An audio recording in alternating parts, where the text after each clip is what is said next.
The final bell chimed, echoing through the halls. A moment later, Dan sighed, her eyes widening in disbelief. She smoothed down her hair, trying to make sense of it all. "Siwoo?" she asked. "What is all this?" A deep blush rose on his cheeks, but he frowned to project confidence. He admitted what was in his heart. "I like you, Dan." He said his words were true from the very moment he first laid eyes on her. As they grew closer, his feelings only deepened. Dan froze at a loss for words. She placed a palm on her chin, her gaze drifting down. Siwoo waited in silence for her answer. Then, with a pained look, he apologized, his head bowed in defeat. It was just as he feared, so incredibly awkward. His words snapped Dan out of her thoughts. "That's not true," she exclaimed, looking right at him. "What are you talking about? Why would you think I don't like you?" She insisted there was nothing of the sort. Calming down, she said, "Siwoo, you're kind." He clenched his fists, bracing himself for what came next. "You're cheerful and funny," Dan added. "So I don't understand why I wouldn't like you." But still something unspoken hung in the air between them. A short while later, Yashin spotted the person he was waiting for on the street. One look at Siwoo's devastated expression told him everything. There was no need to even ask how it went. He placed a comforting hand on his friend's shoulder. Siwoo fought to hold back his tears. "You were prepared for this outcome, right?" Yashin asked gently. With a defeated scowl, Siwoo answered. "She said she wants to focus on her studies." Yashin sighed, looking away in irritation. He knew Dan could have come up with a better excuse. After all, everyone knew she was hardly a model student. "Why am I like this?" Siwoo suddenly asked. But before he could finish his thought, a ball came flying directly at his head. Some other students were playing nearby. However, the impact never came. Without even a glance, Siwoo simply raised his hand, stopping the ball in its tracks. The students who had kicked it? Is ran over bowing and apologizing profusely.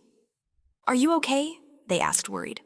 But Siwoo ignored them, still staring at the ball in his hand. He asked his friend again. "Why do I look like this?" Yashin admitted. "Honestly, it's a huge mystery even to me. You're an amazing athlete. And you're so strict about counting calories." He pictured Siwoo dominating on the basketball court, followed by the image of his ridiculously small meals. Yashin noted that if everyone on a diet had half of Siwoo's willpower, there would be no overweight people left in the world. He listed everything Siwoo did. Jumping rope, endless running. Seeing that it was all for nothing, Yashin asked a serious question. "Have you been to a hospital?" "So many times," Siwoo admitted. "And what do the doctors say?" Siwoo sighed, bowing his head in resignation. He replied with the soul-crushing diagnosis. "They all say that with a 99% probability. It's all genetics." Returning home, he closed the door behind him. He thought about that word genetics as he stared at the family photos. A part of him thought it would be easier if it were true. Unfair, yes. But then he could just accept his fate. He picked up a photograph of his parents. His mother, beautiful then, just as she is now. He traced the image of his father with his finger. Siwoo had never met him in person, but he knew the stories. His father was a legendary Siam fighter. And though his career was short, his records and his overwhelming strength became legends. Siwoo imagined his father victorious, a champion. Then a thought struck him. Maybe being overweight wasn't a big deal. His mother always said he had a body type that gained weight just by breathing. Maybe he should just accept it. Walking further inside, he found a salad on the table. A note was next to it. "Stay strong. A diet is good, but you are most beautiful when you are healthy." For some reason, her kindness made him angry. He opened a drawer in the kitchen, his eyes falling on bags of snacks. What's the point of a diet if it doesn't even work? He remembered the years of pointless, stupid effort he'd put in. He grabbed some cooking utensils. Instead of worrying he would finally eat properly, he took a bag of snacks in his hands, ready to tear it open. But suddenly, he froze. Sweat poured down his face from the sheer effort. His hands refused to open the bag. Finally, with a curse, Siwoo gave up. He grabbed the salad and began stabbing at the vegetables with a fork, an expression of pure frustration on his face. As the sun began to set, Siwoo went for a run. Drenched in sweat, exhausted and strained, he pushed himself to keep going. The app on his phone announced he'd already run 4 kilometers. But Siwoo didn't stop. He realized his pace was faster than usual tonight. He pictured the look on Dan's face, and he swore to himself that he would never, ever give up. Time passed. The sky turned completely dark. Finally, stopping, Siwoo gasped for breath. He'd covered 15.5 kilometers, a new personal best. As he struggled to straighten his aching back, he realized he'd run much too far. Looking around, his eyes widened. Has this place always been here? It was the first time he'd ever seen it. He was about to grab his phone to look up his location on a map, when suddenly a voice echoed from the darkness. "You're quite nimble," it said. "You move like 10,000 pigs." Siwoo froze in shock at the voice. Looking up towards the sound, he saw a dark silhouette on the bridge. The figure seemed to believe hiding was pointless. With a powerful leap into the air, it landed right next to him. Siwoo stumbled backward, his heart pounding with fear. That distance, it had to be at least 6 meters. He wondered if the man was okay. "Do not be afraid," the stranger said. "You are not the one I'm hunting." He announced his name, his voice echoing with power. "I serve as a judge." As he spoke, his eyes began to glow. Streams of magical energy swirled around him. "I am responsible for monitoring the monsters on this peninsula." Siwoo could only stare, completely baffled. The man's glowing eyes studied him. "I see you know nothing at all. In that case, this is for the best. There's no time for long speeches. Follow me." He pulled out a strange piece of cloth and threw it directly at Siwoo's face. Siwoo screamed as the world went dark. The cloth Bai threw enveloped him a silken prison that Siwoo couldn't escape.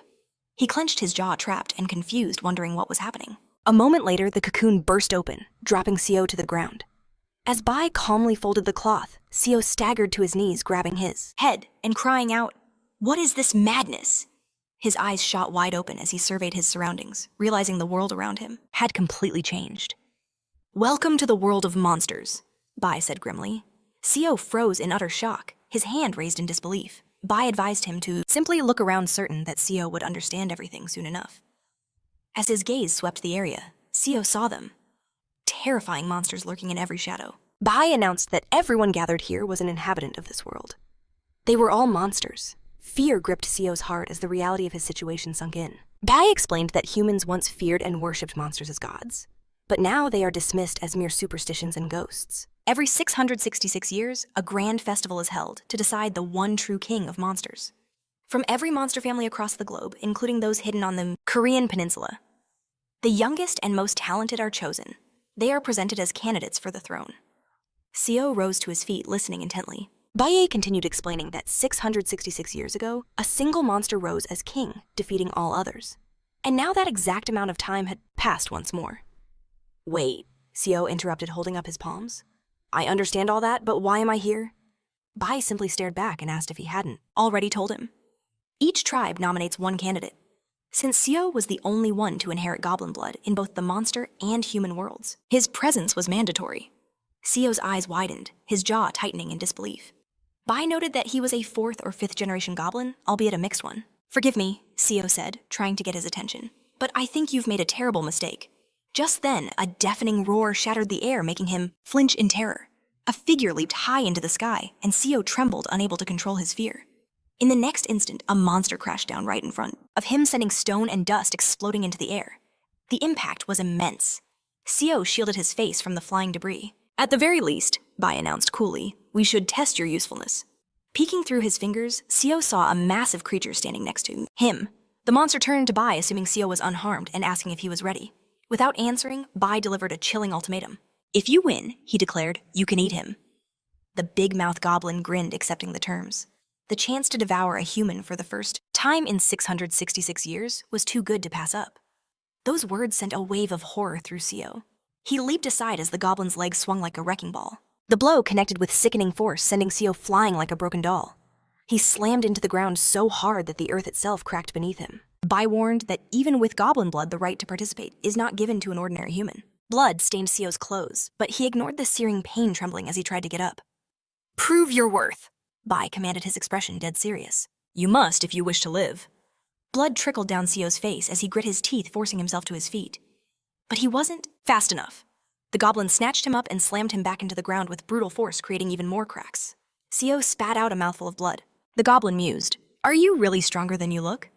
He thoughtfully put a hand to his chin, admitting he thought Siwoo was just a tasty little morsel. Deciding there was nothing to lose, he raised his hand high for the final decisive blow. "Let's make you into a chop," he sneered. "That sounds fun." The next moment, the goblin's hand descended, but it never reached its target. A brilliant flash of light erupted from Siwoo's body. Bai shielded his eyes, listening to the roar of power that echoed through the arena. The goblin had no idea what was happening, but he kept pressing down only to be stopped cold. Siwoo transformed, stood up, and caught the goblin's massive hand. Since ancient times, goblins possessed limitless potential, and now even Bai was stunned to see Siwoo halt the attack. The true strength and ultimate weapon of the goblins was something far more special. As Bai watched, he saw Siwoo's jaw clenched with effort, holding back the immense power from above. He realized this special feature was the sense of play, For a true goblin, the talent for battle is already in their body. It was pure instinct, something that could never be taught. And now, under its influence, Siwoo bent his knees slightly. Then he unleashed the mountain throw.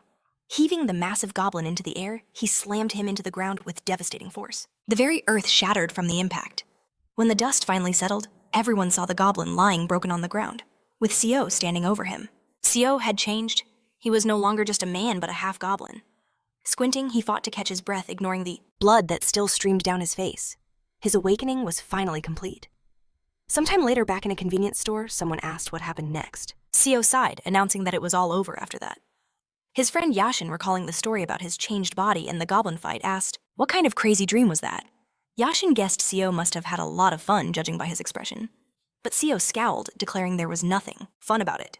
He was getting beaten the entire time and only managed to land one throw. Yashin found it odd that Siwoo was getting beaten in his own dream. Usually, people dream about things they're familiar with. He suddenly recalled that Siwoo had never learned to fight, having only done boxing to lose weight. Siwoo agreed it was bizarre because the dream felt incredibly vivid. He remembered the exact moment he executed the throw and noted that it felt like he knew what to do from the very beginning. Siwoo suggested he could probably do it again right now if he really wanted to. Seeing the intense look on Siwoo's face, Yashin smiled. "Are you getting a little too into this dream?" he teased. Siwoo scowled in irritation. "That's what I'm talking about." He sighed, crushing an empty juice box in his hand. Whatever it was probably just stress. Staring at his own palms, he wondered if he was truly that obsessed with losing weight, even in a dream. He couldn't grasp why his body would just change like this. Then, in a flash, everything warped again. Siwoo gazed at his new form in utter disbelief, astounded by the impossible. Suddenly he heard a voice ask if he had truly awakened. Glancing around, Siwoo finally saw Bai standing nearby, who calmly admitted he expected Siwoo to wake up soon given he'd fallen asleep on his feet. Taking in his surroundings, Siwoo realized with a jolt, this was not a dream. He was back in the world of monsters. The creatures encircling him began to exchange wary glances, never expecting a turn of events like this. Most of all, they couldn't believe that Siwoo had instantly annihilated the goblin. The monsters suspected he was hiding his true power, but they soon dismissed the idea. After all, the scent of goblin blood still clung to him. Murmuring amongst themselves, the creatures noted they hadn't seen the fabled goblin serum in a very long time. Listening to their whispers, Siwoo stood with his hands clenched into fists, head bowed, not knowing how to react. His breathing grew heavy, until Bai, striking the ground with his staff, commanded their attention. Announcing his title as the judge of the monsters of the peninsula, he declared that he assessed the candidate Siwoo as promising with hundreds of monsters as his witness. One of the creatures pointed a clawed hand toward the boy as he proclaimed him not a man, but a monster. He then added that if anyone objected, they should speak now, and spread the news throughout all of Busan. None of the monsters dared to oppose Bai's judgment. Remarking that one must be truly unlucky to stumble upon a goblin, they leaped into the air ready to carry out Bai's command. The monsters knew. This festival was going to be intensely interesting. A moment later, approaching Siwoo, Bai announced that, since he had become a monster, his name would be added to the official list. No one could capture Siwoo or harm him without just cause. Deciding this was a good thing, Siwoo insisted he still needed to return home. But a chilling thought crossed his mind. What if they found a reason? Suddenly Siwoo, who stood beside Bai, declared it was all nonsense. Sighing, she noted that either Siwoo was playing dumb, or he really was an idiot. She demanded to know if he hadn't heard a word about his new status as a monster. Crossing her arms, Siwoo explained that if a monster cannot prove its ability to completely conceal its nature among humans, it is forbidden from entering their kingdom for 500 years. Siwoo was stunned by this revelation. He argued that he'd never caused any trouble, that he lived peacefully and never fought anyone. But Siwoo's expression hardened as she announced that if he truly didn't understand, then there was no other choice. Siwoo froze, his heart pounding, as Bai's entire demeanor shifted, becoming infinitely more menacing. The judge declared that he must kill Siwoo. Terrified, Siwoo instinctively leaped back and froze in shock, realizing he had flown an immense distance. Landing on the ground, he looked up to see Bai appearing perfectly normal again, who then asked if he finally understood the situation. Siwoo just sighed and looked away, clearly annoyed. Bai added that it didn't matter who Siwoo thought he was. He now possessed the body of a monster. A tremor of realization shot through Siwoo. For a moment, he thought his body had just trembled on its own. Bai declared that among monsters, a goblin's abilities are considered top tier. Even as a newly awakened child, his strength surpassed that of a human dozens of times over. He could kill an ordinary person with a single careless touch. After saying this, Bai revealed several broken and bloodied mannequins. At last, Siwoo understood everything. Looking down in despair, he whispered that waiting 500 years was insane. But Bai suddenly announced that in reality, Siwoo only needed to wait 6 months. Siwoo's head shot up in shock, asking if it was true.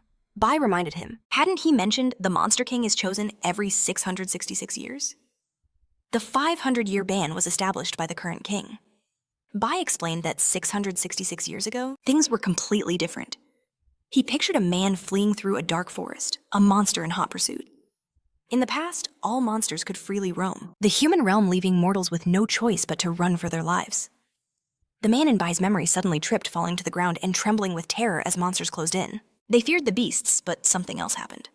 Bai recalled how the monster glanced aside, distracted by a sound, while the terrified man stared forward. A much larger monster had appeared, glaring menacingly at the first. In those days, humans often relied on the strongest monsters, living among them for protection. Remembering the man's frightened face and how he bowed to the creature that saved him, Bai declared that humanity used to treat them with both fear and worship. However, at the end of the festival, 666 years ago, the new king, despite defeating all his rivals, was not satisfied with the old ways. On the day he ascended the throne, he wrote a new law with the very blood of the monsters he had slain. Because of this ban, monsters could no longer harm humans, or even reveal themselves. As a result, humanity's fear of monsters slowly faded until they no longer even believed they were real. People dismissed them as mere fairy tales. But Bai knew this peace would not last much longer. In 6 months, a new king would rise and change everything. The old law would be rewritten. Hearing this, Siwoo's eyes widened in horror.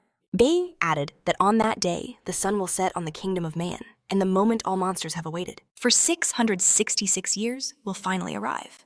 It will be a night of monsters, where they all return to the human world to reawaken that forgotten fear and horror. Bai imagined people screaming, crying, and fleeing in terror from the onslaught. Siwoo, thinking of the same horrific scene, frowned and lowered, his head in silence. Bai continued that during these 6 months, Siwoo had a choice: either wait out the storm or learn to control his new power. This, Bai stated, was a decision Siwoo had to make for himself. Siwoo then asked how he could possibly control this power. Beyond that, he wondered what would even happen if he succeeded. He asked just how strong must one be for monsters to finally call them strong. Bai let out a quiet laugh. Closing one eye and stroking his beard, he remarked that for a fleeting moment, he thought he saw a look of pure confidence flash across Siwoo's face. Frowning, he wondered what Siwoo was up to. Clenching his fists, he faced a terrifying question: what would become of the world once the monsters appeared? He declared his resolve out loud. He would not let the monsters harm a single soul. It was a heavy vow for a 17-year-old to make. But one thing was certain. If Baby's words were true, the world was about to become a far deadlier place. After the introductions, Siwoo made a decision. He had to protect the ones he held dear, no matter the cost. Approaching Siwoo, Baby offered a glimmer of hope. Perhaps not all was lost, for the goblin blood flowing through Siwoo's veins was incredibly potent. It couldn't compare to that of a pure blood, of course. But if Siwoo could properly master his latent abilities, then no monster would ever dare to harm those he cherished. The chances were slim, Baby admitted, but one could never be certain what might happen. A path to power was open to him, but it came with a condition. He could extend the ancient law, if he could win the festival and be crowned the king of monsters. But Seolwa's sharp voice suddenly cut through Baby's speech. "Stop speaking of the impossible," she ordered. While Siwoo wasn't the weakest creature she'd seen, he stood zero chance of winning the festival. She demanded to know if Baby understood that. Hearing her voice, Baby and Siwoo turned in her direction. Baby then acted as if he'd just remembered that he'd forgotten to properly introduce Seolwa. Pointing toward the girl, he announced her name, Seolwa. Just like Siwoo, she too would be fighting in the festival, for the sake of her own people. Seolwa elegantly straightened her hair and sighed. "And why would he need my name?" she asked coolly. She saw no point in it, certain that she would never have to see Siwoo again. "Besides," she added, "I didn't come here to make friends." She reminded Baby of his promise, about the test to see if she could return to the human world. She warned him she'd be furious if he broke his word. Unfazed, Baby explained to Siwoo that Seolwa was in the exact same predicament. As a young monster, she desperately wanted to live among humans. He had put her off, citing his busy schedule. But Seolwa insisted on taking this test. Siwoo's eyes widened. "But wait," he asked. "Didn't you say monsters could enter the human world in just 6 months anyway?" Baby simply told Siwoo to look closely at Seolwa. Seolwa erupted in frustration. Why did she even need this test, citing her mastery of transformation magic and her innate power? She argued her case. There were far weaker monsters who'd lived among humans for 500 years, but Baby knew this already. That's why it was so difficult for him to gauge just how prepared Seolwa truly was. The real issue wasn't about basic skills. To live hidden among humans, a monster needed patience and immense self-control. Seolwa understood his point, but she hoped this wasn't just another excuse to ignore her. Nonsense, Baby replied dismissively. If that were my intention, I would never have summoned you here in the first place. He explained that the festival was imminent, and the old law was fading. With so much at stake, why would he entertain Seolwa's whims when he was already overwhelmed? However, as luck would have it, a perfect opportunity had just presented itself to see how she gets. Along with a human, this was Seolwa's chance. Baby noted that as far as he could tell, Siwoo was human, so there could be no better judge than him. Siwoo froze. The shock was palpable. Even Seolwa was stunned as she realized what Baby was proposing. He gave her his terms she had until the end of the month. He tasked her to help Siwoo master his monstrous powers, including his transformation magic. He promised that if he saw sufficient progress within that month, he would grant both her and Siwoo the right to live in the human kingdom. Siwoo was speechless, still frozen in disbelief, but Seolwa snapped, telling Baby to stop talking. Such nonsense. Pointing a finger at Siwoo, she furiously demanded what she could possibly teach him in just 1 month. She shouted that Baby should just admit that he was refusing her permission. If that's what you believe, Baby countered, then simply wait 6 months. What's wrong with that? Seolwa frowned deeply, and Baby pressed his advantage. What real difference is a month sooner or later? He then added that the choice was entirely hers. Whether she teaches Siwoo or abandons him depends on her. Without another word, Baby tossed a piece of cloth into the air. It enveloped him in a shimmering dome. Just before vanishing, he admitted, "Personally, I believe anything is possible." The fabric twisted into a strange cocoon, rising into the sky and slowly fading from view. Siwoo and Seolwa could only watch as the cocoon vanished, in a blinding flash of light. Once he was gone, Seolwa clenched her jaw. She knew it was a foolish question, but she had to ask it anyway. Do you even know what a monster's strength is? Siwoo honestly admitted that he had no idea. With a sigh of resignation, Seolwa realized she had no other choice. But then Siwoo's eyes shot wide with terror. He saw it. The goblin he'd been fighting earlier was now standing right behind Seolwa. Noticing the expression on his face, Seolwa asked what was wrong with him. Meanwhile, the goblin demanded to know where Baby had gone. He snarled that their fight wasn't over yet. Siwoo's mouth fell open in fear, but Seolwa, unlike him, remained perfectly calm. She shot the goblin a look of pure annoyance. How persistent, she said, adding that it was because of creatures like you that people have forgotten the true terror of monsters. Frowning in disgust, she stared him down. Her words struck a nerve. The goblin began to tremble with absolute rage. It screamed her name and swung its arm, launching a vicious attack. Yet Seolwa didn't even flinch. She stood her ground as Siwoo cried out in fear, noticing this stark difference. Unlike the human world where race decided little among monsters, it was everything. Their strength and very beings were on completely different levels. The gap between monsters was defined by the latent potential of their species. This fundamental truth gave rise to a class system in their world. Now that the pureblood goblins had vanished, a debate raged over which class was truly the strongest on the Korean peninsula. However, pride aside, most monsters would reluctantly agree that one species still stood above all others. At that moment, the goblin's attack froze midair. It found itself ensnared in magical chains. Trembling, a cold sweat of pure horror washed over it. Is something wrong? Seolwa asked, a smirk playing on her lips as she watched the goblin's powerlessness. The rabid beasts, known as the nine-tailed foxes, were considered the strongest of all monsters on the Korean peninsula. And now Seolwa proved why telling the goblin to continue. But it couldn't move, bound by her chains. A cascade of surreal images flooded its mind. Suddenly, the goblin's pained groans ceased. Siwoo stared frozen in shock at what he was witnessing. He finally realized that simply standing there in stunned silence was not an option. He had to do something. Clenching his jaw, Siwoo considered his next move. This insane reality was one he had to accept and adapt to. That's when his eyes locked onto Sela. Her gaze was piercing, analyzing him. She knew what he'd just witnessed was true magic, the power to absorb and command energy itself. She explained that magic is divided into 2 types, unique and acquired. Siwoo listened intently as Sela elaborated, certain he already understood what unique magic was. The goblin's serene was a perfect example, a special ability for its race remembered by the blood. To use such a power, you didn't need to study, you just had to feel it, and unleashing it would become as natural as breathing.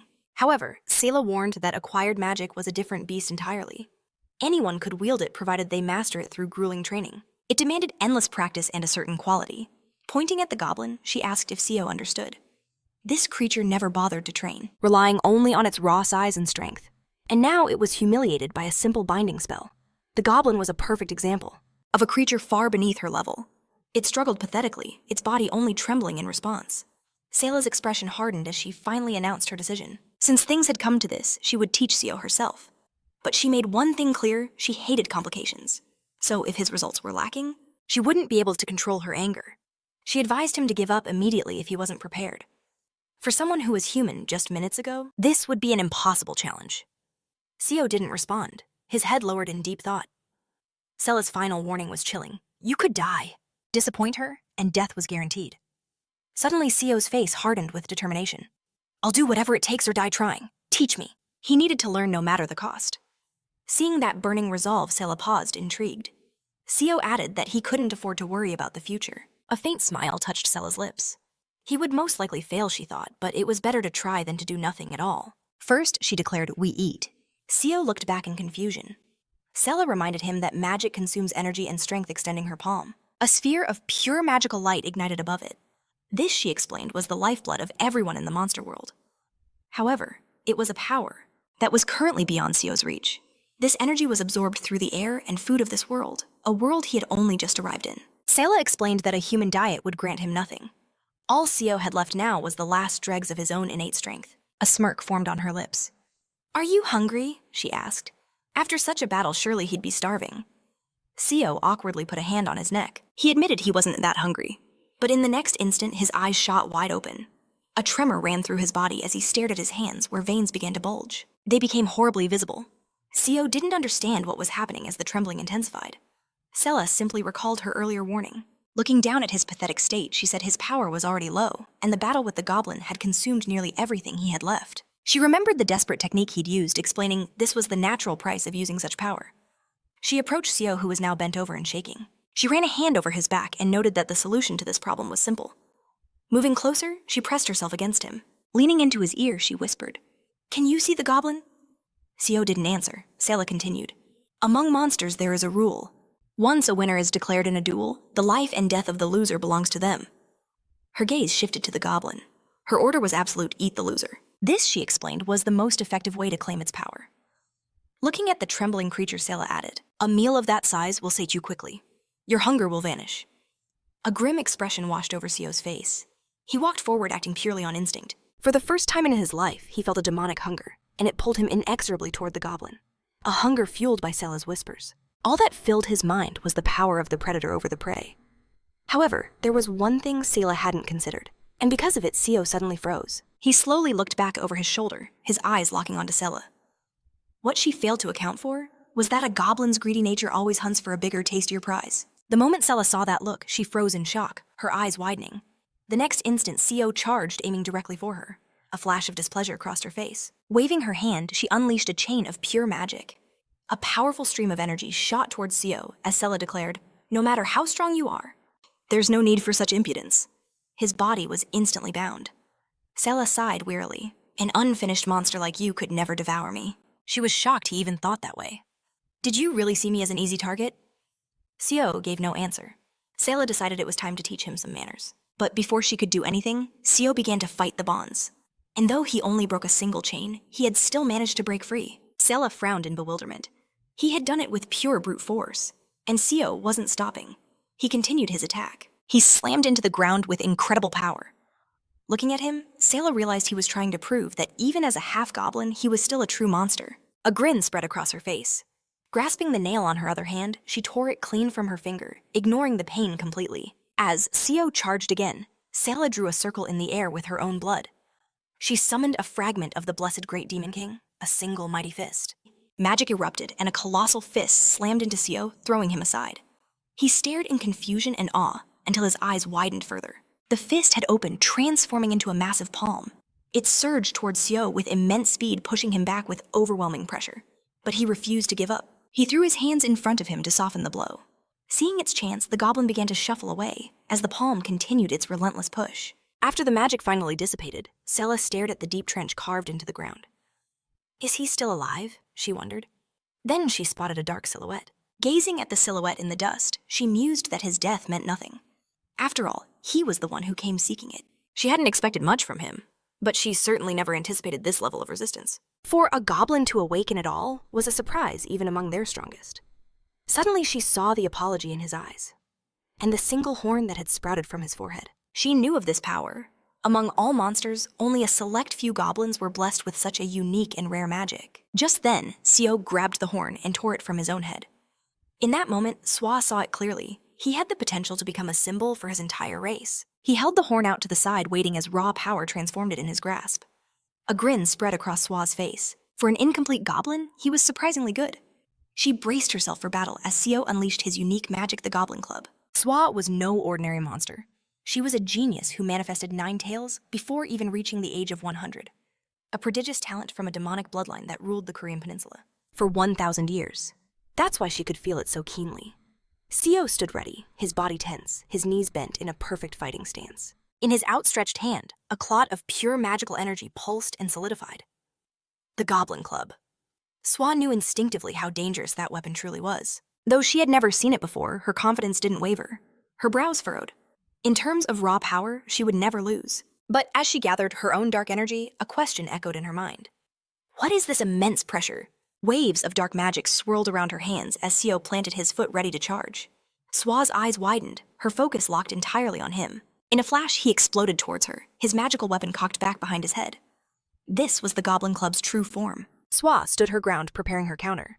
A thunderstrike spell crackled to life as she raised her hand, her gaze locked on the incoming threat. Siwoo crashed down upon her with overwhelming force.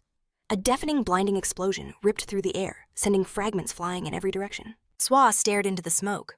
So, she said after a long pause, this is the Goblin Club.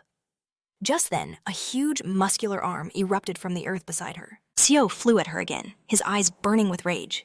Siwoo looked up at him, gesturing with her fingers.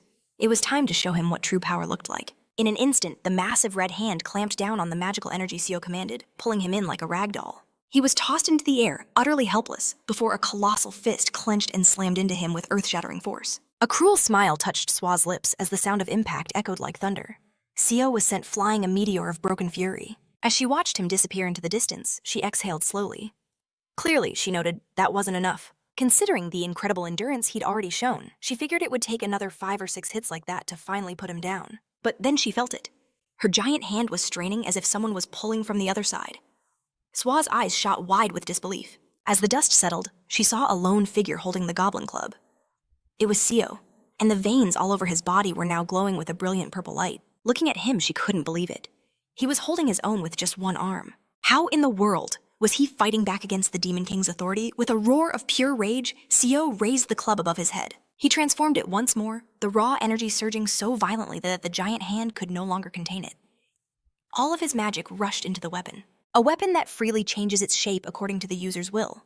This is why the ancient goblins, in an age when monsters thrived, called it the weapon that could become anything. At that moment, Siwoo shifted its form once more, unleashing the Chop-and Club spell. He swung at the giant hand.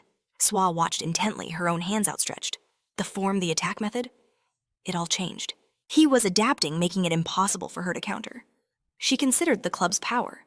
If she ignored its raw destructive force for a moment, the ratio of its magical cost to its combat effectiveness was simply absurd. As she processed this, she drew a circle with her own blood. In an instant, several more giant hands clawed their way out of the ground. She wouldn't give him any more room to use that brute strength. But Siwoo stood his ground, his body taut with power. He raised the Goblin Club high, preparing to strike as a giant red hand rushed in to crush him. Siwoo watched her expression grim. She was now using the deception of the Demon King. In the next moment, she unleashed a double chaotic clap. A storm of massive red fists descended upon Siwoo from all directions. He gripped his club, meeting the onslaught with a furious barrage of his own. Siwoo put a hand to her head, taking a deep breath. She was utterly astonished. He was still holding on. Seriously, she whispered. Even warriors who've lived for 100 or 200 years couldn't match this. Now she finally understood. This was the true terror of the goblin race. She watched Siwoo veins glowing and jaw clenched furiously, batting away blow after powerful blow. Even if this half-breed only awakened minutes ago, this level of power was unheard of. It didn't matter how efficient his weapon was. His magic had to be reaching its breaking point. If he kept this up, his own body would tear itself apart from the strain. She closed her eyes and exhaled slowly. After a moment of silence, she spoke. What should I do? Siwoo moved like lightning, shifting the Goblin Club into a spear piercing and deflecting the hands that swarmed him with shadowy magical energy. Siwoo raised her index finger. A single drop of bright red blood welled at its tip. 3 tails, she began, then paused. No, she invoked the technique 5 tails. As she spoke, she drew a ritual circle in blood above her head. In that moment, she declared that she had every right to be proud. Siwoo loomed over her, raising a colossal weapon forged from pure dark energy, ready to bring ruin upon Siwoo. But she was nearly finished. With an unflinching gaze, she said it didn't matter, this was his first real battle. She explained that facing an enemy of his caliber made him a truly worthy opponent. As the bloody circle completed, a towering crimson figure materialized at her side, the fearsome result of the Great Demon King's deception spell. In its hands, the Demon King held a devastating polearm, its blade gleaming like a glaive. Siwoo leaped, swinging his goblin club to crush the emerging specter, but the Demon King was ready to counter. With a flick of its wrist, the massive blade scarred the very earth. It then unleashed the technique 6 slashes. 5 connections. This was the first form. A blinding flash erupted from the ground, striking upward like divine judgment. The overwhelming force blasted Siwoo meters into the air. His face looked deathly pale, drained of all life. His veins bulged, glowing a sinister deep purple. And Siwoo, with her Demon King, watched the devastation unfold. She stared ahead at the scorched battlefield where Chiyu's broken body now lay. Walking over to him, she let out a heavy sigh, admitting there was no point to this fight. She then asked if she was too late. Siwoo could only lie there groaning from his open mouth. Siwoo apologized, her voice laced with pity, telling him he was about to die. She began to explain, saying the collapse from total mana exhaustion had already begun. She then pressed him, asking if he understood that this was all his own doing, standing. Before him, arms crossed, she called him a fool who didn't know his own limits. Unable to stop even as his body was breaking down. Then she muttered in frustration that her grandfather was going to scold her for this mess. But as she turned away, she heard him whisper something. She spun back around, surprised. "Mom!" Chiyuu cried out as fat tears streamed down his face. Soa's expression immediately hardened. Letting out a strained breath, she said, "This is serious." Stretching out her hand, she began to weave raw mana into her palm. She lifted him from the ground, with that energy pulling him closer to her. With a surprisingly gentle motion, she cradled the back of his head and pressed his face to hers. Then she sealed his lips with her own, supporting his broken, exhausted body. When she finally pulled away, a violet energy glowed in both their mouths. Walking away, she spat to the side as Chiyuu collapsed heavily to the ground. She spoke of the power she had just given him from the filth of his birth to the magic of the fox pearl she'd recently acquired. Staring down at him and wiping her mouth, she warned that if he failed to live up to this gift, he would face a punishment he couldn't imagine. Sometime later, Chiyu's eyes shot open. He shot up with a terrified scream, completely disoriented. He found himself on a bed surrounded by candles inside a clean, well-kept room. Looking around in terror, he wondered where he was. Just then, a door creaked open, and his head snapped in its direction. Siwoo entered carrying a tray with a single cup. Her gaze was distant as she glided closer and closer to him. Chiyuu stared up at her, a mix of awe and fear in his eyes. The cup she offered held a thick, dark liquid. He took a deep breath and, with a look of utter shame, he lowered his head. "I am deeply sorry," he said, telling her he remembered everything he had done. He confessed that he didn't know how it happened. He was conscious of his actions, yet he had absolutely no control over his own body. He fell to his knees, bowing deeply before her. He shouted that no matter what, he was truly sorry. She was only trying to help, and because of him, her life had been put in danger. Siwoo sat opposite him, legs folded and arms crossed, watching him intently. Then, she commanded with an icy tone, "Drink." Surprised, he looked up, asking her to repeat it. She pointed a finger at the cup, ordering him to drink it before it grew cold. He obeyed respectfully, calling her name and thanking her for the medicine. He took the cup and, peering inside, wondered if it was some kind of traditional remedy. He then began to drink. Instantly, his face twisted in disgust. He grabbed his mouth, trying not to vomit as his entire body began to convulse. Siwoo's voice cut through his agony. "Spit that out, and I will kill you!" Chiyuu choked out, "What is this even made of?" "Who knows?" Siwoo replied dismissively. She added that the information wouldn't help him finish it. She told him she felt no pity for him, so he should just drink up and listen. As he forced down the liquid, his body trembling in revulsion, Siwoo began her lesson with a bored expression.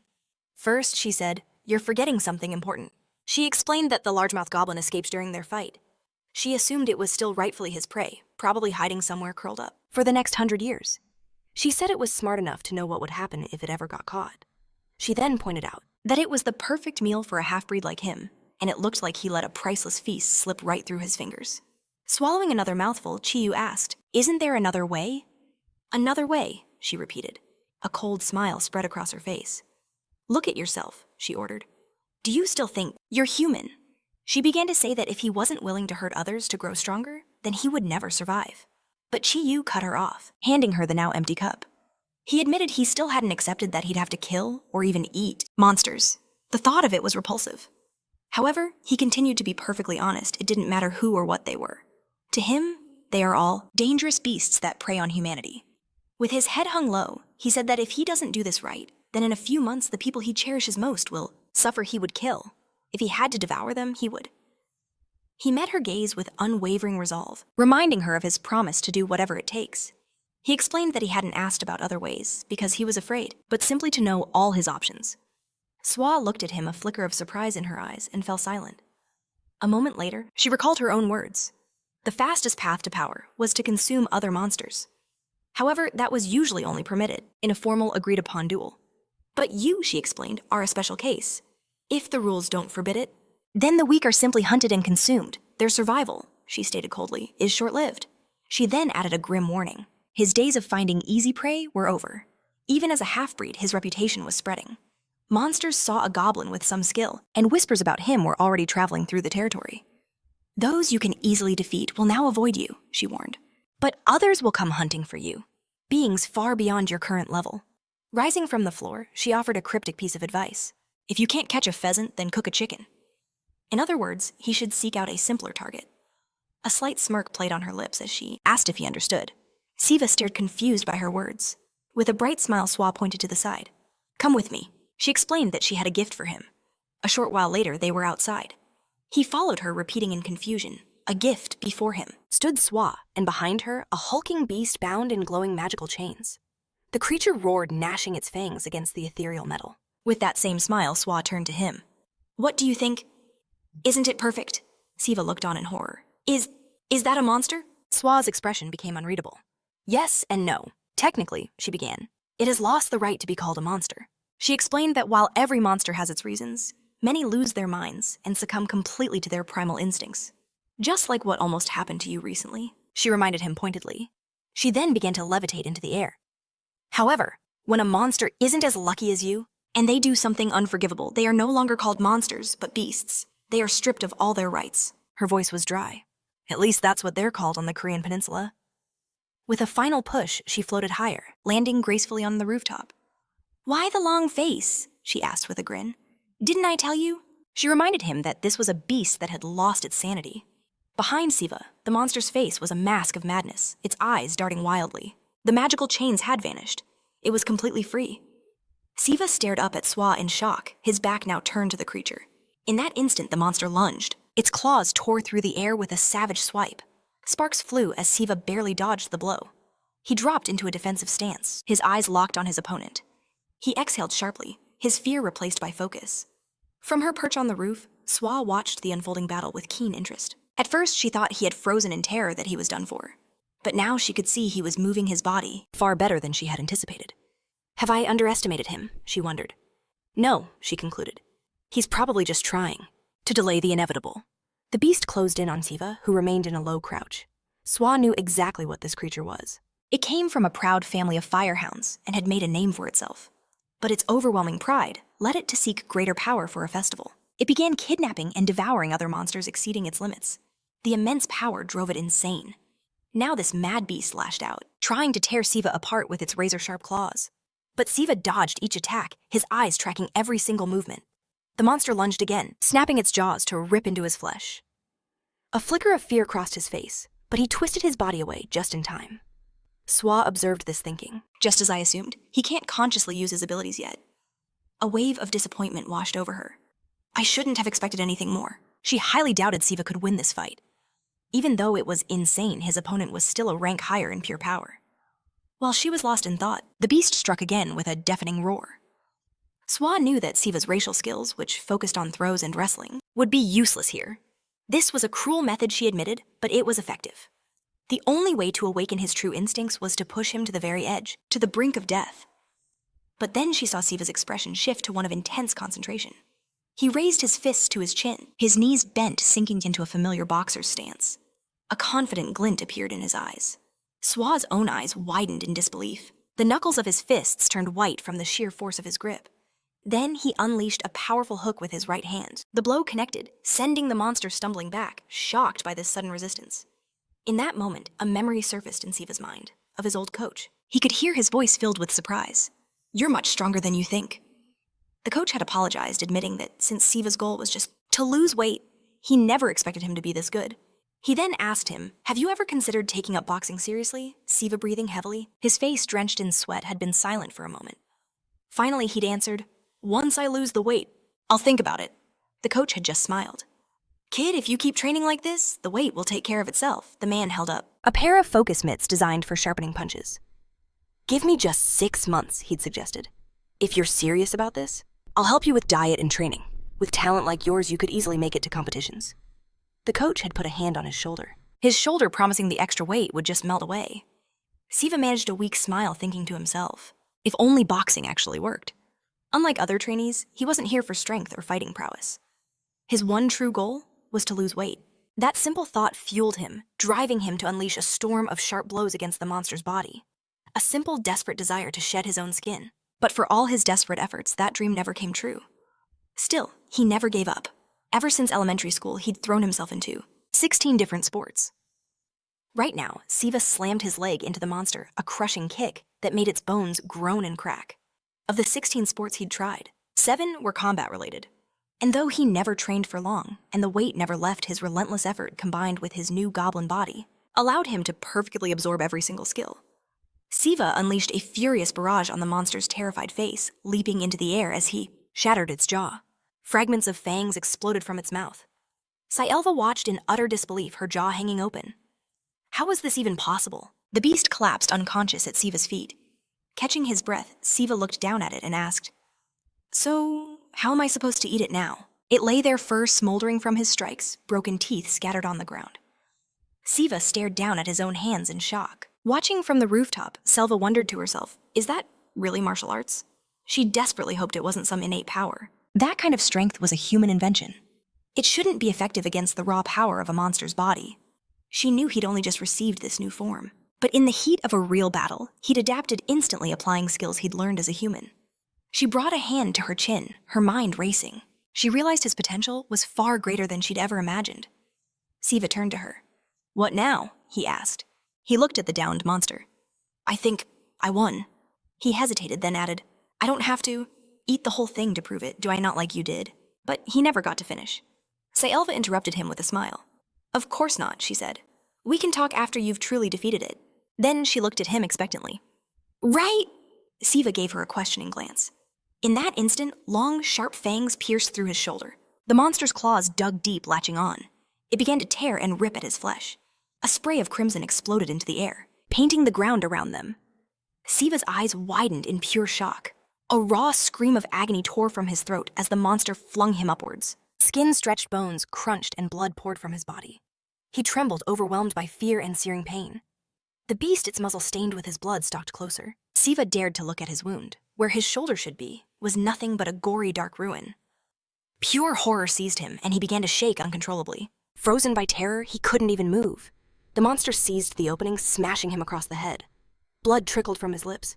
Selva just hugged her knees, a bored expression on her face. "How can this be?" she sighed. "I was so sure we'd have plenty of time to talk after this was over." For humans, the greatest fear of injury isn't the pain. It's the loss. The terror of being permanently maimed, of losing a part of yourself forever. It's an instinct buried deep in the human psyche. And for an 18-year-old kid, it's more than enough to trigger a full-blown panic attack. The monster loomed over Siva, growling its muzzle a sinister mask of blood. But then, Siva's eyes shot wide open. He stared in shock at his own shoulder, which was healing right before his eyes. Torn tissues knitted themselves back together. Muscle fibers reappeared from nothing. He stared in complete bewilderment. The monster struck again, its claws slashing forward. Siva's chest was ripped open. Fear flashed in his eyes, but then he saw it again. Within seconds, the gaping wounds began to seal shut. Monsters and humans have countless differences, but the most crucial ones are endurance regeneration, and the fundamentally different mindset that comes with them. With this stunning realization, something inside Siva shifted. He wasn't just durable, he was practically invulnerable. He easily dodged the monster's next lunge. A confident smirk spread out across his face. He settled into a familiar boxing stance, his fist ready to fly. If an injury won't kill you or cripple you, then it means nothing. Once he truly understood that the subconscious limiter designed to protect his body simply shattered. And with it, the limits of his physical power skyrocketed. Siva unleashed a single punch. The sheer force of the blow sent the monster flying for meters, carving a blazing trail of destruction in its wake. He stared intently at his own fist. His hand screamed in pain, feeling like it should shatter any second. But he knew it wouldn't. He could feel it. The power behind that punch was on a completely different level. The monster lay unconscious amid a mountain of debris. Siva processed what just happened. The impact of a simple jab felt like being hit by a car at full speed. But then a thought crossed his mind. He was the only one here. Who could regenerate? Thinking about it that way, the result was no longer surprising. Saelva appeared behind him. "That's enough," she said. She strolled over, hands on her hips. "Your aim was good," she noted. "Both the placement of the strike and the power behind it." She glanced at the monster. "It won't die from that, but it won't be getting up anytime soon either." Her gaze shifted back to Siva. "So, what do you think?" She clarified her question. "I'm talking about that feeling, using magic consciously without losing your mind, for the very first time." Siva pointed at himself in shock, his mouth agape. "Me use magic?" He was bewildered. "But I didn't do anything special." Saelva shook her head. "Magic isn't always some grand, flashy spectacle. Even low-level magic can be used in countless different ways." She looked at him. "Do you understand?" Siva's eyes widened. "So, my body healed so fast because I used magic? You have no control over it yet," Saelva replied. "However, even that last punch was your raw physical strength amplified by magic." She tilted her head. "But besides hitting harder, did you feel anything else?" Siva looked down at his palm, lost in thought. "I'm not sure," he said, "but it felt like there was something." Selfa's voice, calm as ever, cut through his confusion. "If you're not lying, it was magic. A power you have too little experience to sense." She glanced away, raising a hand that began to shimmer with a powerful energy. With a flick of her index finger, she explained, "I forced this fight to give you that experience, in that life or death struggle. You subconsciously drew on your magic to survive." As she spoke, her gesture lifted the fallen monster from the ground. "Still," she admitted, "I am a little surprised. I thought you'd be stuck for at least 10 days before figuring anything out." "So I'll give you a compliment," she said, a rare smile touching her lips. "You have talent, far more than I first believed." Siwoo, flustered, looked down at the floor, scratching his head with an awkward laugh. With its power, Selfa levitated the monster's body closer. "It's time to finish this," she stated, her gaze locking onto Siwoo. "Are you ready?" She paused. "This next question might be unpleasant, but have you ever killed before?" Siwoo shook his head. "No?" Selfa nodded grimly. "In that case, it will be better for both of you if you end it in a single strike. If you only wound it, the creature will still suffer." She pointed just above the creature's navel. "Aim here. For most humanoids, this is their core, the very source of their energy. Gather your magic," she instructed, "and focus it all into one blow." Siwoo took a deep, steadying breath and approached the monster's corpse. He began concentrating all his power into his fist, his eyes burning with resolve. The first time is always the hardest, but if he hesitates, he'll never grow stronger. Memories flashed through Siwoo's mind. A different life, a different world. He was just an ordinary, mediocre person then, with people he cared for. Clenching his jaw, Siwoo bared his teeth in a snarl. With a powerful explosive motion, his fist slammed into the monster's core. A geyser of blood erupted from its back. "Did you feel something in your fist?" Selfa asked. "Open your hand." Siwoo unfurled his fingers and found a glowing purple orb resting in his palm. "That is its inner core," Selfa explained. "The very source of its magic. It's also called a magic pearl. Swallow it," she commanded, "and its power will become yours." Without a second thought, Siwoo consumed the pearl, then stared at his hands. He had done as she said, but he felt nothing. "That's strange," a new voice chirped from nearby. A mysterious, shadowy bird landed on his shoulder. "Usually there's a loud bang or something when you absorb a core." Siwoo stared at the bird, his eyes wide with terror, then let out a startled scream. "What is that thing?" As the bird flapped its wings, it transformed into a girl with a cheerful smile. It was Solmi. Siwoo could only gape in shock. "What are you doing here?" Selfa asked, clearly annoyed. "This has nothing to do with you." Solmi just giggled. "I'm sorry. But do friends really need a reason to see each other?" She teased, then winked. "All right, you got me. I'm here on business." Her eyes landed on Siwoo. "So this must be the half-goblin everyone's buzzing about." Spreading her wings dramatically, she beamed. "It's a pleasure to meet you. My name is Solmi, and I'm Selfa's childhood friend." Siwoo, still stunned, managed a bow. "Nice to meet you," he mumbled. "I'm Siwoo." Selfa's glare intensified.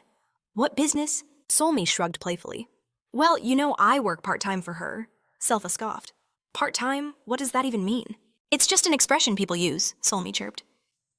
Watching them, Siwoo felt there was a deeper meaning to her words. Solmi's smile widened. Since you two caught these demons, I came in place of the old man to deliver your reward. Selfa sighed, waving a dismissive hand. I don't need it. Give it to Siwoo. He took them down himself. Oh, I know, Solmi replied, her eyes twinkling. I saw everything right from the beginning. She leaned in close, to Siwoo's face. It was impressive. I can't believe you were human until recently. She pulled back, a thoughtful look on her face. Maybe something unexpected will happen at the festival this year? Her gaze shifted to Selfa. Could he become your rival? Selfa laughed. Don't be ridiculous. What festival he wouldn't last a second there? Solmi's cheeks flushed slightly as she stared at Siwoo. I don't know. I'm interested. I think he has potential. She then turned her attention back to his reward. So I'll give you a choice. A chance to go home right now. Or a chance to become a much stronger monster. Her grin was wide and challenging as she looked up at him. What will you choose? Sometime later, Siwoo called Yashin. What the hell is going on? Yashin roared into the phone. He was pacing down the street. You skipped school and your phone's been off. I answered this unknown number, thinking it had to be you. Did something happen? I wish I could say no, Siwoo replied grimly, but that would be a lie. What is it? Yashin demanded. Siwoo took a breath. Yashin, I have a crazy favor to ask. If you can't do it, I'll understand. No, actually, he corrected himself. I won't. You're the only one who can help me. Just spit it out already, Yashin yelled. What's the problem? Siwoo began to explain. After hearing the story, Yashin was silent for a moment. What? He finally managed before his voice exploded with rage. What are you even talking about? Where are you? The sheer volume of his shout nearly made Siwoo drop the phone. Look, I'm in the middle of some unforeseen circumstances. My mother would go ballistic if I just vanished without a trace for a month. He explained his family runs a training center. A traditional martial arts dojo in Nongchiva asked Yashin to tell his mother he was going there for a month to lose weight. Yashin hesitated. But I thought that place was incredibly exclusive. Siva confirmed it. I know, he said, and I know this sounds completely insane, but I'm out of options. You're the only one I can ask. Yashin sighed, rubbing his face in deep thought. All right, I'll do it. Siva quickly reminded him, but you can't ask me why. Yashin looked him straight in the eye. If you're holding back because you think I won't believe you, just say it. Don't be afraid. There's a chance it could actually be helpful. But Siva's gaze darted fearfully towards Solmi. She brought a single finger to her lips with a sharp hiss. The message was clear. Stay silent. He could lie, she telepathically warned, but revealing their existence was strictly against the rules. The consequences for breaking that rule would be severe, for both of them. Back on the phone, Yashin finally gave in. Okay, call me if something happens. If there's anything I can do to help. With that, the call ended. Yashin stared at his phone, muttering, he's definitely hiding something. Siva lowered the phone, a worried look on his face as he let out a shaky breath. Sometime before this, Siva had asked in total disbelief, Are you telling me I can go back right now? His eyes went wide, his arms spreading out in astonishment. But I heard that's impossible. Unless I pass the test. A sly smile played on Solmi's lips. That is usually the case, she confirmed. But I won't lie to you, she added. If you truly wish to return, I can send you to the human world this very instant. Sella scoffed, crossing her arms and turning away in irritation. Solmi ignored her, her gaze fixed on Siva. So, what is your choice? Siva stared forward, his expression hardening with resolve. Okay.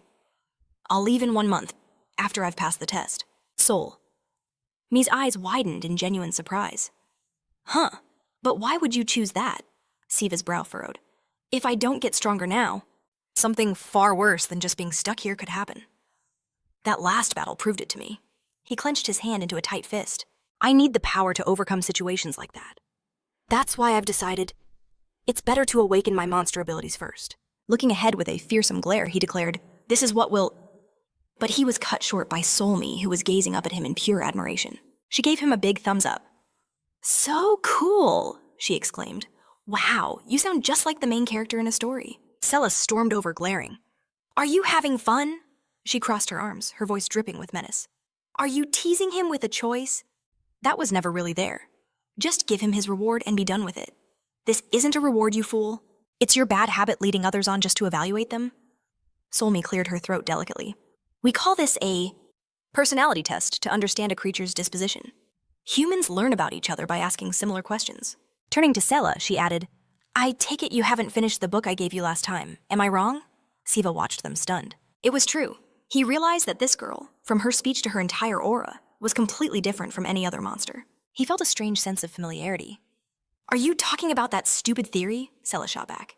It was so simplistic and childish. I couldn't even get through a couple of pages. A flicker of sadness crossed Solmi's face. I wrote that just for you to help you understand. If you ever want to become human, you must learn the basics. She let out a long sigh. All right, I'm taking him somewhere for a bit. Is that okay? She asked Sela, adding, this was my plan from the start. Siva looked on, pointing at himself in utter confusion. Sela replied without a shred of emotion, do as you please. With a knowing smile, Solmi spread her arms wide, and in a flurry of motion transformed into a massive demonic crow. Siva could only stare in shock. In her new form, Solmi's voice echoed. I told you I don't offer the impossible, didn't I? I am a special monster, one with the right to travel between the human world. And this one. However, I alone bear the responsibility for everything that happens there. Once every 6 months for a single day, I am permitted to take one monster who has yet to pass the test to the human world. The journey might make you sick, but I think you can handle it, right? Siva could only stammer, what are you? Sela just watched them go, her face a blank mask. Soul. Me snatched Siva in her talons and soared into the sky, calling out, we'll be back soon, returning to the present. Siva thanked her. Handing back the phone, he said, thanks to you, I was able to calm down a little. Soul Me rocked back in her office chair with a cheerful smile. I'm glad I could help. But are you sure one call to a friend is enough? There's still a little time left, she noted. Don't you want to see your family? Siva's gaze fell to the floor. It's just my mom. And she's away on a business trip. Honestly, he admitted, it's probably easier this way. If someone had been home, it would have caused a huge scandal. Changing the subject, he asked, are you hungry? I know this isn't real payback, but let me buy you dinner. Soul. He tapped the phone screen to her chin, looking at him thoughtfully. Really? Then she shot up from her chair, shouting with glee, awesome. There's something I've been dying to try since my first visit to your world, but it was always too difficult for me to get it myself model. A chance to try it until now. Siva stared up at her, utterly surprised, and asked what she meant, and so she began to unveil her extensive list. A short while later, the dining table was overflowing with a spectacular feast. There was seaweed cold cuts and hearty soups, along with a variety of delicious snacks. And side dishes, too. Siwoo, holding a rice bowl, gazed at the spread and admitted he'd set out everything he had in the house. Then he turned to her. He asked hesitantly, would this truly be to her liking? Solmi, already devouring the food with gusto, shouted that she was more than pleased. She confessed she'd been craving homemade food for so long. All the human food she'd ever had was either store-bought or from the school cafeteria. Siva looked on, surprised again. At school? He asked. Solmi licked her spoon clean and confirmed she was a student. She then asked if he knew of Hojin School. Sio's eyes widened. Really? He exclaimed. That was the school right next to his. She explained she'd been attending since the start of the year, but she hadn't made any close friends who'd invite her over. She guessed he was the very first. Siwoo, picking at his food with wooden chopsticks, found that hard to believe.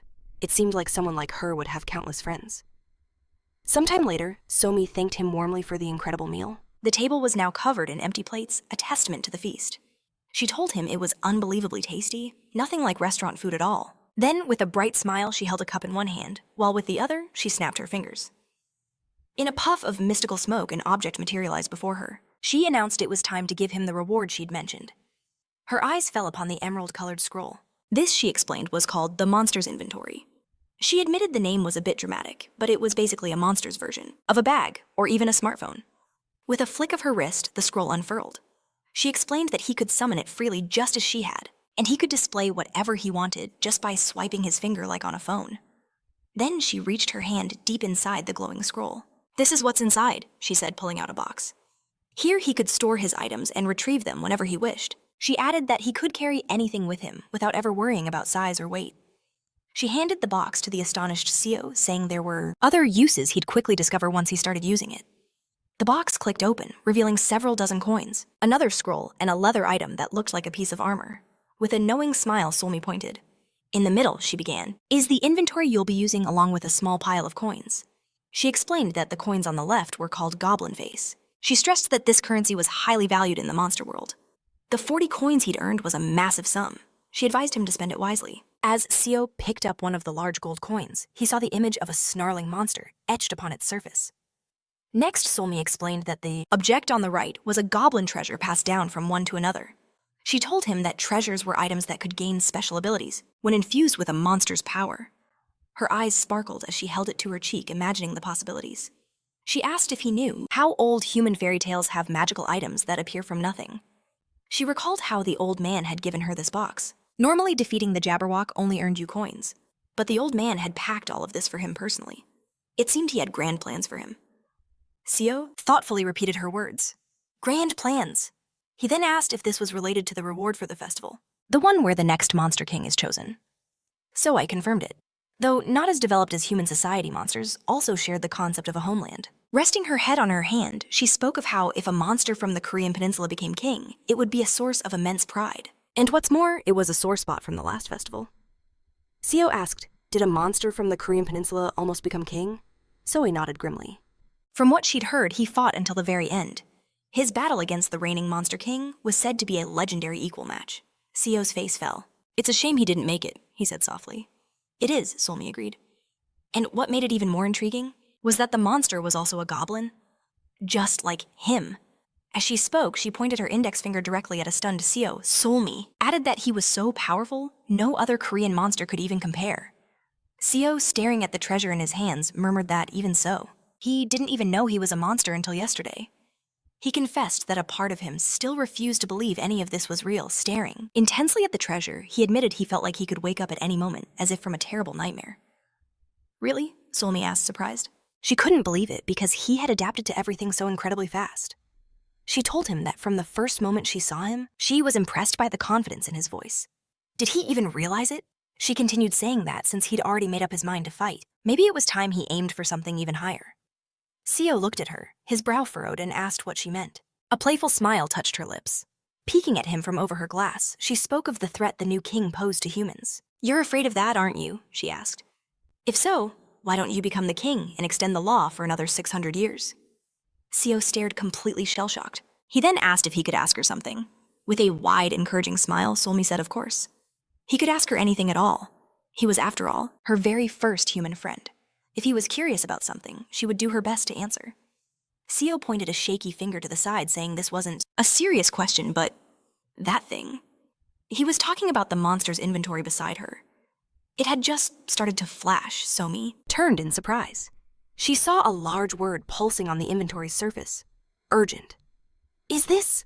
She wondered aloud, then explained this is. An urgent summons one reserved only for grave matters began to echo through the monster realm.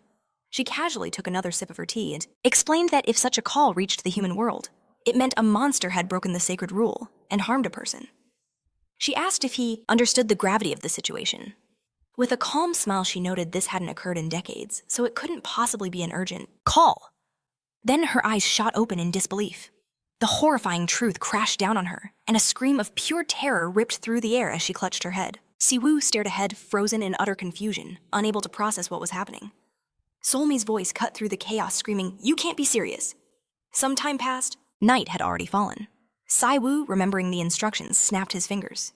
He gasped in awe as a magic scroll materialized out of thin air right before his eyes. On the scroll, he saw an image of the armlet he'd received as a reward. He wondered aloud, do I just put my arm through? He reached out, touching the glowing parchment. The armlet solidified in his grasp. He assumed it was just a piece of armor he was meant to wear. In the end, Siwoo decided he'd have to ask how to actually use it later. His attention was then pulled to the clock on a nearby table. He recalled Solmi saying that it wouldn't take long, but a glance at her phone revealed that 6 hours had already vanished. Half a day was 6 hours, which meant if they arrived at 4 o'clock, they were supposed to have returned before 10 o'clock. To confirm her panicked words, Solmi had asked, "Is that right?" But without waiting for his answer, she promised, "I'll be right back. Just wait for me and don't do anything."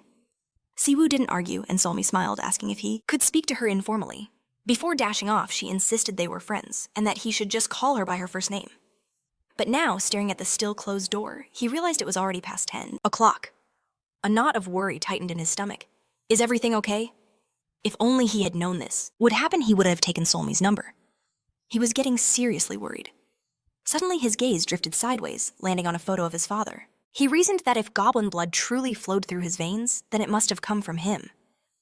He remembered Bai saying he was from the 4th or 5th generation. Continuing to stare at the photograph, Siwoo whispered, "Dad, did you know that you were a goblin too?" Siwoo didn't have time to dwell on the thought. A sudden rustling sound shattered the silence. Turning towards the open window, he called out hopefully, "Solmi!" Meanwhile, in a dark city, alley, a man trembled uncontrollably, tears streaming down his face as he tried to speak. However, only muffled wheezes came from his throat. An ethereal grip was crushing the man's windpipe, silencing him completely. The spirit raised its hand, preparing to deliver the final, devastating blow, but in a flash, an attack pierced straight through its spectral body. Solmi appeared sighing. "I'm still catching these things. There's just no end in sight." She worried that at this rate she would run out of feathers and glanced at the one she was using as a projectile. She focused on the spirit, which had turned its attention away from the man. Solmi taunted, "What are you so worried about? You don't even feel pain?" Her brow furrowed in concentration, and at that moment, the spirit leapt into the air, preparing its escape. Solmi dashed forward to intercept it, and with a brilliant flash from her attack, the spirit vanished. The man, still crying in terror, sat huddled in the corner. "Don't worry," Solmi said gently, walking toward another man lying on the ground nearby. "You'll be fine," she reassured him. "The wound isn't deep." She applied an ointment to stop the bleeding, offering a comforting smile. "The ambulance is on its way," she added. But the man's relief turned to sheer terror, his eyes widening as he spotted a colossal spirit landing atop one of the high-rise buildings. Noticing the man's horror, Solmi heard a monstrous roar and spun around just as the creature leaped, descending for a fatal strike. But suddenly, another attack sliced the spirit clean in two before it ever reached her. Solmi stared at the dissipating spirit particles as Goya approached, coolly advising her, "Keep your head up. If rumors spread that a spirit like this defeated you, shame would cover the entire Solmi family." Solmi sighed in relief, retorting that her family's reputation wasn't that great to begin with. She added, "Besides, I knew Goya would have my back." She called him her elder brother, but he scoffed a little, annoyed. "Who are you calling that?" He moved closer, and Solmi explained, "Well, Goya is a little older, and you're close to me, which makes you my elder brother." However, she didn't press the issue, adding that if he disliked it, she could just call him by name. Goya waved his hand, activating his magic, and simply told her to address him politely. Solmi suggested a different title, but still wanted to think of him as her brother. In the end, Goya relented, telling her to call him whatever she wanted. He then focused on the victim, commanding him, "Think of this day as just a bad dream. A car appeared in this alley, hit you and your friend, and then the driver fled the scene." In addition, until the ambulance arrived, he ordered the man not to be afraid and to just rest, watching the man's eyes glaze over as he slumped to the ground. Solmi realized what was happening. "That's hypnosis," she exclaimed. "Isn't it true that's not an innate magic of the Goya family?" She admitted that she'd heard learning such magic separately is incredibly difficult. "I tried to learn from my sister," she said, "but she just scolded me, so I gave up." This meant one thing to Solmi. Does this mean Goya is surpassing me? Doyu ignored her comment, looking around. Noticing there had been 2 spirits, he asked, "So how many did you catch?" Solmi announced, "Including the ones Goya helped with. I've caught 24 spirits in total, but none of them were normal. All of them were mindless puppets."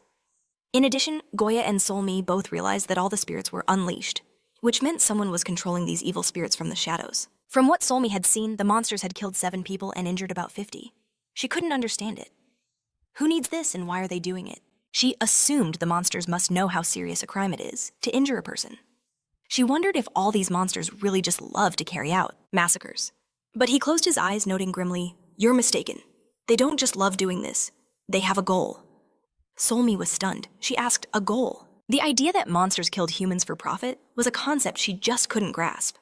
Goya noted it was no surprise, since her generation knew so little of the dark past. He explained that for ages, goblins consumed humans, not from hunger or cruelty, but because their blood and flesh were a source of incredible power. This in itself was a potent ingredient for any monster's growth. The horrifying image flashed in Goya's mind, and Solmi admitted she could barely believe it. She had never heard anything so monstrous. Goya explained this was once common knowledge, a truth that simply hadn't been passed down. He revealed that one could become immensely powerful by consuming human flesh, and posed a chilling question. Would their world be so peaceful if everyone knew? He knew Solmi understood the weight of his words. After all, she had conquered the qualifying test. Very few of the younger generation, not even 5 centuries old, would dare face such a grueling trial. Goya knew only outsiders like Solmi, or others like him, could endure it. To them, the human world was a stagnant place not worth visiting until the laws changed. This was how their generation viewed humanity. But now, with the festival drawing near, a desperate scramble for power had begun. He understood that everyone was desperately trying to gain even a sliver more strength. And some monsters knew the forbidden secret of human flesh. For that power, they were more than willing to take the ultimate risk. He reminded Solmi that she must be aware of this, especially with Babai helping her. The pursuit of power had driven many mad these past few days. Somi froze the image of the monster Siwoo fought flashing in her mind. Goya grimly stated that stupidity isn't an excuse, it's a condition. He was certain that if he were in their place, who couldn't even move discreetly, he would have handled it himself. A ghost in the night kidnapping victims one by one before devouring them. Somi concluded that whoever was behind this was an utter coward, preying on those who had no means to fight back. Goya considered this, then proposed a theory. What if the culprit could summon these spirits by the hundreds? In that case, using puppets would feel far safer than intervening personally. Somi suddenly wondered if she should tell this monster to stop acting, like a desperate attention-seeking fool, and try a different method. But then a horrifying realization dawned on her, and her eyes shot wide open. "It can't be," she whispered, cursing herself. "I have to go," she shouted, bidding a hasty farewell to Goya and asking him to clean up. In the next moment, Somi launched into the sky, leaving a cascade of feathers drifting in the air. Goya could only stare after her, completely baffled. At that very same time, Siwoo approached his balcony railing, his brow furrowed. "What is this?" he murmured. He was sure it had been closed just a second ago. As he scanned his surroundings, a monstrous shape materialized from the shadows behind him, creeping closer with silent, predatory confidence. "This is far too easy," it thought. "If I'd known he was this defenseless, I wouldn't have bothered trying so hard." It raised a clawed hand, preparing to land the killing blow. But Siwoo was already moving. He dropped into a low crouch, the attack whistling over his head. In a flash, he seized the monster's arm, his feet digging into the floor as he launched his own assault. The creature's eyes widened in shock. He knew! Siwoo unleashed the goblin stream, hurling the monster straight off the balcony. He followed it with a lightning-fast slash. As the monster plummeted, Siwoo gasped for breath, his heart hammering against his ribs. He grimly acknowledged that this instinct, this preternatural awareness, was a characteristic of his goblin heritage he was reluctant to accept. He recalled the last time a monster had ambushed him from behind, sinking its fangs into his shoulder. Glancing at the shattered balcony, he muttered, "What a mess." He had learned his lesson. He could rarely be caught by the same trick twice. As he stared at the destruction, Siwoo sighed, remembering the attack. A deathly chill had crept up his spine just moments before the bite, and now that same cold premonition had just saved his life. If he hadn't recognized that feeling, he would have been killed instantly. In any case, his counterattack was pure reflex, a raw display of power. He was just relieved that no innocent bystanders were hurt. He squinted, peering down at the massive crater that had formed in the ground. As the dust settled, the web of fractures became terrifyingly clear. But suddenly a voice echoed from below. "Don't you worry about a thing." Frowning, Siwoo saw the monster grinning from the wreckage.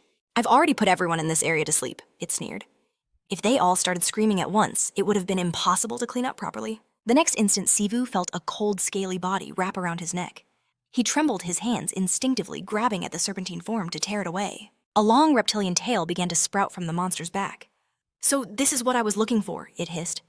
"Are you really the goblin everyone's talking about?" The creature smirked.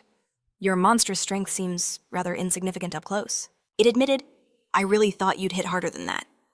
Planting its feet against the wall, the monster kicked off, dragging Siwoo down into the abyss with it. Siwoo clenched his jaw, fighting to break free. The monster just grinned, then whipped its tail with incredible force, slamming him into the ground. Dust and stone erupted into the air. Siwoo cried out as he hit the ground. "Oh dear," the monster mocked. "I didn't mean to throw you quite that far. Have you gotten weaker since our last fall?" Siwoo didn't answer. The monster continued its monologue, suggesting the humans might think this was due to poor quality construction, or maybe a gas pipe explosion. The monster knew the people living here were unlucky, but it noted that at least their rental prices would drop now. After saying this, the monster grinned sadistically.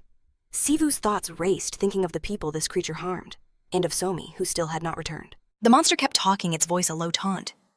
"Tell me," it whispered, "wouldn't it be wonderful if you just broke after one good throw?" Slowly, he pushed himself to his knees. He knew without a doubt, the source of all his suffering stood right before him. Siwoo realized this creature was the cause of everything. The monster sneered. Resisting only made his own torment worse. An overwhelming sense of danger washed over him. He shot to his feet, eyes wide, as the man before him began to transform. Its body twisted into that of a monstrous serpent, before shifting back into human form. The creature offered a twisted deal. Just let it devour him quietly. Siwoo's brow furrowed in confusion, but the monster simply chuckled. "Don't look so grim. It wouldn't hurt him." A cruel smirk spreads across its face. "There's a vast difference in our power levels. To fight me would mean a death filled with agony. Wouldn't a painless end be better? The outcome is already decided. Besides, the monster had something it could offer Siwoo." Siwoo's eyes widened. What could it mean a photograph appeared in the creature's hand? It was him, standing beside his mother. It promised to let his mother live, and devour someone else instead. So what did he think of the offer? The monster believed it was quite a tempting proposal.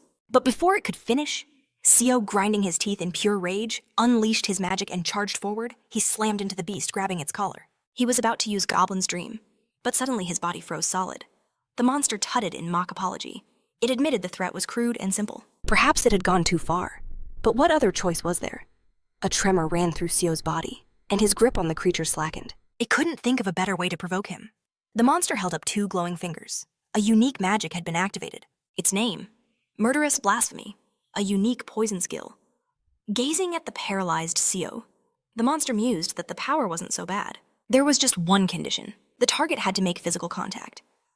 It recalled the moment Siwoo had lunged at it.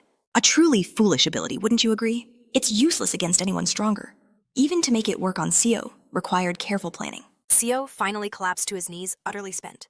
The creature then remarked, "It heard that those of a higher lineage could paralyze others with a mere gaze." Siwoo felt his strength abandon him, as if trapped in sleep paralysis. Life is truly unfair, isn't it? Once the rules are set, the weak are merely prey. If only Siwoo knew how to use that item on his hand, things might be different. But trouble never waits for you to be ready. The monster tossed the photo aside. Its form shifted back into the giant serpent. It promised to remember Siwoo's name. Perhaps he'd have better luck in his next life. Siwoo clenched his jaw. It wasn't over. He couldn't move, but he could feel it. He had one last movement left in him. The snake's maw opened wide, its eyes narrowing for the kill. Siwoo remained still, waiting for the perfect moment. He clenched his fists, gathering every last scrap of magic. The monster noticed and froze in disbelief. Impossible. Then Siwoo thrust his hand forward, unleashing a torrent of raw power. The blast slammed into the snake. It let out a curse, realizing it nearly died. In that instant, Siwoo surged forward, striking while it was stunned. But the creature reacted with blinding speed. A powerful tail whip sent Siwoo flying. He crashed into the wall, shattering the stone. The monster was stunned. How could he move? The poison should have completely paralyzed him. Siwoo trembled, his body finally giving out. He couldn't move another inch. So even a pathetic goblin can't be underestimated. But just then, its attention was pulled away. It felt a sharp pain and saw a blade protruding from its side. Looking at the weapon, it sneered. "What is this?" At that moment, a masked figure emerged. Yashin stepped forward, his face hidden. He began a chant. "I call upon the Storm Ancestor, who rules above the 9 heavens and commands the Ministry of Thunder." As Yashin chanted the incantation, the sword embedded in the monster's flesh began to glow with immense magical energy. That power coursed directly into the beast. "The night has only just begun." Hearing that voice, Siwoo forced his heavy eyes open. He saw Yashin, wreathed in a powerful crackling aura. "Your little game ends here," he declared. He began to advance on the beast. The monster, back in human form, ripped the glowing sword from its body. "Is this useless trinket all you have?" It sneered at Yashin. "Or is a human exorcist's main skill just speaking in a deep, intimidating voice?" Ignoring the pain, it grinned.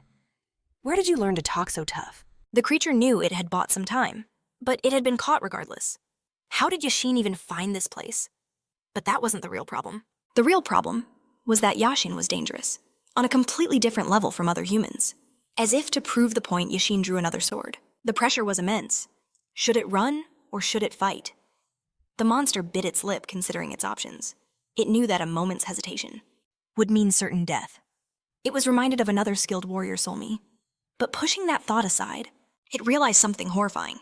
If Yashin himself came for this boy, it could be resurrected 100 times and still lose. It clenched its jaw. This is bad. Very, very bad. Suddenly, Yashin froze, his eyes widening in shock. A river of blood began to pour from the monster's self-inflicted wounds. The creature grinned. "If only I could stay for the festival, from the pool of blood." A dark, malevolent spirit began to rise. The monster admired its creation. Not bad, right, back when this spirit was sane.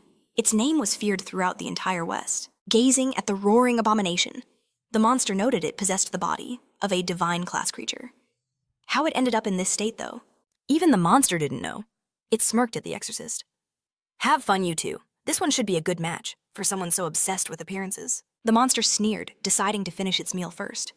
Its eyes fell upon Siwoo, still paralyzed by the poison, and a terrifying energy began to gather in its gaping maw.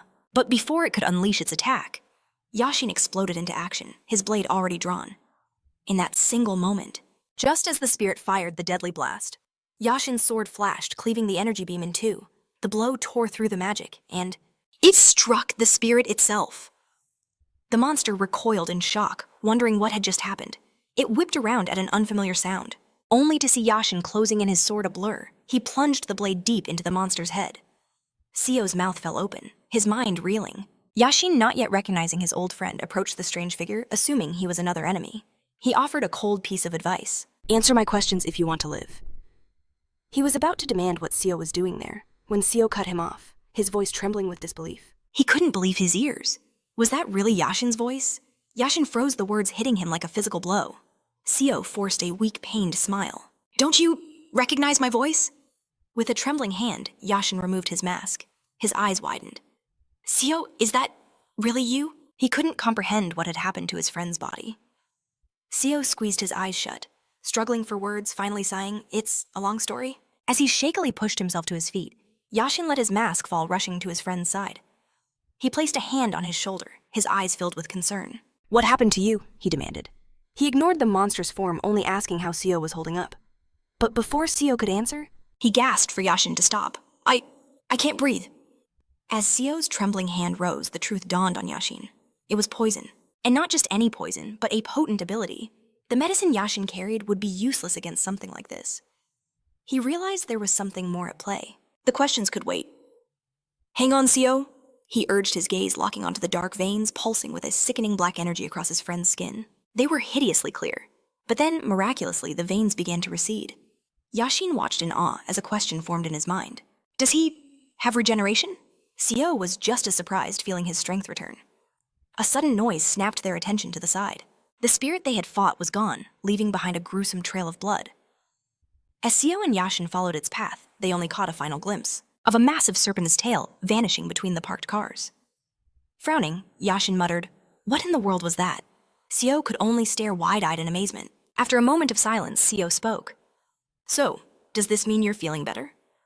Yashin, who was sitting with his head in his hands, looked up. Better, he scoffed. Hardly. He added, the man I've known for 3 years just turned out to be half monster. Now fully recovered, Siwoo awkwardly scratched his cheek. Yashin continued his frustrated rant. My friend is half-goblin. He couldn't believe Siwoo was hiding in plain sight for 3 years, and they never suspected a thing. Yashin groaned. If my father finds out about this, he'll ridicule me for the rest of my life. Siwoo felt awkward watching this and tried to change the subject. Is it true that you never said what kind of martial arts you study? Yashin confirmed it, sighing as he straightened his hair. He explained tiredly, it's our family's duty to train and destroy supernatural beings. If not for that, everyone would have thought I was crazy long ago. He then added, besides, there are only 6 months left. Hearing this, Siwoo realized Yashin also knew about the festival. He couldn't contain his shock. He twitched.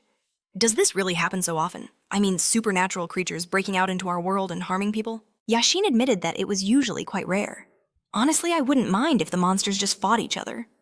Over the past 100 years? Yashin's words implied attacks on people were rare, but recently everything changed. Siwoo asked in shock, how recently? Yashin frowned. For monsters, humans are a source of power. Those who want to become kings don't just absorb other monsters. They devour humans too. Siwoo was stunned into silence. Yashin continued. A month ago, the number of missing people began to grow, especially in densely populated cities. There's no direct evidence it's monsters, but in most cases, there were clear signs of a struggle. Raising his head, Yashin declared, this is the first time monsters have shown themselves so openly. He abruptly rose, grabbing his sword. What do we have here? The next moment, Siwoo turned to see a flash of light, and then heard someone shout his name. His eyes widened in amazement. It was Soy, who excitedly asked if he was okay. Are you hurt? She was terrified and started apologizing, calling herself stupid. Suddenly, Yashin's sword was at her throat. Don't move! Soy froze, tears welling in her eyes as Yashin issued a deadly serious command. Take one more step and I'll consider it an attack, and then I will have to kill you. Siwoo rushed toward Yashin, trying to warn him, but Yashin cut him off. This isn't a person, Siwoo. It's a monster. I'm sure it understands the rules. That's why I'm warning it instead of killing it outright. Siwoo argued there was no point in talking, but Yashin explained, I'm doing this for you, Siwoo. He asked, were you told you could live in the human world if you passed the exam? Siwoo froze, shocked by the question. Yashin called him a fool. Do you even understand what that means? He glared at Soy. These are monsters, even if they look like people, and have individual personalities, their nature remains the same. They are driven by a thirst for power and slaughter. Yashin's thoughts were clear. Monsters eat each other and people. But you, Siwoo? You're still human. It doesn't matter how mixed your blood is. In Yashin's eyes, this place was Sio's home. He didn't need any monster's permission to be here. Already annoyed that Sio had been kidnapped, he demanded. Yashin scoffed at the very idea. To become a full monster just to stay home, the logic was utterly nonsensical. He didn't care about the circumstances. With chilling finality, he declared that Sio was going nowhere. Somi understood Yashin's perspective. To a human, this was a waking nightmare. But Sio was already on the monster roster. His feelings were irrelevant now. He was part of their realm. Looking at Sio, Somi knew she had to cast aside right and wrong. Breaking the rules carried a terrifying price. Imagining B's menacing glare sent a shiver down her spine.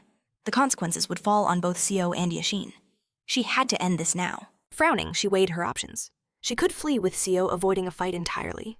But was it even possible? Yashin's aura alone screamed of overwhelming power. He was far beyond her league. Maybe Sio could reason with him, but she stood no chance. Yet she pushed those doubts away. To simply stand by and do nothing was definitely not an option. Gripping her quill, her expression hardened. I am truly sorry, she announced. But as his guardian, I must take him with me. Yashin gave a chilling warning about the price of ignoring his words. His scowl deepened. Then he suddenly froze, sensing a strange energy. In the next moment, Sio was standing directly before him, shielding Somi from his path. What is this foolishness? Yashin demanded in shock. Without answering, Sio reached forward and calmly took the sword from Yashin's grip. He began examining the blade, murmuring, "This looks interesting."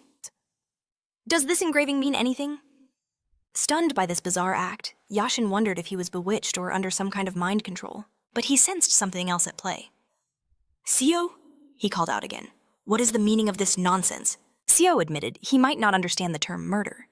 But that phrase, a mad monster that devours its own kind, I think that applies to you, Yesin, just as much as it applies to me. After all, I've already devoured someone today. A cold silence fell. Yashin froze at the chilling confession. The one he consumed, Sio explained, was a monster whose right to exist had been revoked. He admitted he wasn't sure how true that was. But he had killed to protect himself, and to protect those around him. With his jaw set, Somi watched as Sio admitted he had no plans to stop. He never wanted to harm humans. But if absorbing monsters would make him stronger, he would do it without hesitation. You don't need to go that far, Yashin protested.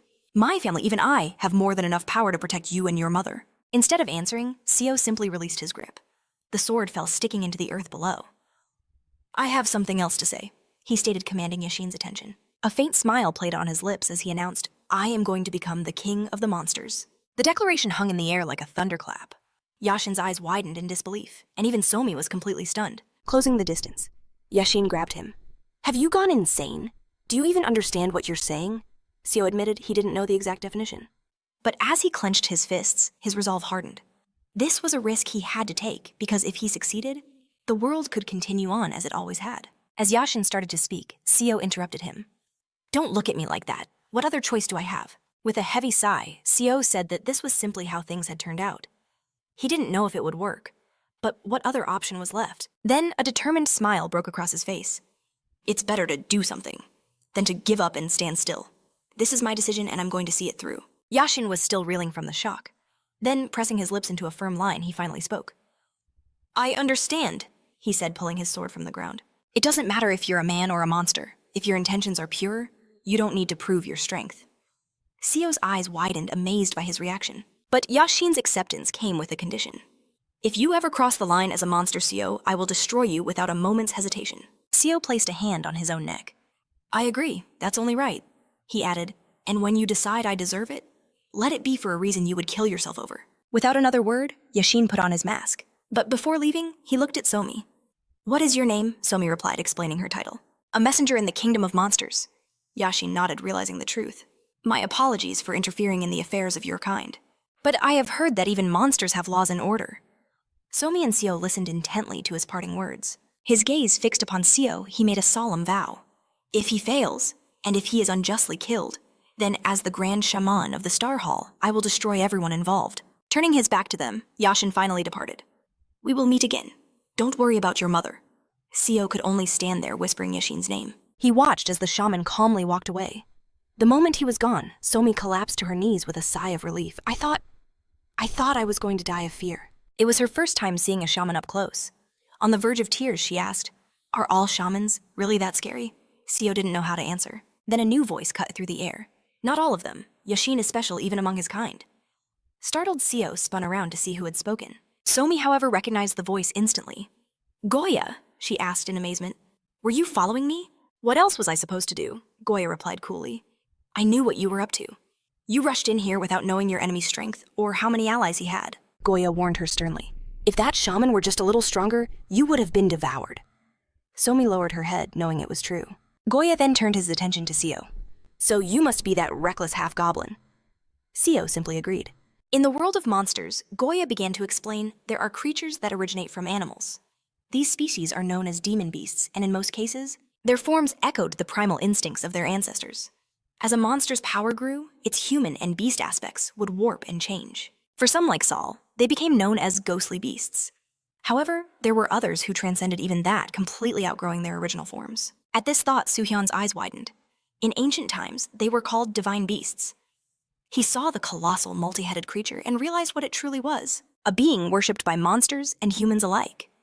Just then, a figure approached him with a charming smile, instantly drawing everyone's attention. He was glad to meet him, he said, introducing himself as Goya. Extending a hand, he declared that for Soo-hyun to become the Monster King, he would first have to defeat him. Goya, a member of the Black Turtle clan. Trying to appear friendly, he greeted Soo-hyun again. Soo-hyun reached out to shake his hand, wondering, what in the world was going on? He felt the atmosphere shift, and suddenly So-I screamed, Soo-hyun, don't shake his hand! Startled, Soo-hyun pulled his hand back. So-I glared, demanding to know why Goya would suddenly appear like this. She warned him that Soo-hyun had already had a difficult day, but Goya didn't care. What difference does that make? He scoffed. Is there some rule that says I have to wait for him to rest? He found it all hilarious. Stroking his chin, he sneered that a mere half-goblin was standing before him, declaring his intent to become king. The king of monsters. Goya mused, then suddenly grabbed Soo-hyun's hand. Before anyone could react, he bit his own thumbnail with a sharp crack. With a violent jerk, he unleashed his technique. A blazing line of fire erupted around Soo-hyun as Goya activated Falling Earth. So-I lunged forward, but she was too late. Goya and Soo-hyun vanished in a flash, transported to a completely different place next to a massive lake. Soo-hyun landed hard, but managed to stay on his feet. Goya looked on impressed. He assumed Soo-hyun was far stronger than he appeared. To be hit with falling earth for the first time and still be standing? That's a rare sight. Goya noted, adding that what's more? Soo-hyun wasn't even surprised. He simply frowned, staring Goya down. Are you here to eat me too? With that, Goya knew the pleasantries were over. Before we begin, Goya said, I need to ask you something. Do you play games? He quickly clarified he wasn't speaking metaphorically. He meant actual video games. Soo-hyun was baffled by the question, admitting he played a little in middle school, but not much after that. Goya nodded, understanding completely. What genre did you like? He pressed, listing off several types. Soo-hyun, realizing he had to answer, singled out one type, admitting he disliked online games. It always felt like spending money was more important than actual skill. Goya grinned. See, we have a lot in common. But suddenly a deafening roar erupted from the lake. Soo-hyun spun around just as the water exploded upwards. A massive spray shot into the air as he leaped back to dodge the deadly blast. He narrowly avoided the deadly fragments just as a colossal ice spike erupted from the depths. More roars echoed as Soo-hyun dashed to the side. He saw several more spikes bursting from the water, all aimed right for him.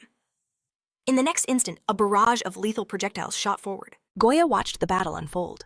He's definitely fast, he muttered, his gaze locked on Soo-hyun, who was momentarily suspended in midair. Goya realized that instead of just dodging Soo-hyun's first instinct was to keep his focus on him, the true enemy. Only then did he evade the attack. Not bad for a beginner. Activating his own aura, Goya prepared to move. He knew that in a real fight, Soo-hyun's instincts and raw talent were on another level. But his most terrifying trait was his ability to learn. Any enemy who tried the same attack on him twice only served to make him stronger. Goya suddenly froze, his eyes widening in shock. He watched as Soo-hyun confidently used the momentum from his own fall to launch a powerful counter.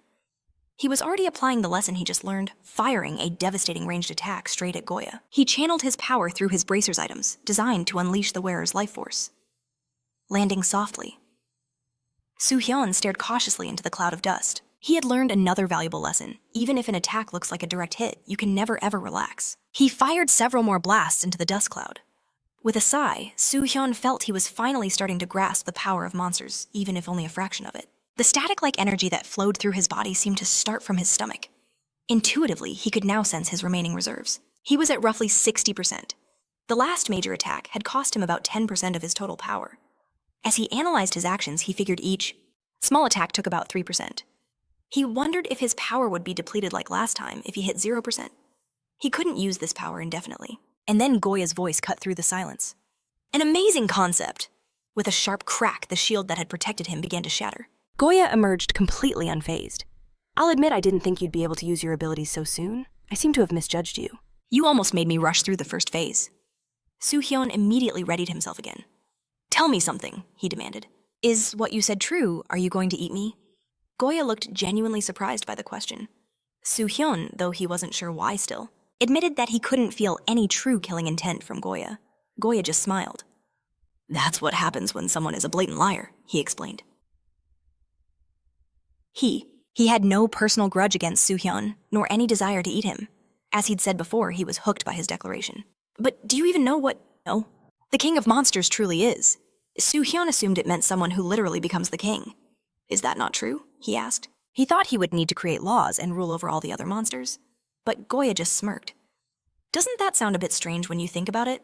He explained that the competition was based on pure strength, and the election cycle only came once every 666 years. The king would rule for centuries. Goya warned him that this wasn't just some festival.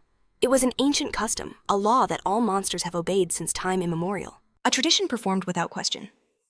Siwoo remained silent, absorbing the gravity of his words, as Goyo explained that monsters are creatures of desire. They are slaves to their instincts. A law created by the strong means nothing if it goes against their fundamental nature. Without this system, the slaughter would be endless. To prevent such chaos, the ancient monsters created a safeguard. The king of the monsters. To stop their own kind from spiraling into an inevitable catastrophe, they all reached a consensus. They would protect this empty throne. In exchange for harmony, every monster on Earth would bow to a single being. And for 10,000 years, this system held true. King after king ruled the eras, and while things changed slightly, the basic principles of monster survival remained the same. However, Goyo revealed there was one devastating exception: the king of the generation. Siwoo's eyes widened, listening intently. Goyo then posed a chilling question. Imagine if humans were suddenly forbidden from eating meat.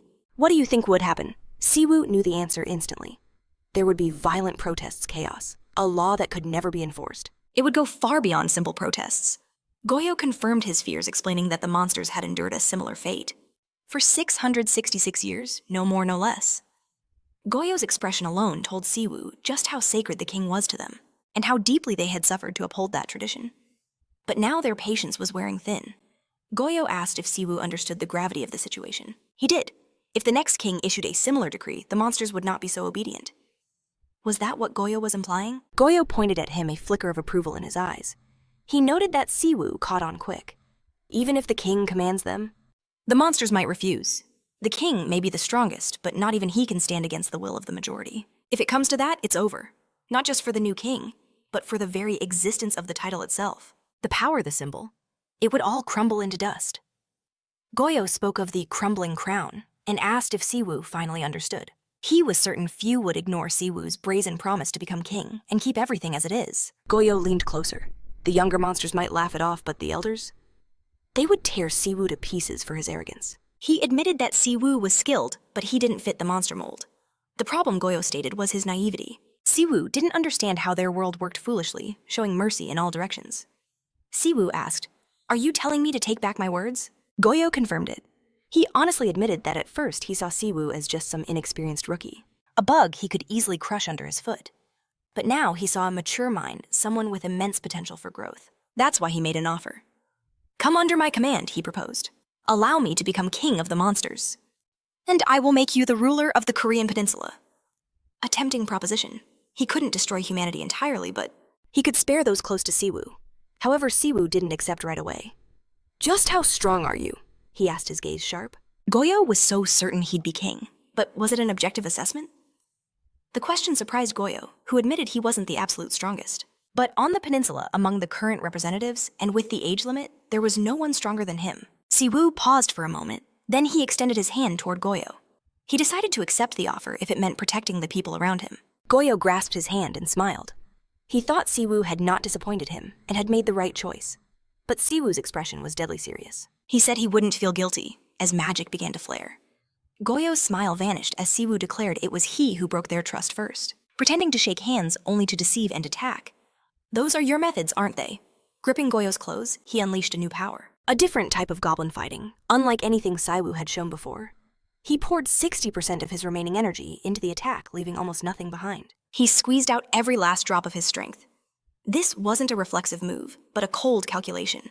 For the first time, he executed a technique full of confidence and intelligence. Intercepting Goyo, he used Goblin and Mountain Flip, slamming him to the ground without a moment's hesitation. His jaw was clenched, his expression resolute. The force of the impact sent fragments flying and released a massive burst of energy. Siwoo collapsed exhausted and head down. His body trembled uncontrollably. Was this the backlash from unleashing a monster's true strength? His assumption was correct. By pouring every ounce of monstrous power into that one attack, he had pushed his body far beyond its limits. With his resources completely drained, he couldn't continue the fight.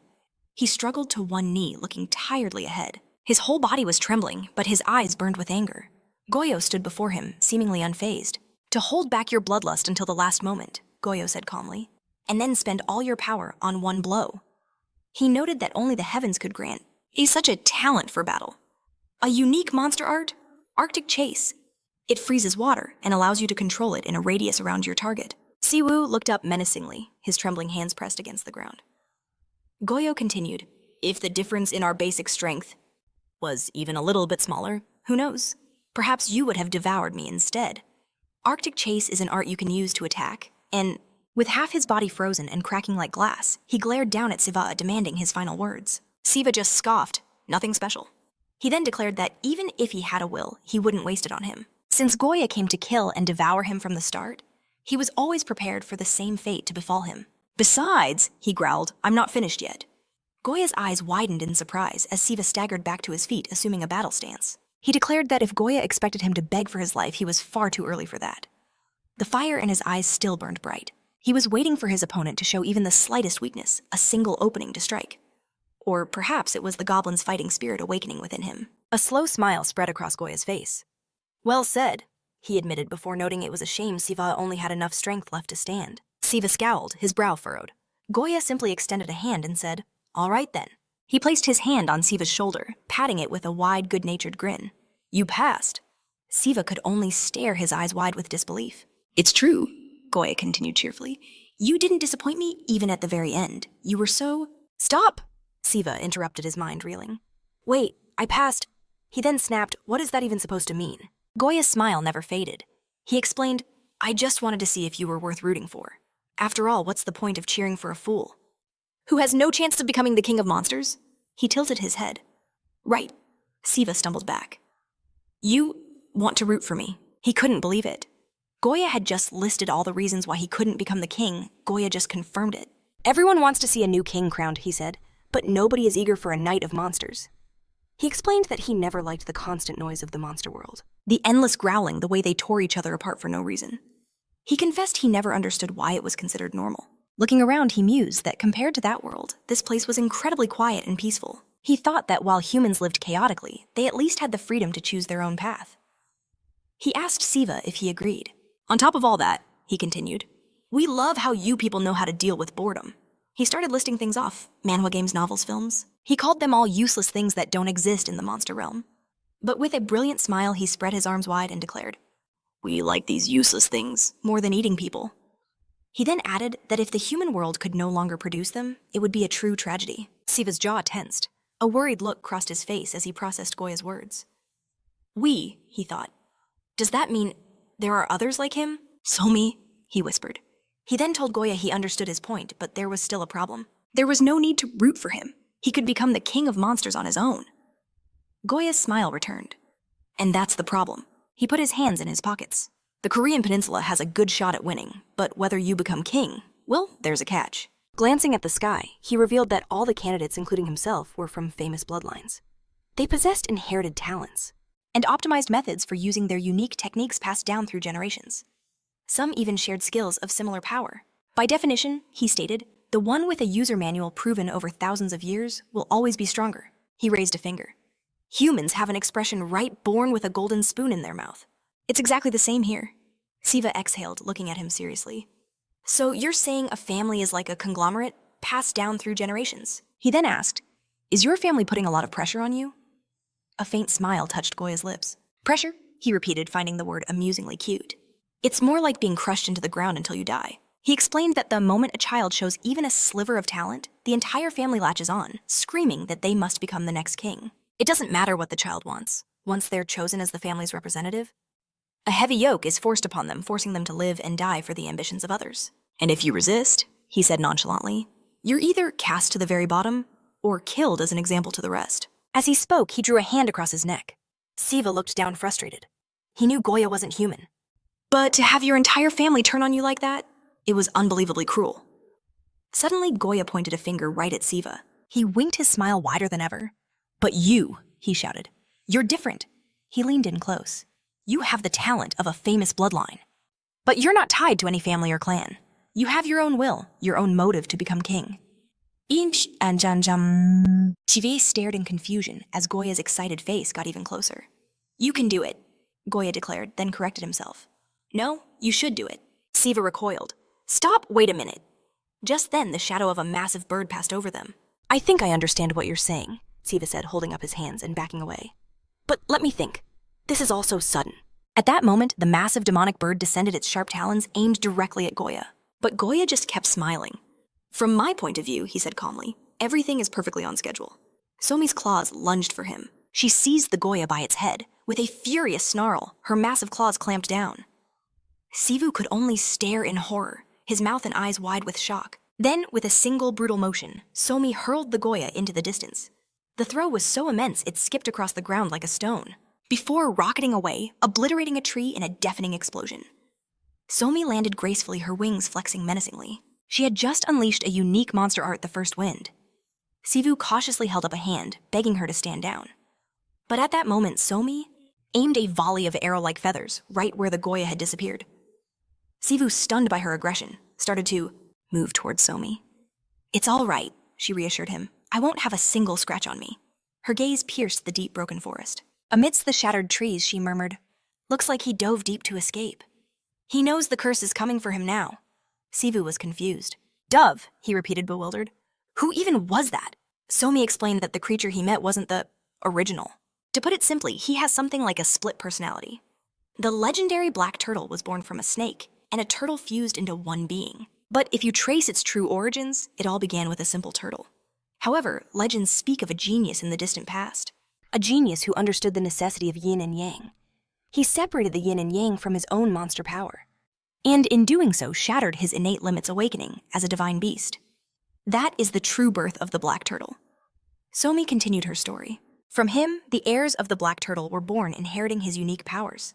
But she clarified to become a true, full-fledged black turtle. One must endure excruciatingly painful training.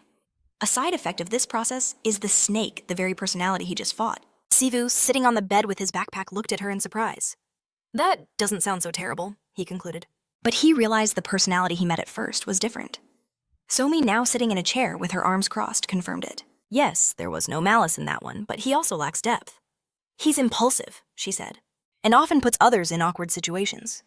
It's because a personality is naturally formed from the concentration of yang energy. Whether it's because of that, I'm not sure, she admitted. But his main personality is incredibly calm and cool-headed. It is completely dominated by the turtle's nature, the side responsible for analysis and strategy, as far as I know anyway. But for some reason, the Goya's snake personality was insane from the start. And that's only half the issue. It somehow has the power to seize control of the body, whenever it wants. And it happens far too often, which always leads to trouble. With a heavy sigh, she rose from her chair.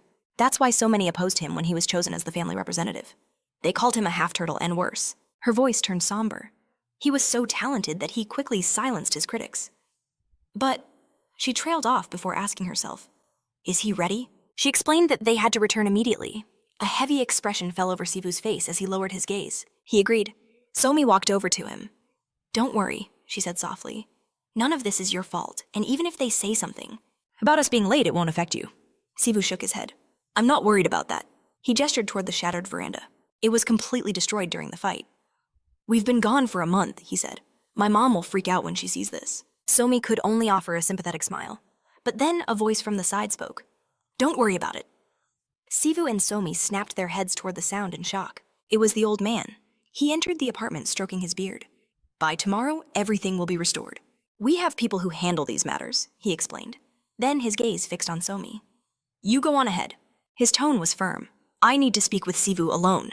Somi flustered, threw her hands up and began to ramble. He did everything right. This whole thing happened because of me. I miscalculated everything. The old man Bai was emotionless. I'm aware, he stated flatly, which is why you are not needed here.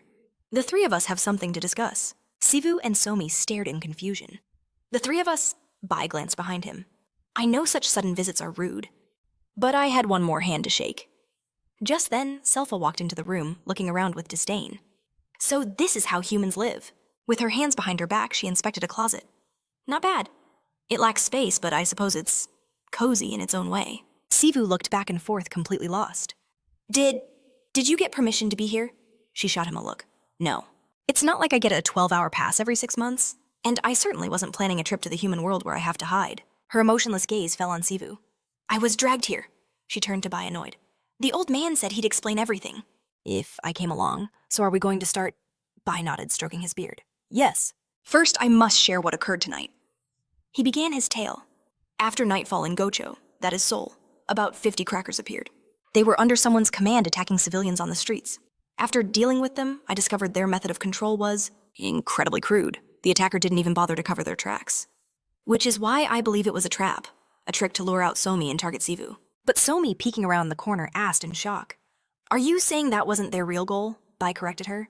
No, I am not saying that. That wasn't their only goal, Bai explained. Perhaps they have more than one objective. Sawa eyed him suspiciously, her arms crossed. Bai continued, saying that tonight at least 200 people vanished from the streets, disappearing from the Seoul metro without a trace. He clarified this number was just based on official statements. That reached human police stations. He concluded that the real number of missing people was likely over 500. Hearing this, Chivu and Sawa stared, their eyes wide with utter disbelief. Solmi was in a state of confusion, her expression downcast. I can't believe it, she whispered. This means it wasn't just one or two. She theorized there must be a whole group, at least 5 individuals organizing this. She noted that with a list of suspects, and enough hard work they could be caught. But Bai cut her off. You're right, he conceded. If the one who did this is from the Korean peninsula, then we'll find them easily. However, his gaze shifted sideways.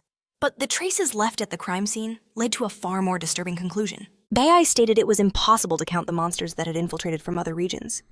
He explained that back in their own territories, they would have been captured instantly, so they chose to hunt in Korea, a place where tracking them would be infinitely harder. He warned that if they weren't found and punished immediately, these monsters would begin hunting people 6 months ahead of schedule. Sawa looked at him, her mouth agape in shock. So that's why, she trailed off. Exactly, Bai said with grim certainty. I need a monster with the will and the ability to protect the human world. He confessed that right now they needed any help they could get. He turned to the two of them. I want to make you an offer. I know you both have an exam this month.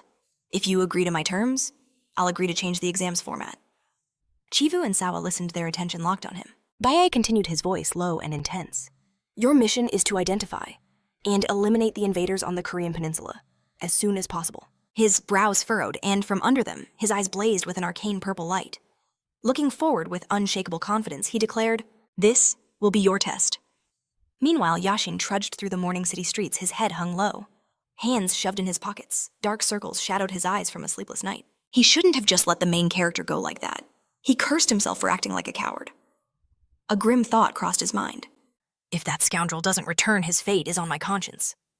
He understood that he had to take some preventative measures. Suddenly, a voice called out to him. Your phone was off. It was Siv, a hysterical smile plastered on his face as he held his hand on the back of his head. I knew you'd be heading to school. Got a minute, he asked. A lot has changed since we spoke yesterday. Sometime later in a cafe, Yashin's fury erupted. What? After this, he turned to Siv and demanded loudly, Have you lost your mind? The other patrons and staff turned to stare at their table. The main character quickly hushed him. Keep your voice down. You can't just shout in a public place.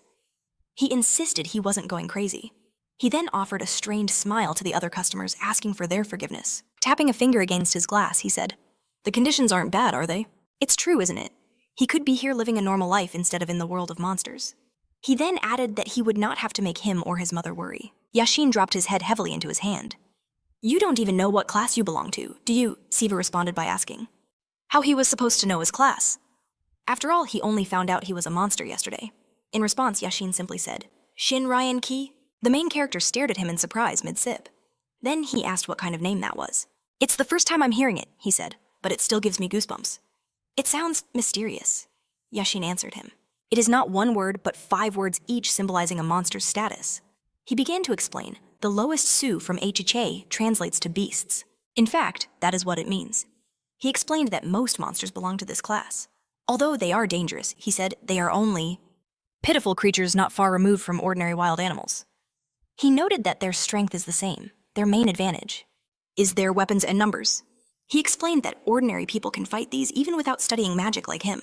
In the old records, there are even mentions of such cases. And with current weapons, you can fight them without a problem. He began to tell him that problems begin from the class above Su, when the monster becomes a level that ordinary people cannot do anything to. This class is called Go. These monsters have the strength of at least 100 people. But even if you put 100 people against them, this comparison only concerns their pure physical strength. This means that even if you send thousands of people, they will all die.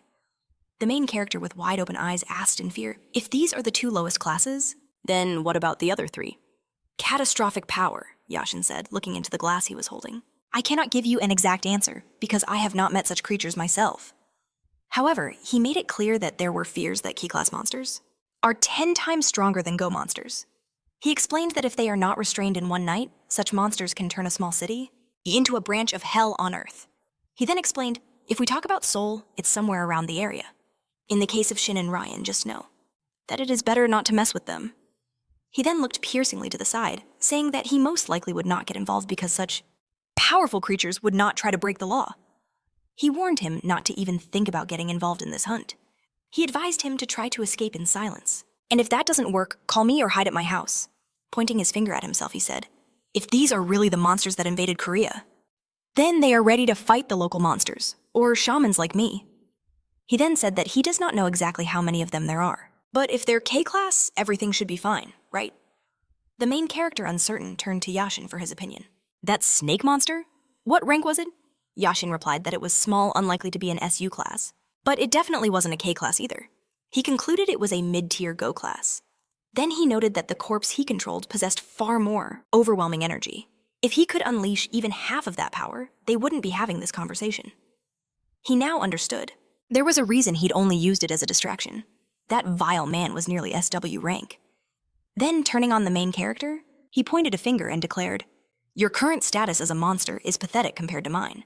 You're a mid-tier Go class at best, maybe even lower. Are you a goblin just trying to puff out your chest? Yashin's voice dripped with menace. That's the truth of it, so I advise you not to get involved, in situations you can't possibly handle. Siva listened with his head bowed, saying nothing. Yashin pressed on his tone a cold warning. You need to assess your situation realistically, Shivhamjie, you fool. Internally, Yashin knew he had to be harsh. He needed to crush this foolish pride before it got him killed. Siva tried to hesitantly respond, but Yashin cut him off with a roar. What? I can't hear you, speak louder. The main character finally lifted his gaze, his eyes burning with defiance. If I meet him again, I am 100% certain that I can defeat him. Yashin stared back, completely bewildered. The main character's face was a mask of triumph. Just like you said, if you hadn't been there, I wouldn't have stood a chance. However, he smirked. A lot has changed since then. I've started to understand how the power of monsters works, and I've figured out how to fight. Yashin's gaze was piercing. What an utter fool. With that kind of thinking, he was going to destroy himself. Suddenly, Shara looked up in surprise. Yashin was already on his feet. Are you going to school? He asked, glancing at his phone. It's already that time. He didn't have a chance to finish. No, Yashin answered flatly. Not today. It seems you won't figure this out on your own. A dangerous glint appeared in his eyes. In that case, I'll have to beat it into you. He slung his backpack over his shoulder. Follow me. A short time later, they arrived at the Olympic Gymnastics Arena, a massive modern sports complex. The building was constructed in 1986 for the 1988 Olympic Games in Seoul. Today, it's known as a large dome concert venue, but the public has no idea about its other purpose. The main character stared around in absolute astonishment. I never would have imagined that something like this existed in the basement. They stood in a colossal hall filled with sparring areas and countless clan coats of arms. I saw so many places like this on the way here. Does all of this belong to your family? The Olympic Gymnastics Arena is actually a special underground public training center. No, Yashin replied, explaining that the government created it. There are other shamans and masters here, not just my family. As he spoke, he began to casually shrug off his jacket. The government, the main character asked, bewildered. As the information sunk in, his eyes widened. Does that mean they know about the monsters about the festival? Yashin stared grimly ahead. Since ancient times, those with power have always kept shamans by their side. He paused, then continued. In fact, the very first shamans may have created the concept of a state itself. After all, in the distant past, the ability to fight monsters would have been valued above all else. He then revealed that 666 years ago, At the dawn of the Joseon dynasty, the monster threat vanished. but the Joseon family still organized the Constellation Hall to train shamans, and my family continues that duty. While removing his shirt, he explained that monsters and festivals are all recognized at the national level. Loosening his tie, he added, however, it's a secret that only a handful of the elite even know about, and it seems they don't take it seriously enough. Finally, he stared down Siva, his eyes blazing with intensity. So, if you're ready, attack me. The main character looked back, a flicker of uncertainty in his eyes. Yashin rolled up his sleeves. Like I said before, there are no restrictions, no rules. If you can land even a single hit on me, then you won't have to worry about fighting monsters. Siva asked. Will you use a sword or a dagger like yesterday? Yashin's answer was a cold, hard no. These are the only conditions under which we fight. Most shamans can only display half their skill without a weapon. He elaborated. The situation is so severe that a shaman must never ever part with their weapon. His eyes narrowed. However, I could face a first-class monster without one, and it would be easy. A chilling blue aura began to radiate from Yashin's body as he slowly advanced on Siva. In other words, if you can't even defeat me like this, then you're weaker than a high-class monster. Do you understand? He urged him on. I already told you to attack. He took another step. Didn't I? Siva looked back, his expression a mess of confusion and fear. His legs were shaking. A single bead of sweat traced a path down his face. Suddenly, Yashin's eyes shot wide open in surprise. The main character exploded forward. He launched himself at Yashin's fist, pulled back for a devastating strike, his other hand reaching out for a grab. But with a blur of motion, Yashin effortlessly parried the attack and slammed his own fist into the main character's jaw. The impact was immense, sending Siva staggering back. His bruised face snapped to the side. Before he could recover, Yashin was already pressing his counterattack, stepping forward and unleashing a brutal roundhouse kick. With a single kick, he sent the main character flying meters away. CVU's body tore across the floor, covering, slamming into the wall at the far end of the hall. Yashin didn't ask if he was okay. There was no point. The moment his foot connected, he understood everything. He'd already seen CVU's insane regeneration. Looking ahead with confidence, Yashin saw drops of blood staining the torn floor. The main character face bloodied and nose bruised simply called Yashin amazing. This was Yashin's goal, to save his friend by forcing him to get serious. That's why he didn't hold back. The main character rose to his feet, settling into a fighting stance. He wiped his bloody nose with his sleeve, leaving a crimson smear on the light fabric. Looking straight at Yashin, he remarked that he was just like the main character of a manhwa. The devastating blow had done almost zero damage. Yashin looked on tensely. He realized he was the one on the losing end. It felt like he'd just kicked a solid brick wall. His clenched fist trembled from the sheer impact, knowing that if he'd used any less power, his own bones would have shattered. CVU looked forward, certain that his friend wouldn't be truly hurt even if he unleashed his full strength. And Yashin understood. CVU was a far more dangerous monster than he ever imagined. Their eyes met. The entire atmosphere in the room shifted. Breaking the silence, the main character attacked first, moving with blinding speed.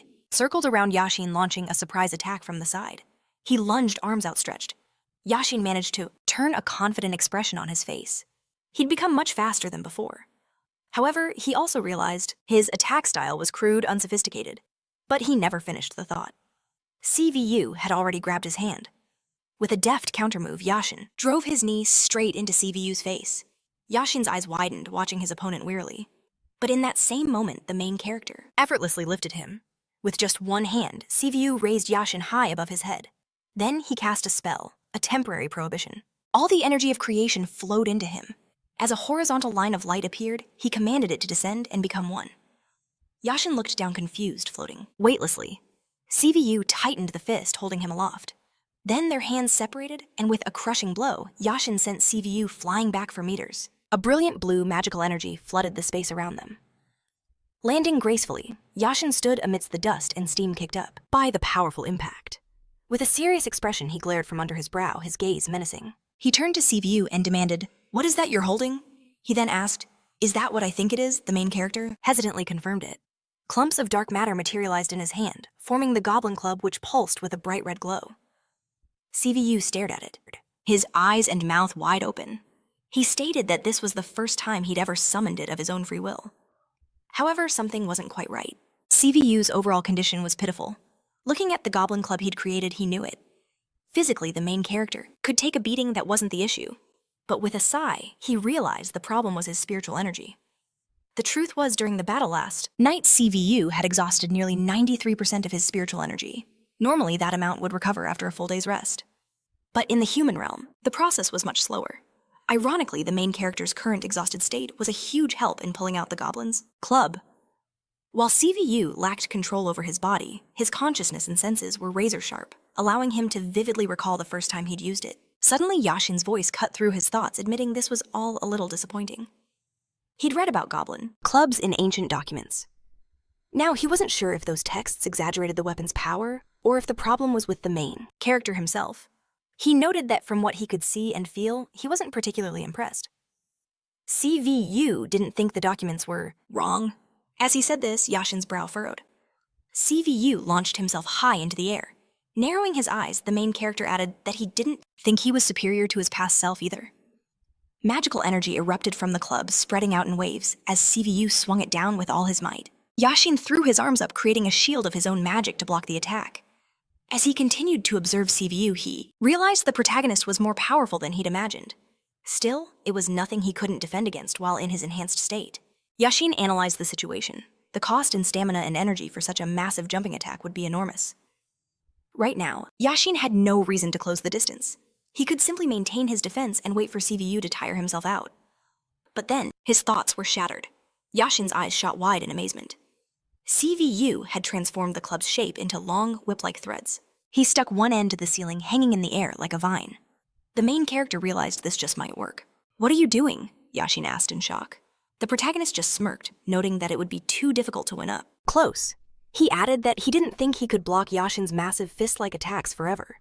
CVU knew for a fact he couldn't replicate the power of his last club strike. He mentally noted that the size and strength of this new creation were nothing special, not even half of what it was before. However, CVU knew there was more to it. He focused on his ability to freely change the club's shape. Obeying CVU's will, the free end of the vine-like weapon coalesced into a heavy ball. The protagonist had just enough cunning to make it work. He began to spin the ball, building incredible speed and devastating striking force. "Let's begin," he suggested. Yashin warily watched the ball as CVU launched it toward him. At the very last second, he raised his arms to block the attack, forced to lean back from the sheer crushing impact. Gritting his teeth, he dodged just in time, receiving only minor damage. But Siwoo was relentless, swinging the goblin club once more, which made Yashin's eyes widen in alarm as he realized what was coming next. Launching himself off the ground, he soared high into the air, twisting to the side. In the next instant, the main character's attack smashed through the floor with incredible force, right where Yashin had been standing moments before. Clenching his jaw, Yashin mentally assessed the situation. There was no change in the aura's intensity, but its form and control were on another level entirely. On top of that, Yashin knew his strength had also increased exponentially. After landing, he raised his head, glaring at Siwoo, who was still suspended by his threads. "Do you really intend to fight so dishonorably?" he asked. The main character simply grinned, spinning a new ball of energy. "I'm not exactly the most honest person," he admitted, "but isn't this what you wanted?" "Remember, this is a test to see if I can fight a monster," Siwoo then asked. "In a situation like that, don't you think it's better to be vicious?" "I'm certain there's no place for honor in a battle to the death." Yashin froze. The chilling logic in Siwoo's words was so powerful, it was impossible to argue against. Meanwhile, Siwoo continued his speech. "And if you think about it, despite the weirdness of it all, we're just two good friends, a couple of teenagers having a spar." Smirking, he added, "Sometimes admitting you're wrong is the smartest option." The implication was clear. Yashin should be the one to back down. Immediately after, the main character's tone shifted. "You might have a point, but what am I supposed to do if my own abilities aren't enough for a fair fight?" Yashin remained silent, unable to find an answer. He activated his magic, preparing to repel the next assault. Finally, he asked, "Is this really how it's going to be?" He trembled, unable to contain his boiling emotions. A furious grin spread across his face. "I've had enough of listening to your nonsense." "Oh, I'm terrified," Siwoo said sarcastically, launching a fresh attack. But Yashin leaped aside, dodging with ease. Siwoo didn't stop. He fired the ball of energy again. The attacks were overwhelmingly powerful. Yashin knew he had to get faster, but he mentally noted that avoiding Siwoo's assault was becoming more and more difficult. As he dodged another blow, he noticed he was adapting to Siwoo's martial arts, adapting to his speed, and he was doing it rapidly. However, the main character struck again. This time, Yashin realized he'd moved in the wrong direction. At the very last moment, he threw his hands up to defend, gritting his teeth. He poured every ounce of his strength into repelling the attack. A massive explosion erupted. Siwoo, who saw it, shouted excitedly, "Yashin, are you okay?" He had changed his tactics to minimize the impact, but it was still much weaker than before. Still, he assumed his friend was wounded. Suddenly, Siwoo felt a strange vibration travel up the thread he'd created. And then he heard Yashin's voice. "I turn to the righteous comfort of longevity." The main character's eyes widened in pure amazement. He listened as Yashin spoke of the true ruler, who allows the sun and flags to shine brightly, of the urgency prescribed by law and demanded by equals. As the dust from the impact cleared, Siwoo saw Yashin standing tall, having intercepted the very weapon Siwoo was using. Yashin's magic flared. Arrows that pierce willow leaves like thorns. He thrust his hand forward, and a powerful magical attack surged along the thread. Seeing this, Siwoo's eyes shot wide in amazement as he looked up, noticing Yashin's attack had severed the thread holding him aloft. Because of this, Siwoo began to plummet downwards, without waiting for the main character to hit the floor. Yashin charged in to attack, but Siwoo yanked his weapon, attempting to strike Yashin from behind. However, Yashin felt the movement and turned his head, dodging to the side just in time. He took no damage and continued his incantation about the Monarch of Cold Swords, which changes the color of the crimson skies. Currently, Yashin wasn't using any of his usual rituals to amplify his fighting skills, and as a result, this hindered him greatly, preventing him from using most of his techniques. However, Siwoo frowned as he looked closer at Yashin and realized that even if he could use those techniques, it would be difficult for him to control his power now. Yashin, surrounded by a magical aura, closed in on Siwoo, who stood his ground, watching Yashin in awe. Meanwhile, Yashin spoke the final lines of the incantation, of the urgency prescribed by law and demanded by equals. Adding his own energy, he created a weapon of divine power. A shining sword appeared in his hands, a heavenly sword known as the Ark of the Motherland. The protagonist, realizing Yashin had created a divine weapon, clenched his jaw and tried to attack. However, even if this sword was made hastily, the power it held to defeat a monster was astonishing. Their attacks collided from different directions. Very soon, Siwoo was shocked to see that his own weapon was being cut apart. This was the moment before the end. Yashin froze for a second, watching the shocked expression on Siwoo's face. The reason he hesitated was because his friend was standing right in front of him. However, pressing his lips tighter, he decided to see it through to the end, precisely because his friend stood before him. Despite his goblin club being destroyed, Siwoo wasn't about to give up. Frowning, he clenched his palm into a fist to strike. At the same time, Yashin swung his sword, but the next moment he froze in amazement. He saw his blade begin to dissipate, before it could even reach Siwoo's body.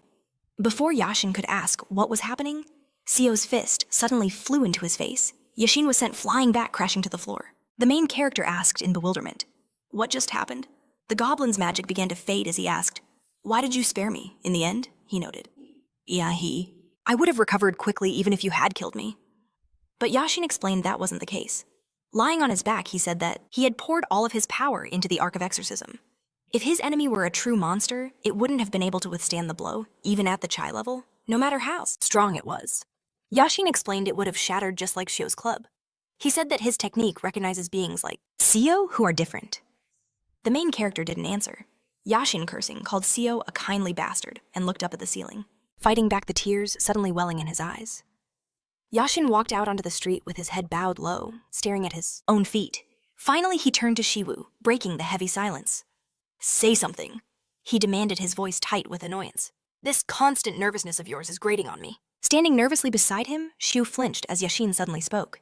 He stammered, asking if Yashin's nose was badly hurt. Siwoo worried about a scar, but Yashin cut him off, declaring no scar would remain. After all, he didn't possess. "But I've trained it relentlessly. Broken bones and torn skin will heal in a day." He touched the bandage on his nose with a finger, and a sudden realization hit him. "You held back, didn't you?" he asked, his eyes sharp. Right before the blow landed. He remembered the moment Siwoo saw that his own attack had failed and instantly weakened his punch. If he hadn't, Yashin would have no nose left. Sighing, he admitted, "You have potential." He gave Siwoo his permission. "Go on, run around the city. Hunt some monsters if you want. Do as you see fit." Siwoo began to thank him for his understanding. But before he could finish, Yashin suddenly added, "However, there's something I still don't understand." He explained that he was only doing this because of a promise. "Here, take this," he said, finally holding something out as Siwoo watched in surprise. Yashin was handing him 3 vessels attached to a ring. The main character asked, confused, "Are these pumpkins?" Yashin confirmed that they were. "Indeed," he said, explaining they were consumables. "Think of them as something like a disposable bomb. To activate the bomb, Yashin explained you have to hold it and speak a command with speed and confidence. He added that if Siwoo was in a hurry, he could simply smash it on the ground.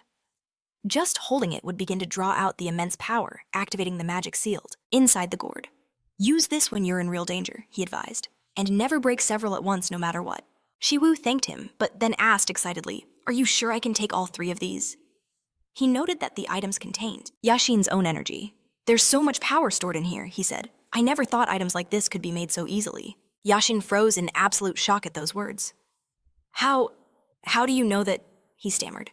He assumed Siwoo must have seen them before, but Siwoo explained that wasn't the case. Touching one of the gourds, he admitted, holding it, "I can feel the very same energy that you used in our battle." He pictured Yashin's attack, adding, "A massive amount of that energy is stored inside these pumpkins." The main character's observation was terrifyingly correct. Inside each gourd were 3 distinct swirling streams of colored energy. It was a storage-type dharma, weapon mainly used by the Yashin family. Whenever a shaman had spare time, they would pour their energy into these specially processed vessels. Yashin did this as well in his free moments. In a critical situation, it allowed the bearer to use powerful magic that would otherwise be too difficult to concentrate on. It was not necessary to be the creator. Anyone holding the gourd could use this dharma tool to perform magic. Yashin, still unable to process his emotions, remembered that the entire point of the gourds was to seal that energy. It was supposed to be impossible to see inside, let alone know how much energy was there or what type it was. Desperately searching for an explanation, Yashin asked, "Show me your hand just for a second."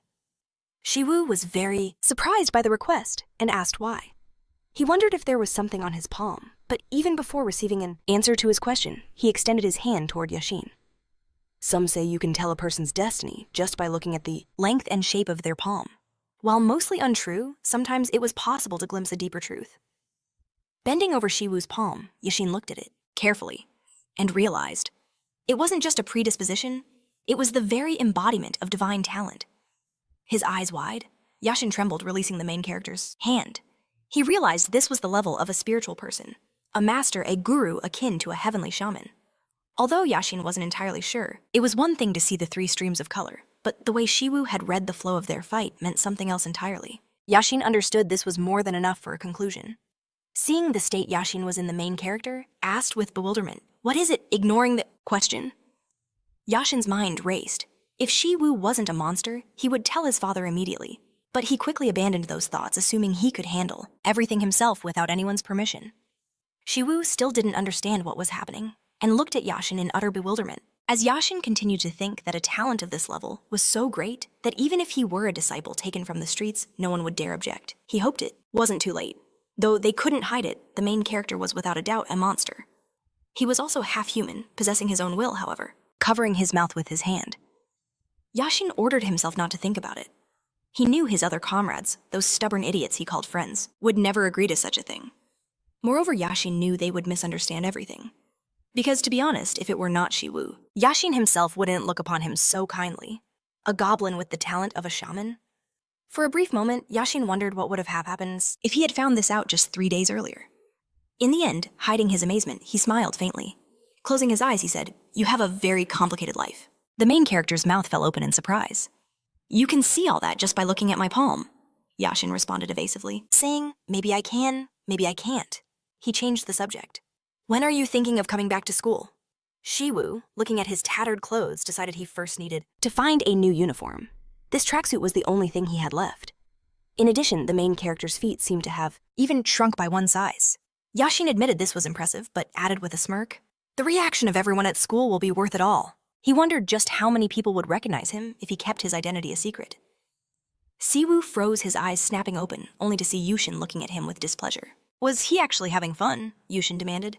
He admitted the thought alone gave him a headache. But despite his apparent anger, Yushin was actually looking forward to that very moment. Suddenly, he pulled out his phone, glanced at the screen, and declared this simply. Couldn't be happening. It was already incredibly late. Now he understood his hunger, and Siwoo offered to grab a bite nearby, insisting it would be his treat. Yushin didn't get it. Why not just head to Siwoo's place and eat there?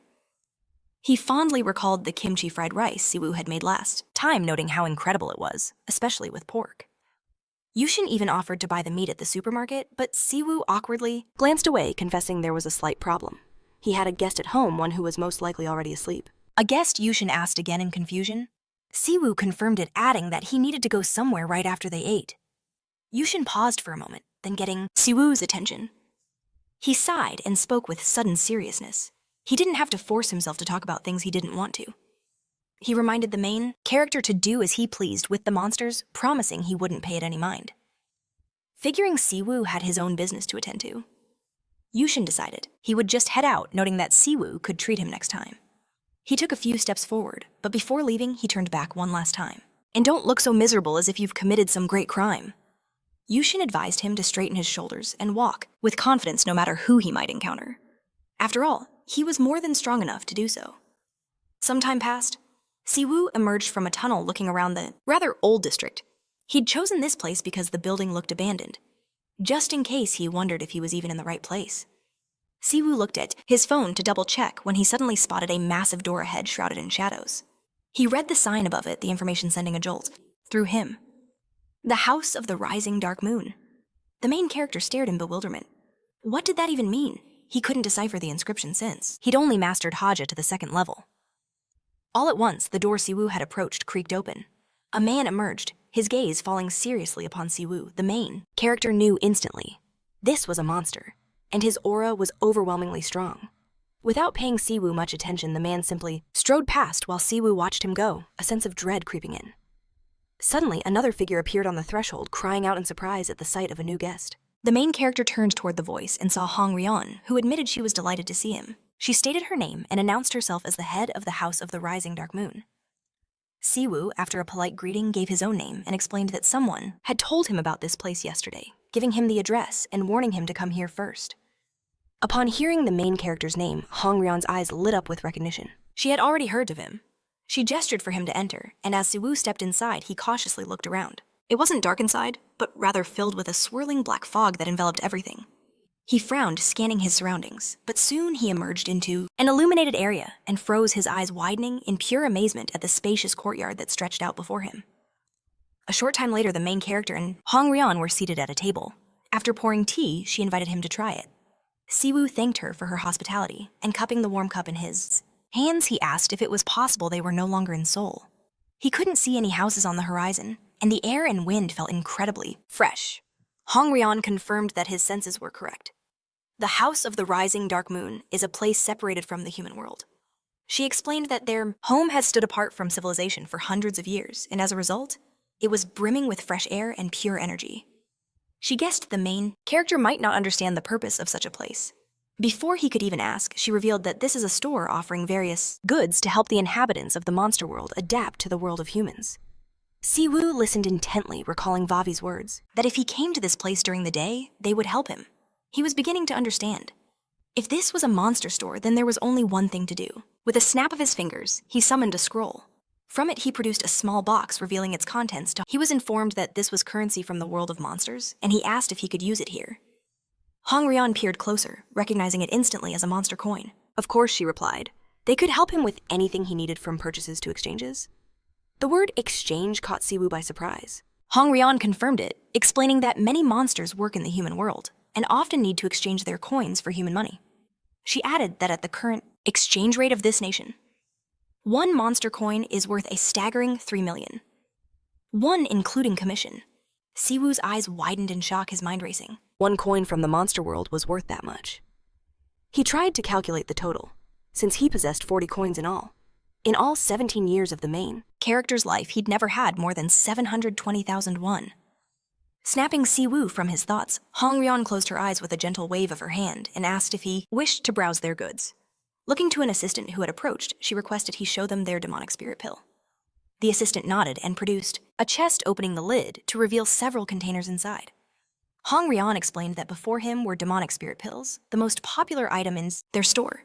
This pill could accelerate the restoration of a monster's strength. Siwoo leaned forward, examining the contents of the chest with intense curiosity. Hong Ryeon noted that, as the main character likely knew, the human world has almost no natural monster energy, and even in their own world, recovery takes time. That is why this one pill, forged from countless elements of the monster realm, using the secret technique of the House of the Rising Dark Moon, was so special. She added that even in an environment where monsters are naturally weakened, one could regain their full strength immediately after consuming it. Siwoo could only exclaim in amazement. He was buying this for one reason: he needed pills like these.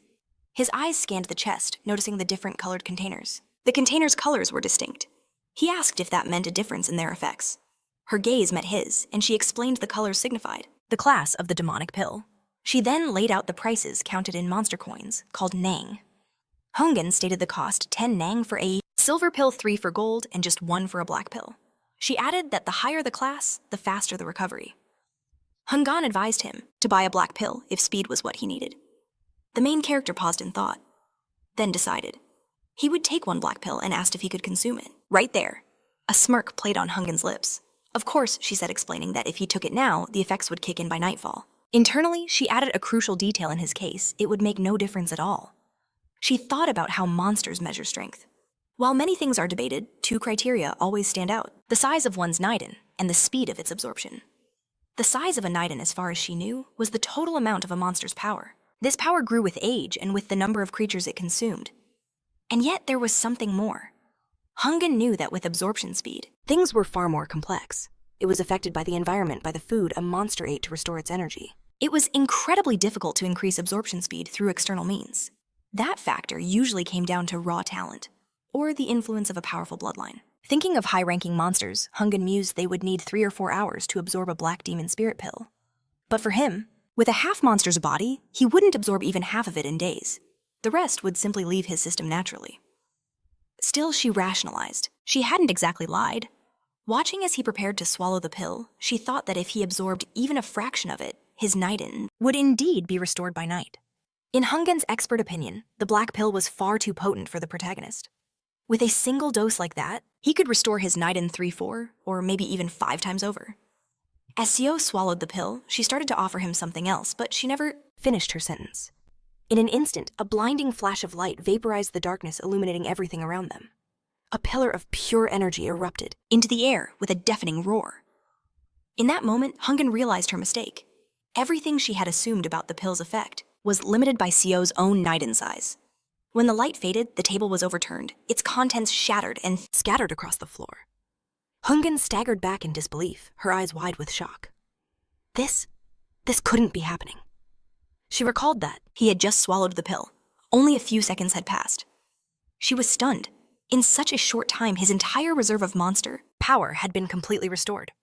She stared forward into the cloud of dust where a dark silhouette was beginning to form. Siwoo let out a sigh, lowering his head. It was only the 3rd day of his life as a monster. He stretched out his palm, gazing at the untamed magical aura radiating from his body.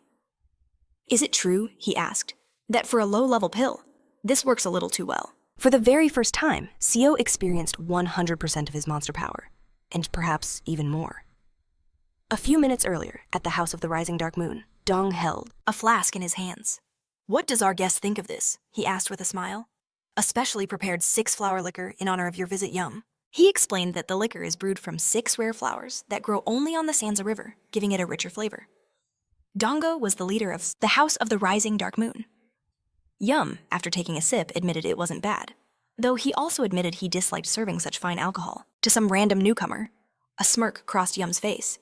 "I haven't seen Hungan in a while," he commented. "She said she'd be back after she saw someone. Should I take that to mean she doesn't care about me as a guest?" Dongu smiled warmly. "How could that be possible?" he replied. "Hungan is just a little late due to some work," he explained, noting that the guest she was seeing was only making a short visit. At this, Yum froze. Frowning, he demanded, "Who is this guest?" Dongu didn't know the details himself, but he recalled hearing that the visitor was a half-monster, with goblin blood flowing in his veins.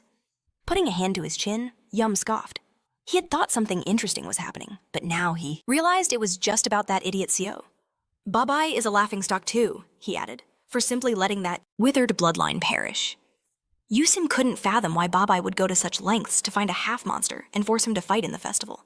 "You can't even call Siwoo a monster," he sneered, "let alone a participant." Hearing those words, Dongu suddenly flinched, though he remained silent. Yum noticed. "You've suddenly gone quiet," he said. "Why is that?" He taunted. "Is pouring my alcohol too boring for you?" But then another thought struck him. "Or is it because you're the same kind of half-monster loser? And you don't like my words?" Dongu's hands clenched into tight fists. He lowered his head as Yum continued his verbal assault. "My older sister told me about your ancient 1,000-year-old traditions that everyone respects. However, I've also heard that, in reality, the Dark Moon is just a gathering of half-breeds with nowhere else to go. Is that true? He sneered. All members of this family are strange creatures, neither human nor monster. According to Yum, they didn't see themselves as human, yet no one in the Monster Kingdom considered them their own. This whole place was just a product of the half-breeds' suffering, a place for them to pretend they weren't. Useless. No matter what was said, Dongwu only clenched his fists tighter, as Yam admitted his own words were quite clever. But even if that's not the case, Yum smirked. The day will never come when members of the Dark Moon family are called true monsters. He leaned in. Am I right? Dong was silent for a long moment. Then a slow smile spread across his face as he asked, How can someone like you possibly know the future? He gestured to the empty cup. Your bowl is empty. Lifting the jug, he mused aloud. Shall we fill it again? Yusim then asked, Is it true that once a merchant, always a merchant? However, he was growing bored of mocking Dongwu. He simply lifted the cup he was drinking from. Dongwu apologized for everything that had transpired. Yusim then demanded, When can I leave this place? Dongwu explained that all preparations would be completed today. He noted that all the monster coins Yusim provided had been exchanged, and that the documents and housing for the human world were ready as requested. He added that everything was handled with the highest quality, using as few people as possible. Chuckling, Yusim admitted that Dongwu and his company were working much faster than he had anticipated. Dongwu replied, You risked your life for our people, explaining that he was merely doing his best in return. But Yusim cut him off, announcing, I didn't do this for the House of the Dark Moon. I did it out of disgust for the strangers who have appeared. They allow themselves far too much, he declared. And as the owner, I cannot simply leave things to chance. Am I wrong? Taking a sip, his thoughts turned serious. If he invested in his clan's reputation, even his father couldn't deny his right to participate in the festival. Yusim wasn't far behind his brother and sister in natural talent, but he was born 100 years after them. Because of this, they were all treated on entirely different levels.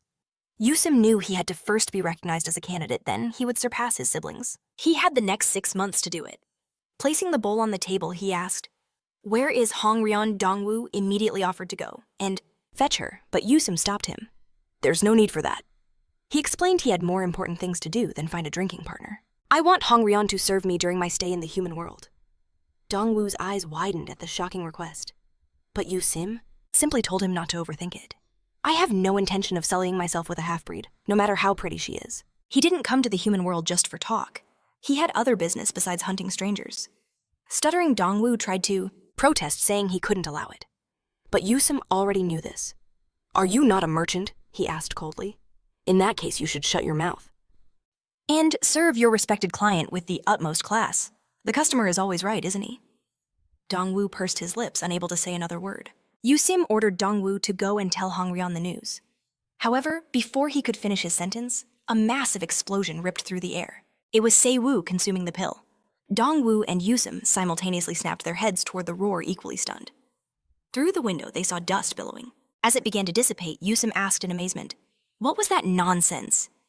In this world, everyone knew that chi like water flows through all that exists. For any living being, that water was a small puddle that accumulated over time. Its composition and use varied for each creature. But it was an unspoken rule that the main laws were the same for all species monsters or people. Even with a larger vessel, a person could not fill it more than it could hold. This was an obvious principle that needed no explanation. At that very moment, Siwoo looked at the frightened Hongryeon. Are you okay? He asked as energy still radiated from his body. Siwoo assumed that something strange had occurred because of him. This pill is far more potent than they said. Hongryeon could only wonder in shock, how was this possible? The main character continued speaking. This feeling is incredible, he thought, struggling to describe it. In the end, he felt as if he could achieve anything in the world. Hongryeon realized that the world's fundamental principle did not apply to Siwoo. Suddenly, she froze as a voice cut through the air. What is happening here? It was Yusim, his face twisted in displeasure. What kind of ignorant fool brazenly releases their energy in a place like this? He spat. He decided this was his chance, to teach Siwoo a lesson he wouldn't forget. But Hongryeon drew Yusim's attention, insisting, It was my fault. The main character had nothing to do with it. Please don't be angry, she pleaded. But Yusim ordered her to shut up. Did I ask you to speak? Did I give you permission to open your mouth? Do you take me for an idiot? He snarled, insulting her further. Hongryeon didn't answer. Yusim confidently stated that the monstrous power he felt after the roar came from Siwoo, whom he considered a complete failure. On top of that, Yusim suggested that Siwoo clearly doesn't understand his place, continuing to leak his energy everywhere. This irritated him greatly. Looking contemptuously at our hero, Yusim asked, Even knowing I saw everything with my own eyes, you still want me to ignore this because of your stupid excuse. Siwoo was silent, carefully listening. To Yusim's words, Hongryeon wanted to plead with him, but before she could, Siwoo turned sharply toward Yusim and apologized. He confessed not yet accustomed to his own monster's power. With a faint smile, he touched a finger to his lips, showing a modest nature rare even for a human. He admitted he never dreamed this could happen, and sincerely apologized to Yashin for disturbing his peace. However, because his power was filled to the brim for the very first time, his body and mind had ascended. He ran a hand through his hair, still smiling, and suddenly added, "Even if that's what happened, don't you think you're speaking too rudely to someone you've just met for the first time?" Because of the overflowing energy, the protagonist's character, for a moment, became more like a monster than a man. Upon hearing those insolent words, Yusim frowned in pure fury and asked, "What did you just say?" Ignoring the question, Siwoo asked what Yusim was even thinking. He admitted he was truly sorry for the disturbance. But remembering how Yusim had called him a loser, he advised, "You shouldn't speak so disrespectfully." Clenching his jaw with rage, Yusim waved his hand, sending Siwoo flying. He slammed into the ground as dust rose into the air, and Hongryeon watched, in absolute horror. Seeing the expression on her face, Yusim commanded her to look. He warned her that this was only the beginning. She'd be wise not to cross the line. This isn't a fight. It's a lesson in teaching mudblood. Monsters some proper manners. But despite the devastating blow, the main character shot back to his feet. With a flick of his fingers, he unleashed a new attack that struck Siwoo from below, right on the jaw. Hyeon pleaded with Yusin to calm down, reminding him that violence was strictly forbidden here.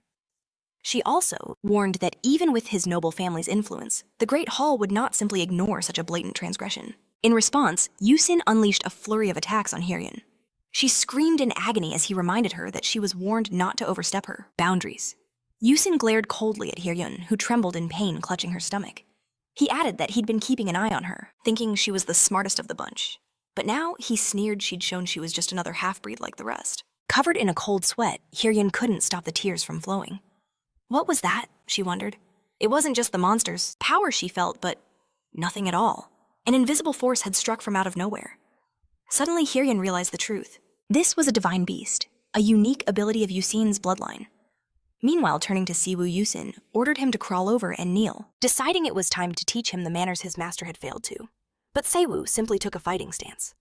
"Are you still talking that nonsense?" he asked, tossing his jacket aside. Siwoo charged, yelling that if Yusin wanted to solve things with words, he should have asked politely. He pointed out the irony of lecturing about manners after launching a full-force attack, and asked if Yusin didn't think that was a little impolite itself.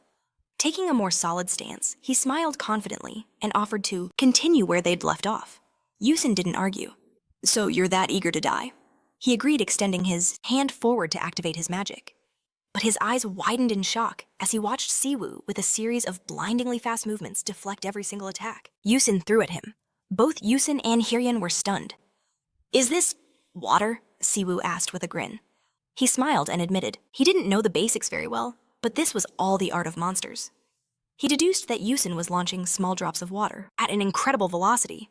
Remembering the first hit, he realized Yusin weaponized the tea spilled on the floor. It wasn't much, but it packed a serious punch. Siwoo had even smelled a hint of tea, and that's when it all clicked. Yusin sneered, suggesting the main character should get ready for another hit. Siwoo, recalling the second strike, noted that drops the size of fingernails had appeared from thin air. He guessed Yusin was using moisture from the air or dew from the grass. He also saw a pattern. The greater the distance, the stronger the blow. It's all about acceleration, he thought. He wasn't proud of what he was about to say next, but he smirked and noted that he had a similar experience just last night, and in comparison, Yusin was pathetically weak. Yusin frowned, confused. "What did you say?" he stammered, trembling slightly. Siwoo just smiled. "My apologies, did I offend you?" Then he shot forward. Clenching his jaw with rage, Yusin asked how the main character dared to do this. But before he could act, Siwoo was already on him, brow furrowed in concentration as he raised his hand to strike. Noticing this, Yusin scoffed. Siwoo was attacking with his right hand. He was sure this novice's control over monster power was insignificant, since the direction of the attack could be seen in his energy flow. This meant the main character didn't even understand the need to train to hide it. Yusin prepared to teach him the cost of his ignorance. However, just as he moved to counter, the protagonist dodged with impossible speed. "You made it look so obvious," Siwoo confessed. Yusin's eyes widened in fear, completely caught off guard as Siwoo launched his true attack. He'd learned how Yusin read his movements. As the blow connected, Hyeryun gasped, her hands flying to her mouth in utter shock, unable to hide her amazement. The main character smiled down at Yusin, who had fallen to his knees and was bent over, trembling in pain and clutching his hair. "I got you again," he said coolly. "Weakling?" Hyeryun stared in disbelief, holding her bruised torso. "I can't believe it," she whispered. Hyeryun was shocked for several reasons. This was his first real fight with magic yet. He effortlessly repelled the attacks. He realized his enemy could read his energy, and in an instant concealed it, feinting before redirecting his attack to the other side. He landed a clean, accurate blow. Of course, this is a basic skill for powerful monsters. Siwoo stood there, his magical energy overflowing, while Yusin lay on the ground before him, crouching and shaking in pain. Hyeryun, with blood trickling from her mouth, thought about how the Shai, descendant of the goblins, only appeared 3 days ago. She heard he was an ordinary person before that. In total bewilderment, she asked herself how it was possible for a 3-day-old monster to become so strong. The main character looked menacingly at the boy lying before him. Then he spoke with a commanding expression on his face. "Is that all?" He paused. "Actually, never mind. If you're finished, then you will. Apologize and leave peacefully." He then asked, "Are we clear?" Yusin didn't answer, continuing to shake on the floor. Then, Siwoo pointed a finger at Hyeryun. "You might be here making a splash, but you crossed every line." He asked Yusin what he did to the person who tried to stop the fight. He continued, his voice cold. "No matter how you look at this, it's all your fault, 100%. He again ordered him to kneel down and ask for forgiveness. Yusin slowly began to raise his head. His face was tense, his teeth transforming into wolf-like fangs as veins. With veins bulging on his face, Siva turned to face him. Empty plates littered the floor. Suddenly, a sharp spike of frozen water shot straight for the main character's head. He threw up a hand to defend himself, but the ice shard pierced his palm clean through. Thick, dark blood streamed down his arm. Siva glanced wearily at the wound. In that instant, Yusim charged with a furious roar, hands outstretched. The main character calmly watched him approach, taking a single step back. Then he unleashed a torrent of magical energy, raising his leg high into the air. With one sharp motion, his foot slammed into Yusim's torso, sending him flying for meters. The blow was so immense that Yusim bounced off the ground, tumbling further and further into the distance. When he finally crash-landed, a huge explosion echoed. The Haitei clan's unique magic is called Pure Autumn. Water. Its principle is to control any nearby water source. As Siva had noted, it was similar to the northern martial arts of Haitei. However, Yusim stared ahead with a deranged look, his body trembling uncontrollably on the ground. A wild, twisted smile spread across his face. Peeking from under his brow, he looked less like a man and more like a feral beast. But what separates their magic is its focused application. The ability to increase water pressure to an absolute maximum. The main character looked on bewildered. Blood began to pour from his eye sockets, his nose and his mouth. The veins on his neck swelled grotesquely, and his eyes turned a sickening shade of crimson. A key feature of this magic is turning water itself into a weapon. A weapon as sharp as steel that can work with even a single drop of water in the enemy's body. This magic becomes a poison, destroying internal organs, blood vessels, and nerves from the inside out. The main character collapsed, catching himself with his hands. Meters away, Yusim slowly rose to his feet after that devastating kick. "You know," Yusim mused, "there's something interesting about monster regeneration." A cruel smile played on his lips. Losing an arm or a leg means nothing, if you have enough power. Then his voice turned insidious. "But when it comes to poisons and internal infections, recovery takes much longer than you'd think." He stared at Siva's exhausted face, at the blood streaming from his every orifice. "You probably wouldn't understand," he sneered. "After all, as a mere human, I never went through this either." Yusim admitted, "I'll give you this, you surprised me for an inexperienced whelp." Then, with a wide grin, he raised his hands, magical energy flaring to life. "But that's only thanks to the exceptional bloodline you inherited. Maybe you just got lucky with your goblin blood ratio." He looked ahead with a hungry, fearful expression, his face bathed in a bright blue glow. In front of him, Yusim was gathering a massive amount of water, controlling it with his magic. As the water swirled around him, he declared, "Allow me to help you understand that you're no match for a real monster. It doesn't matter what half-breed clan you come from." Siva lowered his bleeding hand to the floor. He spoke, his voice low and steady. "I don't know if I'm a real monster or an imposter, and frankly, I don't care to know. But there is one thing I'm absolutely sure of." Yusim's eyes widened, his eyebrows shooting up. A single bead of sweat traced a path down his face. The main character, now brimming with his own magical energy, glared menacingly. "You're seriously starting to get on my nerves. You worthless nobody." Yusim stared back in utter disbelief, forming water energy behind him. He raised a hand, confused. Wait, did he just repair all his veins and organs? Is he already healed? Clenching his fist, he bit his lip in frustration. He unleashed a powerful torrent of water energy toward him. This was Reservoir, one of the most complex forms of pure, autumn water. It draws massive flows from rivers, lakes, seas, or even groundwater. This technique is considered advanced because the water can be compressed so much that it defies the very laws of physics. Its true weight is hundreds of times greater than what can be seen. This crushing stream of water shot directly at our hero. Its speed and power far exceeded that of a speeding truck. The main character stood his ground, unmoving. From his hand, he manifested the Goblin's Club. Clumps of dark matter glowing with a bright red aura pulsed from it. Focus on the future. Siva thought, his gaze calm and confident. Not on this mediocre threat. I just need to choose the right form. If it matches the situation, its power will increase exponentially. As experience had shown him, the answer was obvious from the start. The tidal wave of magic was now just meters away. The main character watched it approach without a flicker of emotion, the Goblin's Club held firmly. Then he raised the club above his head, his gaze turning furious. There is no master swordsman here to imitate, so I'll put everything I have into pure, unadulterated sharpness. Blazing with all the magical energy he could muster, he clenched his jaw and menacingly raised the club high. He channeled an excess of energy, a forbidden power that a normal person could never hope to control. The main character unleashed a powerful beam from the Goblin's Club, slicing through the water torrent aimed at him. With literally a single swing, he split the massive flow of water into two separate streams. Yusim, standing meters away, was straining to direct the attack when he suddenly felt his control shatter. The stream had been torn apart. He stared in bewilderment, his eyes wide. He saw that Siva was gone. In his place was only the wreckage of the building. The water flow, now powerless, spread harmlessly across the area. Yusim frantically looked around. Where did he go? A splash of water sounded from directly behind him. Yusim spun around his face, a mask of terror. The main character calmly asked him, "What was that you said earlier? If you have enough energy, it won't matter if you lose an arm or a leg." He paused, letting the words hang in the air. "All right then." A moment later, a flash of movement, and Yusim's arms were severed from his body. He looked down in absolute horror. The main hero, a sly smile on his face, hefted the Goblin's Club. "How about we get rid of these?" Yusim stared ahead, his eyes wide with utter disbelief. As he watched his own hands, his severed arm drifted in the water, turning it a bloody crimson. A choked gasp escaped his lips as he collapsed to his knees, utterly broken. The main character stared down, his gaze as cold as ice. "Does it truly hurt that much?" he mused. "To lose a single hand." He knew full well this had never happened to him before, but Siwoo's words were laced with venom. "You call me a monster," he sneered.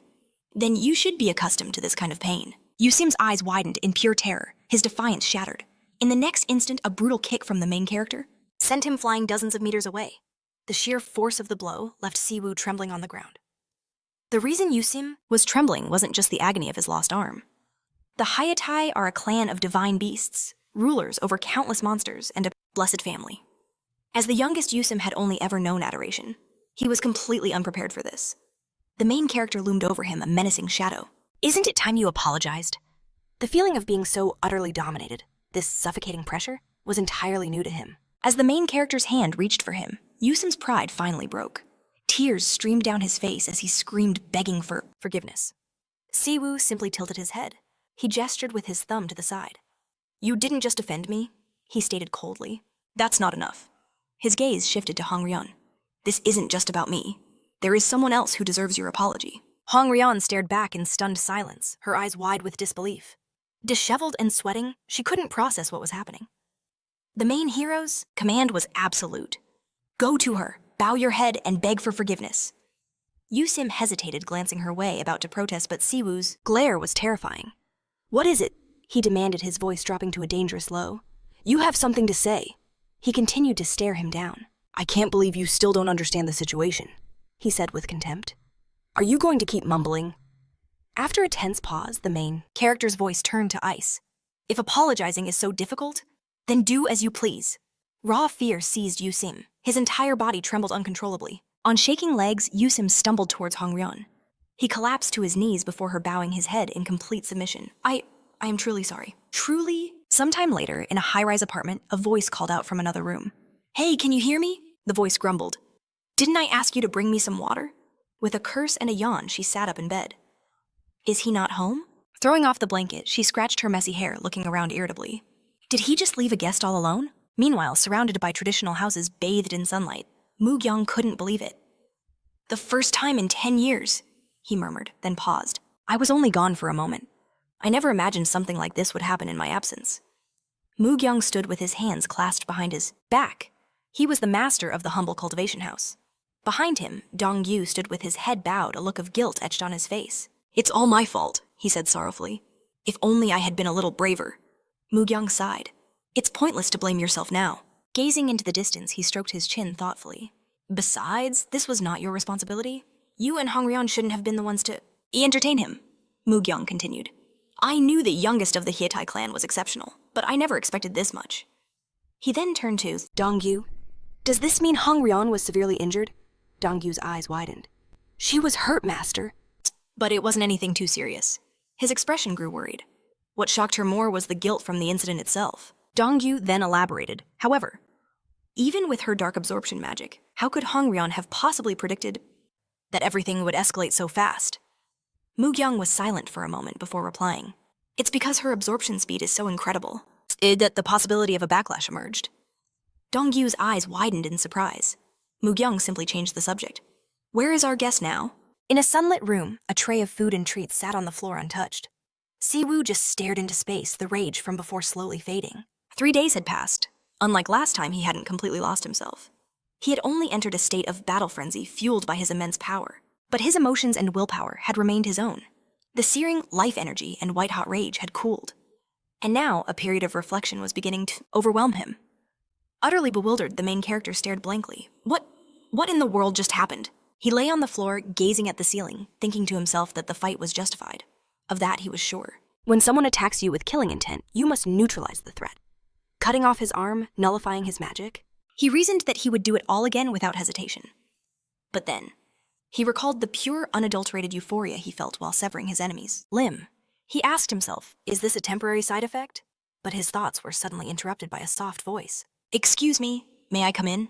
Surprised, the main character's eyes shot wide open as he stared at the ceiling. He shot up from his spot on the floor. Seeing the shadow behind the paper door, he gave his permission. Hongryeon entered. She clutched her hands to her chest, her gaze fixed on the floor in shame. As she approached, he spoke first. I heard you were wounded. Are you feeling any better? He asked. Hongryeon nodded. Yes, the wound wasn't serious, but Siwoo looked perplexed. But didn't you cough up blood? He pressed. I know from experience that's no minor injury. Hongryeon's expression tensed. Leaning on the table, she bowed her head. Please forgive me as well.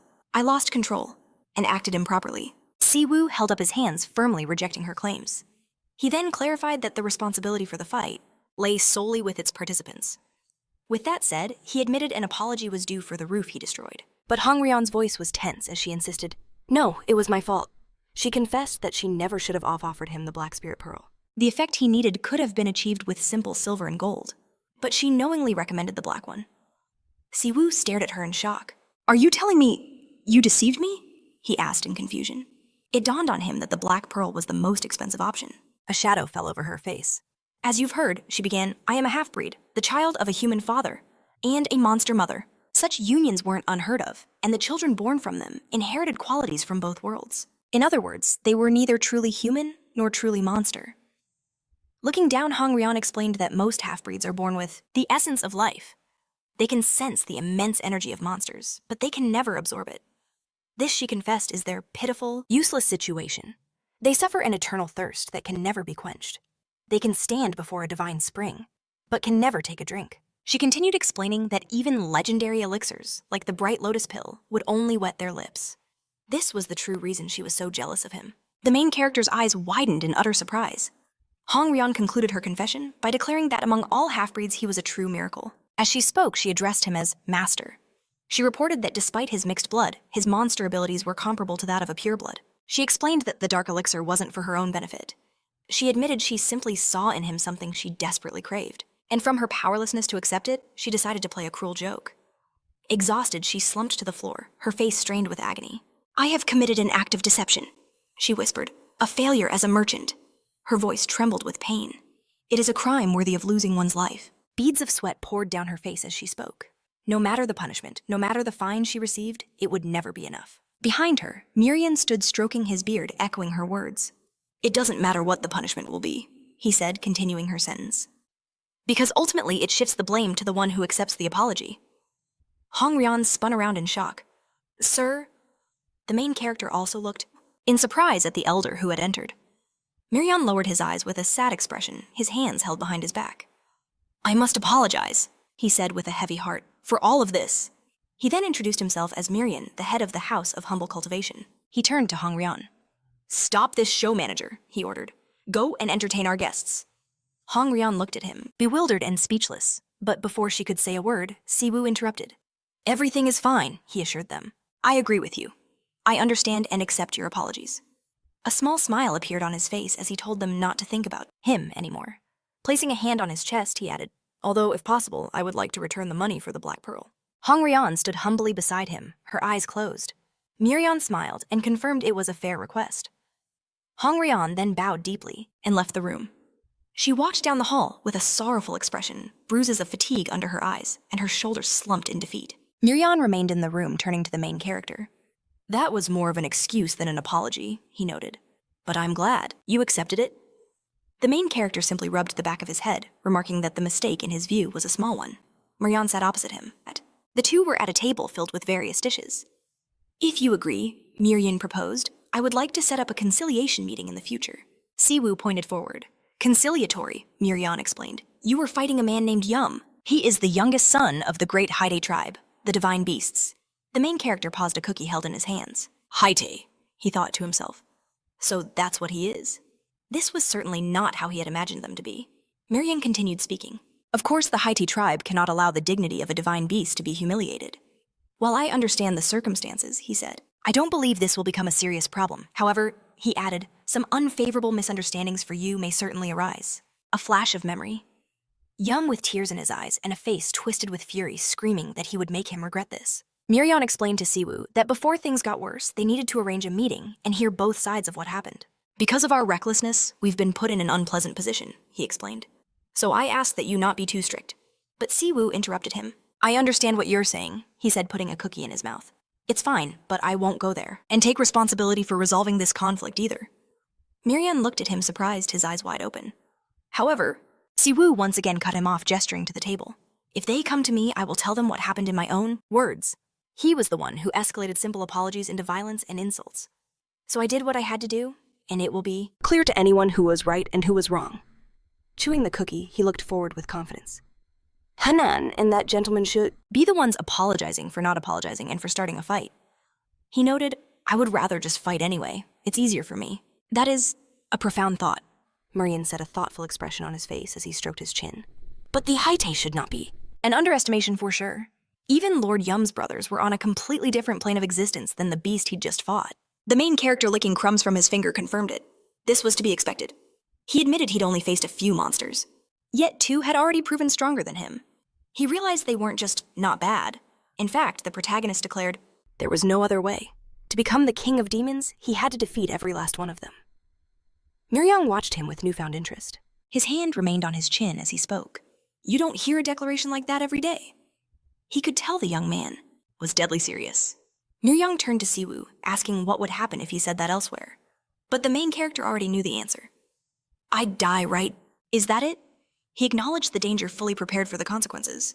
He explained that Lord Yum had a short fuse. If he had dared mention becoming the king of monsters, all hell would have broken loose. Miryan studied him intently, wondering what kind of person this was. The main character gazed at the ceiling. He said the very thought of beings like Yum roaming the world in 6 months was terrifying. Miryan replied, to stop that is a very bold claim indeed. He added that he'd heard many such boasts before. A smile played on the main character's lips. Laugh all you want, he said, but I truly mean it. No, Miryan answered, his tone shifting. I have no intention of laughing. His gaze sharpened with focus. On the contrary, I find you very interesting, my dear guest. As he spoke those words, a powerful aura began to radiate from his very being. He looked piercingly at Siwoo, his head resting in his hand. He'd initially written him off as some poor, unlucky soul, but now, it seemed he had judged too hastily. Not since the era of the previous owner had his intuition screamed at him like this. His mind made up, he reached into the sleeve of his cloak. This was an incredible stroke of fortune. Miryan placed an object on the table. Siwoo stared at it in surprise. What is this? On the table lay an ornate painted piece of metal. Miryan explained it was a gift and apology to their guests. But he knew if he framed it that way, Siwoo might refuse it. So, he decided to rephrase. Muryong's gaze remained fixed on Siwoo. It may be too early to say this, but I want to invest in your future. Later, back at his apartment building, the main character walked in, his expression drained. He glanced at his phone, thinking what a long day it had been. He checked the time and realized it was nearly lunch. A voice called out from inside. Where have you been? Why are you only back now? The main character, looking utterly exhausted, apologized. Sorry, I didn't think I'd be this late. It was Siwoo, dressed in a tracksuit. She glared at him, menacingly, and commanded him to halt. A bird was perched on her forearm. Her expression turned cold. Fine, she said. While you were gone, I gathered some intel. Siwoo's eyes widened. Information? He then leaned down, a friendly smile on his face, and waved to the bird on Sua's shoulder. Hey, Solmi! The creature he'd just greeted launched itself from her arm and sank its talons straight into his face. Siwoo screamed in sheer terror. A moment later, he was on the floor, the bird continuing its assault. Siwoo, not moving an inch, asked flatly, Are you an idiot? Why would you think that's Solmi? She yelled that their colors are completely different. Siwoo was a summoner, one who binds souls. To the feathers of 40 crows. Soon the bird flew back out the window. As it left, she called out, Be careful, Solmi. Then Siwoo looked down at Siwoo. She explained that although Solmi was a magpie, she didn't have a single white feather. As a child, this had made her incredibly sad. She continued that while Solmi's personality was forgiving, and she might not get angry at a slip of the tongue, it didn't mean her feelings couldn't be hurt. The main character, his face a mess of scratches, held a hand to his bleeding eye. Got it, he mumbled. I'll be more careful. Siwoo looked down at him. Anyway, that magpie was a messenger from Solmi. She told him that last night her familiars had gathered information from all over. Over the past month, a large number of people had vanished in the city. The last known locations of the missing were all concentrated in a few specific areas. She theorized they had become a hunting ground for the strangers. And tonight, she declared, we're going to hunt them at one of those points. Siwoo looked up at her, his expression resolute. Siwoo turned to him. But first, you need to prepare something. Eagerly, Siwoo agreed. Right, what do I need to? He never finished the sentence. Siwoo interrupted him with a lightning-fast strike that slammed into his jaw. The main hero collapsed to the floor, clutching his already swelling face. He stared up in total confusion at Siwoo. She looked down at him. I understand the living conditions here aren't ideal. I'm an uninvited guest, so I won't complain. About the service? But, she continued, did you really expect me to wear your sweat-soaked clothes? As she spoke, she began to unzip her tracksuit jacket. I thought if you were gone that long, you'd at least bring back something decent to wear. With a pained expression, he mumbled, But this is my most expensive tracksuit. Siwoo cut him off instantly. Stop. Looking down with an air of absolute authority, she commanded, We're going to buy clothes. Then her tone turned menacing. Right now. A short time later, they arrived at a towering high-rise. This is it, Siwoo asked. The best department store in the entire country. What's it called? Siwoo answered her by saying that it was called the department store. He looked at this tall building in surprise, saying that he was. She wasn't sure if it was the best in all of Korea, but she said the real gems were hidden out in the provinces. Siwoo crossed her arms, a playful smile on her lips. Gazing at the massive building, she figured mortals must have built it. She turned to him, asking if it was true. They had created something incredible, without a single trace of magic. But the main character, Siwoo, stared intently at the department store. For a young man like him, this was his first time. It wasn't that he didn't care about clothes. At his age, appearance was everything, and he'd saved up plenty of money. But there was always a problem. His massive build. He remembered a time back when he was still huge when Yushin had dragged him here. Yushin had offered to buy him at least one nice set of clothes. The memory brought a frustrated sigh from Sue's lips. He remembered his own words, as soon as I lose the weight. Now that moment had finally arrived. This was the day he had dreamed of for years. His hand clenched into a tight fist. Today, he would savor every second. He turned to Siwoo, his eyes practically sparkling with confidence. Let's go, he declared with a grin. He told her to try on anything she liked. If she found something, just say the word and he'd buy it. Siwoo looked back, her expression unreadable. That was exactly what she wanted to hear. After a brief thank you, they stepped inside. It's worth remembering this was Sue's first time buying clothes for himself. He had absolutely no idea what the average prices were. His eyes locked onto a price tag, and his world froze. A cold sweat streamed down his face. In his trembling hand was a label for an impossible amount. Possible, 950,000. The tag detailed the style, the color, the size. A nearby store consultant clasped her hands together with a bright smile. Wow, your girlfriend is so lucky, she chirped. She mentioned how few guys were willing to spend so much. Sue just stood there, completely bewildered, holding a jacket meant for Siwoo. Just then, she emerged from the fitting room. His back was still turned as he stared at the tag, convinced there had to be an extra zero. That's when he heard it. The consultant gasped with pure delight. She rushed over to Siwoo, exclaiming how perfectly it suited her. Siwoo, in her new outfit, carefully studied her reflection in the mirror. A small smile appeared. She thought it looked good. Then she turned to Sue and asked for his opinion. With a pained look and tears welling in his eyes, his mind screamed, "That's more than 5 million." He was suddenly very, very glad he'd exchanged his money. Looking at the radiant Siwoo, he forced out a strained reply. It looks cool."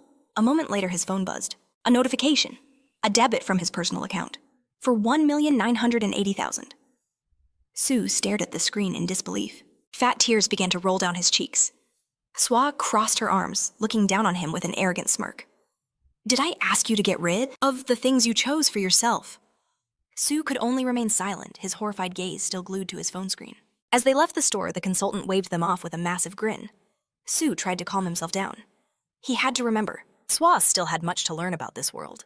Besides, this was nothing compared to the 30 gold coins he'd acquired. He took a deep breath as Siwoo suggested, "They look at something else." A jolt of fear shot through him. You want more?" She gave him a blank stare. "What are you talking about? You're not just staying for one day," she explained. "Is a single outfit all you have?" The main character, Sue, threw his hands up in confusion, about to protest, but Siwoo simply beckoned him closer with her finger. "Come here," she said plainly. "Hold out your hands." She clarified both of them. Confused but obedient, Sue held out his palms. Siwoo placed several objects into his hands. "Here." Sue stared down in astonishment. It was a small pile of gleaming gold coins from the world of monsters. As she dropped them into his palm, she asked, "Will 10 gold coins be enough?" Sue stood there, his mouth hanging wide open. He was so stunned he couldn't form a single word. Siwoo continued, "If you need more, just tell me. And if there's any change," she added, "you can keep it. It's not much, but consider it a small gesture of my gratitude." With her hand on her hip and a friendly smile, she turned and gestured for him to follow. "Let's go." Sue remained frozen, still holding the impossible weight of the gold coins in his outstretched hands. A moment later, they entered another clothing store. This one was filled with countless racks of clothes, a massive hall with a payment area in the center. Dressed in a new light outfit, Siwoo smiled at her reflection. "So, how does this one look?" Sue clapped his hands together, a genuine smile on his face this time. "It looks great," he shouted. Next, Siwoo tried on another outfit, adding a jacket. "And this one?" she asked. He clapped again, shouting in admiration, "You look beautiful." Siwoo looked down a little uncertain. Putting a hand on the back of her head, she appeared in a third outfit. "Are you sure?" she asked. Sue gave her 2 enthusiastic thumbs up, a huge grin on his face. "Absolutely no doubt about it." A few seconds later, the main character was lying face down on the floor. A nasty bruise was forming on his head with a wisp of smoke rising from his hair. Siwoo stood over him, her fist still extended, also smoking slightly. From his position on the floor, Sue asked in total bewilderment, What was that for?" Siwoo tilted her head. "I'm not sure," she replied. "For some reason that just really infuriated me."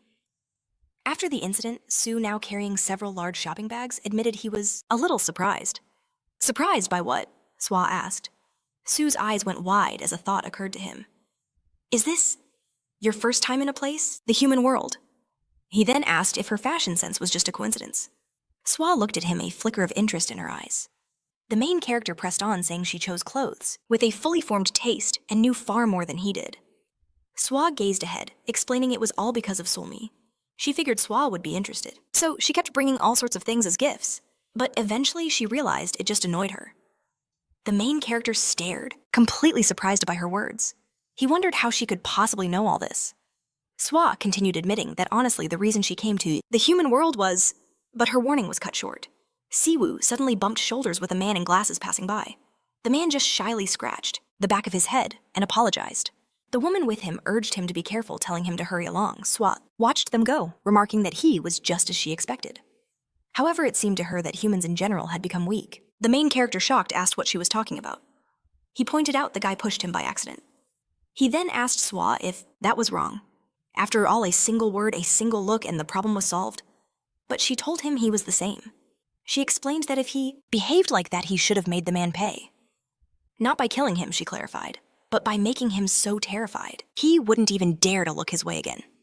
An image flashed through her mind, the main character beating the man to a bloody pulp. Siwoo, utterly stunned, asked if she really thought all that was necessary. Swa answered with a definitive yes. Her gaze pierced through him as she said, "This is the problem with your world." She told him he couldn't possibly understand. If a monster acts so passively, they're branded a weakling, no matter how much power they Truly possess. Once they see you that way, you're no longer considered dangerous. Even if you're a powerful opponent, they'll attack, without hesitation, seeing you as nothing but a big prize for the taking. She crossed her arms, noting that he probably bowed to Huang Tai-il, even though he could have won. She knew he could have, but he let his opponent off far too easily. The main character stared in amazement, asking in pure disbelief how she could have known. She looked away, repeating his question. How do I know? The moment he entered her house, she smelled it. The stench of a wet dog. She added that there was another scent, but this one was unmistakable, special, and rare. She then stated if he managed to win, that must mean. Was it the youngest of the three brothers, that arrogant talker with no dignity? She recalled him being ugly, among other things. The main character's eyes and mouth hung wide open in bewilderment. He confirmed it, then asked if she knew him personally. Swa replied that she didn't, not really. He was her friend's brother, and they'd had a run-in once. She guessed it was about 20 years ago back, when all sorts of nasty rumors were flying around about her. After hearing them, her friend's sister started a fight fueled by some ridiculous rivalry, despite Swa being almost 100 years older. She scoffed, saying it sounds foolish even now. The main character, still in shock, asked, "You fought her?" Swa closed her eyes and answered with a simple yes, then asked why not. She continued saying if he was about to ask whether she won or not, it was a stupid question. Of course she won. She tore her to shreds. Swa then told him she made it clear if she ever saw that annoying face again, there would be hell to pay. And since that day, she's never seen her. But according to Somi, the woman still walks around threatening Swa behind her back. Siwoo let out a sigh of disbelief at her story. Swa then pointed a finger right at his face. "In any case," she declared, "the point is when you win, you have to win correctly." She looked at him with deadly seriousness, raising her finger. "As a human, you can't possibly grasp the monster mindset. When you resort to violence," she advised, "do it with absolute confidence. That way there will be less violence in the long run." The main character looked down exhausted and promised he would remember. Swa then added that he needed to be ready to kill everyone. "He meets here." Siwoo's eyes shot up in alarm. "Everyone I meet here?" Meanwhile, the couple who had run into the main character were now rushing through the shopping center. The girl shouted, "Hurry up!" again and again, pulling him by the hand. He pleaded with her to slow down, but she explained with a panicked look that if they were even a second late, their reservation would be canceled. She had waited an entire week for this. Suddenly, the man whose hand she was holding simply vanished. She spun around in surprise, asking what was wrong with him. She reminded him they were in a hurry, but when she looked behind her, there was no one there. She glanced around utterly bewildered, asking what was happening. At that exact moment, a surge of magical energy erupted nearby. The girl called out for the missing man, then begged him not to joke around, her face pale with fear. Elsewhere, a girl was sitting at a table, her lips pierced with metal staples. She rested her head on her hand, looking bored. Her name was Madeira. Holding a cup, she mused, 20 guys, and they all taste disgusting. She then added that everyone is disgusting except those who can actually fight. It's better, she thought, to just eat whoever is nearby. As she took a sip from her cup, she glanced to the side. A little boy holding his mother's hand was staring at her with wide, innocent eyes. Madeira stared back, and then the boy's face distorted. His mouth opened in a silent scream, his face flushing red as he stared in pure terror. Madeira calmly opened her own mouth and pulled out the bloody glasses of the man she had just eaten. Huge tears welled up in the boy's eyes, his pupils shrinking to pinpricks from the absolute horror. And then he let out a piercing scream. His mother, confused, asked him what was wrong. Madeira simply continued to sip her drink with a placid expression. Suddenly, a voice called to her from behind. "Puppeteer!" A man approached her, asking for a word. His name was Rai. Madeira looked up at him with a sinister smile. "The upper world is your territory, and the dungeon is mine," she reminded him. Wasn't that our agreement? About their agreement not to interfere in each other's hunting grounds. But she realized he was taking that rule a bit too seriously, so she questioned him why their clans should be separated, especially when they were once so close. Chin looked down at her calmly, his voice grave. "The underground monsters of this territory are already stirring." He explained they had tracked them. Madeira's face lit up. "Finally!" She then asked if they were just going to give up. She knew the broker's condition was to avoid fighting the monsters here. She needed to confirm. "Was that true?" Ray simply replied. "To be precise, the condition was, don't cause problems. In other words, anything goes as long as they don't make a scene." Madeira noted, that he certainly knew the technicalities of their contract. A full month had passed since their hunt began, and only now were they making a move. In her eyes, the local monsters were pathetic. They couldn't even protect their own livestock behind a fence. The thought that anyone feared them was laughable. Ray removed his glasses. That's precisely why I do this with my siblings. He continued, his tone sharp. If we're already taking risks just by being here, we don't need to worry about casualties. A smirk spread across his face as he looked at Madeira. So lend me your strength. He revealed his plan. 2 local monsters appeared today. We'll simply hunt them down and devour them. Selfa scoffed at their continued impudent nonsense. The main character stared at her, a sudden realization dawning on him. This means you didn't just come here for the clothes. That was part of the reason, Siwoo admitted with a smile. But I also had intel from Seoul. This is the largest department store in the country. And it's where people disappear most often. She explained that during their shopping trip, she had deliberately scattered her seeds. Siva watched her intently as she spoke. Siwoo continued, a predator's glint in her eyes. They won't get away. In a crowded place like this, it's better to observe and strike than to chase. A sly smile graced her lips as she stared ahead. And what is this? Instead of running, they're just sitting there. What a gift. The protagonist and Siwoo shared sinister, confident smiles. Siva began, this area is... He cut himself off. No, that's not right. He corrected himself with chilling certainty. This entire city is our hunting ground. Siwoo finished his thought. And they've made a grave mistake. Siwoo and Siva considered why the department store was so crowded. It wasn't just because it was the most popular store in Seoul. It was the intersection of 3 major subway lines, a massive hub for commuters. On top of that, the same building housed a bus terminal, connecting Seoul to every other region. These 3 elements converged, creating the very heart of the city, where tens of thousands of people passed through. Every single day, both Siwoo and Siva knew the terrifying truth. If a few people vanished here, no one would ever notice. The main character added a chilling thought. If the monsters are careful to avoid witnesses and cameras, no one will ever find out. But then he corrected himself. No, wait. They don't even need to hide. If someone disappears in a crowd this massive, most would assume they got lost, or simply moved away. Siwoo admitted she wasn't certain, but judging by the tracks, there were roughly 4 hunters here. It appeared they had divided the hunting grounds into 3 territories among themselves. One of those territories was being guarded by a team of 2. Before they continued, Siwoo was honest. I don't know what kind of monsters we're dealing with.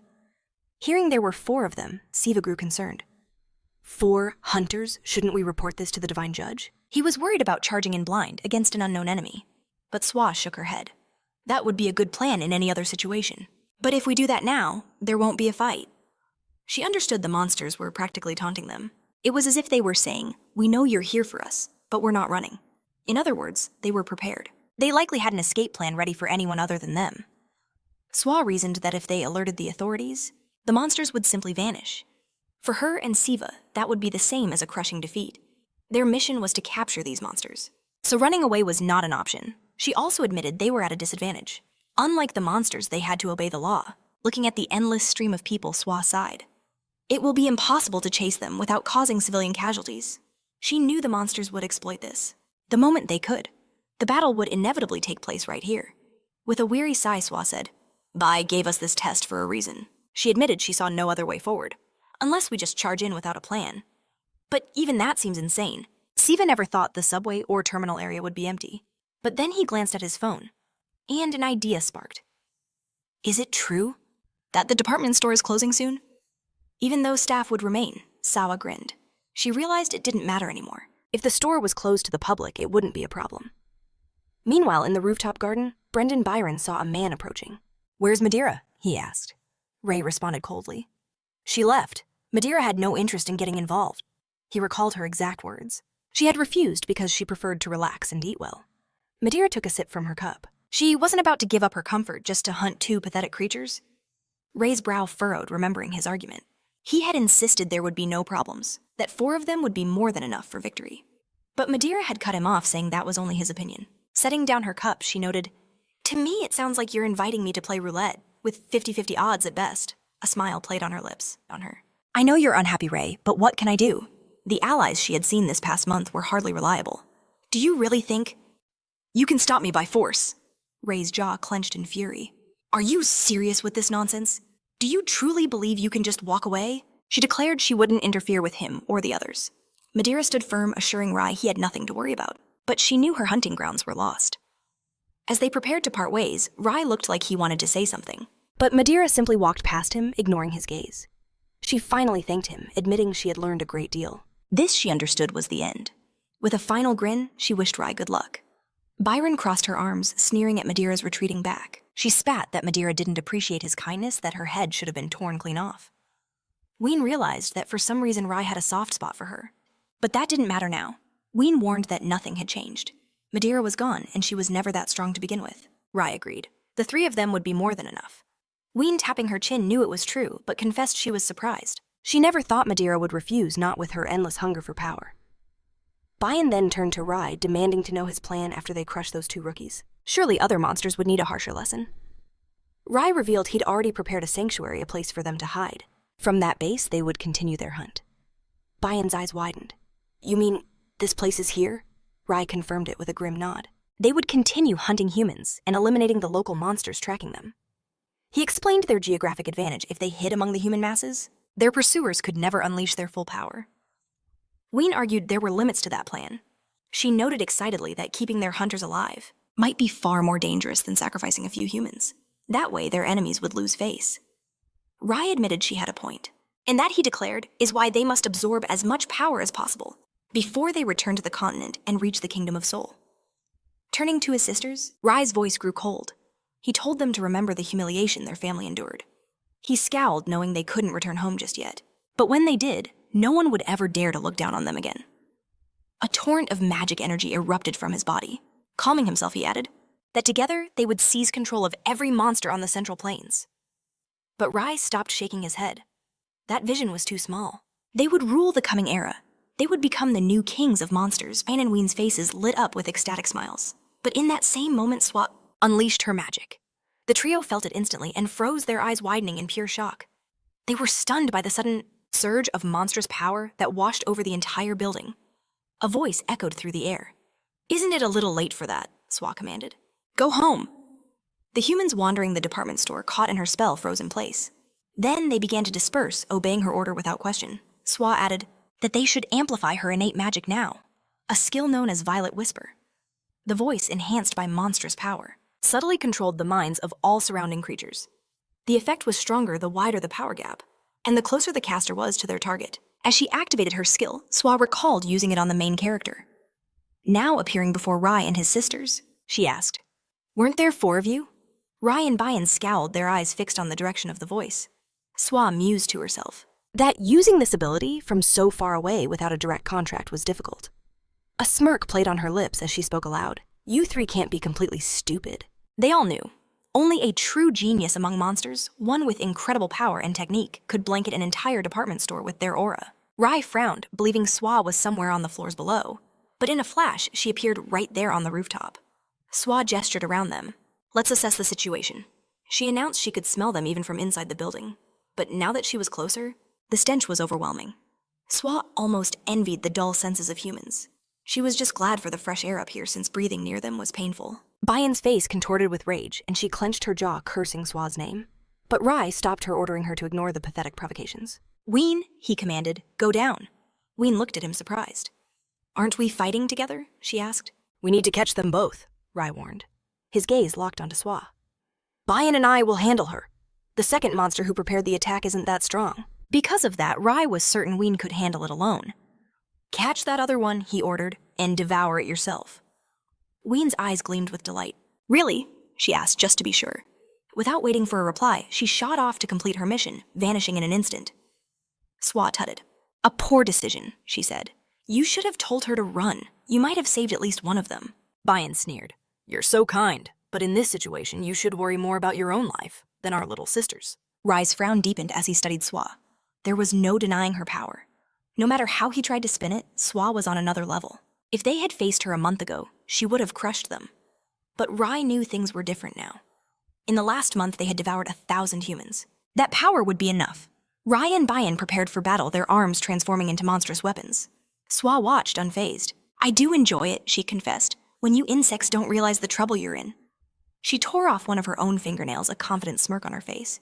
Let's see what you're made of. Meanwhile, inside the department store, one woman under the hypnosis hadn't left. She stood leaning her forehead against a wall. Siwoo approached, placing a hand on her shoulder. The touch broke the spell. The woman woke with a start, looking around in confusion. Are you all right? Siwoo asked. She had no idea what was happening. The main character smiled reassuringly. There was an alarm a little while ago. A gas leak, he explained. That's why the department store closed early. He pointed behind him, saying the main exit was that way. The entrance was still clear. The old woman thanked Siwoo for his help and made her way out. With her gone, he continued his sweep. He wondered if Siwoo had seen a child one a bit taller than her. He instantly knew she meant her grandson, confirming he saw the boy on the floor below. In fact, the boy's frantic worrying was the very reason he'd gone looking for her. Sighing in relief, the woman headed for the stairs. As she disappeared, Siwoo closed his eyes. Almost no one left, he murmured. It felt like he was repeating Swa's words from before. Swa had explained that if they were lucky, no one would be left at all. Her whisper technique could influence people 3 digits away. But as she crossed her arms, she warned him. If someone had a certain resistance to magic, her persuasion wouldn't take hold. That was why Siwoo had to patrol the department store. He was hunting for anyone who hadn't listened. With that, she left and the main character agreed to her request. He continued his search, scanning every shadow. He'd found about 7 people so far, but decided one last check was necessary, just to be safe. Suddenly, a voice cut through the silence, distracting him, turning. He saw someone had crept up close. Your aura, the person noted. It's very strong. Siwoo had been searching for this man for a long time, but now that he was here, doubt crept in. Siwoo's brow furrowed in confusion. What did this all mean? The man just kept talking, remarking how strange this all was. It was Wyan. He smiled, leaned in, and made a suggestion. Let's just pretend we never saw each other. The idea of not fighting stunned Siwoo into silence. He asked what he meant, completely bewildered. Wyan admitted it plainly. I came to absorb you.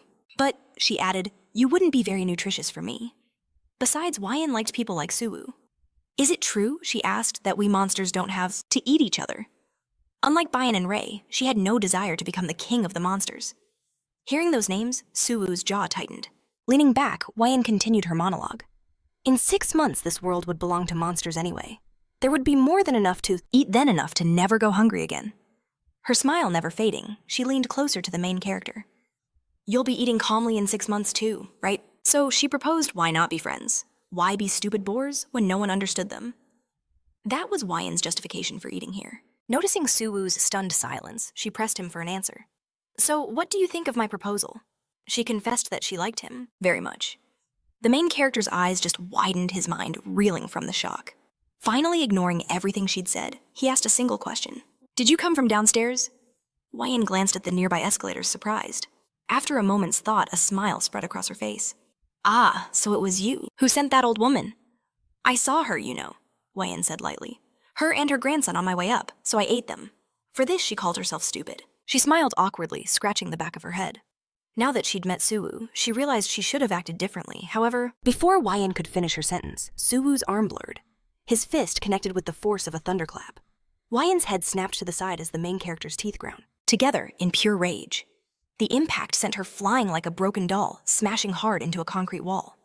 A cloud of dust and shattered stone filled the air. As the dust settled, Siwoo stood frozen. He thought he had understood everything. But he was wrong, so terribly wrong. The last 3 days had been an unending nightmare. He'd personally witnessed the horror of what monsters were, how dangerous they were. He remembered every monster he had faced. And in that moment, a devastating realization struck him. He had only ever considered the danger one monster poses to another. He couldn't control the trembling in his hands. For ordinary people, monsters weren't just a threat. They were a cataclysm. Meanwhile, Wyan pushed herself away from the crater in the wall. She let out a quiet cry, touching the wounded side of her face. Don't you think that was a little rude? She added that he could have just said no. But then she was distracted. Licking a trail of blood from her lip, her eyes lit up. She was amazed by this turn of events. Deciding to completely ignore the fact Siwoo had just attacked her, she spoke again. I honestly thought you were very weak. But now, she mused, I think you might be quite tasty. Wyan's gaze devoured Siwoo and the magical aura flaring around him. The main character clenched his fists. That's a relief, he said, his voice cold as ice. Wyan's eyes widened. In an instant, Siwoo vanished and reappeared right in front of her, leaping into an attack. She sensed it was coming from the left, but had no time to react. Siwoo's blow landed hard, sending her stumbling sideways. He would not think of this as pleasure. No, he would tell himself he was just hungry. That way it wouldn't be so disgusting. With a grim expression, he unleashed a merciless barrage of precise blows. Again and again he attacked. Wyan was forced back step by step, But the main character gave her no quarter concentrating his powers. For one final devastating strike, the very floor shattered beneath the impact, and Wyan plummeted to the level below. Siwoo leaped down after her. A sad laugh escaped Wyan's lips. "What? Is this?" She coughed. She knew Siwoo was making a mockery of her. She looked down at her broken body, her shattered limbs. She had seen many kinds of monster powers, but this was something else entirely. Raising her gaze, she saw the main character holding a newly created goblin club. "What is that?" she asked. Siwoo didn't answer, but Wyan admitted that's very cool. She'd never seen anything like it. She was genuinely amazed. "Is this your unique magic?" she asked. The protagonist simply confirmed it. Taking a fighting stance, he swung his club, unleashing a powerful attack. A torrent of magical energy shot forward, but to his shock, it had no effect on Wyan whatsoever. She had blocked it. Siwoo froze his eyes wide with disbelief. Wyan, whose hand had now grotesquely transformed, blocked his attack. "Is that all?" she asked. True, the sight wasn't exactly pleasant. She raised her club, and the main character demanded to know what kind of power this was. But his own weapon felt impossibly heavy, slipping from his grasp as his attack vanished into thin air. Still reeling, Siwoo realized it wasn't just raw strength. He hadn't even seen Ween's instant recovery, or her movement to block his club. Is this her true form? He wondered, his brow furrowed. Suddenly, an attack shot towards him, forcing him to cross his arms in defense. He managed to hold his ground. Ween, also frowning, prepared another assault. She thrust her hand forward, but then she froze. Her magical energy dissipated, her eyes widening in shock. Siwoo had caught her hand and launched a counter of his own. It was a move Ween never saw coming. The main character dug his heels in, using her own momentum against her. With a powerful twist, he hoisted Ween into the air and flung her backward with incredible force. The collision with the wall triggered a small explosion, but even after the attack, Ween spoke with unnerving confidence. "If you knew what I really look like," she sneered, "you would have run away." Without even starting a fight. Siwoo remained silent, his breathing heavy as he watched her carefully. That's when she announced, "This is my unique magic." Or to be more precise, my original form. Glancing down at her own transformed arms and legs, Ween continued. "This is exactly how I'm supposed to look." "But my face and torso are simply disgusting." The main character was at a loss for words, but she just smiled excitedly, explaining, "The problem is, it's not about how it looks." Ween already knew. "It's the smell, isn't it, like a decomposed corpse?" She confessed that until recently she had no idea what it smelled like. For ages, she explained her kind were called the yaksha. Unlike other monsters, they were a species born to devour people. Recalling images of trembling, half-dead human bodies, Ween said, "Without eating human flesh, we can't absorb life force naturally." Was it true, she mused? She added that even a naturally strong species like hers mostly survived by devouring the bodies of the dead on the battlefield. She painted a bleak picture of their history, noting they had been treated poorly ever since. She'd even heard they were on the very verge of extinction because of that law. Ween knew that humans were tasty and nutritious for other monsters, and noted that her kind were deprived of their main food source. Because of this, most of her kind had starved to death. A few desperate members of her species tried to return to the human world just to feed, but other monsters hunted them down. At this, Siwoo frowned deeply. Ween said that her parents were among those who were killed. Lowering her eyes, she admitted she wasn't very sad, since she could barely remember them. "But," she added, "my heart breaks when I see Rui and Bayan." She told him how the three of them orphans lived in the shadows of the human world, unable to even properly maintain their human shells. They made their home in the sewers covered in human waste, not even knowing how terrible they truly looked. Ween remembered those recent days, living with Bayan and Rui. But now, she asked Siwoo to look at her, a smile spreading across her face. "Now I'm very sweet and beautiful," she declared. Instead of a dark, smelly sewer, Ween could now walk under a clear, fresh sky bathed in sunlight. However, there was something she thought was far more important. "Is eating people really such a big mistake?" she asked. She recalled her kind had done it for tens of thousands of years, except for the last 666 years, and they would continue to do so 6 months from now.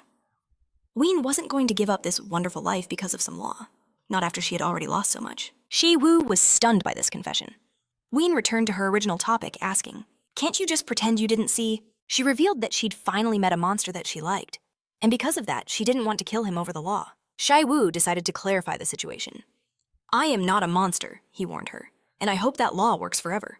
So instead of talking nonsense without meaning or empathy, I suggest you simply attack." Ween bit her lip, thinking it over. Then, lowering her head, she finally understood. There was no other way. With a sharp lunge, she began her attack. "It's a shame it had to end this way," she admitted sadly, activating her magic. Ween launched her first blow, but Siwoo, already prepared, defended himself. He frowned, wondering, is she even faster? And stronger than before, he knew a head-on fight was hopeless if this wasn't even her full strength.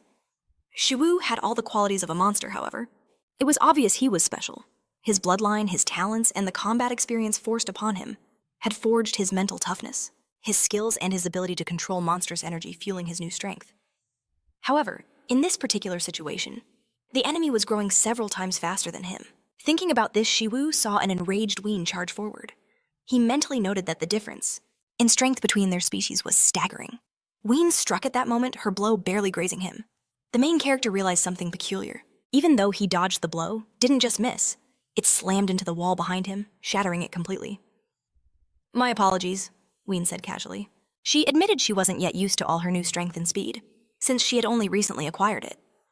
The main character paused to catch his breath, and realized there was a factor that erased any difference in strength. That factor was human flesh. Ween, also pausing, admitted she had almost gotten the hang of it now. She confidently noted that she could deal with Siwoo without any problems. The main character didn't answer. He was thinking. For monsters, human flesh wasn't just a nutritious meal. Consuming it gave them an effect like a legendary elixir, but with many pleasant bonuses. And without any side effects. Siwoo imagined a person injecting themselves with that elixir. Over the past month, constant consumption of flesh had made Ween grow so powerful that even she hadn't realized it. Drawing Siwoo's attention, she asked what he thought about using the spell you used earlier. Without answering, Siwoo snapped his fingers, summoning a scroll. He frowned while Ween noted that among all his attacks, that one was the strongest. Given the distance between them, there was a high possibility that this attack had the best chance to succeed. Ween was down, but Siwoo knew this fight wasn't over. Frowning, he put the scroll away and focused his energy. He threw a punch, sending a stream of magic, hurtling toward her. But she dodged, rushing in, betting the spell's speed and power were no different from his simple attacks. She understood a ranged spell wouldn't be enough. She closed the distance to land the real attack. Siwoo barely blocked it, though it took a huge amount of effort. As Ween struck again, she realized all that was left was to kill Siwoo and devour him. In that brief pause, the main character, covered in blood, hunched over, unable to stop shaking. Ween suddenly spoke. "It's a shame I don't know your name. It would be nice to remember you." Despite her words, the assault continued. But Siwoo saw a flicker of hope. He still had a chance to win. He sighed, knowing the risks, but in the next moment, Ween froze solid, realizing something was wrong. She noted internally that he hadn't used his club. This was a gamble with his life on the line. Then Ween saw him grin. The main character suddenly shot forward, grabbing her hand. "This is how you do it," he explained. "It's called Goblin Serum." With that, he had won the game. A few hours later, someone asked, "Did you really fight the Black Tortoise, Siwoo, sitting in a car?" Scratched his cheek awkwardly and admitted, "Fought isn't the right word. I gave it my all, but it had no real effect." Even as Siwoo tried his best, his opponent had seemed completely relaxed. Siwoo, riding next to him, explained, "That's to be expected. Your approach was wrong from the very beginning." She continued, "Goya's blood is thicker than water. His skill and control over it are exceptional. Goya acts indifferent. But in a real fight, he is flawless. That's what makes him the best of the best. Besides, even when you consider monsters that are 300 or even 500 years old." Siwoo understood that few on the Korean peninsula could ever match Goya's true strength. The thought terrified Siwoo. "Wait, are you 500 years old?" he blurted out. He realized his mistake as Siwoo shot a menacing glare at the main character. "What did you just say?" Siwoo scrambled to the other end of the car, nervously begging for forgiveness, insisting he meant no offense. Siwoo calmed down and grinned, certain of her victory. "Age doesn't matter when you're the strongest." Returning to the topic, Siwoo asked what Siwoo did when he fought Goya. "I bet it wasn't as pleasant as when you fought me," she teased. The protagonist froze, surprised by the question. He eventually answered, revealing, "I tried to use the tools I got from Shulmi and my Sarum at full power just to defeat Goya." The driver of the car thought that kids these days have truly bizarre conversations. Siwoo, meanwhile, lowered his head and admitted, "But I saw no shock in Goya. Nothing at all. It was pointless." Siwoo crossed her arms, looking away before asking, "Goya didn't move an inch, did he?" Siwoo asked again, bewildered. Siwoo clarified, "I'm talking about the moment you used your technique." She suggested that since Goya wasn't a physical fighter, he either stood his ground or Siwoo caught him by surprise. The main character confirmed this was exactly the case, explaining that he struck while they were shaking hands. Siwoo then realized the reason Siwoo couldn't hurt Goya had nothing to do with the difference in their skill levels. In the end, she smiled and declared, "It's simple. It proves that no matter how powerful the magic, it doesn't make everyone invulnerable. After all, serum is a contest of strength, isn't it? Sometime later, Siwoo finally understood the feeling that had been nagging her. She was relieved that it wasn't anger. Yehu stood before her, covered in blood, paused and asked, "What are you even talking about?" Siwoo froze in amazement, not expecting the question. Then, smiling, She said, "My assumptions were correct. I knew this would happen, so I left something behind just in case." She admitted she was still a little worried since Rai and Bayan were unusually strong, and she feared they might actually die. And yet, Rai at his level only vaguely reminded Siwoo of the person she was thinking about. Rai trembled in pain, but stayed silent, listening carefully as Siwoo honestly admitted her disappointment. I really thought you and Bayan would force me to use at least 4 of my tails. Sighing, she calculated she had only used 3. But if I really wanted to, 2 would have been enough. She knew it wasn't necessary. She suddenly admitted she was wondering how many monsters similar to Rai were on the Korean peninsula, assuming that he and the others had crossed the border in secret. She glanced at Bayan, who was also badly wounded, sitting against a wall nearby. Returning her focus to Rai, she asked, "You must know something, right? How many monsters came to this peninsula from the outside? And who brought the low-level ones here to hide?" Frowning and clenching his jaw, Rai asked, "Do you really think I'd just tell you?" Siwoo smirked. "Isn't it obvious?" she replied. "I don't know how you all managed it, but you're living here secretly breaking the law. Pretending everything is fine would be simply ridiculous. That's why I'm advising you and Bayan to be obedient and cooperate if you want to save your lives." Rai grew furious at her words And clenched his teeth, refusing her terms. His body began to mutate, and Siwoo stood calmly watching, tearing out another nail as she assessed Rai. Judging by his energy, he could be considered strong, even by the standards of his Kai level. At that moment, Rai charged and Siwoo summoned the foot of the supreme demon, suppressing the emperor. The next moment, a colossal foot appeared directly above Rai, trampling him into the ground as it obeyed Siwoo's order to suppress. She warned, "It doesn't matter what you do. The result will always be the same, despite your power." Rai's style is primitive brute force. Even if you were 10 times stronger than you are now, it would all end the same. All that remained of him was a small crater. Rai's body shuddered in agony as Siwoo explained that true power lies not in strength itself, but in how a warrior wields it. Just then, Soul, in the form of a small bird, landed gracefully on Siwoo's shoulder, chirping that this was an incredible sight. She noted how cool Siwoo looked, but Siwoo only slightly surprised by Soul's appearance, asked how long she'd been spying. Soul shifted into her human form, claiming she'd just arrived and calling Siwoo's reaction terribly boring. Siwoo retorted that the novelty wears off, and reacting dramatically every single time would surely mean something was wrong with her. But then her tone shifted. She looked at Soul with sharp eyes and asked if something had happened. She pointed out that Soul looked utterly exhausted. Soul admitted that a storm of events had occurred since the previous night. She hadn't slept flying across both the monster and human kingdoms. Her voice trembled as she looked at Siwoo with desperate hope, pleading for her to save her. Puzzled by the request, Siwoo listened as Soul explained she was gathering intel, delivering messages, and cleaning up. The aftermath, all while entertaining guests. But an overwhelming mountain of work still remained. Seeing Soul on the verge of tears, Siwoo asked in confusion what she was talking about. Soul begged Siwoo to help her charm a few people. Siwoo agreed, but questioned what she meant by entertaining guests. Before Soul could answer, she froze. A deep tremor shook the entire building. She asked nervously if something was happening downstairs. She wondered if monsters were still down there. Siwoo just smiled, suggesting it was likely Siwoo currently engaged in battle. A look of pure horror crossed Soul's face when she heard this. She asked if Siwoo had brought him here, remembering she had called these monsters incredibly dangerous, potentially far stronger than Siwoo. With a sigh, Siwoo didn't deny their strength. She admitted that if Siwoo's luck ran out, he would die, though the chance of that was slim. But so what? She asked coldly. Did Soul truly expect her to find weak opponents for the main character, just because things might get dangerous? His skills had to be honed over the next 6 months. Soul bit her lip, listening as Siwoo continued her lesson. If his bloodline were ordinary, his current level would be impressive, but Siwoo is a goblin. Even setting aside his ambition to become a king, his very nature demands that he fight without end. If Siwoo fought all his battles, for him it would mean that Soul herself was blocking his path to greatness. Soul looked down speechless, but Siwoo declared there was "Don't worry about a thing." Siwoo announced that blood is thicker than water, telling Soy not to be afraid. "Just wait. This will all be over in a moment." At that time, Siwoo continued his brutal fight with Ween, closing the distance and unleashing a devastating strike. Standing, Ween frowned in disbelief, asking how he did it. She had struck him again and again, but he'd absorbed every hit. The force of one attack barely sent him skidding back. Ween froze, her mind racing. Her attacks were landing perfectly more than 10 times now.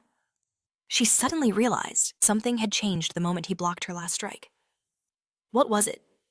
To her shock, Siwoo straightened up, asking if he was still on his feet. In that moment, the main character recalled the legend of Goblin Shium.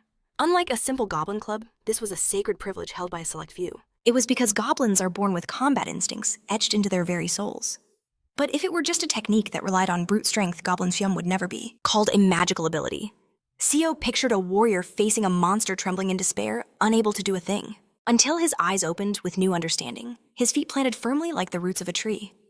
This was why goblins were known not merely as monsters who fought, well, but as warriors who could not be defeated in battle.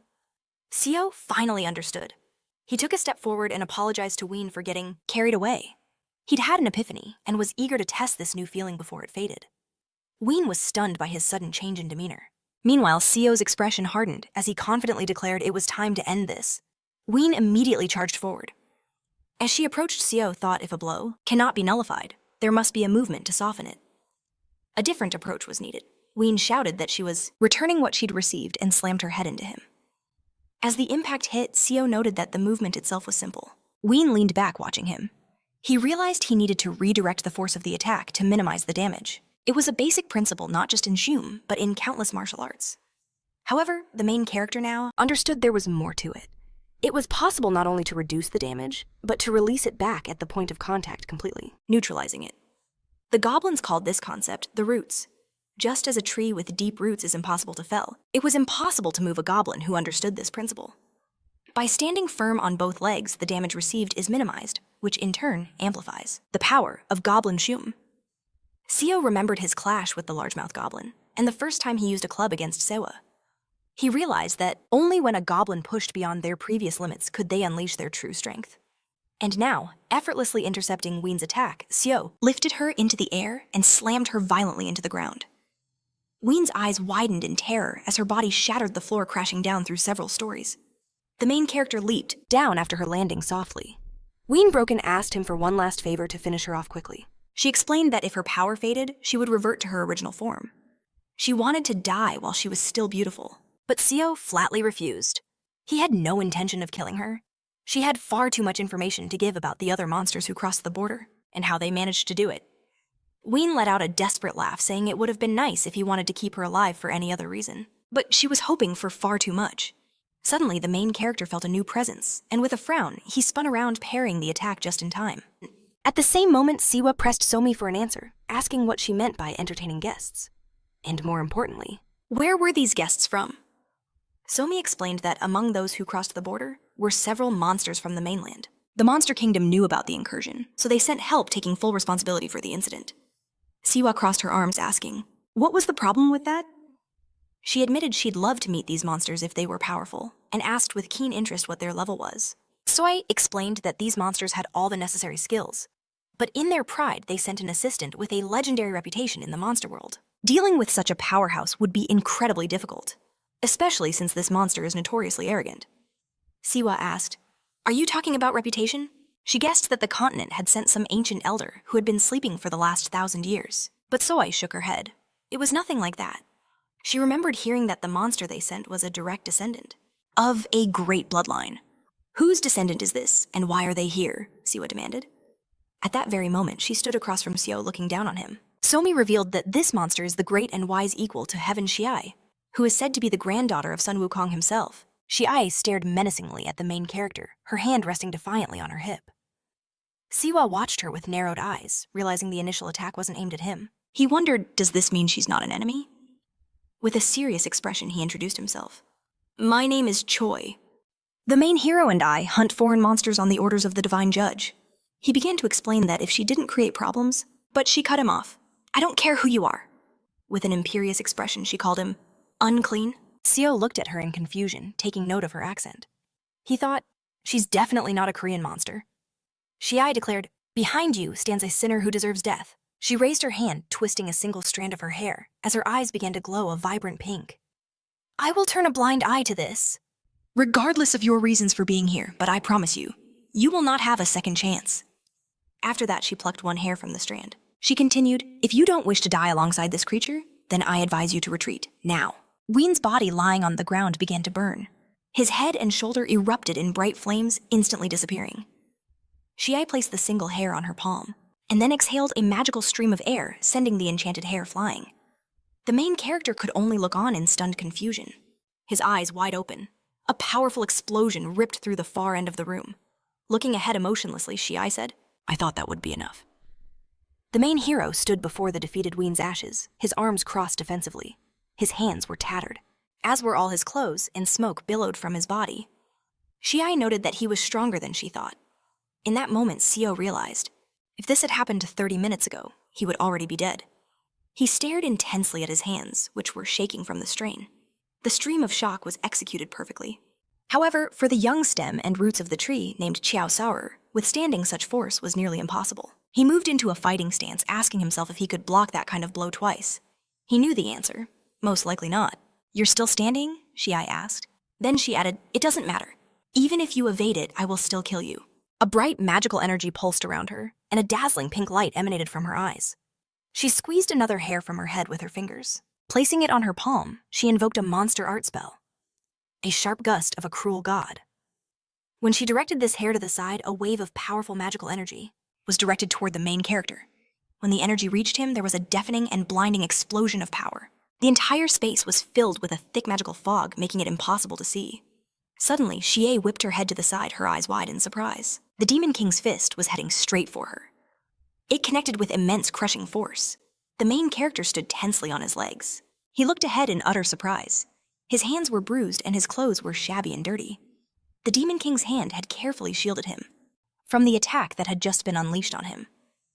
Siwoo stood with her arms crossed on her chest.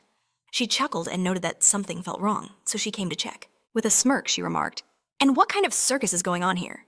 She glowed with a bright magical energy that spread behind her. Then she looked menacingly forward, her eyebrows furrowed, and turning to Xiai, she asked, "Who are you?" She then asked, "Did you come all the way from China to pretend you're doing something useful?" Xiai looked at her emotionlessly, her palm held out defensively. Siwoo continued to say that instead of catching those whom she was ordered to, she decided to fight with some weak representative. Siwoo, with a serious expression on her face, kept looking at Xiai and ordered her not to stand there with such a stupid expression. Then she told her to try to explain herself, if she didn't want to die. Xiai looked at her in surprise and remained silent.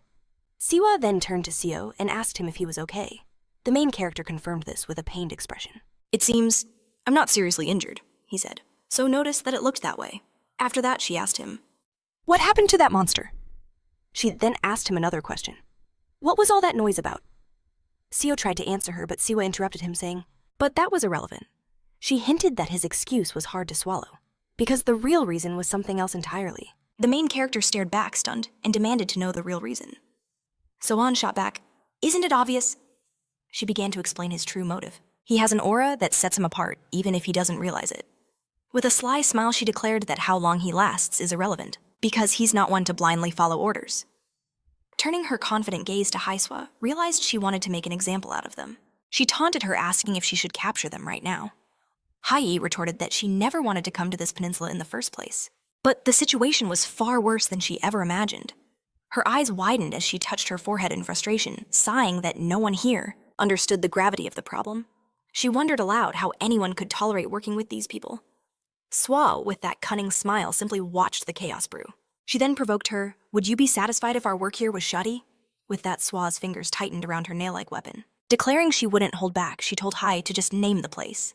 She vowed to explain this problem in a way they would never forget. The main character could only watch in bewilderment, his face bathed in the blinding light of the magical energy erupting from Siwoo and Hai. They faced off a mere breath apart, as a storm of power swirled around them, growing more intense with every passing second. Their eyes locked in a piercing stare. Siwoo's was pure confidence. Hai's was laced with concern. Then Siwoo brandished her weapon as Hai clutched her own hair. Our hero, terrified, threw a hand out, begging them for forgiveness. But suddenly, a furious roar shattered the tension in the room. The voice screamed for them to stop. It was Soi, standing in a furious stance, her hands clenched into tight fists as she whirled on Siwoo. "What do you think you're doing?" she demanded. Her voice laced with pure irritation, she pressed, "Didn't I already explain this to you?" "She is a guest," Soi roared, "and conflicts are to be resolved, not escalated." Aghast, she demanded if Siwoo planned to just bare her claws and fight. Everyone, instead of having breakfast or lunch. So-I furiously asked if problems arose. Would Siwoo truly take responsibility for the consequences? "Are you even capable of that?" she shouted. Siwoo, stunned into silence, could only stare back with wide eyes, hesitantly stammering no. She tried to say more, but Soy cut her off instantly. Her furious gaze then shifted to Hai. "And you!" she snarled menacingly. Staring Hai down, she asked, "Weren't you sent here to help us?" Her tone was a threat. "Whatever happened between you and him?" "It looks to me like you were the first to unleash your magic." Hai met her gaze with a grim expression, her hand still clutching her hair in silence. So-I planted her hands on her hips, her brow furrowed. "Even if he was rude," she declared, "a duel between monsters without the intervention of a magistrate is a clear violation of the rules. This isn't just a law of the main court, it's an absolute decree from the king of monsters himself." She explained that as a representative of the magistrate's will, she could not simply turn a blind eye to this transgression. Looking at Hai from under her brows, So-I warned her, "If you do not stand down, I will do what I must. I will summon you to the main court immediately. And report this incident in full." Siwoo turned to the frightened main character. "Surprising, isn't it?" she mused. "Even though Siwoo is just an errand girl, not just anyone can carry the magistrate's will. She is a candidate to one day rule the heavens." But Siwoo claimed that most wouldn't last a single day in her shoes, because the magistrate's words must often be delivered to absolutely monstrous creatures, as countless as the stars in the night sky. To deliver unpleasant news to beings of that caliber, and to stand before them with pride, requires a will of iron, and even when facing someone overwhelmingly strong, she cannot stand by and allow injustice. At this, Hai let go of her hair with a short laugh. "All right," she conceded. "I understand. I admit I lost my composure a little." She added that trying to prove a point here was a futile task. Siwoo simply crossed her arms, raising an eyebrow with keen interest. Hai turned away, her gaze becoming a menacing glare. "Let's make one thing clear," she announced. "I came here to punish sinners. I have no desire to get involved with you or your methods. Since this is your territory, I will show some respect. However, I suggest you all stay out of my way." Her eyes narrowed. "Especially that fox over there." The fox, of course, was Siwoo. "Remember that," she warned them all. "What was that?" Siwoo snapped back, irritated. She called after Hai, "You barely escaped with your life, and..." But she never finished her sentence. So-I's terrifying, distorted face suddenly appeared right in front of her, her jaw clenched with a deathly look. Her brows were furrowed veins bulging on her face. The dark circles under her eyes and her disheveled hair gave her a truly terrifying presence. So-I let out a long breath. "Regardless of the destruction," she stated, "the plan was a success. We captured another one." Inside the clothing store, the wall had been blown to smithereens. Shards and debris littered the entire room, and through the gaping hole the city lights twinkled. Spreading her arms wide, Soy turned to the main character. "You did a good job," she praised. "Because of you, a lot of the disappearances will stop. Starting tomorrow, this area will be peaceful again." The main character looked at her, his eyes wide with surprise. "Are there many more places like this in Seoul?" he asked. "If there are, shouldn't we at least seal them off from the public?" "Don't worry," Soy reassured him. "You're not the only one hunting in the shadows." She explained that just like Goya, a monster from the human world, others like them have entered the human kingdom to carry out this very mission. "Everyone has been assigned their own hunting ground," she added. A nervous smile touched her lips. "It's not easy, but I hope we can catch most of the outsiders by tonight." Siwoo, who had been watching with half-closed, emotionless eyes, spoke up. "Are there any others from the monster kingdom here besides us?" she asked Soy Model. She questioned why so many powerful monsters would gather in a dull place like the human kingdom. He answered hesitantly, admitting that wasn't the full story. She revealed that it wasn't just monsters. Humans were also part of the hunt. The old man had told her that a direct alliance was impossible, but they had brokered a deal over territory. South of the Han River belonged to the monsters. It was their domain. But to the north, human shamans conducted organized purges. Yashin stared at her, his mouth agape in disbelief, his eyes wide with shock. He whispered to himself, "Is that even possible?" At that moment, near a dense thicket, Yashin was steadying his breath. His shaman's mask lay on his face, his blade resting beside him. Suddenly, a voice called to him, asking why he chose to handle everything alone. A girl named Soan stood before him, a fan held gracefully in her hands. She insisted she would accompany him, citing the law of Dareem, which allowed him to take 10 more shaman assistants. She then challenged him, asking if this was true. Soan was an assistant to a free shaman. Yashin gripped his blade, using it as a support to rise. He declared he could manage it himself. Besides, there weren't enough people for today's cleansing. He then added bluntly, "To be honest, it doesn't matter how many there are. They'll only get in the way." He explained that he worked better alone, that he despised giving individual commands. Soan looked at him and replied that this was all the more reason to practice his command. She reminded him that this was the role and duty of a shaman. Yashin, pulling the wooden mask from his face, retorted that he had never asked her for anything as a shaman. He pressed her again. Is that true? With the mask now off, he confessed that the elder had forced him into a position he never wanted.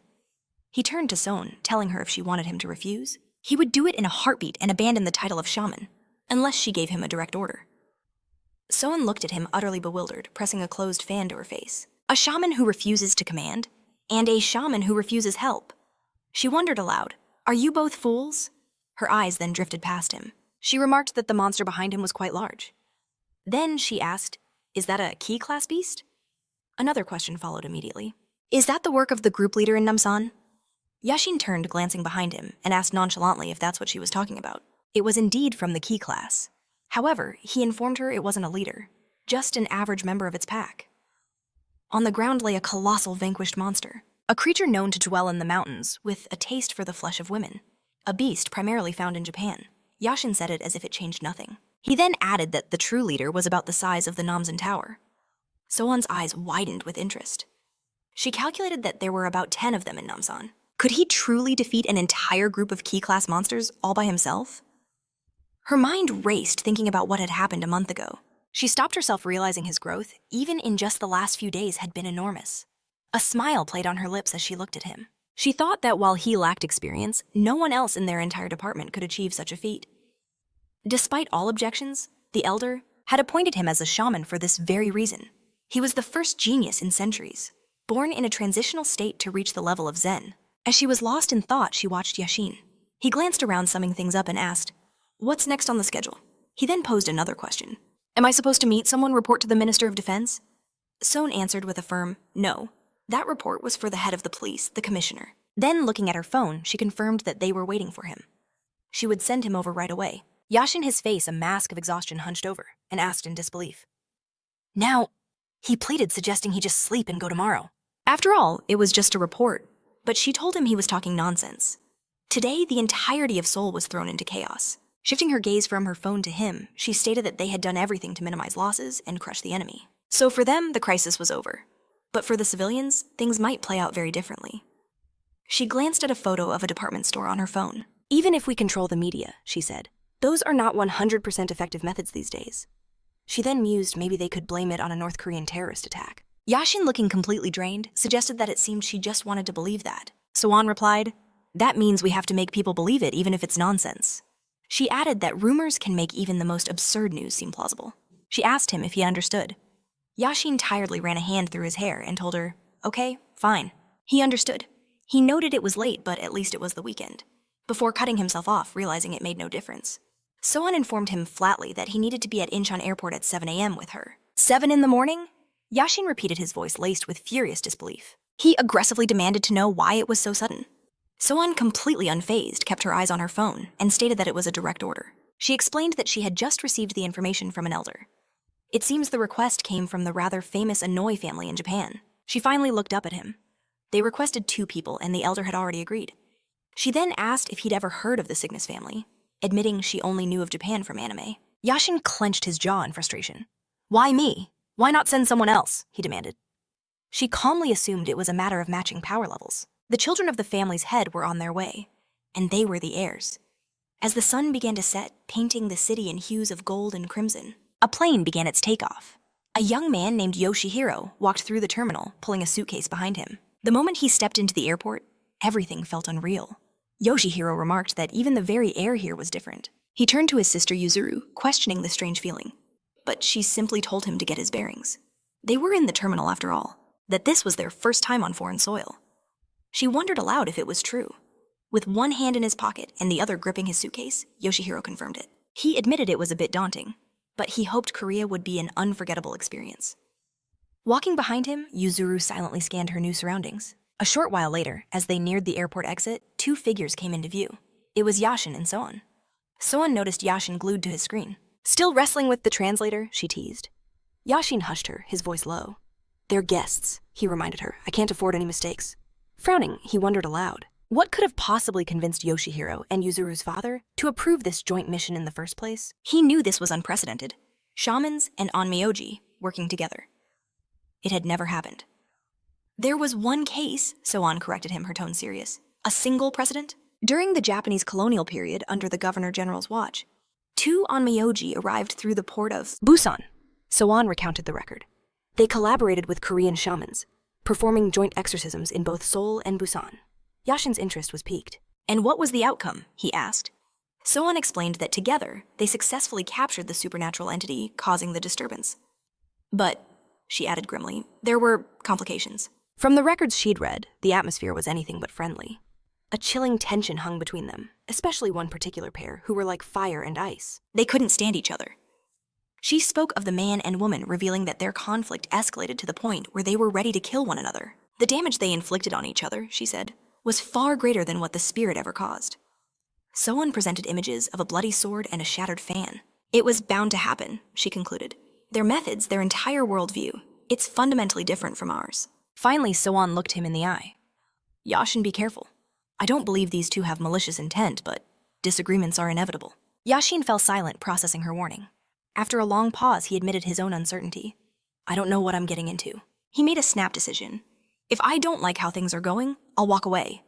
He figured the onmyoji might even prefer that. But just then, his eyes caught movement. In the distance, several figures appeared. Yashin, look, Soan whispered, her body tensing.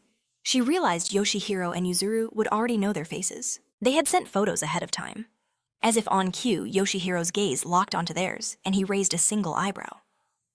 Before they closed the distance, Yashin felt a rude comment bubbling up. He knew he shouldn't say it, but Soan saw the look on his face and instantly understood. She found herself agreeing immediately. In her eyes, Yuzuru and Yoshihiro didn't exactly radiate competence. Yoshihiro took a step forward, stopping directly in front of Yashin with a smirk. Yashin fought to keep his composure. It's a pleasure to meet you, he said through a tight smile. But then Yoshihiro suddenly bowed deeply, his voice cheerful. Thank you for coming all this way to meet us. The polite greeting completely caught Yashin off guard. Yoshihiro introduced himself, stating he was 16 years old. Although by the Korean system, he added with a grin, I'd be 17. He scratched the back of his head, eyes crinkling into a smile. Please take good care of us during our stay. Hearing his flawless speech, Yashin couldn't hide his surprise. You speak Korean incredibly well, Yoshihiro beamed. Of course I've been studying it since middle school. But, he added, gesturing toward his companion, Yuzuru's fluency is on another level. He then switched to his native Japanese, turning to her. What are you doing? He chided. Hurry up and greet them. Yuzuru slowly lifted her head, her gaze meeting theirs for a brief moment. She offered a quiet hello, before her eyes immediately dropped back to her phone screen. Yoshihiro sighed at her reaction. He turned back to Yashin looking apologetic. Please forgive her behavior. She's not the best with social interaction, he explained. This is Yuzuru. She's 2 years older than me. Yashin closed his eyes for a moment. It's fine, he said, though his mind was racing. He reminded himself not to judge a book by its cover. After all, these two had risked far more by coming here. His gaze lingered on Yuzuru, who stood completely still. A short while later, they were in the car, speeding down the highway. Yashin and Soan explained they'd booked a hotel in Central Seoul for them. Soan added, if there's anything you don't like about the location or the hotel, please let us know immediately. But Yoshihiro waved it off. Not at all. We asked on such short notice. We're just grateful you found us a place to stay. Before the conversation could continue, Soan shot a quick, meaningful glance at Yashin. He knew exactly what she was thinking. Taking the cue, Yashin addressed their guests directly. Could you tell us more about the purpose of your visit? He asked, his tone shifting. I was told this was an exchange trip, but I'm curious what that truly entails. All the while, Yuzuru remained lost in her phone's glow. Yashin pressed on. Are you here to help us hunt spirits? Or are you simply here for sightseeing and cultural exchange? He paused. We need to be clear. It's crucial we avoid any misunderstandings down the line. At the wheel, Soan said nothing, her eyes fixed on the road. Yashin knew he was being blunt, but he decided it was better than dancing around the truth. Yoshihiro didn't answer right away. He seemed to weigh his words carefully. Then he finally revealed the truth. We're here to investigate, he said, his friendly demeanor vanishing. A certain spirit may have fled to Korea, and we're here to find it. Hearing this, Yuzuru's head snapped up, her eyes wide. She opened her mouth to speak, but Yoshihiro cut her off. There shouldn't be any problems, he said firmly. Even father told us to act at our own discretion. Besides, he added, this is your land, not Japan. It would be wrong to hide critical information from you. A knowing look appeared on Yoshihiro's face. And I find that when everyone is open, cooperation becomes far more productive. Yashin's focus sharpened. What kind of spirit are we talking about? He braced himself. If it managed to cross the sea, it had to be a dangerously high-class entity. But Yoshihiro shook his head. No, that's not it, he said cryptically. At least, not yet. He frowned, searching for the right words. I'm not sure what you call it in Korea, he admitted. We classify spirits into 4 distinct types. He began to explain the categories of monsters. First, the demonic beasts animals that lived so long, they awakened intelligence and supernatural powers. Then came the vengeful spirits, human souls twisted by powerful affection or deep resentment gaining unholy strength. And finally, the Tsukumogami spirits born from ancient objects, also known as monsters. Yoshihiro clarified that unlike the first 3, monsters born from pure energy are called spirits. But there is one terrifying exception. Hearing this, Soan and Yashin went cold. With a heavy sigh, Yoshihiro revealed the name. Targami. Exhausted Yashin pressed a hand to his forehead, asking if that was the same entity, known in Korean as the Dark God. Soan, sweating with tension, confirmed his fears. It was a monster that defied all classification, a creature born from the absolute void. She explained that its origins were a mystery shrouded in darkness. It's believed that dark gods are forged from the collective fears and desires of every living thing, both human and monster alike. And while there are countless species, there can never be 2 dark gods in the same era. A new one only appears hundreds, or even thousands of years after the previous one has fallen. Their forms and abilities are always different, but they all share an infinite potential for growth, and an insatiable thirst for power. Sohan added that the records showed dark gods possess terrifying intelligence from the moment of their birth, growing stronger by endlessly devouring all in their path. They were a threat on an entirely different scale. In ages past, the appearance of a dark god meant the coming of absolute chaos, forcing monsters and shamans to unite just to have a chance at defeating it. Sohan had to know. What species was this new dark god? But Yoshihiro could only shake his head. They didn't know. They weren't even certain it was in Korea yet. All they had was a divine prophecy warning them of the dark god's birth, and that it was already crossing the sea, heading west. Soon they reached their hotel. Yashin promised to contact them later that evening. For now, they needed rest. Once Yoshihiro and Yuzuru were gone, Soan turned to Yashin, asking what was on his mind. He sighed, telling her to rest as well. They would help the Japanese shamans however they could, and they had to report this to their father immediately. Yashin knew. If what Yoshihiro said was true, this wasn't just a problem. It was a catastrophe of a magnitude they had never faced before. Soan started to speak, but Yashin cut her off. He understood the implications all too well. In fact, something had been bothering him since the battle last night. Was it possible someone was pulling the strings from the shadow? What was the ultimate goal of this monstrous invasion? He noted that every monster he fought was ordinary, yet they all grew stronger by consuming humans, though they lacked the skill to wield that power properly. If the others were the same, destroying them was just a matter of time. It was a meaningless slaughter, unless there was a deeper motive. Yashin's brow furrowed. What if the monsters had a different purpose entirely? He theorized that their master was flooding the streets with low-level grunts, deliberately causing them to underestimate the true threat. Looking at the unsuspecting crowds below, he voiced his chilling conclusion. Soan, lost in thought, nodded in agreement. She had hoped that last night's great purge would be the end of it. But if a dark god was hiding among the remaining monsters, the game had changed completely. Yashin warned her that the dark god might be the mastermind behind it all. Soan's eyes widened in sheer disbelief. He reminded her that it wasn't just their local monsters they were dealing with. Creatures from China and Japan were also present. Fewer perhaps, but they were here. If the dark god truly came from Japan, there was no guarantee that other equally terrifying monsters wouldn't emerge from other nations. The very idea seemed impossible to Soan. Dark gods were legends impossibly rare. Yashin agreed they might be overthinking it, but they couldn't afford to let their guard down. If these foreign monsters had spent the last month growing stronger, they would be nothing like the horde they faced last night. It was entirely possible they could be facing foes on the level of spiritual beings. While they talked, Madeira stalked the city streets, his eyes scanning everything. Elsewhere, Shia Hai stood on a rooftop, her gaze fixed on the street below. Yashin continued suggesting that masters of their caliber might have come here specifically to capture these gods. He could only hope he was wrong. At that same moment near Mount Moya in Seoul, Shia stopped deep in the forest. This place would do perfectly. There were almost no people on this mountain. Swa smirked, noting that even if a few hikers spotted them, it was hardly a department store packed with witnesses. They could easily control the number of people here. Siwoo closed his eyes with a faint smile, admitting it was for the best. Seeing his reaction, Swa paused. "You couldn't sleep, could you?" she asked softly. "Because of those 2 people who died in the store." Siwoo's eyes shot open, a flicker of shock on his face. Swa looked at him intently. "It wasn't your fault," she said, her voice firm. "If anyone is to blame, it's me. My barrier spell. It wasn't strong enough." She admitted it was the first time she'd ever cast it remotely, and over such a vast area. She knew her words might not offer much comfort. Siwoo lowered his head, his voice filled with sorrow. "I know, but still, I just keep wondering if there was something more I could have done. That, Siwoo replied, her expression serious, is exactly why I brought you here. The cycle was destined to repeat. And from this day forward, Siwoo embraced her true purpose. She would forge the main character into what he was meant to become. It was her original role, after all. She declared that Siwoo had much to learn before he could be considered a true monster, even if he wasn't as strong.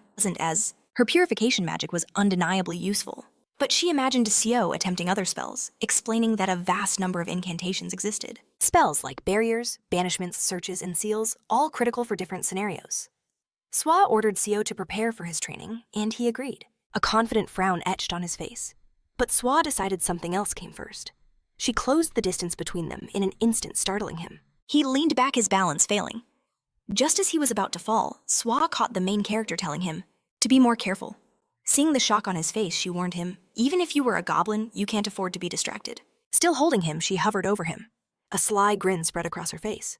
This was the perfect position. Relax, she whispered. Let go. Don't tense up and don't twitch. Leaning even closer, she promised, this will all be over soon. As Siwoo activated her magic, Siwoo felt the intoxicating scent of a mysterious flower. A hint of peach followed, creeping into his senses. The aroma was overwhelming, a sensation he had never known. His heart hammered against his ribs like a war drum. Siwoo's mouth fell open in awe, but no words came out. He could only stare at Siwoo looming above him. He closed his eyes for just a moment. When he opened them again, the world had changed. He recognized the landscape before him and froze, unsure how to react. Then a voice echoed from behind him. Don't worry, it said. Nothing you see is real. Whipping around, Siwoo saw a grinning Siwoo. She explained this was the abyss of his own mind, the deepest, most inaccessible part of his consciousness. She also said that everything Siwoo saw, heard, and felt was built from his memories. The main character let out a sigh of relief. It was a good thing this was all an illusion. So it's all just a fantasy, he asked. Something that doesn't truly exist. Then what about you? Siwoo confirmed he was speaking to the real her and added that she had a special trick just for him. One of her unique spells was called Violet Whisper. It deceived the senses, feeding false information to the brain. This created powerful visual and auditory hallucinations. It could make someone forget what they saw or force them to perform simple actions. Siwoo was already aware of that part, but she had something far stronger. A technique that didn't just trick the senses, but shattered the very gates of the mind. Through this power, their minds were temporarily linked. To put it simply, Siwoo explained with a sigh, I've just paid a visit to your mental world. She admitted she rarely had a reason to use this power. But this time, she said, the situation is different. Activating her magic again, she noted that even she was curious about the results of this test. Siwoo's eyes widened in shock. Siwoo extended her hand to the side and forged a shadowy figure from nothing. Let's see how you handle this opponent. The dark silhouette lurched forward, slowly taking shape. It became the outline of a person. The main character, smiling nervously, begged her to wait. This can't be happening. But Siwoo warned that a familiar face meant nothing here. This is the first time you'll truly face this enemy. A copy of Siwoo emerged from the shadows, from the time when he looked more like a goblin. Siwoo suddenly added a chilling detail. This copy wasn't exactly the same as his past self. It was a phantom born from information, pulled from Siwoo's own mind, merged with Siwoo's memories of fighting him and the memories Siwoo himself experienced. Because she had fused all this data together, this copy would be terrifyingly accurate. Aren't you curious? She asked with a smirk. Which one of you is stronger? And by how much? Siwoo admitted he had no idea. Siwoo snapped her fingers as if remembering something. Oh, one more thing. The amount of monster strength is the same as back then. She casually conjured a table and chair nearby, noting that at that time, his body had been on the verge of collapse. His monster strength was almost depleted. She remembered clearly how little he had left. As Siwoo continued her explanation, the goblin copy exploded forward. It pushed off the ground, instantly closing the distance to Siwoo, and delivered a devastating strike. Siwoo, now seated at her table, commented, even without monster power, that copy is incredibly strong. Siwoo barely blocked the blow, his eyes wide with horror. What is this monster? He mentally noted the copy lost some force as it pushed off the ground, but the impact was still crushing. The copy didn't hesitate, unleashing a vicious kick. The main character was thrown off balance, unable to defend. Relentless, the copy pressed its attack, delivering powerful blows. Siwoo could barely keep up, just managing to block. He wondered to himself, was I really this strong? Its strength and speed were far superior to the Rahan he had fought in the convenience store. And there was something else. Siwoo saw an opening as the copy prepared another attack. He tried to counter, but he wasn't fast enough. In a blur of motion, the copy drove its knee straight into the main character's face. Holding a teacup, Siwoo calmly asked, "This isn't so easy, is it?" She reminded him that he had talent, but admitted that if her opponent wasn't a monster who fought with pure physical power, perhaps, it would have been even more difficult for her. Siwoo ignored the blood dripping from his chin. His mind raced. The copy possessed an unbelievable level of fighting instinct. As Siwoo observed the battle with keen interest, Siwoo realized his past victories were all due to that same instinct. Then, Siwoo's voice cut through his thoughts. Instinct only works against weaker foes. No matter how talented a monster is, fighting an enemy superior in every way is an impossible challenge. Siwoo, struggling to fend off the onslaught, screamed, "Then how do I beat him?" One blow sent him flying backwards, but he landed on his feet. He asked himself again, "How can I win?" Even when he poured all his strength into a counterattack, it left no mark on the copy, not even a single scratch. No matter how hard the main character thought, it just didn't make sense. It was also strange. Why was this happening? If this copy didn't even have the monster power he once had. Suddenly, a chill ran down Siwoo's spine, freezing him in place. Even Siwoo was momentarily stunned by the change. Her expression hardened as she fell into a battle stance. As the clone charged, Siwoo had a revelation. Every technique he had ever used was a shadow of the power the main character himself possessed. His clone was the perfect embodiment of that potential. Even when Siwoo first manifested his club, he could alter its form purely from the memory of his copy's power. In other words, if his copy could do it, so could he. Siwoo watched his double's every move, desperate not to miss a single detail. Despite his focus, the clone landed a solid blow. "Is that earth control?" Siwoo gasped. The copy froze, shocked, and the main character realized the truth. His clone was using an ability to redirect damage into the ground. He noted that the copy's mastery far surpassed his own, but a seed of understanding had been planted. The difference in their monster styles no longer mattered. As the next blow came, the main character seized the opportunity, grabbing his clone's arm. He knew he couldn't close the power gap instantly, but he channeled his will, pressing down on the earth and launching his copy into the air. "I can still do something," he thought, summoning the Goblin Club. With his clone still airborne, it was time to test his theory. A smirk crossed his face. Could he use earth control without direct contact? It was time to find out. He fell into a combat stance, channeling energy through his club and unleashing a devastating strike. A satisfied smile spread across his face as his clone crashed back to earth. The impact threw dust and stone into the air. Through the haze, Siwoo watched with a pleased expression. Siwoo called out to her, his voice filled with triumph. "I did it," he shouted, closing his eyes with a grin. His copy was strong, he admitted, but because it was a reflection of himself, its weaknesses were easy to exploit. Siwoo closed her book. "You've done well," she acknowledged. "Both you and your copy should recognize this fact." Hearing this, the main character's smile vanished. "What are you talking about?" he asked. Siwoo's smile widened. "Turn around," she urged. He spun around just in time to see his copy rising again. It summoned its own club, which morphed into a weapon of terrifying size. The clone scowled and raised its massive club. Siwoo grinned, noting that Siwoo had finally accepted his copy as a worthy opponent, even if he hadn't realized it. Siwoo's eyes went wide with disbelief. He stared at the colossal weapon his clone now wielded, realizing the sheer power behind it. His gaze fell with horror to his own small club. "This isn't fair," he whispered, his voice trembling. In that instant, his copy unleashed its attack. The world exploded. As the weapon's energy faded, crimson splatters painted the ground amidst a web of deep cracks. Siwoo lay on the ground, shaking. The blow had been so immense his lower body was torn from his torso.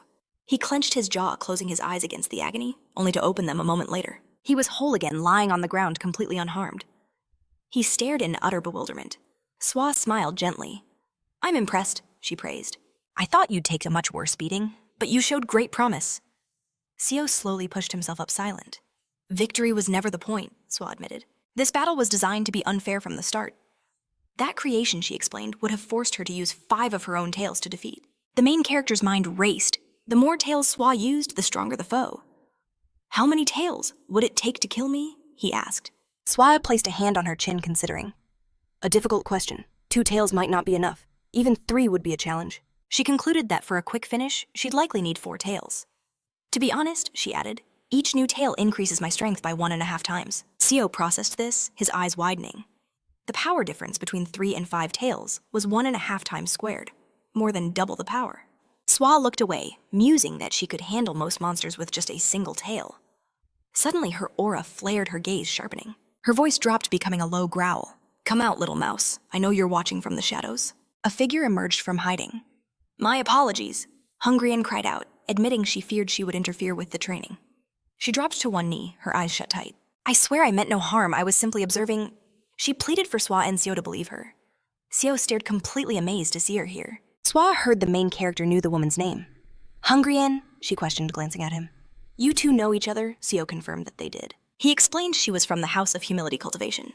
I come on behalf of our leader, Hungrien said, to honor the agreement we made. As a down payment, I've brought the items he prepared. She explained they were the finest treasures the monsters possessed, as well as new clothes for Seo. The main character froze, stunned into silence. Even Swa seemed a little surprised by this development. One day ago, at the House of Humility Cultivation, Mirian had told Seo that calling his offer an investment felt too cold. Let's simplify things, he had said with a charming smile. I want to help you become the champion of the arena as quickly as possible. Financial aid is only the beginning. He raised a hand, his expression confident. I will provide you with very special resources, things that even you don't know exist yet. He promised other benefits as well, such as access to any and all information that reached their house. Seo listened to all this with a conflicted look on his face. He lowered his gaze to the lavish feast spread before him. That sounds wonderful, he replied, his voice quiet. Then he looked up, his eyes sharp and direct. But isn't an investment something you make when you expect to get back more than you put in? He let the question hang in the air. If he became the king of monsters, what would they demand in return? The price for his help could be steep indeed. Nurian regarded him thoughtfully, a faint smile playing on his lips. He stroked his beard deep in thought. Miriam agreed, acknowledging the man's sharp intellect. In that case, he declared, he would speak. Our main character listened intently as Miriam revealed his terms. With a warm smile, he insisted they wanted nothing in return, for now. A friendly, hearty laugh echoed from him, but Siwoo just stared completely bewildered. Muriang began to explain. You cannot call this a simple investment, he stated calmly. For now, there is nothing more to say. He leaned in, a glint in his eye. Let's be honest. You are not the only candidate we are backing. The main character's eyes widened in shock. Miriam continued. It's not just our two factions who invest in potentials. It's a given. The king of monsters is a being who will reign over the kingdom. For the next 666 years, a relationship with him will shape not only our own fates, but the destiny of our entire clans. He turned his gaze to Siwoo. My dear boy, those not strong enough to dream of the throne yearn to become the king's most loyal followers. The main character hung on his every word. Muriang elaborated. Even if it's a long shot, we intend to select the most promising candidates. We are planting the seeds of the future. Siwoo, looking uncertain, scratched the back of his head. Hearing you explain it like that makes things much clearer. Then a thought struck him. But aren't your own monsters unhappy with this method? Does no one question why they aren't being helped while you aid someone else? Muriang closed his eyes, a serene smile on his face. Of course such individuals exist. But they rarely pose a problem. That kind of dissatisfaction tends to resolve itself. He then offered a chilling example. Take the youngest of the Hightail family, the one you had a conflict with. He was supposed to receive our sponsorship. He possessed great potential, and the hidden power of a divine beast. We deemed that more than enough reason to invest in him. He gestured forward, but then a certain guest approached us directly and argued that he was unworthy of our resources. Muriang's hand subtly pointed toward the main character, whose eyes were locked forward in disbelief. What's more, this guest convinced us it would be far better to give those resources to him. He finished his tale with a simple declaration. And that is how things are. His expression turned deadly serious. Siwoo, if you want someone to invest in you, or to increase that investment, then you must prove you are worthy of it. But if you believe you are worthy and you despise a rival who receives support, then you simply need to crush them, he continued. As this competition progresses, the unsupported will be eliminated. Only those with the greatest chance of becoming king, it will remain. His gaze was piercing. When that moment arrives, we will discuss the true terms of our contract. Whether you accept that deal or not will be your choice. Until then, consider this a simple courtesy. The main character sat in stunned silence, staring at his hands clasped on his knees. Sometime later, he examined his hands, then his new robes in utter amazement. This is incredible. His eyes were wide with wonder. Even though I pulled it on over my clothes, it's unbelievably comfortable. He marveled at the way it fit him. The tailoring is absolutely perfect. Saya, standing opposite with her arms crossed, noted coolly. That's standard for Elvencraft. Besides, you don't need to carry it, you can summon it. Whenever you need, as if from a spatial inventory. Sia then turned to Haiyan. Is there a specific command set? Haiyan clasped her fingers elegantly. Yes, a gesture seal has already been prepared. Simply say, equip. And to remove it, say, unequip. The main character mimicked the hand sign Haiyan demonstrated. He hesitated for a second, then said, unequip. Instantly, the magnificent robe began to shrink and vanish into thin air. He could only stare completely baffled. A mix of shock and delight crossed his face. He began rapidly alternating the commands. Equip, he shouted, then immediately unequip. Sia watched him with a deadpan expression, her brow twitching. Behind her, Ha-Yan glanced worriedly at her mistress. Siwoo continued his game. Equip, and again, unequip. Sia finally snapped. Are you having a little too much fun? Ha-Yan watched Sia carefully, thinking to herself. This Gumiho? This nine-tailed fox? Our house and so many other factions tried to recruit her, but she's a genius who refused all investments, declaring she would not be indebted to such insignificant forces. At that moment, Sia asked irritably, Are you a child? Her head then snapped around in surprise. She glared at Ha-Yan. What else? If you've delivered everything, then leave. Why are you still standing here? Ha-Yan opened her mouth to speak, holding her palms out nervously. Sia narrowed her eyes. Are you looking for an excuse to linger? Siwoo let out a deep breath, stepping in. He turned to Ha-Yan. Is there something else you need to tell us? What message did the gentleman give you? Sia's menacing glare remained fixed on the attendant. Ha-Yan placed a hand on her chest and spoke. Last night, there were survivors from the hunt. They know the location of one of the other groups. My master wished for me to convey this information, and has offered to assist you in clearing them out. The main character's expression shifted to one of intense focus. Saya's brow furrowed deeper. Wait a minute, she cut in. I understand why you're telling him this, but how did you get this information? You had better not be lying to us. Ha-Yan stood her ground. Sir, main character, do you recall Mr. Yusin from yesterday? Siwoo repeated the name. Yusin? You mean Hightail Yusin? Ha-Yan nodded. Yes, last night Mr. Yusin took part in the hunt and has secured a position among them, on the outskirts of Seoul, alongside 2 other creatures. The main character let out a sharp breath. Were they critically wounded? He had to know. Was it Mr. Yum who called in the location of the remains? Instantly, he sensed something was terribly wrong. Hungan explained that they never received a report. Instead, they learned that Mr. Yum's entire team had been slaughtered by their target. She continued, her voice grim, saying only Mr. Yum managed to escape. Seowa's eyes widened in shock. Wait, she interrupted. They couldn't take down a single target. She couldn't believe it. She had never heard of such a thing. Hungan stared at the floor, unable to meet their gaze. We only learned this morning ourselves, she admitted. Mr. Yum stumbled to us late last night. Despite his injuries, he was consumed by panic. We brought him in, tried to treat him, but he never truly recovered, and keeps reliving the horror in fragments, repeating the tale of that disastrous night. She described how he trembled, consumed by terror of the enemy, and crushed by the guilt of his failure. He hid himself under the blankets, crying out for his mother and sister, begging for their forgiveness. Hungan concluded that the shock of it all had broken him completely. Seowa scoffed at the news. His future is bleak. He didn't even fall in battle. He fled in shame. She declared that his entire clan had been disgraced. If I were him, I would have rather died there. Siwoo, our main character, turned to Hungan, his expression serious. Is that everything you know? He added grimly that the judge needed to be informed. Seowa countered his point. He likely already knows, or will soon enough. And even so, she continued, no one will lift a finger. Isn't that right? Siwoo stared at her, stunned by her cynical words. Meanwhile, Selfa stood silently, watching a small bird that had landed on her hand. Seowa sighed. Last night was far more eventful than I anticipated. She then shifted the topic. We couldn't even finish the hunt in a single district. Perhaps we'll need to coordinate with the other regions to handle this. But before that, there's something I need to confirm first. Siwoo's gaze locked onto the bird on Selfa's hand. The tiny creature stared right back at him, unflinching. Seowa theorized that Solmi was struggling with the after effects, perhaps inexperienced in wielding her newfound powers. Seowa then turned her head towards Siwoo. If you're so concerned, why don't you check on her yourself? She looked him in the eye. All right. Siwoo was taken aback. Is that even allowed? Stroking the bird's head, Seowa mused. The master would probably forbid telling Solmi or her father. However, she added with a sly look, that was his opinion. I don't need anyone's permission. Her tone shifted back to business. Do we know the monster's location? If I capture it and file a report, there won't be any issues. But, she paused, something else is more important. She looked at Siwoo. Aren't you worrying too much? She pointed out that capturing even one of them could save countless lives. Isn't that reason enough? She pressed him. Seowa studied Siwoo intently. If I were in your shoes, I would go. I won't stop you. With a flick of her wrist, she released the bird. But if you want my advice, she began, first identify the enemy's type. She stepped to the side, her body beginning to glow. A brilliant magical aura flared to life around her. If its specialty is physical power, you'll be fine. However, she warned, her voice serious. If its specialty is magic, then be prepared to run. You must fight smart. She explained the reasoning behind her stark advice. Ultimately, whatever you decide, the outcome rests entirely on your shoulders.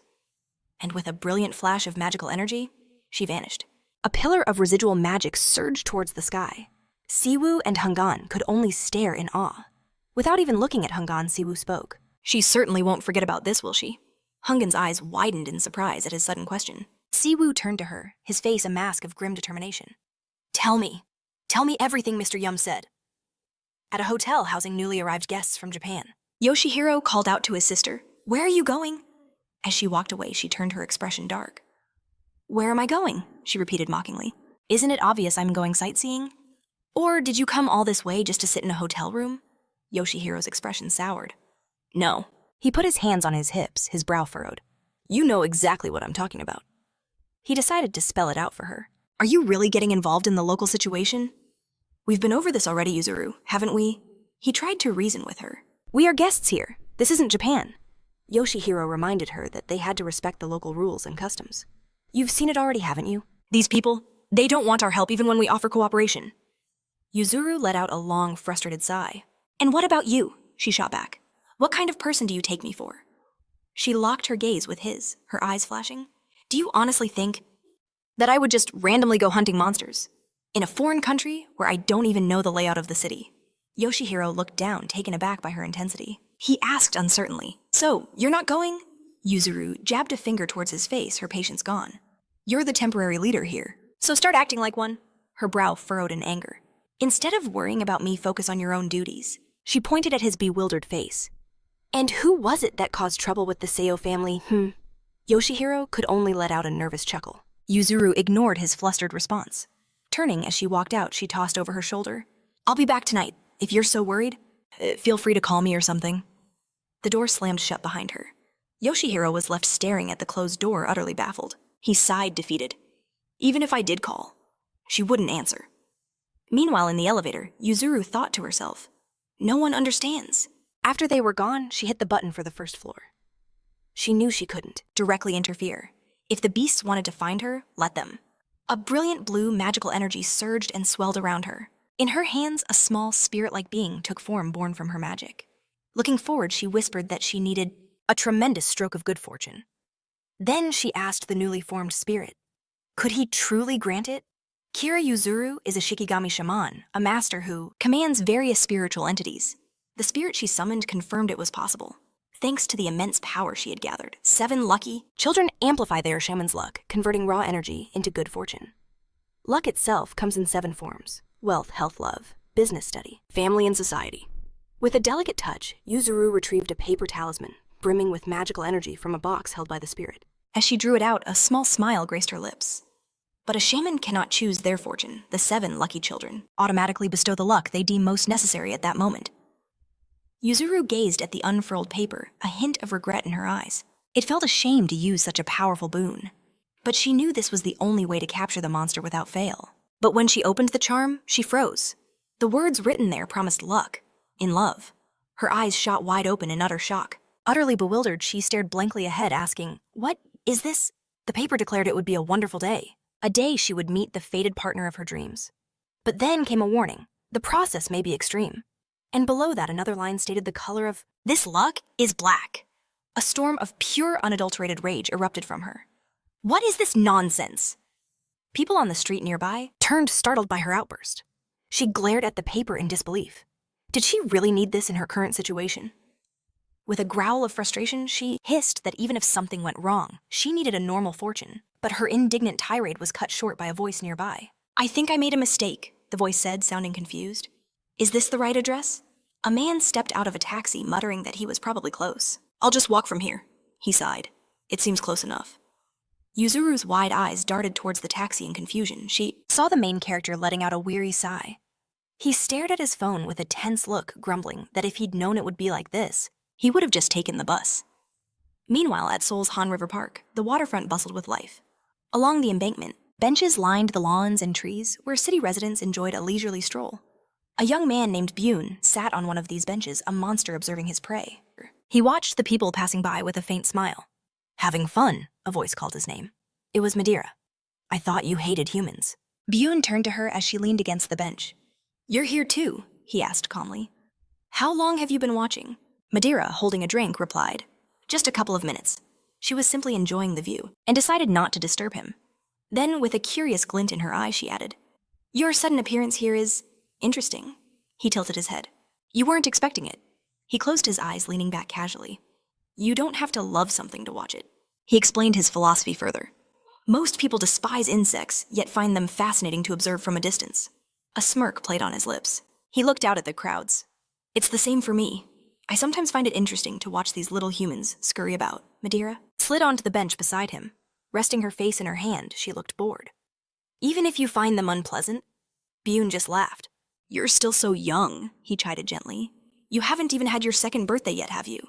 He paused then, continued. But you learn so fast. Soon you'll understand what I mean.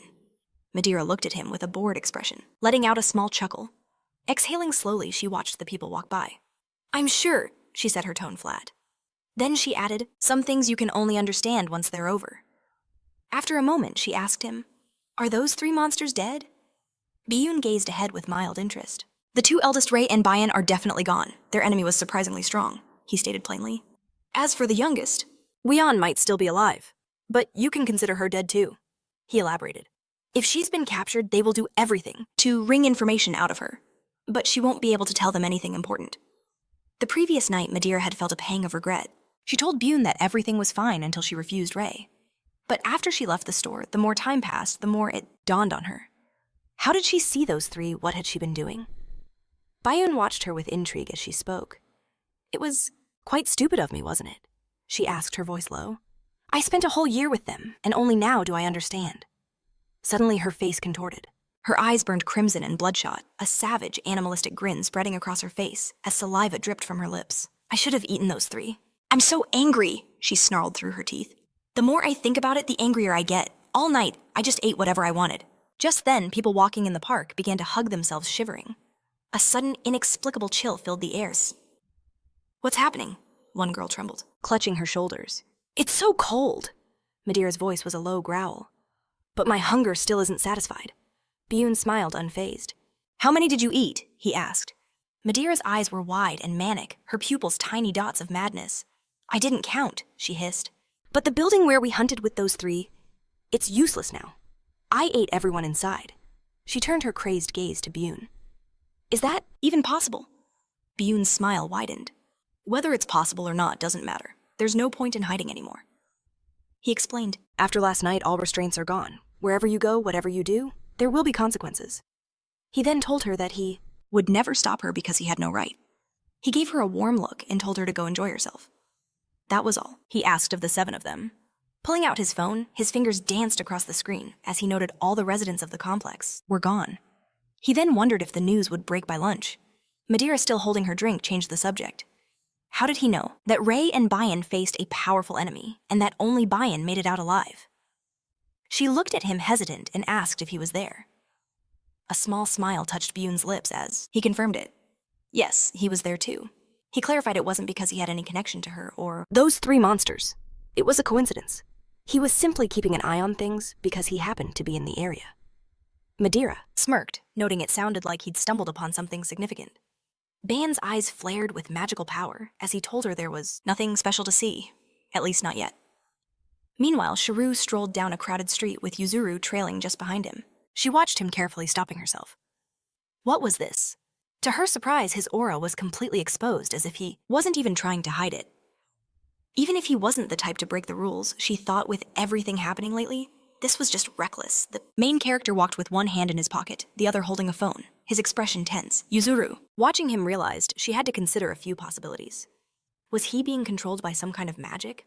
Or a supernatural being? Or maybe he just couldn't control his aura. But the truth was, our hero was intentionally revealing his power, trying to bait someone.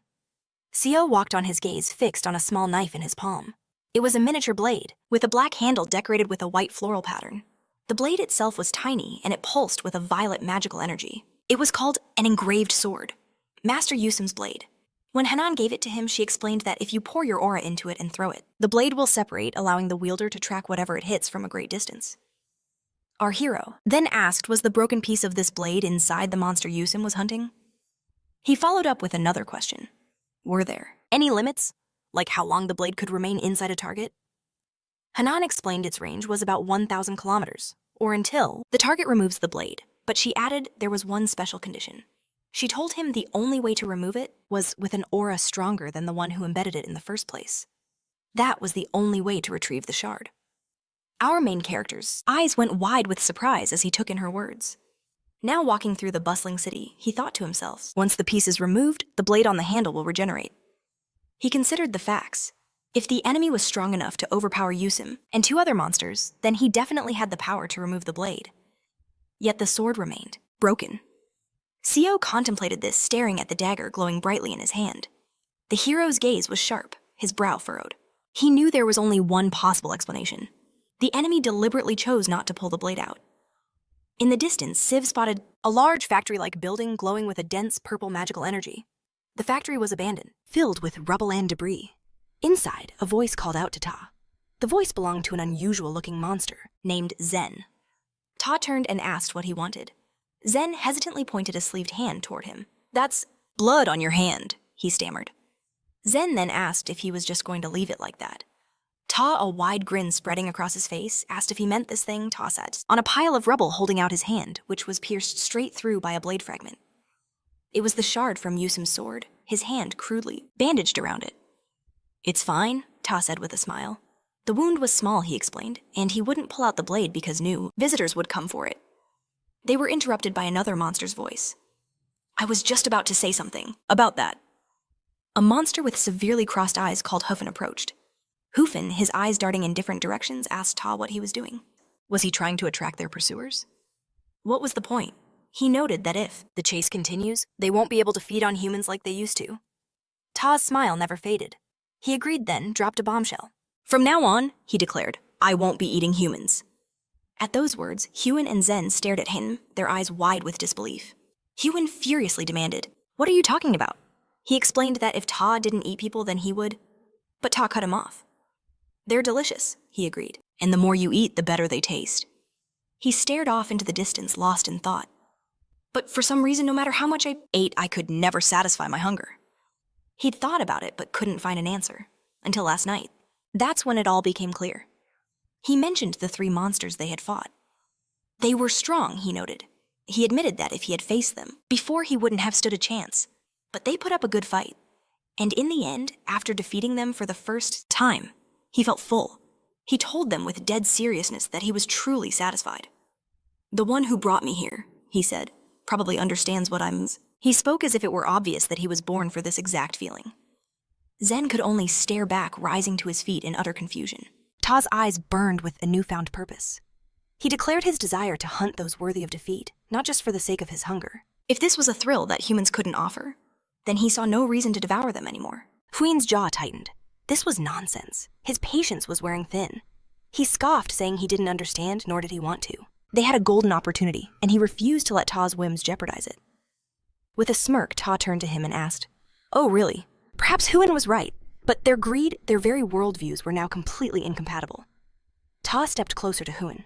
With a chilling smile, he declared that this meant everything was over between them.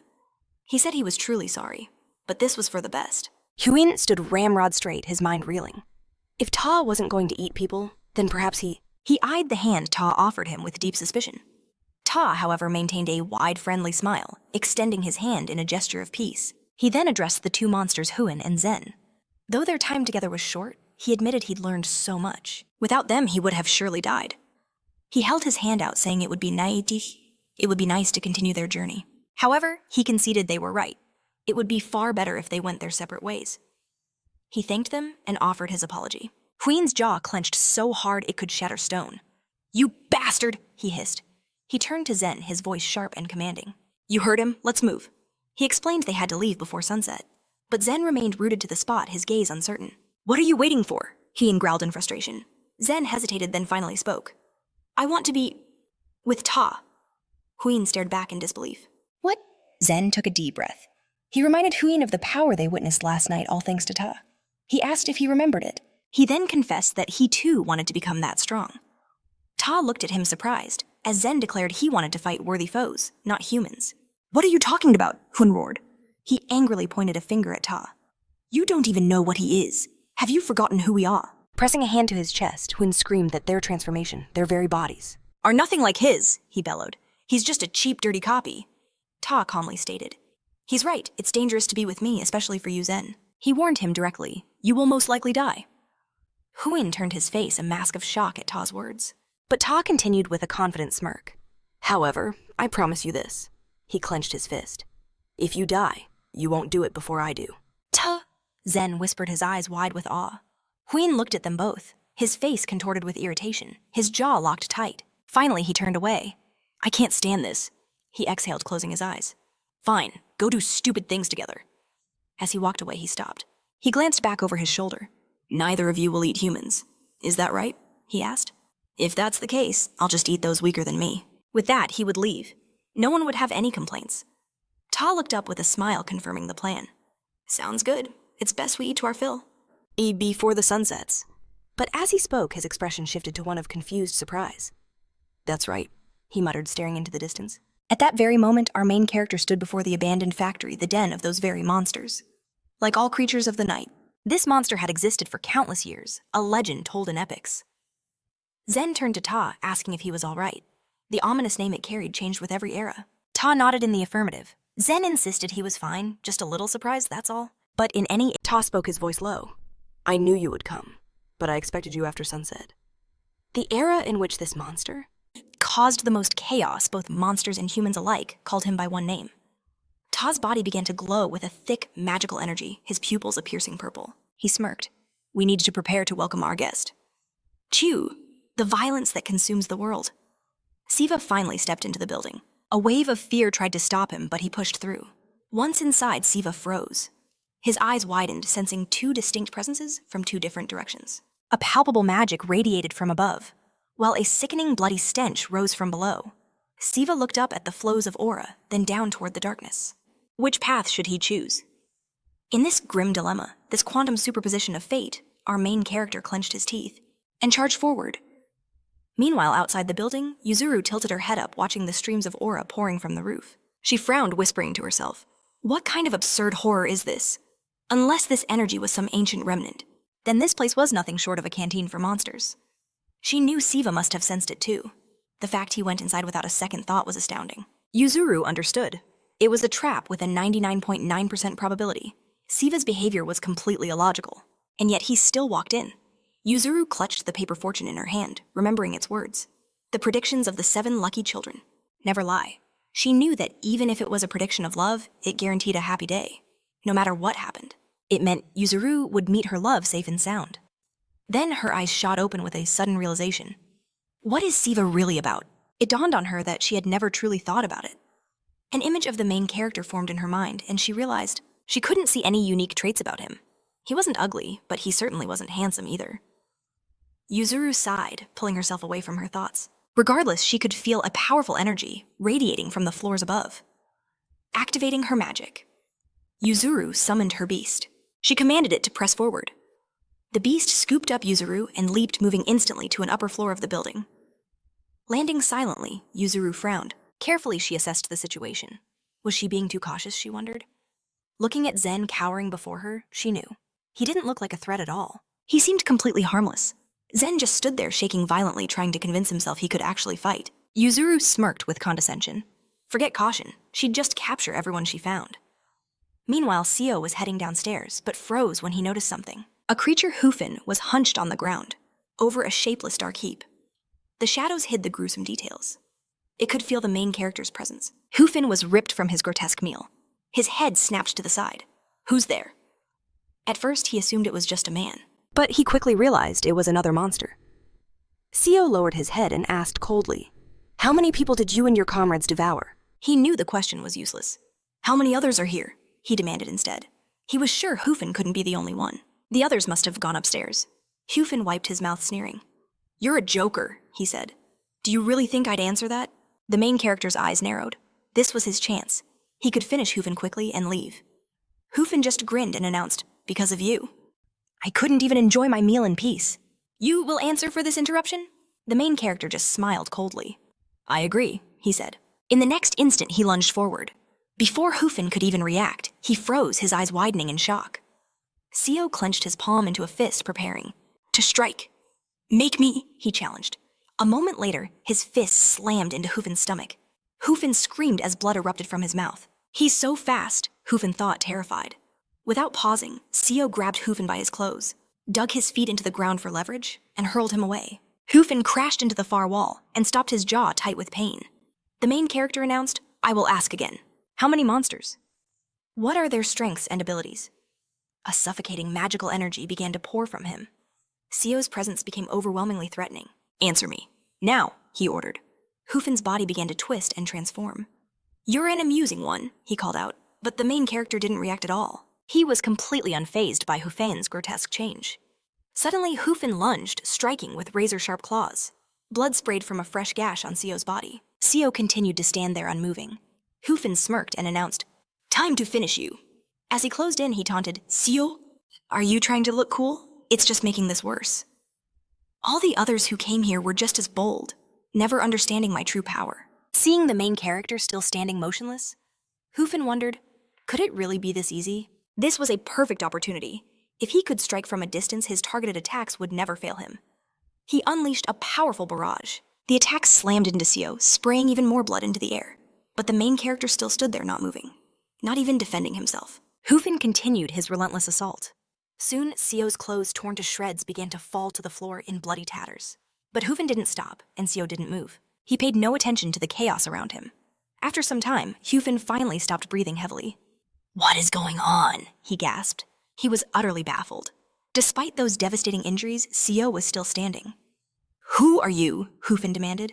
He was certain Siwoo should have fallen by now. Why aren't you down? Siwoo simply called Hufin a weakling. I finally understand why you eat people, he added. Hufin froze, listening intently. The main character announced, You do all of this just to become a little stronger. I understand that desperate desire. To gain even a sliver of power. But was it really necessary to kill and eat so many for such an insignificant boost? He glanced at the bloody bodies nearby. And after all this, you still haven't had your fill. In Siwoo's opinion, this was just strange. Wasting so many lives for such a small gain was beyond his comprehension. Frowning, he raised his hand to strike. Hufin saw it and clenched his jaw, leaning back. He desperately swung his own hand to stop the blow. The protagonist's palm was severed from his arm. But his attack didn't stop for a second. He slammed the remaining part of his arm into Hufin's face. The force threw him back, slamming him into the wall. Hufin laughed with all his might. You're hilarious, he declared. The reason we eat people is obvious. It's because we can— Siwoo stopped listening to the pathetic explanation. Hufin, though, trembling and gravely injured, smiled. What's wrong with the strong eating the weak? He added. You're exactly the same as me, waving your power around like a declaration. In his opinion, this was all very funny. Siwoo didn't argue. With his next blow, he plunged his hand into Hufin's body and ripped out the monster's core. Hufin collapsed to the ground. Siwoo stood holding the glowing core in his hands. He looked around at the bloody scene. In the end, he absorbed it. While he absorbed Hufin's core. Back on the upper floors, Yuzuru's magic sent Zen flying. He trembled, unable to even speak. Yuzuru suddenly realized that something was wrong. Are you really alone here? She asked. You don't have a boss or other allies. The beast she had summoned stood beside her. Yuzuru crossed her arms and frowned, making herself look far more threatening. Zen, still shaking, admitted, I don't know anything. Please stop threatening me and focus. Yuzuru's expression was grim. This is me focusing. She launched another attack, knocking Zen back again. He was unable to repel it, and stopped resisting. Yuzuru realized that even if Zen didn't, try his power was average at best. More importantly, it was clear he didn't know how to fight. It wasn't just his strength. She assumed that Zen had been separated from the pack. Cast aside by her group, she knew a monster like this was too much to handle. Should she simply try to restrain him? Zen was still, shrouded in fading magic, barely conscious. Suddenly, a voice declared her efforts useless. Turning, she saw it was Talu, grinning from ear to ear. He added that Zen's attitude was pathetic, and with a spirit like that, he wouldn't even be considered a worthy enemy. At that, Yuzuru's eyes went wide, freezing in place. She knew that due to the unique nature of the Japanese archipelago, psychic abilities were far more common here than anywhere else in the world. Yuzuru was a prodigy and exorcist who had purged over 100 spirits in just 5 years, starting from the tender age of 14. But the overwhelming presence she felt now sent a shiver down her spine. Turning toward Tao, she heard him declare that seizing the right moment was all that mattered in a fight. Despite all her experience, none of the spirits she had ever banished could hold a candle to the entity standing before her now. A chilling smile spread across Tao's face. Even if the enemy is stronger, he said, it's crucial to show them you won't be an easy kill. Ignoring his words, she clenched her jaw and demanded, "Have you been hiding your power all this time?" The energy overflowing from him was immense. He wasn't the target she and Yoshihiro were hunting, but his dark aura was still incredibly potent, already reaching the level of a poltergeist. As Tao advanced, he became more menacing, enveloped in a storm of magical energy. He apologized, saying he never meant to deceive her. He just wanted to give his colleague a fair chance. Yuzuru didn't respond. She knew her odds were the same whether she fought or fled. Tao was about to say more, but a sudden threat made him whip around, throwing his hand up to defend himself. A long vine shot out and ensnared his arm, a weapon launched from the Goblin Club wielded by Siwoo. Following the vine, Tao saw his new opponent. The main character leaped closer, preparing to strike. Even before touching the ground, Siwoo twisted in midair, clenching his jaw as he swung his leg. Tao met the new challenger with a grin of anticipation. In the next instant, Siwoo delivered a crushing blow that sent Tao flying into a nearby wall. Clouds of dust erupted from the impact. Zen, seeing this, excitedly shouted Tao's name as he struggled to his feet. Someone turned to Yuzuru. "Hey, what were you saying just now?" he asked, reminding her. "Something about a Superman, wasn't it?" Yuzuru stood frozen in shock, completely stunned by this turn of events. Her beast companion growled, sensing the shift in battle as it prepared for a new fight. The main character looked at Yuzuru with a serious expression. "Go back," he ordered. "There is nothing for you to do here." Shaking off her shock, Yuzuru pleaded with him to wait, suggesting that he must have also come here to get rid of these monsters. But before she could finish, a voice cut in saying his behavior was rather upsetting. It was Tao, wounded but still smiling. "Are you trying to say she's in your way?" After all, Tao mused, if something gets underfoot, it becomes much harder to act freely. He added that he could tell Siwoo was different. He remarked that he looked like the kind of friend he'd love to fight. Siwoo remained silent, ignoring his taunts, but Yuzuru suddenly snapped. "Did you just say I'd get in the way?" She seethed. Furious that a worthless monster would dare say such things, she took the vessel from her beast's teeth, activating the Beggar's Union and roaring thunder. She demanded how Tao dared to treat her like that. Tao could only watch amazed at this development. Yuzuru then turned to Siwoo. "If I were you, I'd move away. I can't promise I'll control my power enough not to hurt you." Siwoo just stared at her, bewildered. She activated Roaring Thunder once more, waiting as a massive amount of energy gathered around her. Then she unleashed a furious thunderclap. Her beast transformed into a blinding ball of energy that shot forward like a lightning bolt. The attack exploded, kicking up a massive cloud of dust. Yuzuru stood her ground, concentrating on her power. "Since these monsters are my enemies," she thought with grim determination, "I refuse to fight with half strength." She decided to give it her all. She would unleash every ounce of power she could muster. Seeing her beast was ready, Yuzuru used Furious Thunderclap, once again striking from another angle. But when the dust finally cleared, she stood there breathing heavily. A cold realization dawned on her. Something was wrong. After just 2 lightning strikes, she was already exhausted. This wasn't even half of what she was usually capable of. Suddenly her eyes widened in horror. She understood. The spiritual energy of this country, it didn't align with her own. In that moment, Siwoo suddenly appeared beside her, grabbing her hand. "Could you hit a little easier?" he asked. Yuzuru looked at the main character in confusion, but didn't say a word. He simply explained, "That hurt." The next moment, a powerful blast flew right at them. The main character yanked Yuzuru toward him, pulling her out of the attack's trajectory. As the smoke cleared, Yuzuru stared in shock at the massive hole now blown through the wall. Siwoo frowned his eyes on the opening. "Did he actually escape?" she stammered. "No," Siwoo replied. "It's the other way around. He could have been freed long ago if he wished." He could feel the thread in his hands suddenly go tense. Following its line, he noted that Tao was one of those monsters completely unaccustomed to fighting. "That's why he only defended himself," Siwoo explained, and completely forgot about Zen during that attack. "But he will return soon," he added. This was his way of telling me to follow him. In the end, Siwoo decided it was time to go. "As I already said, he told her I don't need your help." Yuzuru snapped back irritably. "What kind of nonsense are you talking about?" Suddenly her eyes widened in fear. Siwoo calmly asked if he needed to show her. He activated his magic and his presence began to grow. He seemed taller, more menacing. "Do you really not understand how things truly are?" he asked. She leaned back, terrified by his transformation. Then the main character grabbed her by the throat. "I have never killed a person," he admitted, "but even from one touch I can say something for sure." Yuzuru trembled, trying to pry his hand from her neck, but she was powerless. Siwoo declared, "If I apply any more force, your neck will snap." "Are you just going to stand there?" he mocked. Yuzuru clenched her jaw, powerless. The main character shot her a warning, "If you don't move, you will die here." But then he froze, sensing something new. His eyes darted to the side where the spirit, summoned by Yuzuru, had shrunk, but was still charging at Siwoo. It crashed harmlessly against his side. Siwoo paused, a thought crossing his mind, and finally released Yuzuru's neck. "Forgive my methods," he said. Yuzuru collapsed, gasping for air, as Siwoo admitted he hadn't meant to cross that line. He then revealed a shocking truth. That attack, it was never meant for you. It was aimed at me. Yuzuru stared in disbelief. Siwoo explained, "You would never have been able to dodge it. I knew I would have to be the one to save you." Our main character remembered how Yuzuru had shielded him earlier. "That's why I staged this. I needed to buy us some time." Was it pride, or something else entirely? He couldn't say, but seeing the broken look on her face, he had to ask. "Do you understand now?" Siwoo warned her. "You don't have the strength to defeat him, not yet." He delivered the final blow to her pride. "Turn around and leave." The spirit she summoned bristled, ready for a fight, but Siwoo simply stepped aside. "I don't want to see anyone else Die today." He then paused, remembering one last thing. As Yuzuru turned, he spoke. "In the basement of this building, there are human remains." He knew it was an ugly sight to behold, but he pleaded with her, "Please take care of them." It was a heavy favor to ask, but those souls couldn't be left in the darkness. "They deserve a proper burial." With those words, he vanished.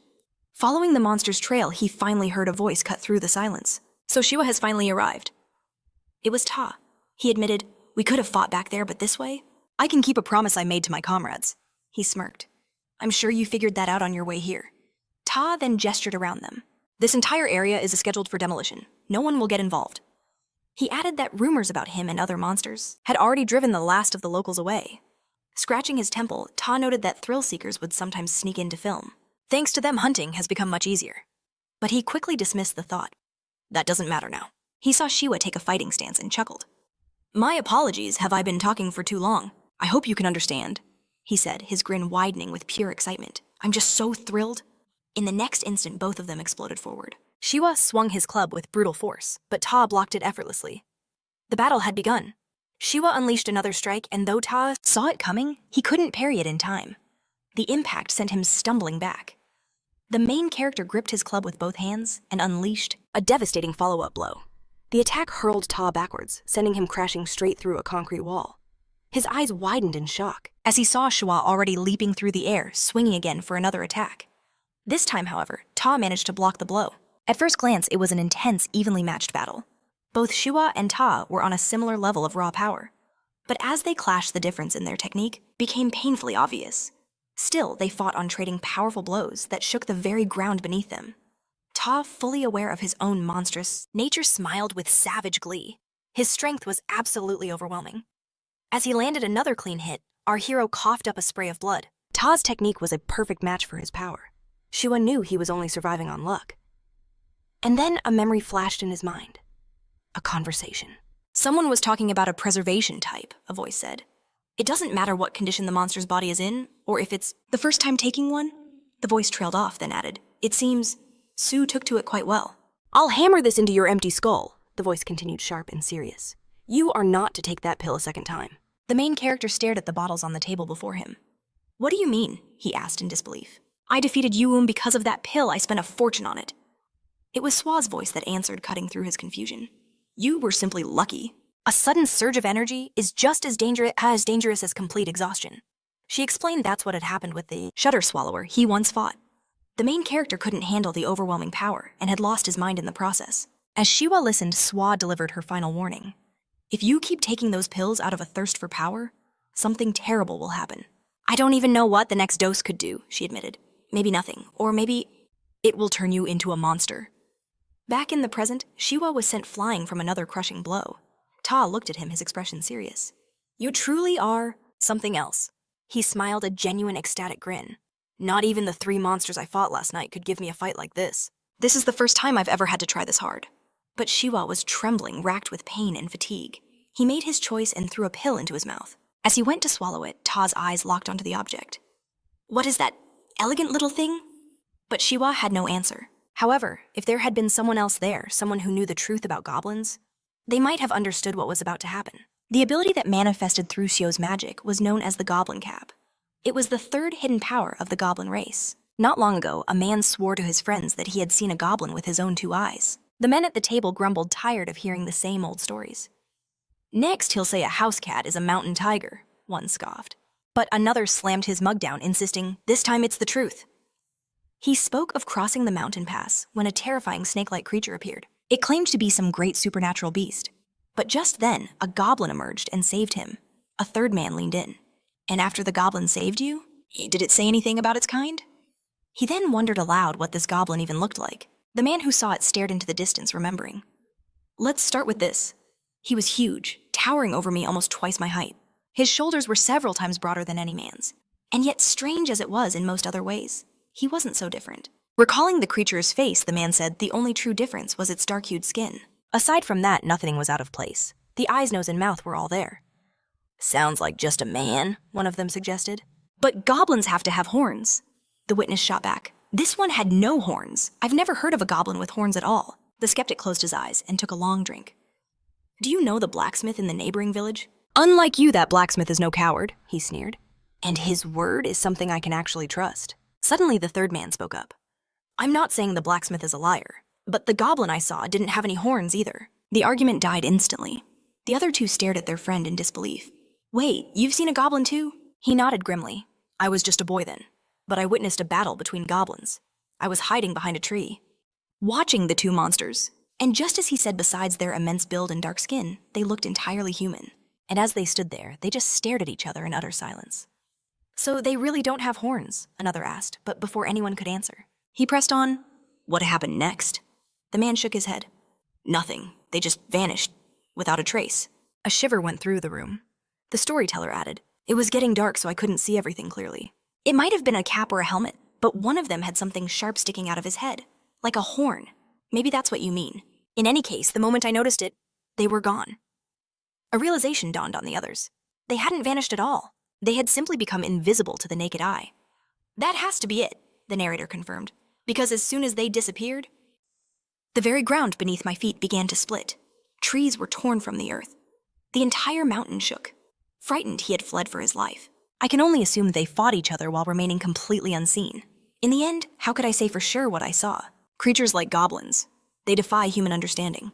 Filling his cup, the man sighed. "There's no point arguing about it. To beings like that, our words are meaningless." He raised his cup. "Let's just drink."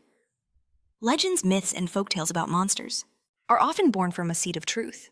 But that truth gets twisted by human fear and speculation until reality becomes something else entirely. And now Ta watched with an unwavering smile as Siwoo stood before him. A single horn materialized on the main character's head. So the legends were true and false. The horn was not a part of a goblin's body. It was part of the ghostly battle mask. Better known as the Goblin Mask, it now covered half of Siwoo's face, a powerful relic forged from pure goblin energy. Activating his magic Siwoo, prepared to strike. The old tale of the mask making a goblin invisible was only partly true. As the main character charged forward, he vanished for a split second. He didn't disappear, he was simply moving faster than the eye could follow. Ta's eyes widened in shock, as Siwoo instantly reappeared at his side. The mask accelerated a goblin's movements to a speed that most supernatural beings could never track, let alone mere mortals. Siwoo threw a punch, but Ta raised an arm blocking the blow. As the energy dissipated, Ta suddenly smirked. The fingers on his hand were shattered. Without hesitation, Siwoo pressed his attack, landing a second blow that sent Ta staggering back, spitting blood. But in an instant, he was ready to fight again, launching a counterattack of his own. Ignoring the blood, he smiled as the main character met his gaze with cold focus. Siwoo struck back, intercepting Ta's blow and lifting him clean off the ground, pushing his magic to its limit. Siwoo's brow furrowed. In the next moment, the entire street shook as Siwoo slammed Ta into the pavement. As the raw power began to fade, Ta lay motionless in a pool of his own blood. Both of his arms had been torn clean from his body. Yet he continued to smile at the empty space before him. A moment later, Siwoo reappeared nearby. He was beginning to instinctively grasp the mask's true power.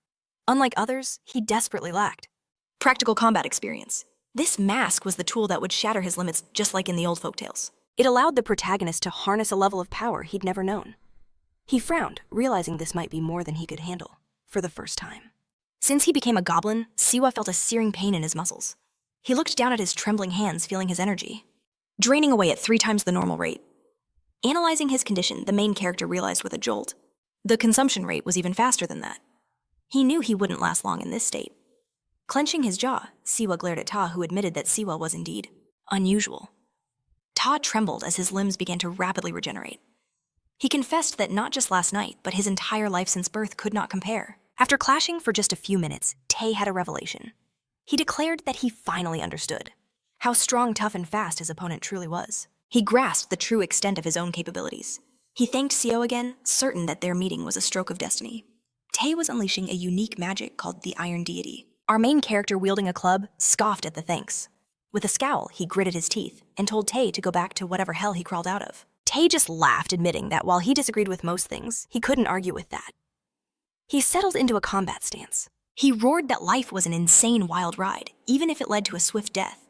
Realizing this now, he charged forward ready to strike. Siwoo couldn't block the blow in time and was sent flying. His eyes widened in shock, but he was back on his feet in an instant, parrying every subsequent strike. He dug his feet into the earth with such force that the ground began to crack. In that moment, the strength and speed of Siwoo and Tae were nearly identical. But to leap over one's own limits so quickly was the result of pushing beyond the natural order. Now, with a wicked grin, Tae unleashed a new magical assault. He blasted Siwoo with it, throwing him far into the distance. When the smoke cleared, our main character's body was embedded in the wall, leaving a crater. It turned out goblins weren't the only ones who could evolve mid-battle. Tae stared in amazement at the new skill he'd just learned. He wondered, I can even do this. It was the unique magic of the mystical wind of past winters. Siwoo recovered instantly from the damage. He leaned forward, and just as Tae launched another attack, Siwoo managed to dodge it. He rushed forward, summoning his goblin club and cleaving right through Tae's attack. With a deep frown, he saw Tae approaching yet again, ready for another clash. It was a battle of unstoppable monsters. The force of Tae's next blow completely tore off Siwoo's arm. Seeing this, our main character clenched his jaw and continued to fight with his one remaining hand. He realized that to break an opponent like Tae, he needed power that was on an entirely different level. Siwoo and Tae continued their brutal exchange, both reaching the same conclusion. Tae grinned maniacally, while Siwoo's expression grew grim. Using the Iron Deity and the mystical barrier of past winters, Tae began to forge a new weapon. In his hands, the spear of the Wind Lord started to take shape, while our main character began to reshape his own goblin club, infusing it with his magical energy. Tae struck, and a massive torrent of power flew towards Siwoo. But when the dust settled, Tae coughed up blood, remarking that this outcome was unfortunate yet completely predictable. He admitted that our main character's weapon was far superior. He slowly began to collapse to the side from the devastating damage he'd sustained. Siwoo stood there breathing heavily, looking down at the weapon he had forged. But suddenly he heard a voice call out that it was all amazing. Turning, Siwoo saw someone approaching him. The newcomer noted Siwoo's ghostly battle mask and his goblin wrestling style. It was Bayun. He admitted that for a mere goblin, Siwoo was incredibly impressive. Smiling, he said that in any case, he was glad to finally meet our main character. Extending a hand, he introduced himself and announced, "You and I are the same." He activated his magic, causing his eyes to glow with an ominous light. The main character stood frozen a few feet away from Bayun. Bayun looked at him carefully and told him not to be so tense. He explained that he had no intention of interfering in the fight with Tae. Our main character, catching his breath, stared at Bayun with wide eyes. Looking at the man before him, he thought to himself, did he say, "We're the same"? What could he possibly mean by that? He wondered in shock. Bayun interrupted his thoughts by tossing an object onto the ground in his direction. Siwoo's eyes shot open at the sound of it hitting the floor. He spun around to see what it was. Bayun, with his back turned, looked down at the defeated Tae and commented on how happy he looked. Tae's body lay in a pool of his own blood. His body had been sliced clean in two, and yet on his blood-soaked face was a serene smile from which dark crimson blood still oozed. Looking at this sight, Bayun said it was almost disappointing. He noted that if Tae had more time to get used to his magic, the outcome might have been completely different. Bayun then added that it was no matter. Next time he would surely succeed. But our main character, leaping up from behind him with an attack ready, declared that there wouldn't be a next time. Bayun's eyes widened in surprise. The powerful blow Siwoo delivered triggered a massive explosion of magical energy. With a look of pure concentration on his face, our main character glared menacingly. Bayun, now standing on the cracked concrete, reacted with shock, stating that even with a perfect block, he still felt the impact of that attack. In his bloody hand, Bayun held a large weapon. Turning to Siwoo, he remarked that he had quite a sharp horn. His hand trembled from the strain of blocking the blow. Bayun then noted that if he'd made even a slight mistake, he could have lost his sight. The main character looked up, his expression one of pure disbelief. His mouth hung slightly open as a drop of sweat traced its way down his face. What he now felt so clearly was the same overwhelming force his opponents felt from him. Blocking a blow of that magnitude was a matter of pure absolute strength. The completed form of the technique Siwoo had awakened was called dispersing a blow using the ground. Bayun looked at our main character with a smile, still holding the horn with his bloodied hand. He told him that he thought no more proof was needed. But he was glad Siwoo finally understood. After that, with a simple flick of his fingers, he sent the horn, the very weapon Siwoo had just attacked with flying. The main character was thrown back several meters into the distance from the sheer force. With a powerful push, he continued saying he understood this might be a shock. He explained that our hero was supposedly the only goblin left in the entire world, and then out of thin air someone like him appears. Siwoo glared up at him, breathing heavily as he struggled to recover. As he caught his breath, the main character stated with utter confidence that he wasn't surprised. He added that, frankly, he didn't care if his opponent was a goblin or something else entirely. In that moment, his destroyed arm began to regenerate from the shoulder. He stalked forward, saying he was just curious about one thing. He then posed the question, did Bahun truly bring all these monsters from other nations here just to hunt people? A wide, almost friendly smile spread across Bahun's face as he boomed in confirmation. That's right, he declared loudly. That's exactly how it is. He explained everything from their recruitment to orchestrating the murders, even providing them with hiding places and intel. He roared with pride, shouting that all of it was his creation. He then turned to our hero, guessing he must be wondering why. With a tilt of his head, he asked, isn't that right? Siwoo stared back in stunned silence. Bahun simply held out a hand, his smiling expression never faltering. He began speaking, saying there was no problem, no point in hiding it any longer. He would reveal everything. And so Bahun started his tale. He claimed they were of the same species, cut from the same cloth.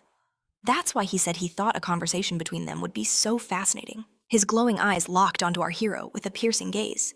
In a flash, Siwoo lunged, striking the very spot where Bahun had just stood. Siwoo's own eye blazed with a fierce red light, a beacon of the rage consuming him. But Bahun, with serene calm, had already sidestepped the blow. He chuckled slowly, walking toward the main character. My first piece of advice, as a fellow kinsman.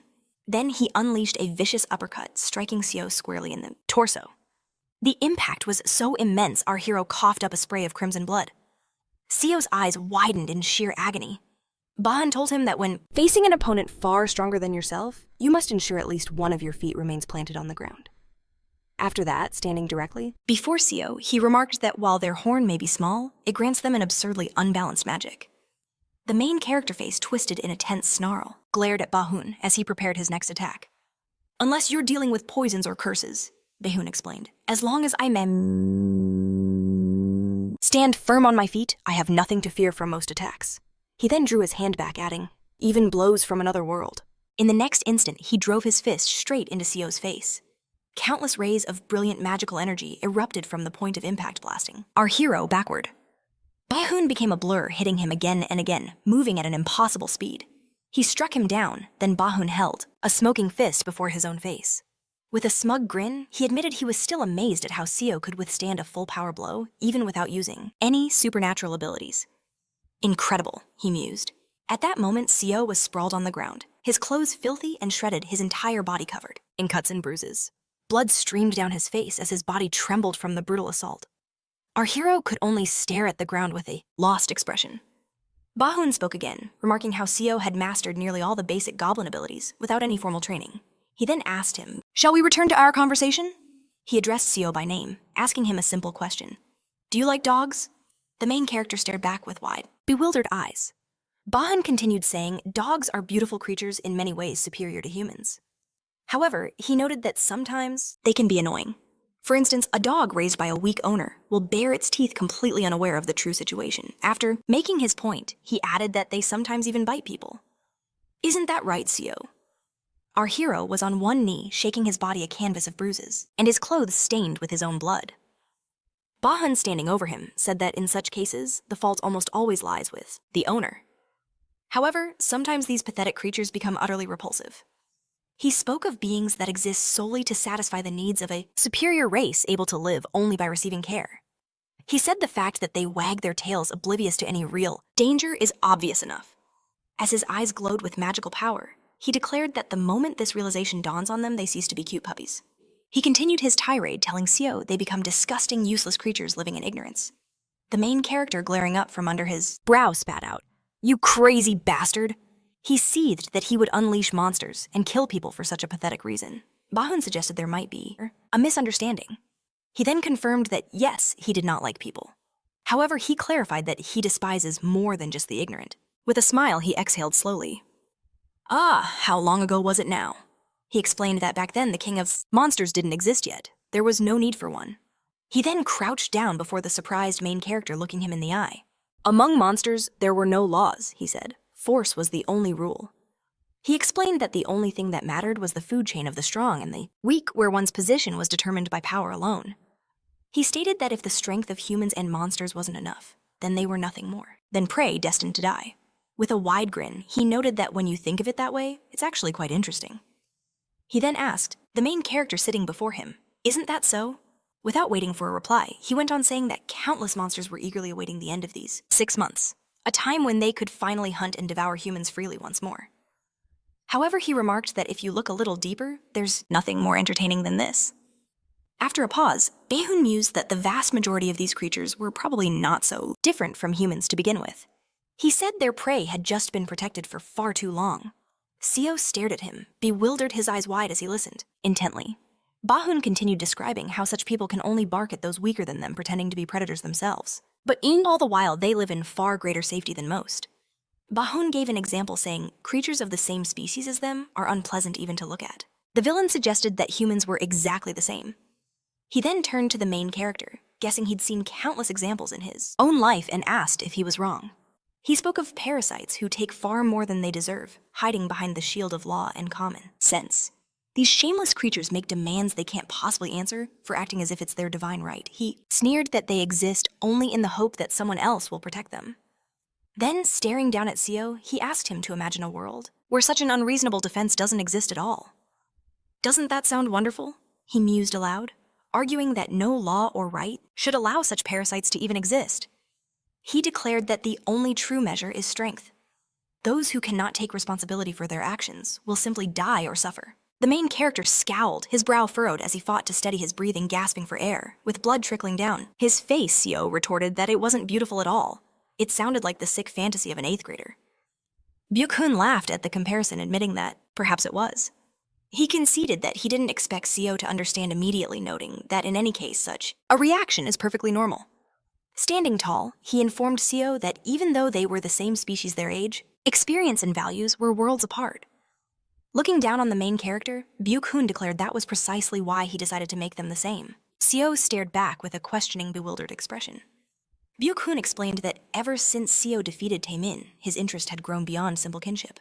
He stood casually, hands in his pockets and a chilling smile on his face, inviting the main character to join him. His eyes widened, shining, with a terrifying interest, as he promised to reveal everything Siwoo was capable of as a goblin, and everything he needed to know. He then added that he would explain what kind of creatures they truly are and the debt this world owes them. The main character looked up at him with cold resolve and simply said, "I refuse." He told him to stop spouting nonsense. Baehoon just closed his eyes with a condescending smile on his face and replied that it was all right. He explained this wasn't a situation where Siwoo had the right to choose, so he shouldn't worry. Wave-like energy, lines began to crackle around Siwoo. Staring intently with a grim expression, Baehoon stated that while this was disappointing, Siwoo should have realized by now that resistance is useless. But suddenly, his eyes shot wide open in shock. A few meters away from behind a pile of rubble, Yuzuru launched into the air, holding a powerful artifact before her. Baehoon whirled around in surprise as Yuzuru, holding the artifact high, unleashed the Noctua Thought Power Spell. It was a lightning trap. As she cast it, dazzling, powerful bolts of lightning crashed down, striking Baehoon's body from all sides. Such a powerful assault forced his entire body to seize up, lifting him into the air. This wasn't an attack meant to cause damage, but to pin the enemy in place. In that exact moment, the main character's eyes burned with rage as he lunged forward, striking Baehoon's jaw with his knee in a brutal uppercut, snapping his head back. As Baehoon's body flew upward, Siwoo manifested a goblin club near his palm. His regeneration had slowed to a crawl, due to the fact that his entire nervous system was focused on a single, all-consuming purpose. The main character forged the goblin club in his hand and charged toward Baehoon. The creation of a goblin's own club is a legendary and boundless transformation. Almost nothing is known about what triggers these changes, or the principle behind its increase in power. But one thing was certain about the emotions driving it. After her attack, Yuzuru landed on the ground near Siwoo. In the past, the term goblin club simply meant a weapon that could become anything. However, a more precise description is a weapon that takes the form of its owner's deepest desire. Yuzuru looked up, her expression a mix of concentration and shock, still holding the artifact. Using this ability, the main character could adopt countless forms for any situation. But then and now, Siwoo, with his eyes blazing with overwhelming magical energy, held a goblin club that pulsed with clots of dark, chaotic power that warped the very space around him. This wasn't just a tool for the current moment, it was so much more. Now, a ferocious desire to achieve his goal had been forged into its very essence. The main character glared at his prey with a menacing gaze. A monster who devours people and the people who are eaten? It was no longer possible to prevent this terrible catastrophe. But if that was the case, then he absolutely could not miss the target right in front of Hezzy's. Without looking away for a second, he stared at Byuk-hun, who was still trapped in the air. The main character swore to himself that he would not miss this time. He then turned his furious gaze to Byuk-hun and roared that he would kill him without a shred of doubt. Siwoo, his eyes glowing with multicolored energy, held a wicked weapon covered in sharp teeth and looked up. For the first time, he poured all of his determination and raw emotion from the depths of his heart into the club. Byuk-hun just laughed, looking down at him. The main character clutched a goblin club that now glowed with a sinister, bloody light. He was overflowing with killing intent. Then, with a sharp, brutal motion, he swung. Imbued with its master's will, the true nature of the goblin club was unleashed. Siwoo delivered a devastating blow aimed at Byuk-hun in midair. In that instant, two beams of pure magical energy collided, erupting in a massive explosion. The main character had just demonstrated power worthy of the spiritual level. Yuzuru stared up in a state of absolute shock, her eyes and mouth wide open. Siwoo, gasping for breath, held the goblin club above his head, his entire body trembling from the incredible strain. After the attack, the exhausted protagonist wearily lowered his weapon. He tried to relax his body, desperate to catch his breath from the intense battle. Yuzuru stared at him in disbelief, asking herself, "What in the world?" She then wondered, was this monster really Siwoo? She recalled the warrior's appearance, realizing she'd never witnessed such overwhelming power. Right then, the main character exploded into motion.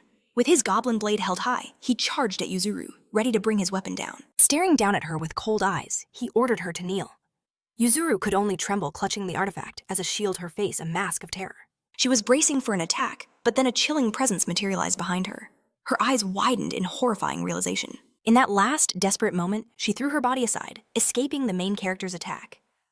Siv unleashed a powerful strike, slicing through the very air. Panting from exhaustion, he stared forward. Bayun was standing there unfazed. What could he possibly say?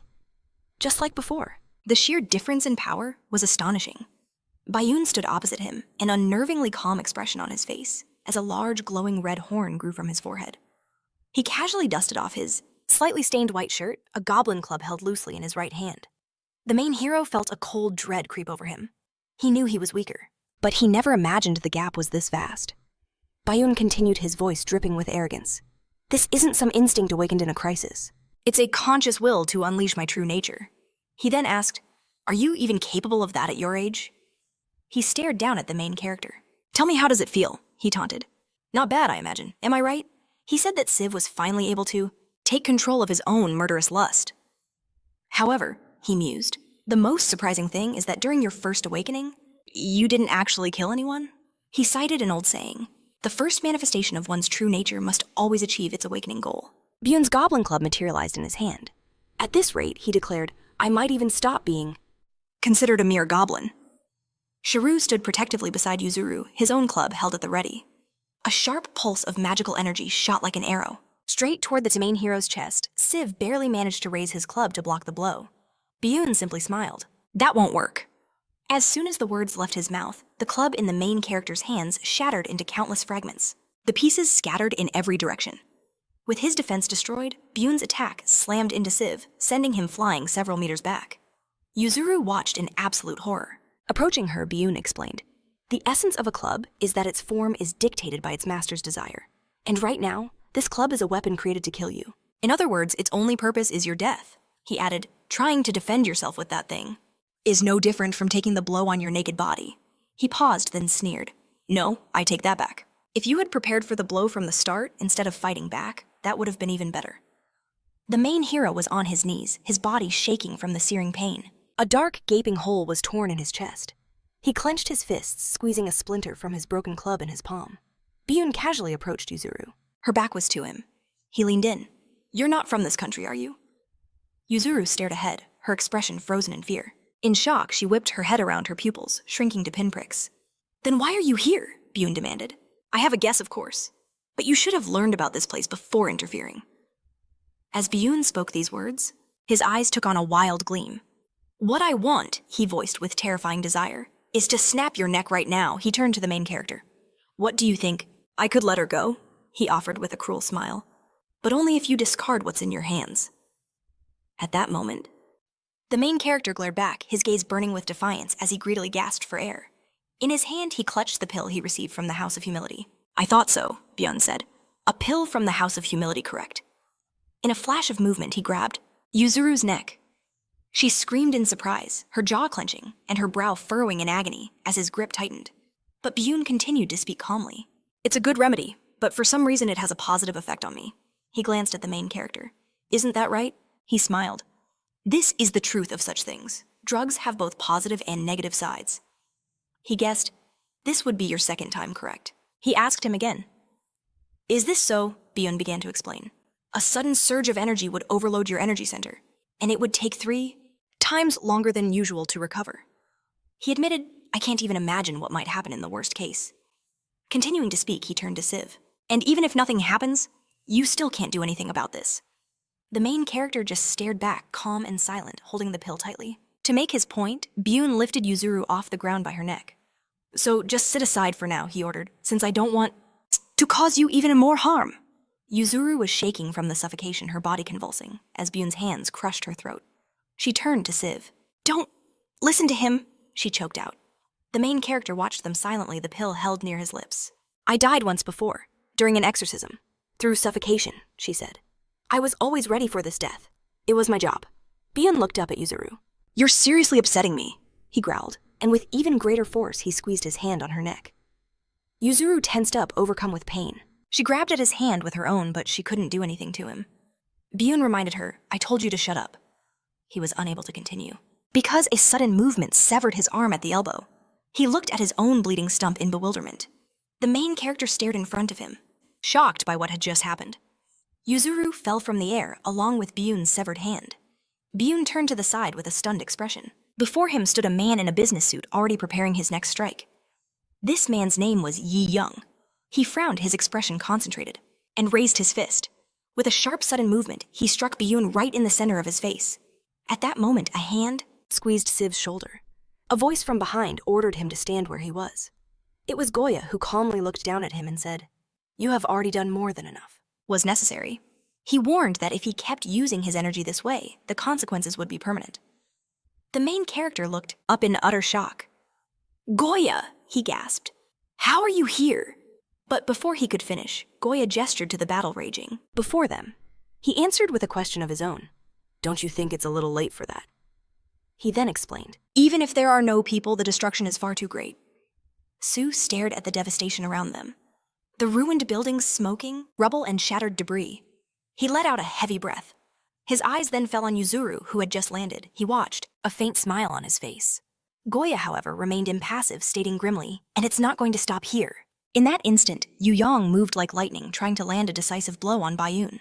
He thrust his hands forward, but Bayun masterfully dodged each attack. But not perfectly. A previous hit had left a fresh cut on his lip and chin with blood trickling down. Bayun, with a focused glare, leaped into the air and drove his knee upward into Yu Yang. Too bad, he grunted mid-strike. Your skills and speed are impressive, but your lack of raw power is painfully obvious. The impact snapped Yu Yang's head back. A triumphant smirk spread across Bayun's face as he brandished a goblin club. He taunted, with this, no matter how hard you hit, it'll have no effect.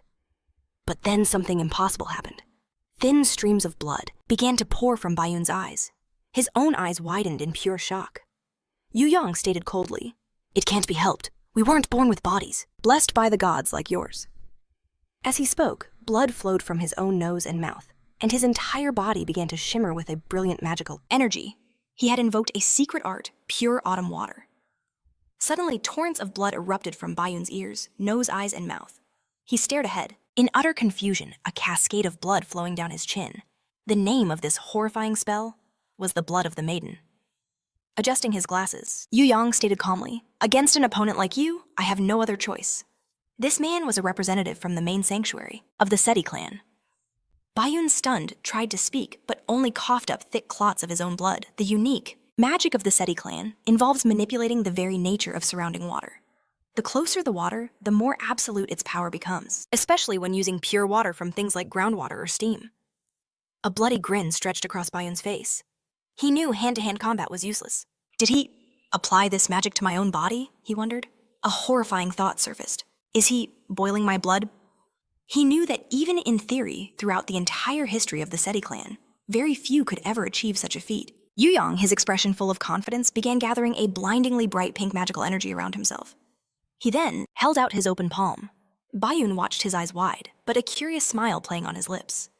In the next moment, a projectile shot from Yuyong's hand, flying straight for Bayun. He narrowly dodged as a deafening, blinding explosion erupted just behind him, a grin spreading on his face. Bayun asked, "Was that just a single drop of water? For what it is, the efficiency isn't that great, is it?" Yuyong watched him unfazed. "Regardless of race," he said, "everyone possesses their own unique advantages. Wouldn't you agree?" As Yuyong spoke, several drops of water materialized, levitating ominously around him. And then he unleashed them. A volley of water projectiles rained down on Bayun. A series of powerful explosions ripped through the nearby buildings. "I've seen something like this before," Goya said. He turned to the main character. "This is the magic of the Seti. I experienced it for myself just yesterday." Siwoo stared at him, stunned. "Seti?" he repeated. Hearing that name, all the pieces suddenly fell into place. But he quickly realized the magic he'd seen before was on a completely different plane of existence. The difference in power was like heaven and earth. The hero watched with dread, thinking that even if it's the same water drop attack, he could fight back all he wanted. But it would be useless. Compared to this, Goya cut through his thoughts. Even among monsters of the same type, their abilities can vary dramatically. Siwoo looked at him, surprised by the sudden lesson. Goya continued, "There's innate talent the effort one puts into honing it and the guidance they receive. In every single aspect, that man is the absolute best the Seti clan has to offer." His gaze was fixed on Yuyong, who stood calmly in a battle stance, radiating immense magical power as the space behind him smoldered. Yuyong noted with cold calculation, "Even under my magic's influence, he moves as if it has no effect." He understood. This was exceptional regeneration, adaptability that defied all common sense. Bayun, his face a mask of blood, just smiled. "Is that all? I was just starting to warm up." Yuyong emotionlessly called out, "Goya, I'm going to have to give this my all now." He then commanded, "Take care of those two, and handle any consequences." The main character and Yuzuru flinched, hearing a terrifying new sound. They didn't know what it was, but something immense was rapidly approaching from below. With his fists clenched, Yuyong thrust them upwards. In an instant, an unbelievably massive pillar of water erupted from the earth. It tore through meters of solid asphalt, as if it were paper. Bayun looked at the magnificent torrent with a grin of pure admiration. "You know," he said, "I was just thinking it was getting a little dry." Bayun questioned if Yihan had truly gathered all the water there. In response, a terrifying leviathan of swirling water incredible in size looked down on them. It stared menacingly at Baun, its jaws gaping wide. Yihan referred to this creature as Isami. Then he gave his order. As he gave the command, his pupils blazed like twin stars. With a deliberate gesture, he aimed his index finger toward the ground. Ishimi's form began to warp, growing to a colossal size. Yuzuru's eyes shot open in astonishment, her mouth agape, but utterly speechless. Siwoo was also frozen in shock, remarking on Ishimi's gargantuan presence. The main character, however, showed no such reaction, his expression indifferent as he stared straight ahead. It struck Siwoo in an instant this was the same magic from before. But as he recalled the battle with Iz, he remembered that technique was barely 2 meters tall. Even so, it could level a house in one shot. This Ishimi, by comparison, was vastly larger and immensely more powerful. Controlling this monstrous being, the youth pointed his hand forward, commanding, "Attack." Following the order without hesitation, Ishimi lunged, its mouth opening slightly as it aimed its strike at Bayun. Seeing the colossal entity rushing toward him, Bayun just smiled, exclaiming, enthusiastically, "Now this is magnificent." He made no move to resist, simply watching its approach, planting his feet firmly into the ground. He knew the moment had come. In the next instant, Ishimi struck. A cataclysmic explosion erupted, scattering streams of raw magical energy everywhere.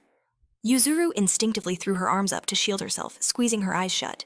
But when the shockwave never hit, she peeked, opened her eyes, only to see the main character standing before her, taking the brunt of the blast. She was flustered, shocked by his action, while Siwoo, ignoring her reaction, glanced behind him, equally amazed to have felt nothing. They had been spared the aftermath of the explosion. It was because the one in front had activated his own magic, erecting a shimmering protective dome around them. He remained focused and silent, calmly maintaining the barrier. When the blast finally subsided, he didn't lower the shield immediately. First, he surveyed the destruction left behind. A massive crater was carved into the earth where Ishimi had struck. Nearby buildings were reduced to nothing but piles of rubble. From the center of the crater, plumes of dust rose into the air. Everyone's thoughts turned to Goya and young, supernatural beings, both essences of water. However, their synergy wasn't always a good thing. They were two distinct spells, each manipulating water in completely opposite ways. Goya frowned, thinking this was the worst possible time for such a combination. The synergy effect was a total failure. Looking at Young, he saw a fearsome opponent capable of unleashing his full power in broad daylight. He realized that if that was true, then cooperation was their only path forward. Young stood at the edge of the chasm, breathing heavily, his hands clenched into tight fists. Goya was amazed that of all people, he and Young were the ones standing here together. Finally lowering his own defenses, he turned to Young. "How are you?" Though his breathing was still ragged. Young insisted he was fine. He just needed a moment to catch his breath. It was difficult to release all his power after so long. Frowning, he peered into the crater's depths, admitting he had no idea if his magic had even had a significant effect. For a long moment, silence hung in the air as they gazed at the devastation. Siwoo, unable to process the shock, trembled. Suddenly, a voice declared there were only two possibilities. It was Young. Turning sharply from the cliff's edge, he stated, "Either I overestimated my opponent's skill, or Bayun never intended to fight seriously." Closing his eyes, he conceded the latter was more likely, doubting he'd caused any critical damage at all. He reasoned that Bayun knew who he would be facing, hands in his pockets. Goya noted that even after a blow that failed to do real damage, it was hard to say if Bayun would have even bothered with him. Young didn't reply, but his brow furrowed. He clenched a fist, his gaze locking intensely onto Siwoo. The main character was stunned by the sudden attention. Yuzuru, noticing the shift, looked at him in fear. Without warning, Young thrust his hand forward, blasting Siwoo with a vicious magic attack. With no time to react, Siwoo was sent flying backwards. Yuzuru whipped her head to the side, staring at Siwoo's fallen form. "What is the meaning of this?" Hearing her cry, Goya glanced in her direction. Yuzuru scowled, demanding, "Aren't we on the same side?" She couldn't understand why Young would attack the main character out of nowhere. Adjusting his glasses, Young closed his eyes. "Yuzuru, don't concern yourself with this," he said calmly. "I simply did what was necessary." His gaze fell on Siwoo's face, now exposed without his mask. "The main character will now return to his normal state. There are no longer any threats present." Yuzuru's lips pressed into a thin line, but she said nothing. Young continued grimly, "From now on, Goya and I will handle this. Humans should not interfere." With that, they departed the ruined landscape. Later, as dusk began to fall, Ta sat in another location, his eyes closed, leaning against a wall. Madeira watched him, recognizing he was a dark god like her. She surmised he felt different simply because he belonged to another species. This wasn't quite what she expected. But Madeira decided that would only make him tastier. She opened her mouth, ready to devour Ta, but Bayun's voice stopped her. He approached, certain that even if the future was unknown for now, a more friendly approach was needed. Madeira froze, looking at Bayun in surprise. He smiled. "It's not a bad thing that you and Tay can absorb one another." Moving closer, he expressed his hope that they would both mature and make the right choices. Glaring at Bayun, Madeira cursed, "Why are you still alive?" Bayun seemed confused. "That's a bit much," he noted, reminding her he wasn't so easy to kill. However, he admitted that for a moment it seemed possible. After all, Young knew his strengths and weaknesses perfectly. He spoke of the roots, a spell Bayun uses to redirect attacks into the earth. Recalling the moment just before Ishimi's attack, he noted, in other words, if the unstable ground weakens magic, preventing it from reaching full strength. That's why before summoning his beast, Yihan had reshaped the very terrain. He made it impossible for Bayun to completely redirect the blow. By first weakening the soil with underground water, he had set the perfect trap. As Madra listened to Bayun's story, she filed that detail away. For the day, she would finally devour him. A sudden shiver ran down Bayun's spine. "Is it really so amazing?" he asked. "To face a creature that even ancient humans couldn't tame?" In his eyes, this was even more incredible than meeting Siwoo, who lived 1,000 years ago. Unable to contain his sheer delight, a trembling smile spread across his face. He admitted that if he had the chance, he would savor Yihan down to the very last bite. After taking a few sips of her drink, Madra confessed a strange thought. She didn't fully understand it, but this feeling was an entirely different sensation. It was different from her primal desire to sate her hunger. She was sure Ba'un could act as he wished, but he admitted that while his desire was great, the heavens themselves were against it. The heavens... Madra was taken aback. Her eyes narrowed in displeasure, demanding an explanation. But before Ba'un could continue, she noticed raindrops beginning to fall from the sky. Ba-eun held out his palm, looking up as he announced that, according to the forecast, It shouldn't have rained today. He predicted a real downpour. This was the very reason for his inaction. Both Siwoo and Yihan are overwhelmingly strong. Even if he faced them one-on-one, he wasn't confident he'd escape unharmed after the battle. On a rainy day, even if Ba-eun managed to win, the fallout wouldn't affect him alone. Given Madra's current state, a simple fight could be fatal. When he asked if she understood, Madra had to agree. She didn't like the sound of that at all. And that Ba-eun noted was exactly his point. Besides them, there was also Tao to consider. He assumed the others had reached the same conclusion. Because beyond their own rivalries, there is an enemy that other monsters dare not challenge. He remarked that not taking Siwoo with him was one thing, and while it was regrettable, Ba-eun knew nothing could be done. Still, they had time. He hadn't despaired just yet. Sometime later, Siwoo's eyes slowly fluttered open to an unfamiliar ceiling. The strange surroundings made him jolt awake, his mind racing. Where am I? He wondered. He suddenly realized he couldn't even move. Agony flared through every fiber of his being. His entire body trembled uncontrollably. He'd expected pain, but he never thought the muscles would be so severely damaged. All at once, the main character noticed a shadow fall over him. He glanced to the side without turning his head. It was Yihan standing right beside the bed. He held a phone, his gaze fixed on the screen. When it vibrated, he answered the call. "I'm taking this," he announced. Siwoo listened in silence as Yihan continued to speak on the phone, his tone shifting as he addressed his superior. "Yes, that's right," he exclaimed, trying to convince the caller that he was fine. "Just a few scratches," he insisted. He thanked the chief for the concern. After ending the call, he explained to Siwoo that he had asked for half a day off, claiming he wasn't feeling well.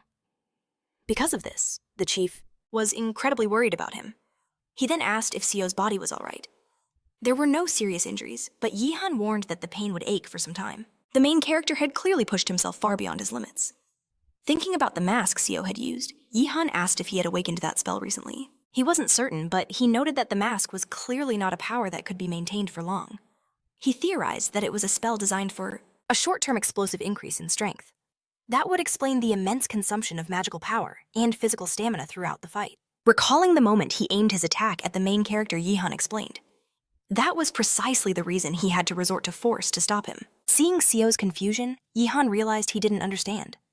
Sitting down on a nearby chair, he wearily lowered his head, closing his eyes. He apologized, explaining he had to act as quickly as possible. The main character forced himself to sit up, even as his body continued to scream in protest. As he trembled, Yihan started to talk about his younger sister, but he cut himself off, deciding to get straight to the point. Siwoo was surprised. Continuing to avoid his gaze, Yihan explained that he wasn't an evil being by nature, but he had to admit the mistakes he had made. His actions couldn't be justified by immaturity. As a member of the monster species living in the human realm, Yihan offered a formal apology. But Siwoo admitted he saw nothing to apologize for. He felt that Yihan simply had no other choice. Besides that, he was wondering what had happened to Ba-eun. He remembered him claiming to be a goblin as well, and that his magic was so similar to his own. However, the main character knew that there should only be one goblin in existence himself. A new voice suddenly cut through the room. "I also thought so." It was Bai who had just entered, but he suggested that this judgment was his own. Along with his apology, he felt it was necessary to explain everything. Hearing Bai's voice, Siwoo looked at him in shock. Yihan also turned his head. Bai closed his eyes, touching his beard, and spoke a name, Ba-eun. He explained that this was Ba-eun, the prince of the goblins who lived on this peninsula 1,000 years ago, and what's more, it was possible Ba-eun was Siwoo's ancestor. At that same time as the rain fell outside, people hurried past under their umbrellas, while one person held out her palm to feel the drops. She noted thoughtfully that in the human world, the rain feels exactly the same. It was Sawa amazed that people were so surprisingly resilient. She thought that in weather like this, everyone would sit at home. Solmi smiled and asked what she thought humans were. In any case, she changed the topic, declaring that she only survived yesterday, thanks to Sawa. While communicating with the department store staff and all the witnesses, she kept thinking that she couldn't possibly handle it alone. Recalling the moment Sawa helped enchant the right people, Solmi noted, without her help, things would have spiraled out of control. C told Solmi to save her thanks for the main character instead. After all, it was a simple matter for her. Closing her eyes, Solmi finally confessed something she'd been holding back. She was deeply ashamed. She'd promised to help Sao, but felt like she was only causing more problems. Soon they arrived at a small cafe with a sign on the door. It read, "Open." Just then, two girls walked out, one looking completely devastated. Her friend put a hand on her shoulder, smiling sadly. She sighed, saying they couldn't even have a normal conversation. The person they were talking about didn't even recognize their number, yet immediately offered them a seat. It was a bit strange. He just didn't seem to get the hint, especially with how many people must be asking him about the same thing. Siwoo frowned at their words, a sudden wave of embarrassment washing over her as she watched the girls leave. What was that about? She asked. Soe, opening the cafe door, explained that most of the visitors were just here to see Goya. The real irony, he had absolutely no idea. Stepping inside, Soy and Siwoo folded their shared umbrella. Goya, not realizing who it was at first, apologized, announcing they were closing early for the day. But then he saw them Siwoo and Soy. Soy smiled, explaining that Goya was ahead of schedule and wondered why he was closing up shop so early. Goya didn't respond, but explained that they weren't even supposed to be open today. They were only there to serve a few select customers, including Soy and Siwoo themselves. He asked if they wanted anything. Soy chirped that she'd have her usual drink. But Siwoo, instead of answering, looked away, closing her eyes in concentration. She declared that even if Soy said that he still had no idea what she was talking about, and told her to order from the menu, Soy was instantly offended. She protested, reminding him she'd ordered iced coffee here multiple times.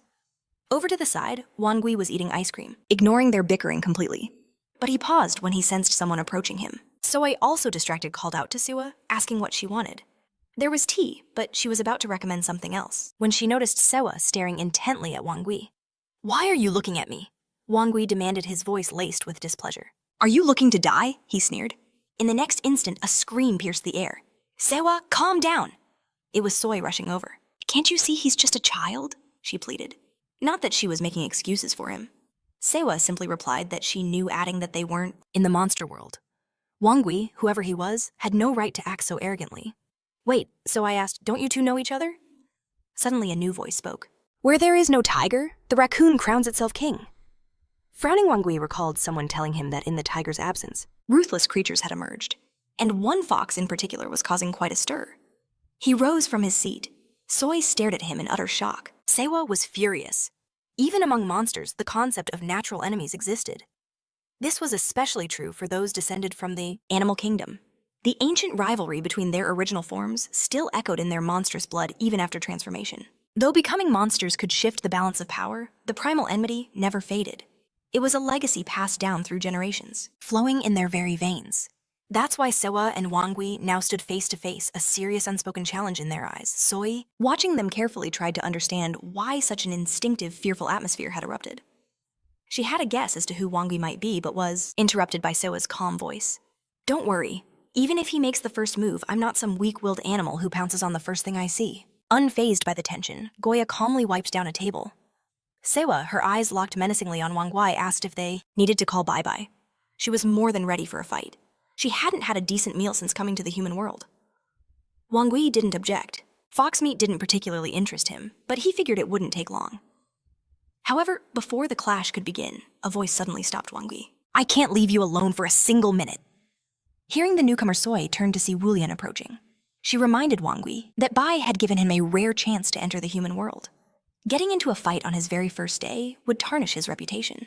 Wangui looked at her with disappointment, exclaiming that Siwoo started it. He reminded her that Bai said other monsters might challenge him, so wasn't he supposed to fight back?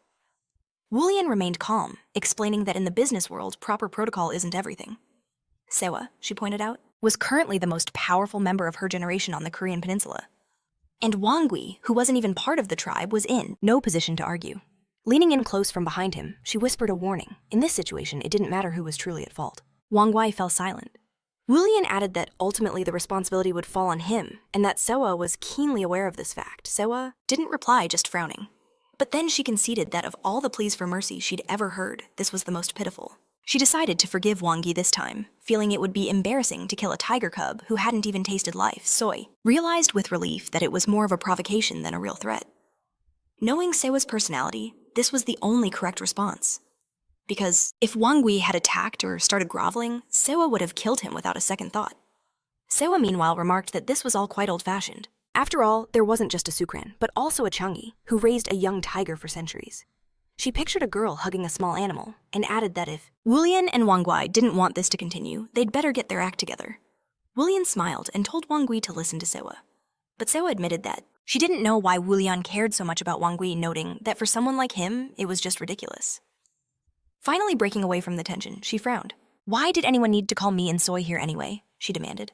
Just tell us why you're here. This is a cafe, and I'm not a fan of this atmosphere. Willian admitted that she and Wongi needed answers, especially after being told to lie low following yesterday's hunt. She needed him to lay low for a bit. He asked if something was wrong. Closing his eyes, he explained that to quell the rising chaos. Bai had issued a temporary license.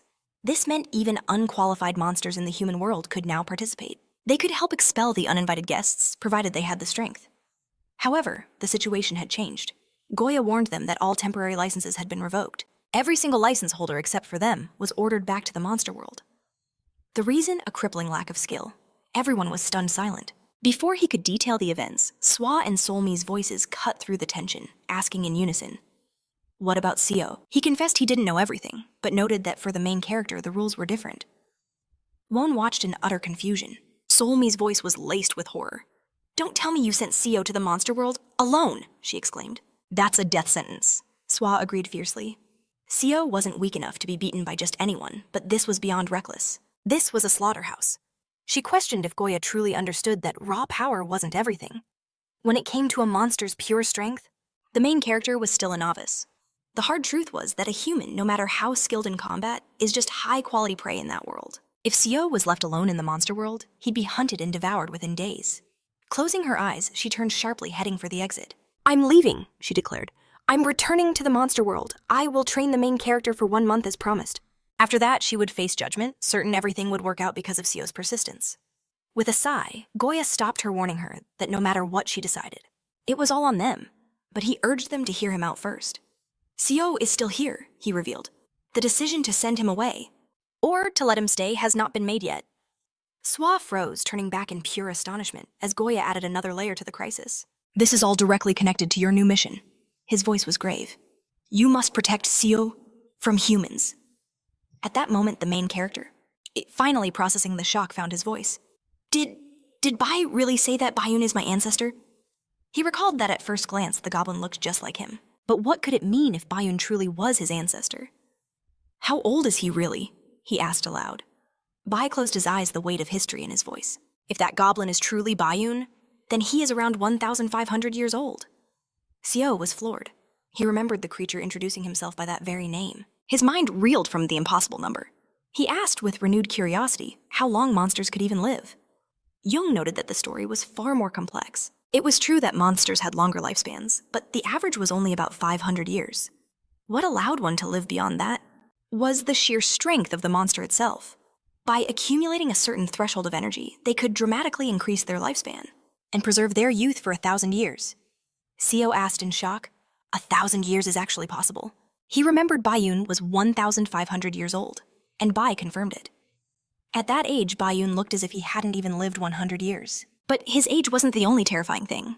Even as an experienced fighter using his full power, Yum was completely unable to inflict any significant damage on Bayun, who then escaped with ease. Yum knew this pathetic pretense of weakness had to end right now. Bae was astonished. A monster capable of matching Yum in pure skill. He knew that among the new generation, Swa and Goya were the absolute best they had. Even if Bayun claimed to be a goblin, he couldn't have faced Yum in a decrepit old body. In that case, he would have been nothing more than an ancient myth. A myth to tell Siwoo if they had time. The last time the goblins vanished from history was 666 years ago, right after the Great War. Bai explained that over 1,000 years ago, the goblins split into 2 warring sides. The Goblin King of that era and his faction were utterly defeated, forced to hide from the world.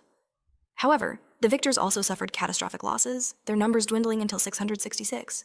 Years ago, only a single goblin remained. This last goblin was Bacon, but even he eventually died from wounds sustained during the Great War. From that moment on, the goblin race was considered extinct. This was why Bai had theorized the main character was a secret descendant of Bacon. When Bacon breathed his last, more than 100 years had passed since his transformation. The timeline fit, even if he was the only one left. While there was no direct proof of Siwoo's ancestry, Bacon's shorter lifespan was consistent with Siwoo being a descendant left behind 666 years ago. 600. The main character listened intently as Bai added that one of the infamous family members who supposedly died 1,000 years ago is Bayun. The fact that he has now returned retaining his appearance and strength forces one to reconsider everything. Siwoo realized that if other goblins and Bayun were alive, they could be his true ancestors. Bai and Young confirmed this understanding that if the goblin Siwoo met was really Bayun and it no longer mattered how he survived. What mattered was why. Why would a goblin of such immense power hide for all this time? For a very specific reason. Suddenly, the question of whose blood flowed in the main character's veins didn't matter. Frowning Bai asked, "Why? Are we only learning about you and your family's pedigree now?" He demanded the protagonist answer with complete honesty. "Were your parents, and especially your mother, truly ordinary people?" Is the main character here?" she asked. After apologizing, Sio's mother closed her eyes and said she was truly sorry. She stood with her hand on little Sio's shoulder and announced that it was all her fault. Admitting that she had nothing more to add, she asked if the other children were safe, badly hurt by what their parents were claiming. But the woman speaking to his mother waved her hands, insisting they had it all wrong. She explained it wasn't that serious. The main character wasn't bullying anyone. The fifth graders had started the whole thing. Back then, Siwoo was just a third grader frowning as he looked away from the adults. The woman continued her story. Apparently, the fifth graders had snatched a soccer ball from his classmate. They were the ones who took it first. Our hero saw what was happening and stepped in, telling the older kids to give the ball back. That's when the argument started. Luckily, the other children weren't really hurt, aside from a few scrapes from a small shove. And since the older kids were the aggressors, bullying a third grader, even their parents couldn't complain. She promised to call Siwoo's mother if any more trouble arose. His mother bowed and thanked her. Soon, he and his mother were outside. She looked at him, assuming he was furious with her. But Siwoo insisted that wasn't it. He claimed it was all his fault anyway. But his mother told him he'd done nothing wrong. Hurting others is bad, she knew. But sometimes there's simply no other choice. Kneeling before him, she had something important to say. She admitted her most sincere hope. She wanted him to never face a situation where he would have to hurt another person. Looking back now, Siwoo realized he'd felt a vague premonition even then. Her words were so strange. Holding out her pinky, she asked for his promise. This wasn't the usual lecture on violence parents give. It felt different. So Siwoo promised what his mother asked. He understood it was more like a desperate plea.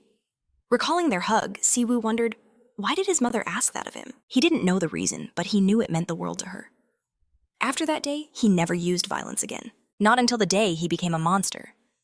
Now the main character explained his past. His father, a pro athlete, met his mother at 24. They married soon after. And almost immediately, Siwoo was born. From what he'd heard, his father died from an incurable disease right after he was born. Considering his father's athletic prowess, Siwoo believed he'd inherited his goblin blood from him. Dressed now, he continued speaking of his mother. She was an appraiser of ancient art, ceramics paintings, you name it. She was even asked to mediate major deals. She was an ordinary person, completely removed from the world of monsters. Siwoo was certain that if she wasn't, he would have discovered he was a master far earlier, not just a few days ago. But Bai suggested she could have hidden it. Bai knew this must sound strange to the main character, especially with how sudden everything was. But if you compared the Siwoo of today to the person he was just days ago, it was like comparing night and day. When Siwoo and Bai first met, he was far more human than monster. Back then, Bai only mentioned the festival and held absolutely no expectations for him. He had zero faith in Siwoo's potential.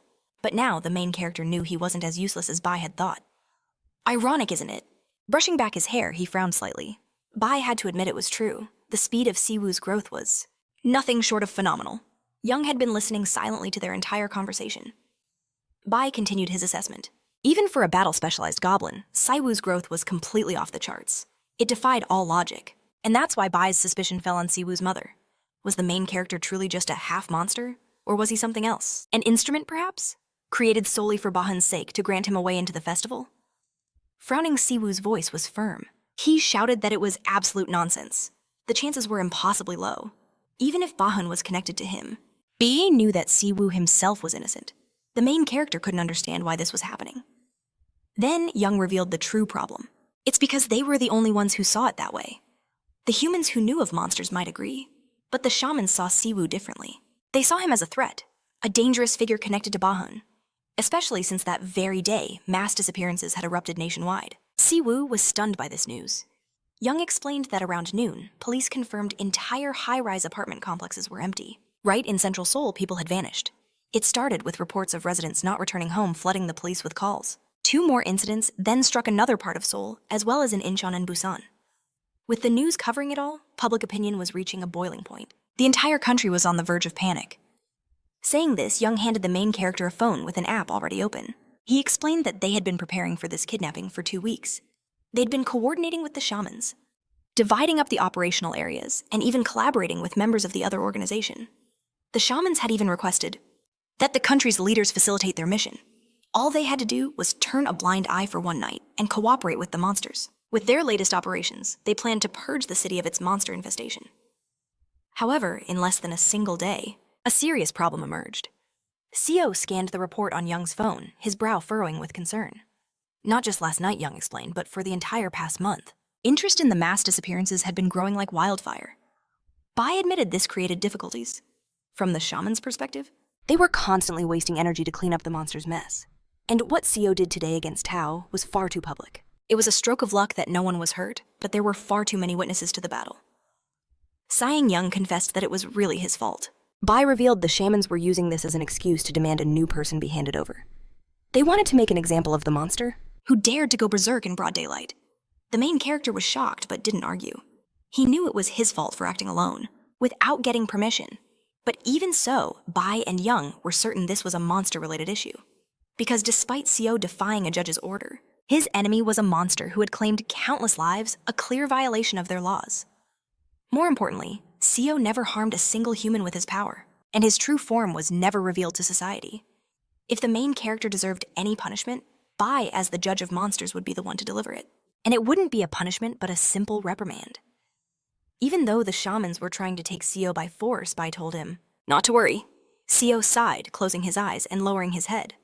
Bai then added that Siwoo and his mother would be under his personal protection. The main character's eyes shot open at those words. He asked again, completely bewildered. Bai confirmed it. This was reality now. The shamans knew of his mother's existence. They suspected she and Siwoo were connected. And if she truly raised him, then in the shaman's eyes, her sentence has already been decided. The main character's blood ran cold. Bai's expression hardened, and Young was instantly on guard. The next second, Siwoo shot forward, Lunging straight for the window. But he froze mid-stride.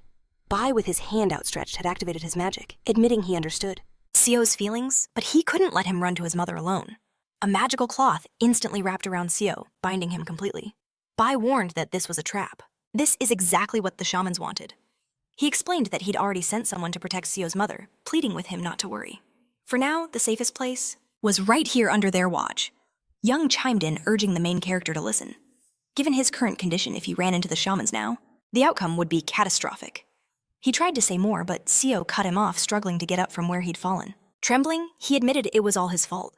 He forgot the rules, he acted on his own, and he didn't tell a soul. Why did he have to create so much trouble? He knew it, and he was ready to accept any punishment. But he confessed he was too stupid. He never thought that far ahead. He never imagined that his selfish actions could bring harm to anyone else. And he could never ever have imagined that it would be his own mother. Bai and Young's faces tightened at his words. The main character suddenly choked out that he was sorry. He knew. He was causing trouble, but he couldn't stop himself. Because if anything happened to his mother, he would never ever forgive himself. Black sludge began to stream Down Siwoo's cheeks as he unleashed his power, shattering the fabric that bound him. Free from the restraints, he clenched his jaw. Bai wondered in disbelief. Did Siwoo really just tear through his magic with pure physical force? The main character, meanwhile, made a vow. "The moment I see my mother is safe with my own two eyes," he declared. "I will return immediately. You can do whatever you want with me then." His voice cracked as he added one last time, "I'm so sorry." And with that, he launched himself out the window. Bai and Young stood in stunned silence, watching him disappear. After a moment, Bai turned. "Why did you just stand there?" He demanded of Young. "Don't tell me you were so pathetic you couldn't even say a word." Young explained there was no water nearby for him to use, and breaking a fire hydrant would just draw unwanted attention. He scratched the back of his head awkwardly. Bai's brow furrowed. What about the rain? Right outside the window? Young had no answer. Bai sighed, calling him simple-minded. This, he noted, is why everyone says that Young lags behind even his own untalented sister. And yet, Bai couldn't deny that this was the nature of the Young clan. The softer they remained, the more human they seemed to be. Young suddenly spoke up. "Weren't you too harsh on Siwoo yourself?" Young knew Siwoo's potential was beyond anything they'd expected. He also knew that the magic cloth's power doesn't just vanish because it's torn. They both looked at the shredded fabric. In the end, it didn't matter what the main character did. Their relationship with the shamans wasn't going to change. They watched Siwoo race through the city below. Besides, the reason he was in this mess was largely their fault. They hadn't handled the situation properly. They weren't heartless enough to ignore a child's desperate need to protect his own mother. Siwoo ran his jaw, set his face a mask of determination. At that very moment in his apartment, his mother stared at her phone screen. She noted with a surge of worry that the main character wasn't answering her messages. Where could he be? Suddenly, a noise shattered the silence. Her head snapped in its direction. It came from the door. "Who's there?" she called out, confused. Why someone would be knocking so late? But then a cold voice spoke from directly behind her. It was Swa. "Don't move," she commanded. "Stay right where you are." Sio's mom froze in terror. Swa mused that Solmi had been right. She had truly underestimated humans. She never knew. They could be so annoying that it would make her want to kill them. Frowning, she took a step forward. Just then, the apartment door swung open, and Yashin stepped inside. He looked surprised to see both Sio's mother and Swa. "I don't know how many of you monsters have come," he announced coolly, "but it doesn't matter. Model." He had to eliminate every last one. Seeing her, he warned Sue to flee if she valued her life. But before he could finish, she gave her command. "Kneel!" Yashin's eyes widened, his teeth clenched in defiance. But Sue's order was absolute, a call that resonated deep within his very being. Her consciousness was under attack. Sue had unleashed the unique magic of the small violet string technique, weaving her chi into her voice to disorient and dominate the listener's mind. With one hand on her hip, Sue pointed a single finger downward, her gaze imperious. The enchanted Yashin's resistance crumbled. Bathed in a magical aura, the man stood frozen, his hand locked on the hilt of his sword. Sawa watched him intently, wondering why he hadn't attacked immediately. Could he truly be worried about the main character's mother? With a soft exhale, Sawa turned to Solmi. "You can go now. Everything is under control." Solmi peeked out from behind the wall, asking, "Is that the main character's mom?" A wave of relief washed over her. "Thank goodness we made it in time." Sawa raised an eyebrow. "Are you serious?" She knew, given his immense power, it wouldn't have mattered if they were late. Yashin remained on his knees, every muscle coiled like a spring. His fists were clenched tight, his face a mask of frustration completely immobilized. Solmi cried out, "I told you we should avoid conflict." Sawa placed a reassuring hand on the mother's shoulder. "She's right," she said softly. "In the end, no one was harmed, and we protected her." Then she added, "Besides, this wasn't intentional." Sawa reminded her, "I thought you said we shouldn't interfere in human lives." "Didn't you?" she pressed. And without waiting for a reply, she asked, "How did you manage to escape so cleanly?" Suddenly, both Sawa and Solmi's eyes shot wide open. They stared in shock at the sight before them. An immense magical barrier, impossibly high now, encircled the entire area. Solmi, her face pale and her expression terrified, stammered, "What is that?" Born after the last great competition, this was the first time they had ever felt such an overwhelming presence. Sawa glanced at her own trembling fingers. So it wasn't just them who were trying to avoid a fight. In this suffocating atmosphere, they both knew exactly what had happened. "A barrier," Sawa whispered. She realized then that a seal this powerful couldn't be cast on a whim. It would have required meticulous preparation. They planned this, she concluded, from the very start. Her eyes widened as the chilling truth settled in. Then, what was the point, she wondered, of sending a scout ahead? At that moment, Yashin rose to his feet. A torrent of brilliant blue energy erupted from his body and blazed in his eyes. Sawa spun around in disbelief. Did he break the violet string technique? With his own chi? Realizing the danger, Sawa instantly gripped her nail, preparing to strike. But a sharp clang of metal echoed through the room. Yashin's sword now lay on the floor. With his hands spread wide, Yashin declared, "I'm not here to fight you. The woman you're holding is my friend's mother." He continued, "I came to stop her from being kidnapped. If you're here for the same reason, then let me help you." Solmi, clutching the mother protectively, stared at him in wide-eyed shock. Sawa's gaze was piercing, her brow furrowed. "You look familiar." "Are you Siwoo's friend?" she asked. Before he could answer, Solmi jumped in. "Yes," she exclaimed. "He protected the main character just the other day while he was gone." Yashin met their gaze with a serious expression. "We're running out of time," he stated grimly. "As you've probably noticed, a barrier has been erected around this entire complex. While it's active, none of us can escape. But fortunately," he added, "there is a way to break it from the inside." Sawa's eyes narrowed, her grip on her weapon unwavering. "You talk about a way out, but why are you acting so confident, as if you know everything?" Yashin looked back, surprised by the question. Sawa pressed on. "I understand you're the main character's friend, but weren't you a shaman?" Frowning, she studied him with intense scrutiny. Her knuckles whitened around her nail. The Siwoo of the past and the Siwoo of today are entirely different beings. Isn't that distinction more important to your kind? To the shamans? She then posed the ultimate question. Are you truly willing to betray your own people for the sake of mere friendship? You're not naive enough to believe that's possible. Solmi watched the tense standoff, her heart pounding. She knew Sawa's words, though harsh, held a terrifying truth. Yashin lowered his hands. "I understand." Then he tensed his arms so fiercely that veins bulged on his skin. The tips of his fingers began to crackle with energy. Sawa watched her focus absolute. "I knew it.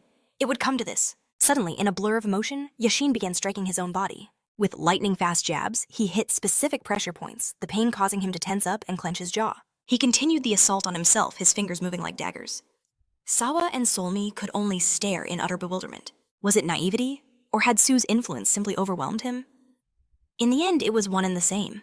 Solmi rushed to Yashin's side, asking if he was all right. Leaning heavily on his knees, head bowed, he could only ask what she thought. Solmi turned away, accepting their defeat.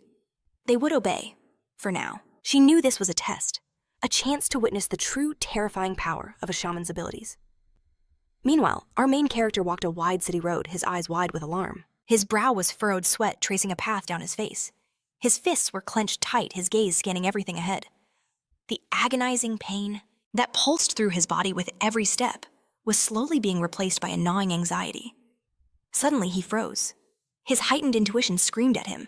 It was a feeling so strong, it even suppressed the crushing worry for his mother. The main character looked up, his eyes falling upon an ordinary multi-story building. At first glance, it seemed like nothing, but he knew. Subconsciously, he could feel a sinister presence lurking within. If he took even one more step... He never finished the thought.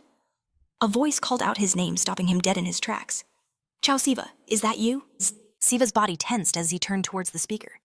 The man sneered. "You're much smaller than I imagined." Then a look of disgust. "I can hardly believe goblin blood flows through a runt like you." The speaker's name was Lim Yagang. He stood arrogantly, a mocking smile playing on his lips. "The fact that you stopped," he mused, "means you at least have a sense of danger." He then introduced himself with a smug air. "A pleasure. As a third-ranking officer of the Siwoo department, I've honed my skills in combat and scriptures for 15 years. Siva's eyes burned with fury. "And what does that have to do with me?" he growled. But his mind raced, his focus locked on two words. Department of the Siwoo. He'd heard that name before. It was a department directly tied to the Yashin family. A chilling thought crossed his mind. Does that make Yagang my relative? He pushed the thought aside. It was possible, but he had no time to consider it. Yagang's voice cut through the tension. "Now that introductions are over, shall we get down to business?" The smile never left his face. "My advice, just surrender," he offered. "Don't make an unnecessary scene. Surely you understand the position you're in, right?" he taunted. Siva glared back in silence, his defiance clear. Yagang continued his monologue. "This entire area is sealed by a barrier, and by now my colleagues have likely found your mother." He began to walk forward, his hand outstretched. "I don't know if a creature like you understands filial duty," he said, his voice laced with poison. "But I warn you, if you try to run, she will be the one to suffer." He noted how shamans from all over the country had gathered just to capture him. "Your capture is only a matter of time." Siva's expression darkened. A fight was inevitable. He braced himself, but once again, he was denied the chance to think. A masked girl descended from above her foot, aimed straight for his head in a vicious dive kick. Siva's eyes widened in surprise. He spun on his heel and met the devastating kick with his forehead. Chang landed opposite him. A pulsing blue magical energy radiated from her body. Siva gritted his teeth, his expression strained, throwing up a hand to guard himself. In that instant, Chang unleashed a direct kick that smashed into his defending arm. The sheer force of the blow sent our main character flying back several meters. He barely managed to land on his feet, planting one hand on the ground for support. He glared at her from under his brow, his other hand clenching into a tight fist. He looked past her, and his eyes shot wide open in shock. What he saw ahead sent a chill down his spine. A massive shimmering barrier now surrounded them. Yagang, standing behind him with that infuriating smile, pointed a finger. "It's like a trap, you see. Trap you.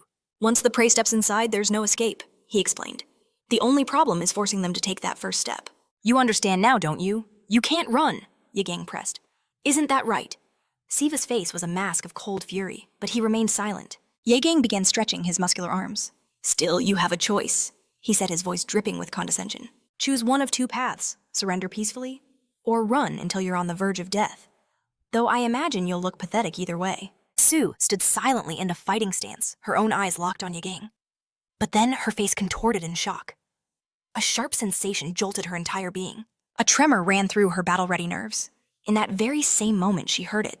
A command spoken by Siwoo. "Kneel!" Just one word uttered from over 100 meters away. The voice itself was impossible to hear. But the formidable chi woven into it was so familiar, so absolute, that he instantly bolted. Siva exploded into a sprint away from Yagang. He ran with everything he had. That was definitely Siwoo's chi. He thought of the other monsters, but cut himself off. At least she was inside the barrier now. As he ran, a terrifying thought began to form.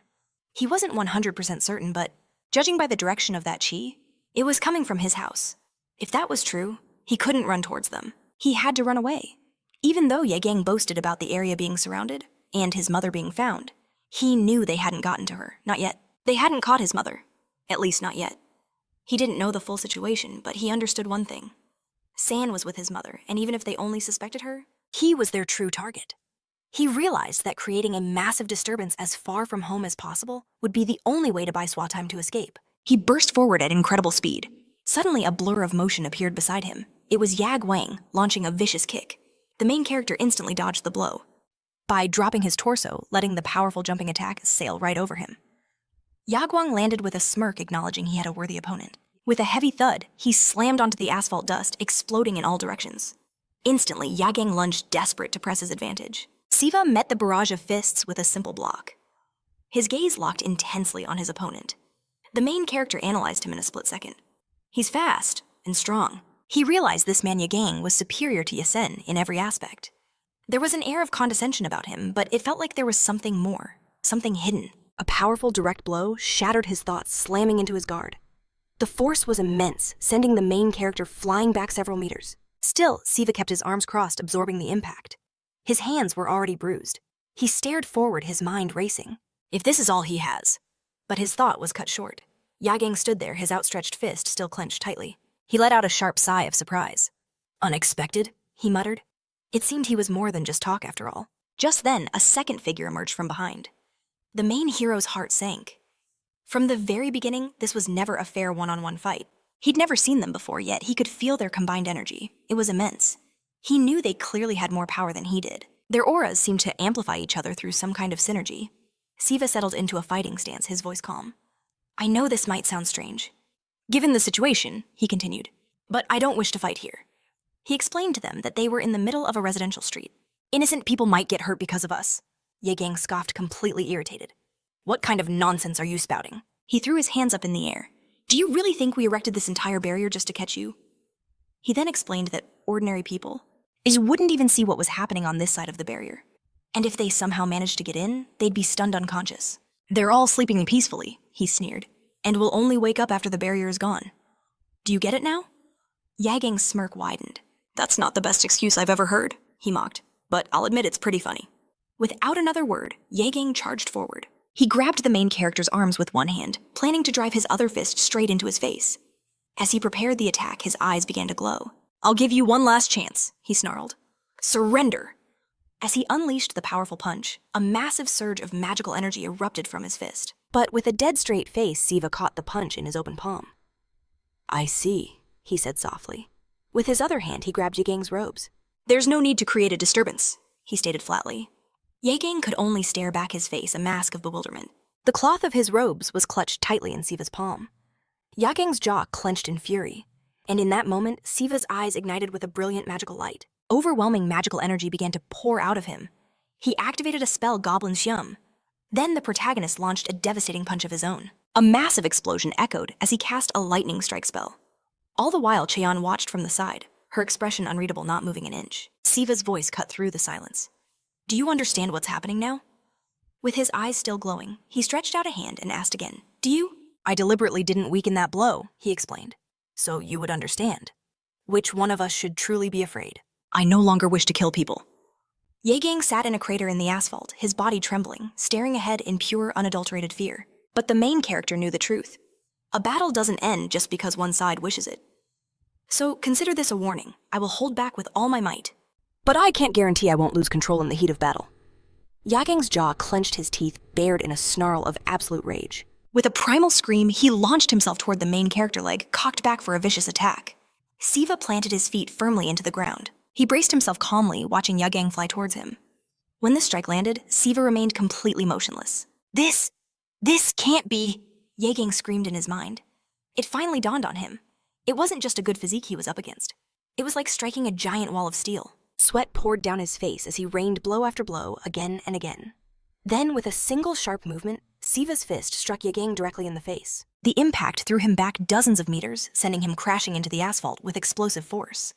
The protagonist turned away, his fist still glowing with magical energy. His attention shifted to Cheon, who was still standing motionless. He thought she would have attacked him from the other side by now. But she hadn't moved a millimeter. Shouldn't she be a close combat fighter, he wondered? If that wasn't the case, then he locked his piercing gaze on her. The real danger comes from you. With a serious expression, he declared, I don't want to fight unless it's necessary. However, if I must, I will do so without hesitation. Chaeyeon's hands clenched into tight fists. From across the street, Yagang screamed at her. What are you doing? He roared, kneeling on the broken asphalt, his whole body trembling. I already told you that I would take care of this myself. He snarled, his words dripping with contempt. You're just a pathetic concubine. Do you really think you could actually be of any use?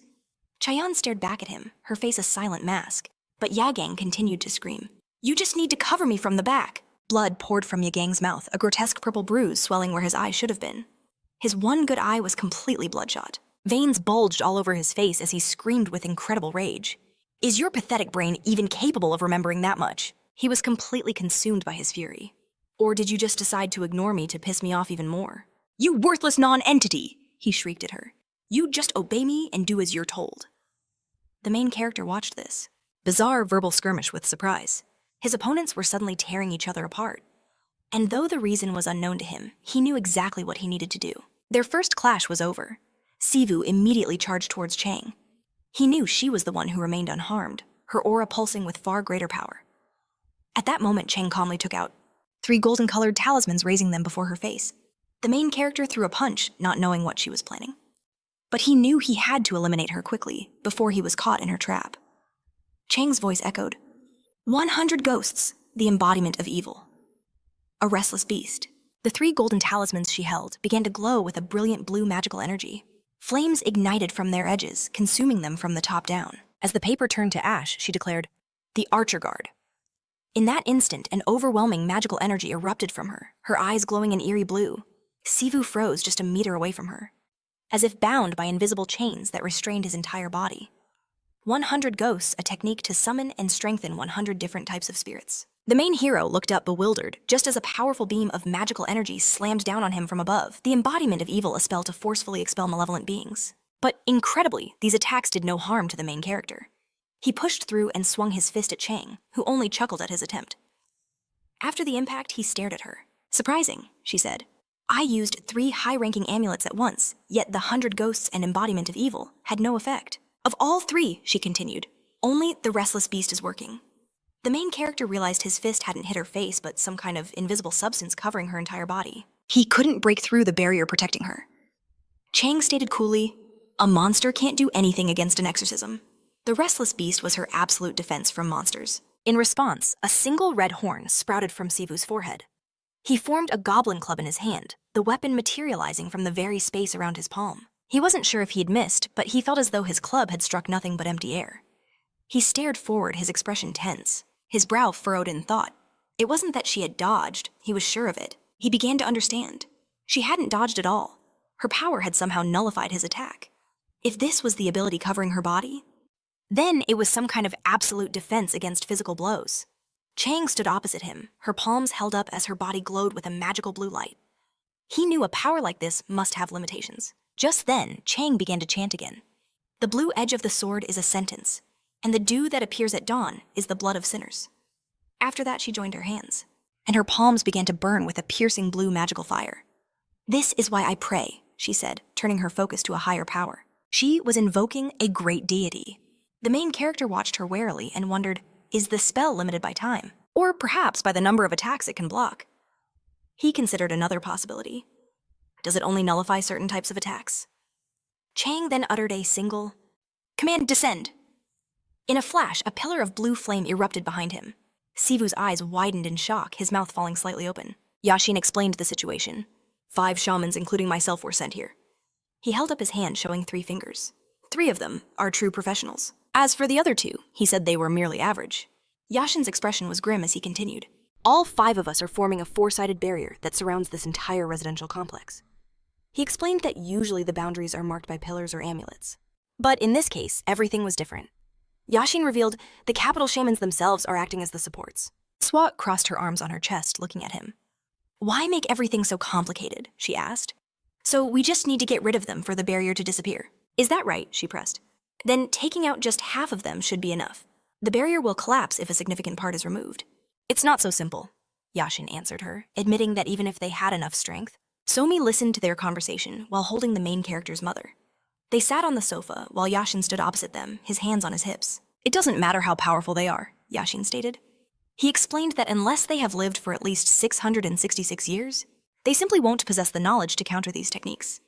He then said that their strength is fundamentally different from that of monsters. With a serious expression, he explained, most of the martial arts we practice were created specifically to hunt monsters. A battle between monsters is a confrontation of pure strength, he clarified. However, a battle with a shaman is like stepping into a trap designed specifically for you. It's not a matter of strength or superiority, but of incompatibility. Then he asked, I've already told you, haven't I? He repeated himself, his voice urgent. 3 capital shamans are heading here right now. Only the most worthy can earn that position. He explained that they are the only ones who can fight on equal terms with a deity-level monster. After this, Yashin put his hands together and said, Nevertheless, a fight is inevitable. I would advise you to deal with only one of them. As you said, we only need to get rid of only 2 to overcome the barrier. I will take one of them on. You will have to attack the second one at the same time as me. He explained that they needed to get out of the barrier before the other shamans had time to arrive and help. Then he noted, Fortunately, I know the roles and capabilities of each of them. Siwoo reacted to this saying, That's all well and good. After which she asked him, But can you even use your power right now? She noticed his expression. It seemed to me that I saw you seal your own channels, with your own hands. Yashin's face contorted as the crushing realization of what had happened had suddenly hit him. Just then, Solmi appeared behind Siwoo, holding out a hand to stop her. She understood the situation was impossible, but still, she knew defeating 2 shamans at once would be an incredible challenge. On top of that, all the ordinary civilians were unconscious, if they wanted to prevent them from getting caught in the crossfire. But Hua just exhaled sharply. I don't care, she declared. We're not the only ones who should be concerned, she stated, explaining that those who call themselves protectors should be the first to shield the innocent.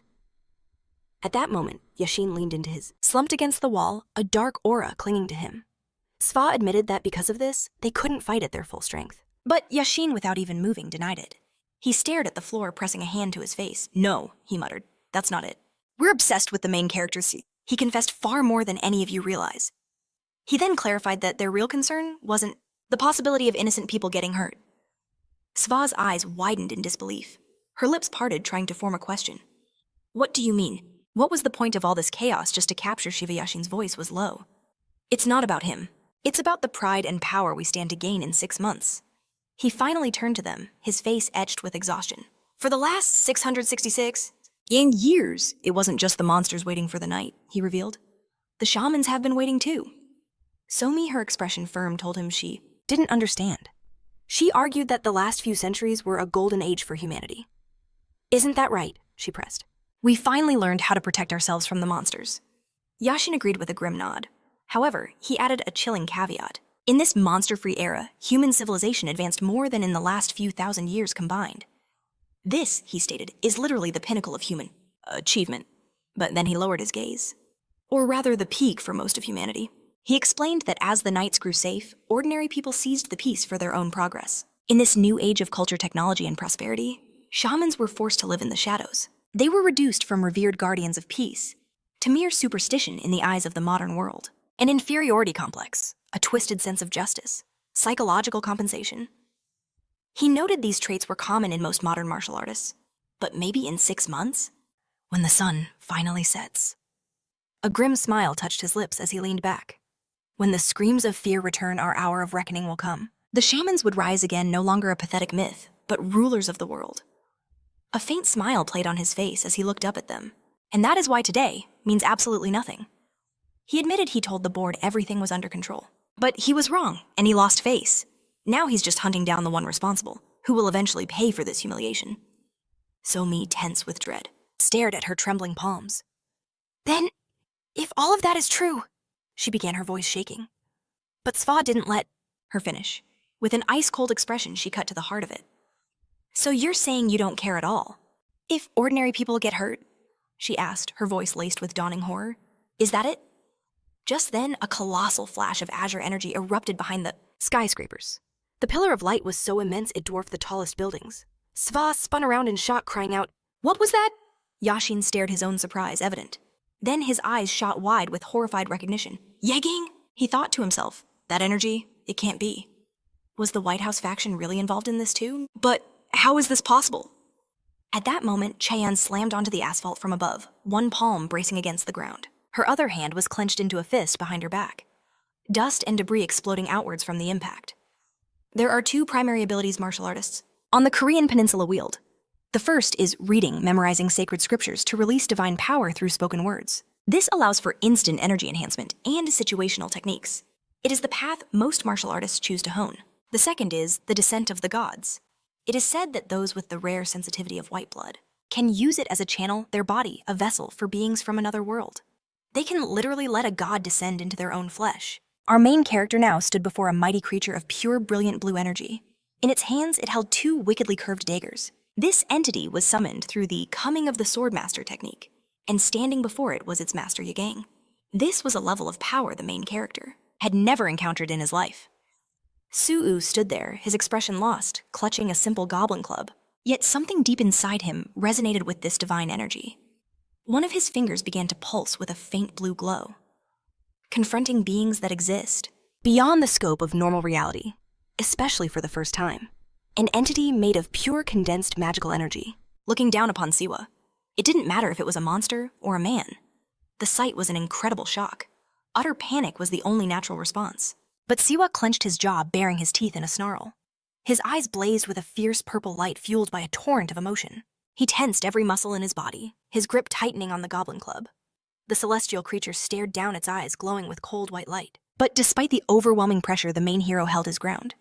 He then thrust the goblin club forward, aiming it straight at the divine being. The goblin club formed from condensed dark matter shot upwards, seeming to warp the space around it. Siwoo didn't run.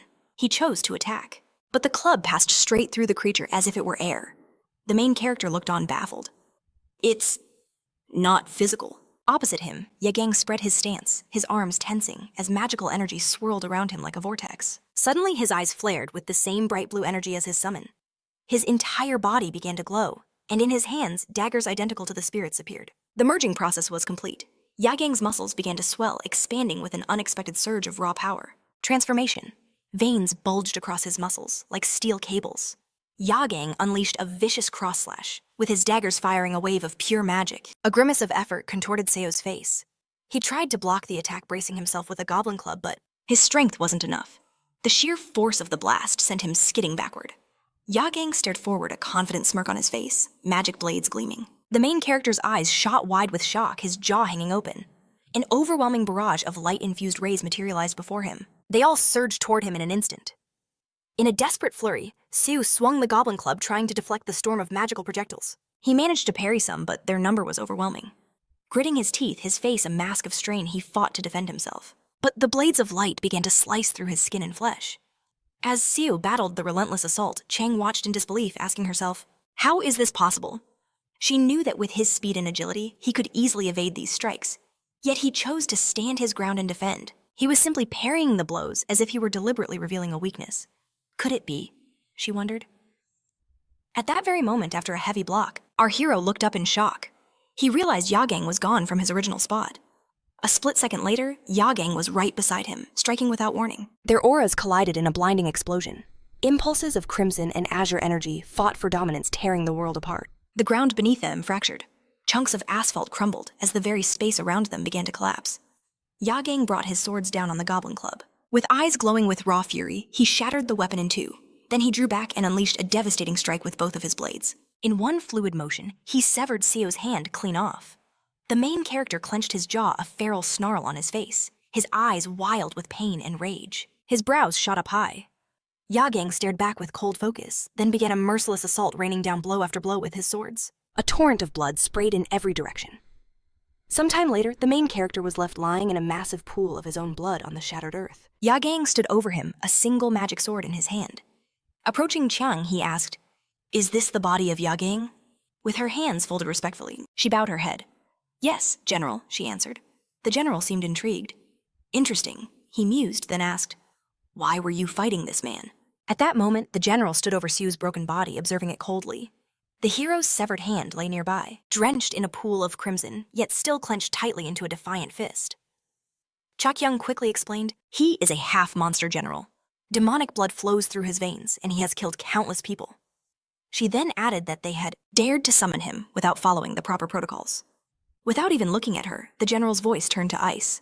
"Watch your tongue!" He then challenged her.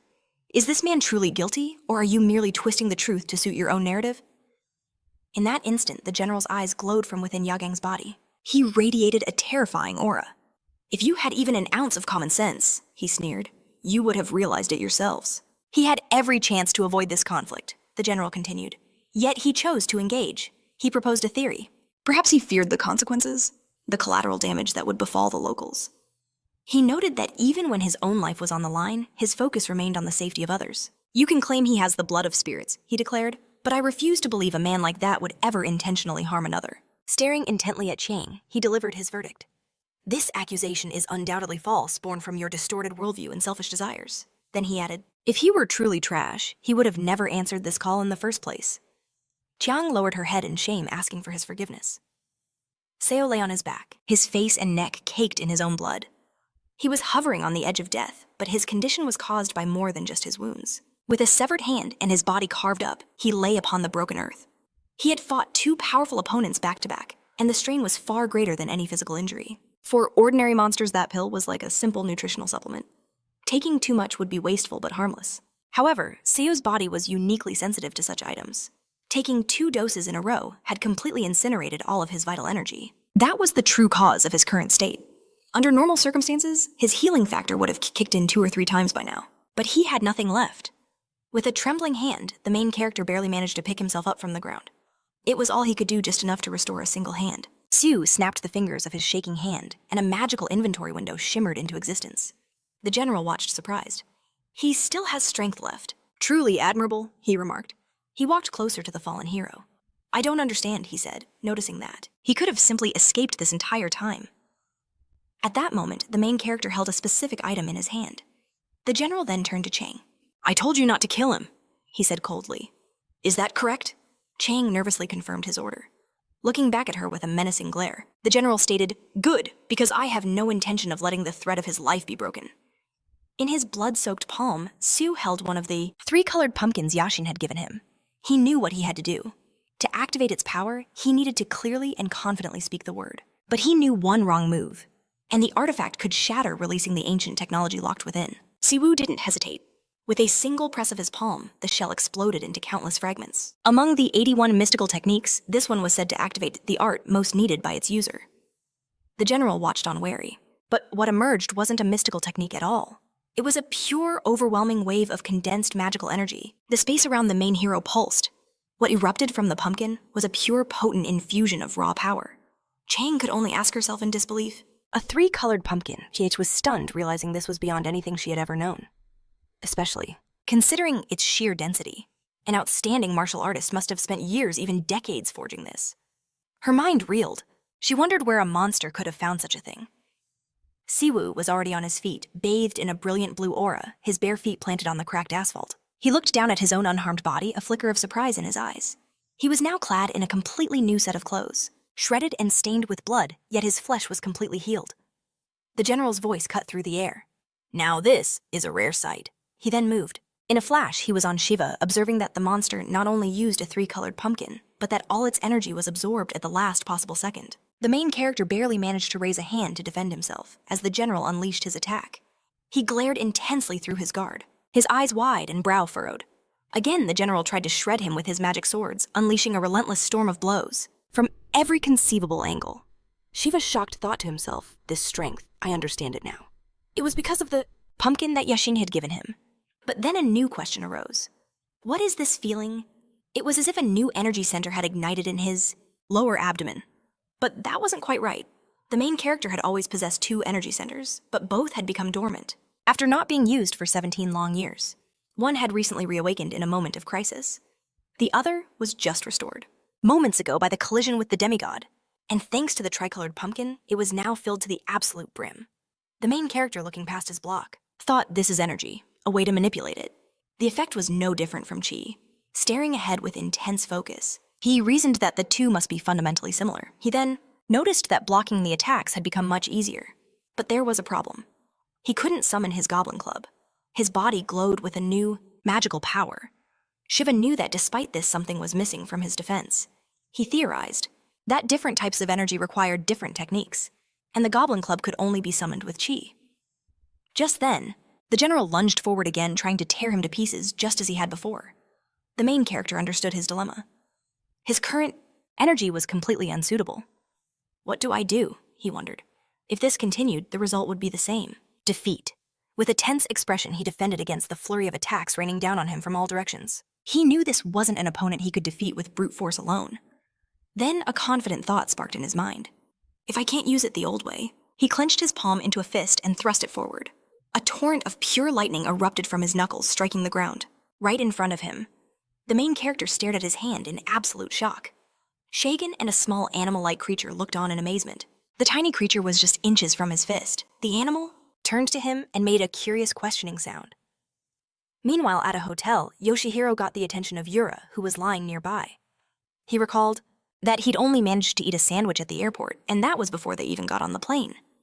Yuzuru stared blankly at the ceiling and asked, "So what?" She pointed out that he could just order room service or go out to eat. Yoshihiro sighed, exhausted, asking in disappointment if he really went through all that trouble just to eat hotel food. Besides, he couldn't possibly leave Yuzuru here, all by herself. He asked if she realized it was because of her that he couldn't go out alone. They were being watched because of her actions earlier that day. And while Yoshihiro was grateful they weren't under house arrest, they could only leave the hotel together. Yuzuru already knew this. Otherwise, she would have immediately gone to find the person who helped her. Hearing this, Yoshihiro grew curious. "Who?" he asked. He assumed she had some business with the locals. "I mean that goblin," she clarified. "The one who also had human blood. The one who saved me." Yuzuru recalled her meeting with Shiva, adding, "He was there because he was hunting those monsters just like me." Yoshihiro frowned. "Does that mean what everyone else is saying is true?" Yuzuru confirmed it was asking if it wasn't. Completely obvious what was happening. She explained that the authorities were trying to cover up everything the monsters did. Showing him a news clip, she explained, they could only save face by claiming they had already caught the culprits. Raising his head, Yoshihiro finally understood the real situation. He added that looking at it that way, their countries weren't so different after all. He admitted he understood her frustration with the false accusations. However, there was nothing they could do about it. Yoshihiro then asked if Yuzuru understood that as well. Not only were they guests here, but they worked with these people in the same field and would soon become rivals. Yuzuru remained silent, lost in thought. Yoshihiro continued explaining that these people ruling Korea, and the Amaji representatives in charge of Japan, is just a consequence of events from the Koryo and Kamakura periods, which happened 666 years ago. To the former Joseon royal family and the current Korean ruler, they were nothing more than ancient myths, written down centuries ago. And though they could trust them for now, Yoshihiro deeply doubted they could be trusted with the future and with power. With a frown, he continued, "If these people are truly powerless, then this country's government will undoubtedly seek aid from foreign shamans. A move that would surely involve Yuzuru and Yoshihiro." This question was a heavy one concerning every shaman across the globe, but it would be wrong for them to interfere. Rising from her bed, Yuzuru admitted that such an act would be seen as meddling in affairs that weren't theirs. Even if she wanted to help, she simply had no authority to act. Frowning, she sighed in frustration, finally understanding what her master meant when he said that watching the world change is a difficult burden. Before, Yuzuru had just felt out of sorts. However, after using her powers, she finally understood. Recalling the moment she unleashed her magic in battle, she announced, "Ever since I set foot on this country's soil, my powers have undeniably weakened." Yoshihiro was stunned. Knowing Yuzuru was a Shikigami master, he suggested her knowledge and adaptation to this reality might be far worse than his own. Looking at his palm, he asked if it was true that Yuzuru used her familiar. He thought that the problem might lie with Shiru, not Yuzuru. But without a word, she activated her magic, admitting her own theory that the spirit didn't want to see her. But in the next instant, Yuzuru froze. A wave of pure shock washed over her and Yoshihiro. Looking at the empty air above her palm, she whispered, "What is this?" The spirit had simply vanished without a trace. Bayun's hand was wrapped around Yuzuru's throat as he taunted Shiru. The main character, Silent, desperately thought, "How can I possibly save her?" He wasn't the only one grappling with this. The spirit flying nearby asked itself the very same question. In that moment, no one could do anything. Not Yuzuru's Shikigami, nor Shiru. The Shikigami was completely dependent on its master, and without receiving energy from the shaman, it was no different from a common ghost. That's why, realizing its own helplessness, the spirit closed its eyes and began to unleash its own energy. It was a desperate attempt to prove its loyalty to its owner. Sensing this energy, Bayun shot a menacing glare at the spirit, and it trembled in absolute terror. Very soon, an attack severed Bayun's hand, and Yuzuru fell to the ground, while Bayun and Shiru began to clash. With Yuzuru's safety now assured, the spirit knew it had to return to her. However, Bayun's terrifying aura sent it into a momentary panic, and it froze, unable to control its trembling. But this was quickly broken when Asami appeared along with a huge monster that began to attack. The spirit knew it had to return, but it was too late to escape. Powerful streams of magical energy exploded in every direction from the attack. Yuzuru squeezed her eyes shut, trying to protect herself. Usually the familiar would return to their master, but at that moment a new variable appeared. The spirit's eyes widened in disbelief when it saw Shiru suddenly appear right in front of Yuzuru, trying to shield her. A human body with shaman abilities blocked the path to Yuzuru and was ultimately absorbed by the spirit. However, trapped inside Shiru's body, which it contained only chai energy, the spirit was trapped. Not understanding what was happening, it looked around. At the moment of its release, the spirit looked in bewilderment at the equally surprised Siwoo. This had never happened before. However, there was no time to think about it, since at that very moment, the general, tightening his grip on his weapon, prepared for his next attack. He hurled the weapon straight towards Siwoo, understanding the attack's trajectory. The main character grabbed the spirit, ducking down with it, so that the weapon thrown by the general wouldn't harm anyone. This situation was something neither the spirit nor Siwoo could possibly comprehend. But nevertheless, as they looked at each other, both instinctively had the same thought. They realized that they would die if not for the other. At the same moment, the general suddenly continued the battle, sharply closing in on Siwoo. The main character at the last moment threw his hand in front of him to block the attack. He was briefly distracted by the vessel clutched in his hand, but soon snapped his attention back to the general. It was necessary to continue fighting. Noticing another blow, he clenched his jaw and frowned, using the vessel in his hands as a weapon. Energy began to pour from it, which transformed into a kind of blade that Siwoo was able to use. For a while, he and the general stood with their weapons crossed. The main character realized that this was a little different from the battle with Bayun, but decided it was enough for him to simply know he was capable of dealing with the general. In addition, Siwoo was now finally sure that he was superior to the general in both strength and speed. The only thing in which he was better than Siwoo was a technique. The general at that moment continued to fight, delivering a flurry of blows. The main character mentally noted that every time he wanted to move, the general anticipated his actions and bombarded him with attacks. In this case, Siwoo understood that he needed to act differently, and because of this, he missed some attacks that wounded him quite severely in various parts of his body. The general didn't stop there. Frowning, he struck again, but the main character had already blocked it. He could have also blocked the previous attacks, but he hadn't even tried to defend himself. Chang standing to the side. The general watched his every move, a smirk playing on his lips. Interesting, he mused. Since Seo couldn't seize the initiative, he was being forced onto the defensive. But Seo had no plans to simply block.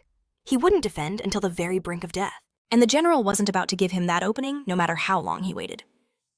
Seo remained silent, his silence a weapon in itself. His breath was heavy, his grip tightening on his weapon. Finally, he admitted it. I'm not sure. He honestly had no idea if this desperate gamble would pay off. But it was the only path forward. His mind was made. The time for talk, Seo knew, was over. The general agreed. His magical energy surged, becoming a terrifying torrent. The silhouette of his true form began to manifest in the air. The general himself vowed to perform his sword dance for Seo with all his might, challenging the main character to withstand the onslaught. Seo tensed, but it was too late.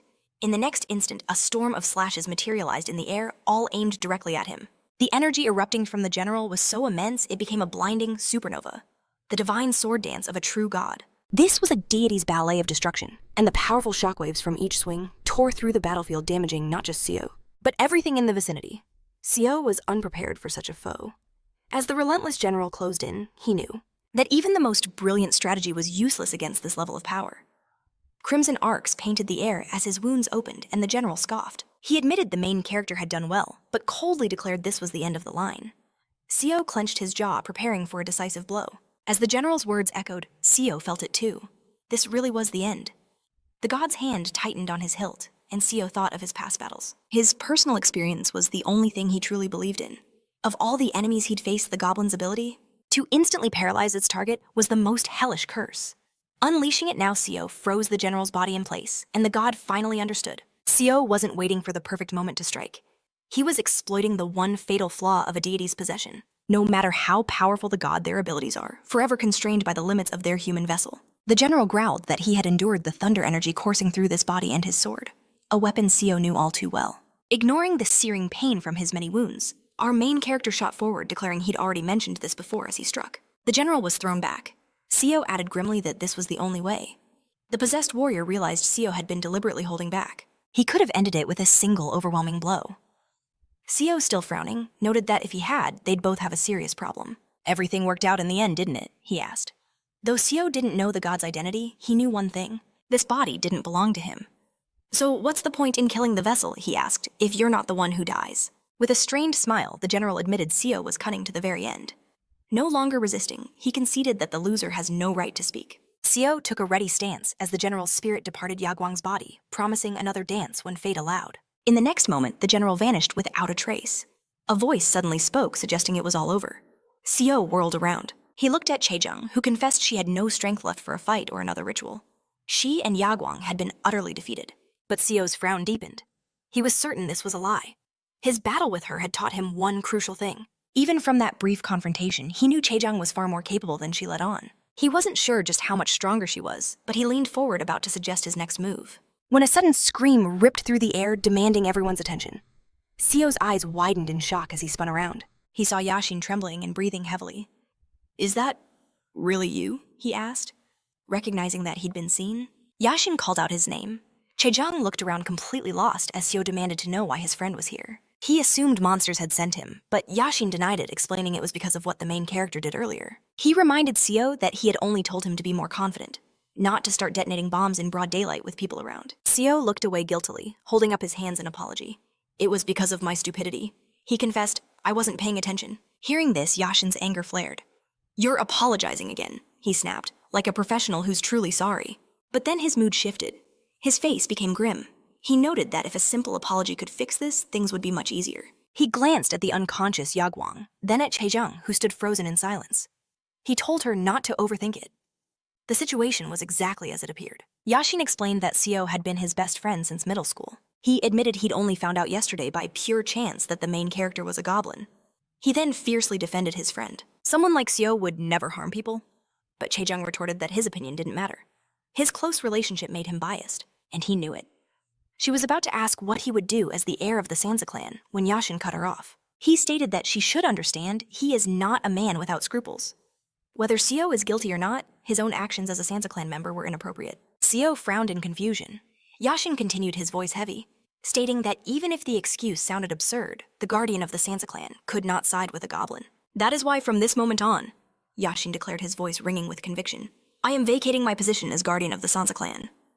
Everyone froze in shock. Chaejung couldn't contain her disbelief. "You can't resign," she exclaimed, "from the position of successor and guardian." "Until now, that was the case," he replied. "Everyone tries so desperately for this role, they'd never refuse it." A smirk touched his lips. "So there shouldn't be a problem. Everyone will be surprised, of course," Yashin mused. "But deep down, they'll be thrilled to death that the position they covet is finally open." He felt those words were enough. His grip tightened on the hilt of his sword, his decision made absolute. Meanwhile, Yashin advised Chang not to hesitate. "Let's end this quickly," he said. He reminded her he had no wish to kill or even harm Yuzuru. "So please lower the barrier." He promised to accept her submission with grace. Yashin understood she was trapped by her duty, but he gave a solemn warning. Against her, he would not hold back. Drawing his blade, he declared he would use his full power to win. He held the sword forward, his expression resolute.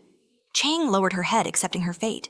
She knew she stood no chance against Yashin. Siwoo watched her intently, focusing on her closed eyes. Chang folded her palms, bowed her head, and began the chant to unravel her part of the barrier. She would obey Yashin's command, for she knew a critical truth: if even one of the three shamans removed their section, the entire barrier would collapse. Siwoo didn't grasp the full picture yet, but he thanked her. "A wise decision," Yashin added. He then urged her, "Take your brother and go now." Because if she were caught willingly lowering the barrier without even putting up a fight, the consequences would be dire. With a final bow, Chang didn't argue. She lifted Yagwang from the ground and began to retreat. Siwoo gazed at Yashin, about to speak, but Yashin cut him off, his jaw tight. "I didn't come here for you," he stated flatly. "I was asleep when they dragged me into this mission." He revealed that 5 other shamans were tasked to erect the barrier and simply wait, not knowing if Siwoo would even appear. Yashin's orders were different: fight the monsters who were first to arrive and extract the main character's mother. But then he ran into other monsters ones, who were also there to save her. Faced with a common goal, they chose to cooperate. Siwoo listened, processing everything, but as he opened his mouth, Yashin cut him off again. Don't worry about me, just listen. This situation is far more complex than you know. Just then, a violent tremor shook the very ground. Siwoo's expression hardened. Yashin glanced back. I imagine you figured it out by now. He explained that besides himself, only 3 of the Guardians remained here. And each one was stronger than the 2 that Siwoo had just fought. Siwoo's eyes widened. Are you saying Chang participated in that battle? Yashin confirmed that was indeed the case. He explained that everyone sent here save for the siblings were Guardians just like him. However, when Chang and Yagwang join forces, their combined power reaches the level of a Guardian. That's why they received the urgent summons. At that moment, Yagwang, being carried by Chang, began to stir. He woke and mumbled, It's all my fault, my weakness. Chang remained silent as Yashin continued the story. Their power only manifests when they unite. In truth, he clarified, Yagwang relies entirely on his older sister's strength. Yashin then looked at Siwoo. You must have sensed something was off with me. I'm just glad I managed to fool you. You're hurt, Siwoo asked, his voice laced with concern. It's an annoyance, Yashin dismissed curtly. Don't ask. He changed the subject. There are only 3 of those monsters I mentioned. To escape, we only need to defeat one of the Guardians. He then asked, How many of those gourds I gave you are left? The main character summoned his scroll. There are 2 left. Do you need both? But Yashin shook his head. 1 will be enough. Siwoo handed it over without hesitation. Yashin clenched the gourd, began a chant, and a torrent of energy surged into his body. The release of power stirred the air into a fierce wind. Siwoo shielded his face from the blast. When the magic settled, Yashin's presence had changed. Listen carefully, Siwoo, he commanded. 1 Guardian will be occupied fighting one of the monsters that came to protect your mother. He crushed the empty gourd, letting the pieces fall. That roar we just heard, it proves that battle has already begun. As for your mother, the other monster Soul Me should have already taken her to safety. And at that very moment, high above them, Soul Me was indeed escaping with Siwoo's mother. Your mission, Yashin declared, is to find them and join them. I will handle one of the remaining Guardians. You must find a way to hide from the other. When one of us wins and the barrier falls, you must escape it immediately. The main character froze. He wanted to scream to argue that he couldn't just abandon them. But those words remain, locked in his head. Siwoo realized how irresponsible and arrogant it would be. Yashin recalled what he'd said during their training on the court. The abilities I showed you then were not even half of my real strength. How does it feel, seeing this now? He assumed the protagonist thought he was lying. An overwhelming aura exploded from him, ready for battle. Yashin was ready to fight. He'd sacrifice anything, give his all for Siwoo. Sighing, Siwoo closed his eyes, knowing Yashin wasn't deceiving him. He just had to wonder, how could he not worry about a friend like this? But before the main character could speak, Yashin's expression hardened as he drew his blade. Lunging forward, Kim Shagan swung his sword with startling speed. Siwoo deflected the unexpected blow, as Siwoo screamed, witnessing the sudden leap. Shagan casually jumped aside, musing that the elder would be stunned if he saw this. Stroking his chin thoughtfully, he considered the possibilities. The elder had been incredibly sensitive these days. The reaction he'd have upon discovering his only son was cavorting with a monster, would be explosive. However, Shagan seemed to relish the thought of the elder fainting, announcing it loudly to get Yashin's attention. He challenged him, asking if he truly wouldn't change his mind. Yashin's frown deepened. Forget it, Shagan, he warned. Shagan conceded it was Yashin's life, but added, Still, I've taken a liking to you. You have real talent unlike the rest of your family. He was certain this path was a mistake. Why not just kill the one causing all this trouble? Standing beside him, Siwoo eyed Shagan wearily, who declared that one way or another, only they and Yagwang knew the truth of what happened here. He was prepared to guarantee their silence, feeling a shred of pity for someone like Yashin. Stretching a hand forward, Shagan began to offer advice. But Yashin, lost in thought about his mother, suddenly spoke. He never imagined his uncle cared for him that way. Unfortunately, before arriving, Yashin had already met with Anim. Shagan froze, cursing the man as a cunning old fox. In the end, they let it go. With a smirk, Yashin announced his plan to leave the family home for good, admitting he never truly belonged. Sighing, Shagan conceded the point. Yashin explained that the main character's mother would be on the roof, ready for a swift escape the moment the barrier fell. As soon as the barrier was gone, Siwoo's eyes widened, but he remained silent. Yashin ordered him to leave immediately and stay by his mother's side, no matter what happened. Siwoo bit his lip, but after a moment he nodded and vanished. Watching him go, Shagan noted that if he understood correctly, Yashin and the main character were truly friends. He knew that in this world anything was possible. Yashin grimly admitted he'd have no defense if Shagan chose to scold him. But Shagan simply tilted his head, confused. Why would he scold him? How could anyone condemn a man like this? A man who risked everything to save his friend. He wondered how many people like that were left in the world. Yashin's thoughts drifted. There were only 7 guards in the Sansa clan, each one strong enough to battle a spirit-class monster alone. Shagan, meanwhile, continued speaking, his voice laced with regret. As he prepared for the inevitable clash, he repeated that he was truly sorry. Yashin's mind was still on the guards' warriors who possessed immense physical power, enough to rival an entire military corps. These shamans were masters of martial arts, each trained to perfection according to their unique talents. And each one was granted the title of immortal. Releasing a torrent of energy, Shagan declared he would have to personally discipline one of those madmen for protecting their friends. He was the clan's 3rd guardian, known as the Immortal Butcher. He promised to make Yashin's end as swift as possible. In response, Yashin unleashed his own magical energy, settling into a tense fighting stance, his brow furrowed in focus. At that moment, Shagan promised him that this wouldn't hurt too much. Just a few minutes earlier, as that colossal wave of magical energy erupted, Selat spun around. What was that? Yashin, his face grim, instantly recognized the aura. Someone had forced a spirit into a body. He was about to ask a question just in case, but he never got the chance. In that instant, Solmi let out a desperate cry. It can't be! Her hand trembled as she clutched her phone. Sawa stared at her, asking what was wrong. Sawa is coming here! Solmi cried out in pure horror. I just got the message. She's on her way right now. Yashin's face darkened. What is this nonsense? He was furious that someone had left Sawa to fend for herself. If they had just spent a few days together, she would have known. He cursed under his breath, but then his expression froze as he noticed something. In the next moment, a cold voice cut through the air. What is all this trash? It was Ha Woom looking at the scene with utter disdain. She couldn't understand why Yashin was wasting time talking to monsters, then guessed he was worried about Siwoo's mother getting hurt. Hearing her mention the main character's mother, Solmi's eyes narrowed. She instinctively stepped in front of Ha Woom, shielding her. Perhaps Ha Woom, mused Yashin, mistakenly believed monsters could be swayed by mere words. Sawa's expression soured with displeasure. I don't understand any of this, Ha Woom admitted with a shrug. She was the 5th guardian, known as the Flying Immortal. Yashin frowned deeply. Clenching his jaw, he recalled the guardian's duty to protect all 4 sides. This outcome wasn't the worst-case scenario, but it was close. The most critical problem was that he couldn't use his energy. If only he had time to prepare, he might have stood a chance. Then a memory sparked. Yashin's eyes shot open. The 3 colored vessels he gave to Siwoo. He realized that if Siwoo hadn't used them all, just one of those gourds would be enough to completely restore his power. With a hand on his chin, Yashin's mind raced. What if he could just meet up with Siwoo? At that moment, Sawa commented that she wasn't sure about Ha Woom's skills, but her reputation was certainly not good. But Yashin's friend saw something else. His hand fell from his face, his eyes wide with fear. Ha Woom flicked her wrist, sending a small knife hurtling forward. It moved with terrifying speed. Blood splattered onto the floor. Did you all see that? Ha Woom asked, a hint of surprise in her voice.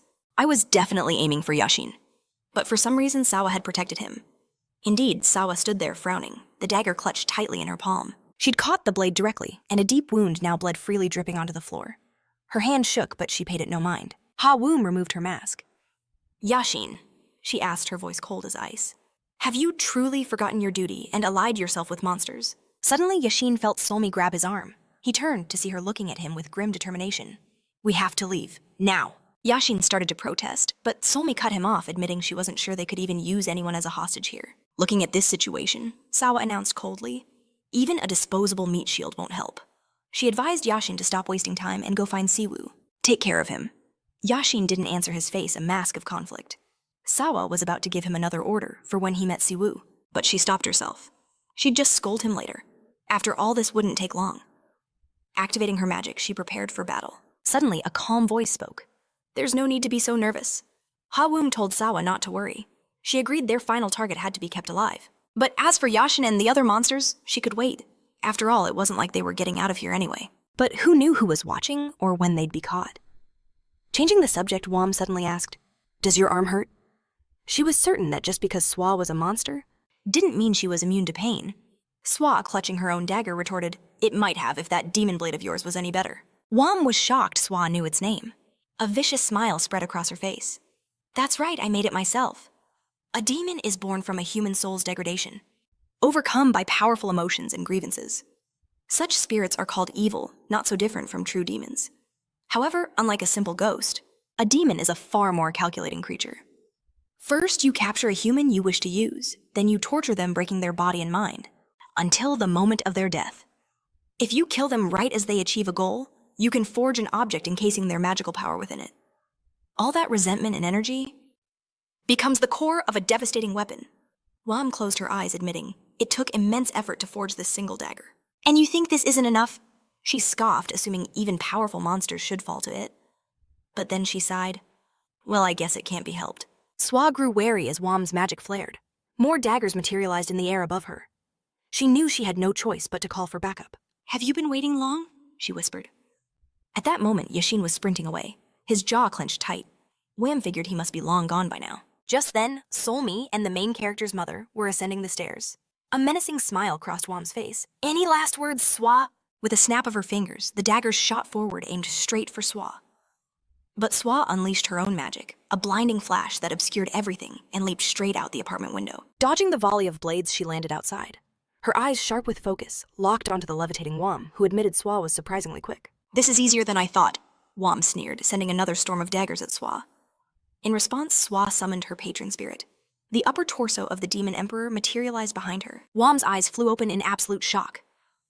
The demon patron answered its master's call, swinging its colossal weapon and obliterating the daggers. In this world, shamans serve many gods. One type was once human themselves. Legendary heroes who left their mark on history. They didn't become gods through their own power, though. It was the desires and fervent prayers of the living that elevated them. These prayers are what lift a deceased soul to a higher plane. Anyone can offer them regardless of their own spiritual strength, religion, or other trivial details. Only the sincerity of the wish truly mattered. The constant repetition of these desires accumulated over ages transforms an empty vessel into a true god. A shaman who contracts with such a being is granted the right and duty to wield that accumulated power. Mulling this over, Wam muttered, Well, this is something you don't see every day, no matter how you look at it. The demon-subduing emperor is a divine class being.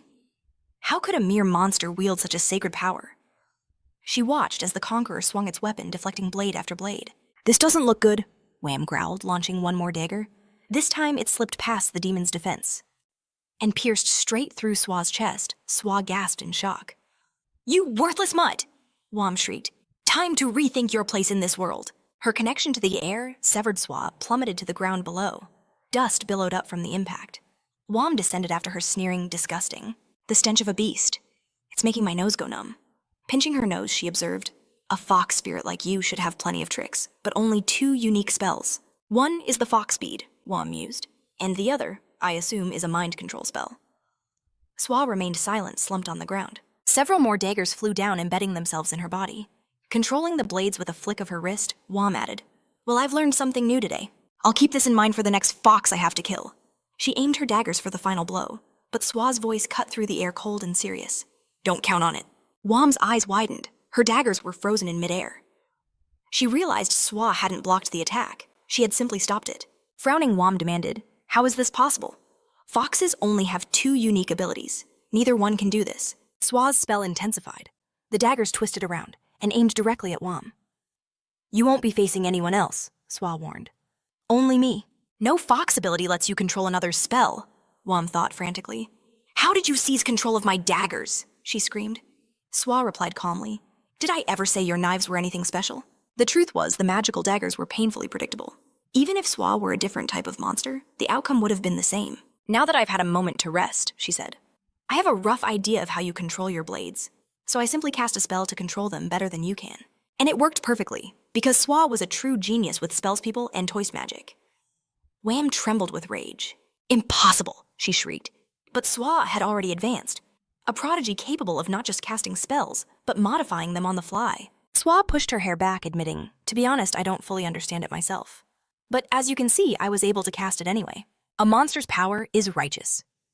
Though people and monsters use different energies, at their core, all of these energies originate from nature itself. But when that energy passes through a person versus a monster, it's refined into 2 completely different fuels.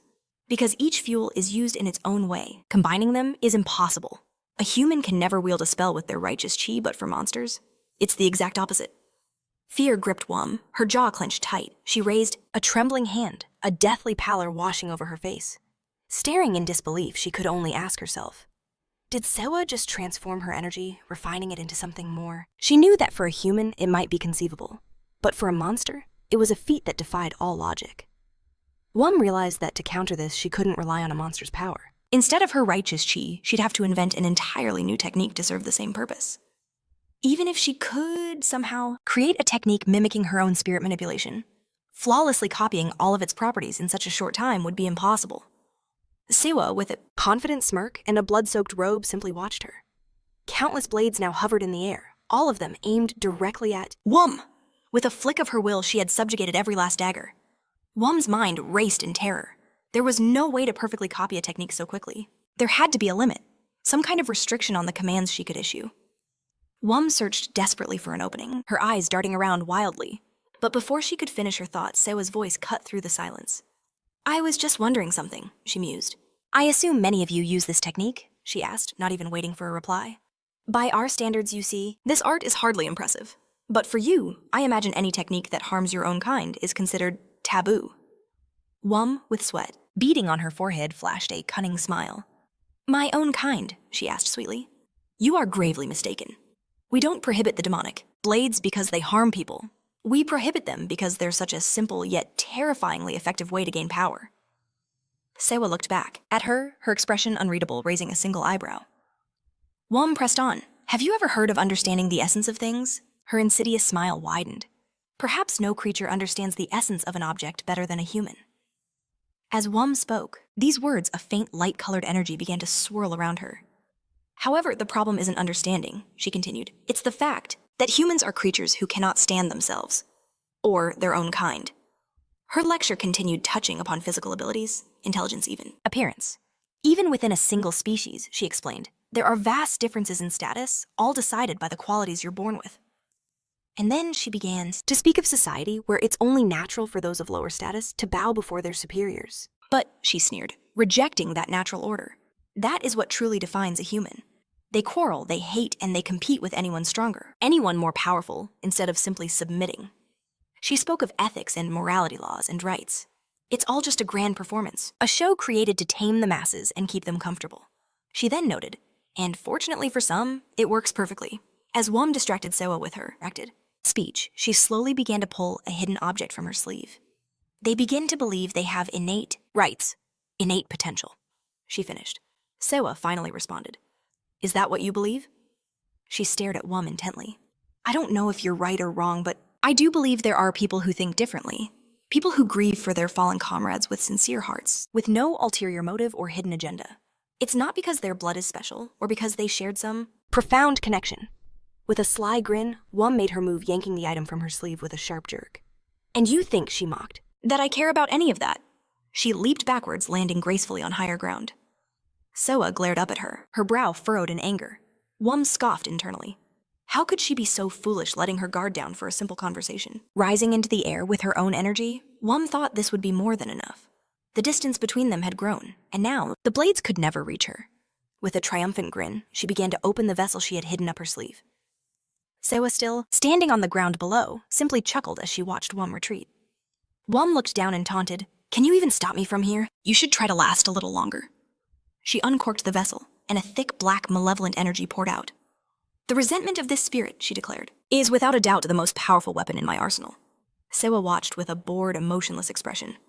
How incredible, she said, her voice dripping with sarcasm. Then tearing off her own fingernail, she mused. I won't say I made a promise, but I thought we had an unspoken agreement not to make a scene. Then again, what does it matter to me if one of your kind gets hurt? With a crazed look in her eyes, Wum lifted the vessel of resentment above her head. But suddenly, her expression froze. She stared down at Siwoo with newfound seriousness. Siwoo in turn just shrugged. Fine, I don't mind, she said calmly. After all, I already moved us to an empty dimension, just in case. She raised her bleeding finger, the same one she'd torn the nail from. Blood dripped into the air as she drew a word with it. Looking up with a serene smile, she declared, 5 tails, maximum power. Wum's eyes flew wide open in utter bewilderment. Behind her, a colossal demonic spirit began to materialize, its crimson eyes glowing with malice. The shadowy form took shape until a fully formed monstrous paw with razor-sharp claws hung in the air. Siwoo glanced at her creation, raised her finger and said, 5 tails and 1 hand. Yes, this should be enough. Horror consumed Wum. She stared at the demon looming over her, her pupils shrinking to pinpricks. Her body trembled uncontrollably as the impossibly huge paw of the summoned beast descended upon her. It was the size of a skyscraper, perhaps even larger. A smirk played on Siwoo's lips as she took in the sight, thinking this would be just enough. With a flick of her hand, she commanded the demon's colossal paw. She bent her finger preparing for the snap and then unleashed it. Her finger and the demon's paw moved as one. With a single sharp blow from the massive digit, the impact against Woonjian created a massive explosion that tore him apart. Some time later, in a space filled with buildings glowing red, the wreckage of the vessel Woonjian flew was stained with blood lying on the cracked asphalt. Siwoo stared at her own shaking hand, her face grim. Then she let out a long, heavy breath. A voice asked from behind, "Is that a restrictive spell?" Siwoo replied she'd never heard of one, assuming she simply didn't have enough qualifications. But Baek, who stood behind her, stroking his beard, corrected her. That wasn't the case at all. He explained that while some creatures are granted permission to enter the human world, many are forced to limit their true power. This restriction applies to monsters of the Ryan class, and higher. By now, Siwoo sat opposite him, listening intently with her hands folded in her lap. Baek continued stating that everyone knew she had reached an incredible level of power. Siwoo thanked him for the praise, a faint smile on her face, but then asked, why? Why did she always find herself in these predicaments? She wasn't experienced enough to get official permission. But at the same time, she was so powerful, she needed a restrictive spell. Baek told her not to feel like an outcast because of these measures. He then lowered his head and closed his eyes. "This is the will of the Monster King," he said. "Even I am affected by this spell when I travel the human world." He then added that if she truly needed to use her strength, he was sure that even under these limitations, her own ingenuity would help her find a way. As he spoke, they were already in the world of monsters. The old man revealed that this was the very reason he was searching for her. Siwoo frowned a questioning look in her eyes. "Because of my ingenuity," she asked, stating that everything had worked out as planned. However, in that moment, Siwoo knew that summoning 5 tails with one hand was too much. The demon wasn't the only thing torn apart, so were her channels of energy circulation. In this state, calling herself pathetic would be an understatement. She noted that while pushing beyond her limits wasn't so bad, the soul she truly wanted to summon couldn't be compared to the one in her vessel. She knew that if she had let that one out, it would have taken far more strength than she had to control it. The second candle, once burning with a bright blue light, flickered out. Siwoo looked at it carefully, asking herself, did this mean there was a second support? She put a hand to her face, realizing that the barrier would disappear the instant everyone was lost. There wasn't much time left. She was already back at the scene where she had recently defeated Woonjin. Behind her back stood the open vessel that once contained the evil spirit. Siwoo closed her eyes, wiping her face. She understood. It was time to find Siwoo. But suddenly she saw the vessel move. Her eyes shot open in surprise as she felt something right behind her. She stared forward, her face a mask of shock and her mouth slightly open. The evil spirit turned to her and thanked her, calling her sister. He told her that thanks to her, he was now free. A sinister smile spread across his face as he promised that now they could have fun together forever. On the roof of a skyscraper, a door of light opened. Solmi looked up with a smile on her face. She understood. The barrier was weakening, which meant they had succeeded. She hoped no one was seriously wounded, and she also knew that there was no need to worry about Siwoo. But Siwoo and his friend, that was a different story. Solmi turned a worried expression on her face as she looked at Siwoo's mother. The barrier was still standing, but if she pushed, she could break through. However, she knew it wouldn't harm her. But a human body is still fragile. Approaching Siwoo's mother, she sighed heavily, thinking that she had to wait until the barrier collapsed completely. She could only hope nothing terrible happened in the meantime. Suddenly, Solmi's eyes widened in surprise at what she saw behind Siwoo's mother. The main character himself was standing there desperately trying to catch his breath. He was leaning over, hands on his legs, breathing heavily. His torso was bare and all he wore were tattered pants. Solmi sighed in surprise and told him not to worry. She explained that Siwoo had used magic to keep his mother from being scared. With a surprised look, Siwoo glanced at his mother, who stood emotionlessly, staring straight ahead. After a moment, the main character thanked Solmi for risking their lives to save her. A gentle smile touched her lips as she repeated, "Risked our lives." Then she told him it was the least they could do. The main character said that on the way there he felt something strange, as if it was suddenly easier to breathe. If he understood correctly, the barrier was starting to fall. He turned to Solmi and asked if she was going to fly away from here with his mother. Solmi loudly answered yes, and said that as soon as the barrier completely subsided, she would take them away. She didn't have time to finish because Siwoo interrupted her. With a dead serious expression, he told her no. She should take only his mother. Solmi looked at him in bewilderment and walked toward him, pressing a clenched fist to her chest as she asked him why. "What does he mean?" she cried out, her voice laced with worry. "I felt the same thing." But Siwoo cut her off, his tone firm. This wasn't a rash decision. His gaze pierced the distance. "On the way here," he began, "something about the shamans felt off." Once they knew we were inside their barrier, they could have crushed us instantly by joining forces. He paused. But they didn't. Instead, the moment Yashin and I took down a pillar, the next shaman appeared. It was as if they were waiting for it. Seol-mi stared at him, trying to understand. Her eyes and mouth flew open in shock as Siwoo laid out his theory. In his mind, there were only two explanations for this bizarre situation. First, perhaps there were sacred restrictions forbidding shamans from gathering in one place. His second guess was much simpler. Maybe shamans just despised one another? It was a long shot, he admitted, but not impossible. His gaze hardened, his brow furrowing with grim focus. One way or another, he was certain they had a contingency plan for when the barrier finally shattered. But then a more urgent thought struck him. What mattered most right now was the one shaman still unaccounted for. Siwoo declared that if he were in their shoes, his priority would be hunting down anyone trying to escape. So I clapped a hand over her mouth, her eyes wide with dawning horror. He was right, and yet, the thought sent a shiver down her spine. If this barrier weakens, it means Siwoo has won. But glancing at his mother, he knew her condition was critical. Still without joining forces, they stood no chance against the final shaman. He then turned to Seol-mi, giving her a vital mission. Get his mother out of here. He met Seol-mi's worried gaze with unwavering confidence, saying this was the only choice. At that moment, a spirit beast materialized beside him. Siwoo declared, his voice filled with conviction that no matter what, he would ensure they both escape this place unharmed. A surprised voice echoed from behind. Well now. It was Baehyun. With a smirk playing on his lips, he approached Siwoo, remarking that his determination was truly admirable. The main character could only stare forward, completely stunned. But Baehyun continued, saying that despite the fact that he was his descendant, if this kept up, he might just fall in love with him. Seol-mi stared utterly shocked at the man who had just appeared before them. Her jaw dropped. They were all paralyzed by his sudden arrival. Baehyun, wearing a disarmingly friendly smile, extended a hand towards Siwoo in greeting. We meet again, he chirped with delight. In an instant, brilliant magical energy blazed to life in the main character's eyes. He unleashed a furious kick. The powerful blow sent sparks of raw energy crackling through the air. Baehyun's cheek began to smoke from the impact, but he didn't even flinch. Unfazed by the attack, Baehyun began to speak, the reason I came here. But he never got to finish. His sentence was cut short as his gaze locked onto a magical projectile hurtling toward his face. It was the unique wind plumage technique swirling air currents around. Seol-mi's feathers. This transforms an ordinary feather into a projectile as powerful as an anti-tank round capable of destroying monsters, of the Su and Gu class.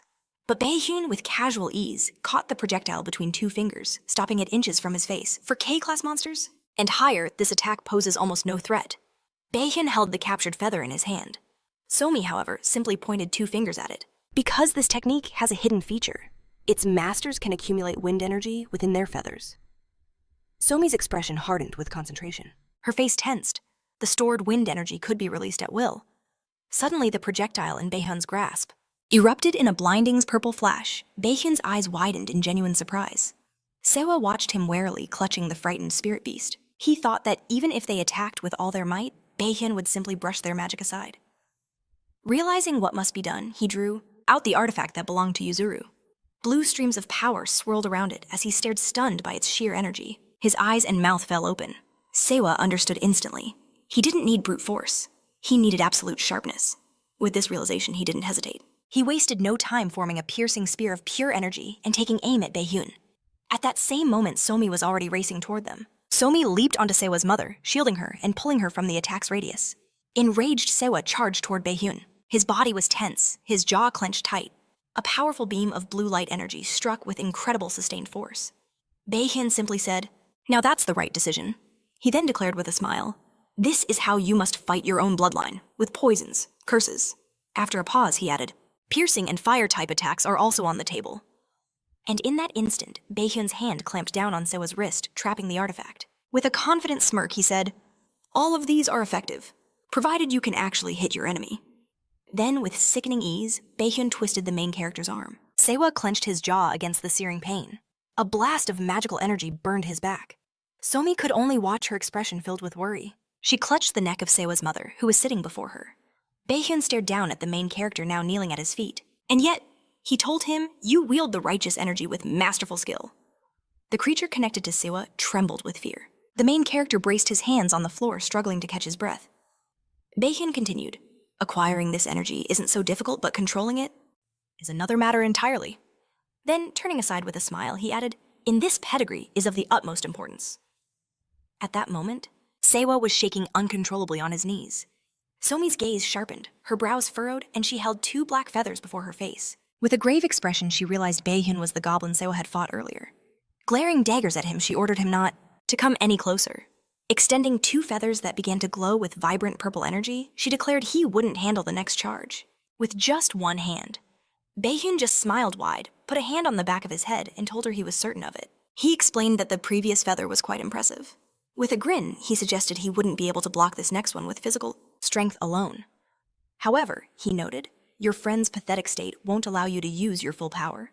He then asked her, am I wrong? Somi looked at him tensely, remaining silent in response.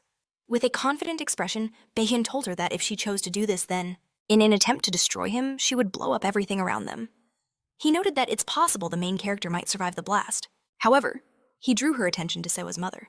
With such a burden, using those feathers is hardly the best solution. Then he smiled broadly again. So you'll miss your chance, he said, adding that he was even glad he'd come to help them. Somi stared at him, her eyes wide with bewilderment. Baehyun moved slightly, turning his smiling face back to Siwoo. This all happened, he said, because you rushed into a fight without listening to me.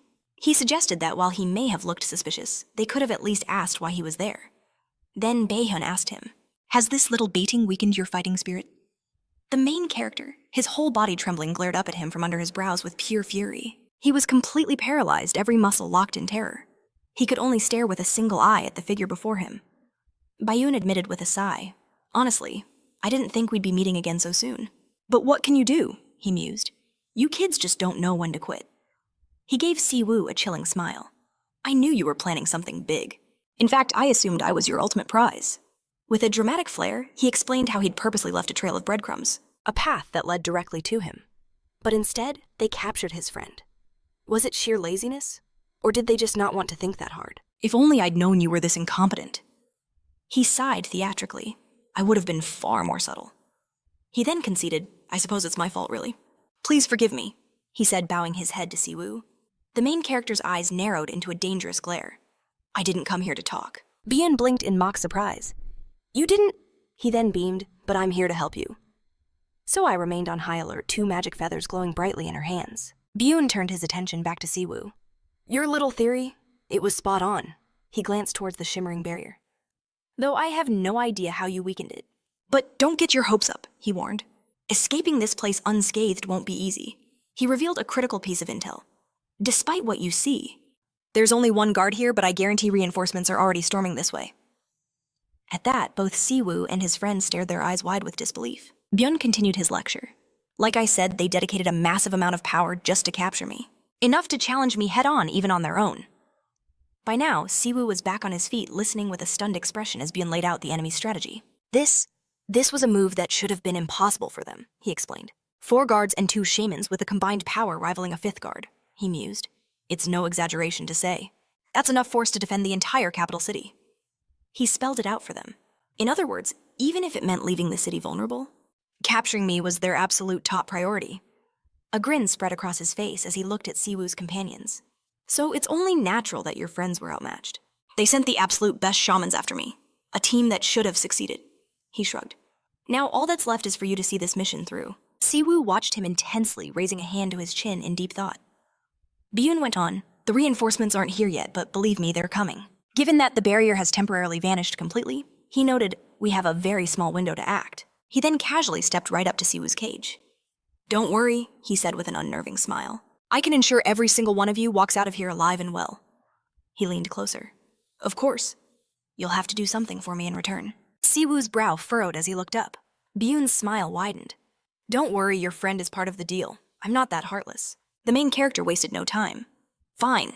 He then demanded, what do you want from me? Baehyun's smile never faltered. He closed the distance, rising on his toes to whisper directly into Siwoo's ear. Oh, it's nothing too special, he murmured, revealing his request. The moment the words registered, Siwoo's face contorted in absolute shock. His eyes and mouth flew open in disbelief. Baehyun stepped back casually. So what do you say? He asked. It's not that difficult, is it? He pressed again. Right. Siwoo took a moment to process the insane proposal. After a few tense seconds, he gave his answer. Fine. He met Baehyun's gaze. I agree to your terms. Siwoo then started to ask what would happen next. But before he could finish, Baehyun cut him off. Excellent, he confirmed instantly. He produced a strange object and told the others, "Time to go." Siwoo stared baffled. What? Byun, now holding a modern smartphone, simply repeated himself. You heard me? You don't need to fly. Just head down and walk wherever you want. He offered a reassuring smile. I promise no one will stop you. He glanced at the phone's screen. Perhaps I should have mentioned this earlier.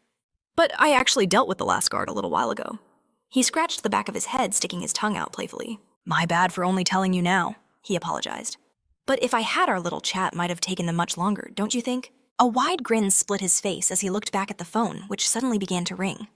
Soy watched with a worried expression, standing protectively near Siwoo's mom. Byun answered the call, holding the phone to his ear as he gazed at the sky. Who's this? He asked nonchalantly. He paused, then said, You're speaking to the man who killed this phone's owner. Another pause. Now let's skip the insults and get straight to the point, shall we? The main character could only stand there, completely bewildered by the turn of events. Byun, still smiling, turned to Siwoo. He pointed down in a friendly gesture. You guys should get going. Go for a walk. He added cheerfully. Didn't I say I'd take care of everything? So I stared at him, her mouth agape in utter astonishment. Waving them off with a casual smile, Byun watched as they finally began their descent. As Solmi and Siwoo's mother descended the stairs from the roof, they had already departed. The main character trailing behind shot a wary glance at Bin, but when they stepped outside, they stopped dead in their tracks. Siwoo was slumped on the ground, a dark, gloomy aura surrounding him. Siwoo! They cried out, bewildered. He told them not to worry, his voice heavy as he looked up, revealing deep bruised circles under his eyes. I just stepped on something annoying, he muttered. Across the street, Shigan chuckled into his phone while standing brazenly in the middle of the road. So there's nothing that can be done, he asked his caller. After a moment, he replied, I understand. I'll clean up here and head out. He promised, his massive weapon still resting casually on his shoulder as he ended the call. With a heavy sigh, he grumbled, What utter nonsense. He couldn't believe it. First they were summoned here, and then ordered to retreat, but... Then a thought crossed his mind. Maybe this was for the best. Turning to Yashin, he admitted he didn't know the full story, but he was certain his friend wasn't in any real danger. Yashin, slumped on the ground, looked completely drained. His hair was a mess, and sweat poured down his face. He stared blankly at Shagan and asked, What? Leaning heavily on his sword, Yashin waited for an answer. Shagan lowered his gaze. A true criminal has appeared, he said gravely. He came and surrendered on his own. From what I understand, he added, this is the one who killed Pan. Shagan then commanded Yashin, Stop staring at me. Go to your friend. Yashin's eyes widened in pure bewilderment. Well... Shagan pressed, meeting his unwavering gaze. We need to settle the outcome of this battle, right now. Then, with a single sharp movement of his massive sword, he emotionlessly severed his own hand. He didn't even flinch. What are you doing? Yashin screamed, completely stunned. Why? Shagan cut him off. There's no need to shout. This is the only way, he explained calmly. The only way I won't be accused of letting you go when I return. Glancing at his own severed limb, he noted, They'll still complain, of course. But it will be easier for you to return too, especially if rumors spread that you were the one who defeated me. Yashin's pupils shrank in shock, his mind reeling. You understand, don't you? Shagan continued. Strength is what decides everything. On the floor, his severed hand lay in a growing pool of blood. Even if the old man is furious with me, Shagan mused, deep down he'll be pleased. If you claim you defeated me, when you want to return, this victory will be the perfect justification. Yashin stared, utterly lost. Uncle, he began, but you... Shagan cut him off once more. The choice is yours. However, I have one request. He turned to leave, pausing to look back at Yashin. Live a life. That is worth the price of my hand. And with that, he walked away. That is all. Yashin could only watch speechless, his sword still in hand. 1 week has passed since that day. On the surface, the world hadn't changed at all. Solmi was in a large supermarket. A sea of shelves stocked with countless products surrounded her. She stared at her phone with a worried look, her hand gripping the grocery cart. Suddenly, she glanced to the side in surprise. A small child stood by her cart, sucking his thumb. Solmi offered a sweet, gentle smile and a small wave. Just then, a woman rushed over and snatched the child into her arms. The world may seem the same, but the people in it had changed forever. The woman shot Solmi a piercing, angry glare as she carried her child away. But you couldn't blame them. Solmi watched them go, a sad expression clouding her face. For her, the events were clear. But for everyone else, it was still a mystery. The appearance of the Goblin Gate was a catastrophe, the Dark Gods incident. Dark Gods. A disaster brought about by their arrival. For now, catastrophes on that scale had stopped. But even though the immediate aftermath was calming down, their influence was still active. A constant fear of unknown creatures unacknowledged by the media police or the government lingered in the air. It was an anxiety that forced everyone to stay vigilant. The mother and child disappeared down the aisle, pushing their cart through the nearly empty supermarket. "There's no messenger work for you right now," Bai said. "You can take a rest." He leaned on a wooden staff, his head lowered. With his eyes closed, he added, "Besides, considering Sawa's condition, I think it's better for you to be near him. Nothing important is scheduled, so think of it as a vacation for all your hard work." Sol Mi stood opposite him with Young at her side. She looked at him and answered hesitantly, "Okay." On any other day, she would have been thrilled. But being kept in the dark like this wasn't helping at all. At least with a job, she would have some idea of what was happening. She thought that only one thing was keeping her sane, allowing her to maintain control of herself. As she was walking down the street, a voice suddenly called her name. Sol Mi turned in surprise toward the sound. It was Sawa's mother holding a bag and waving warmly.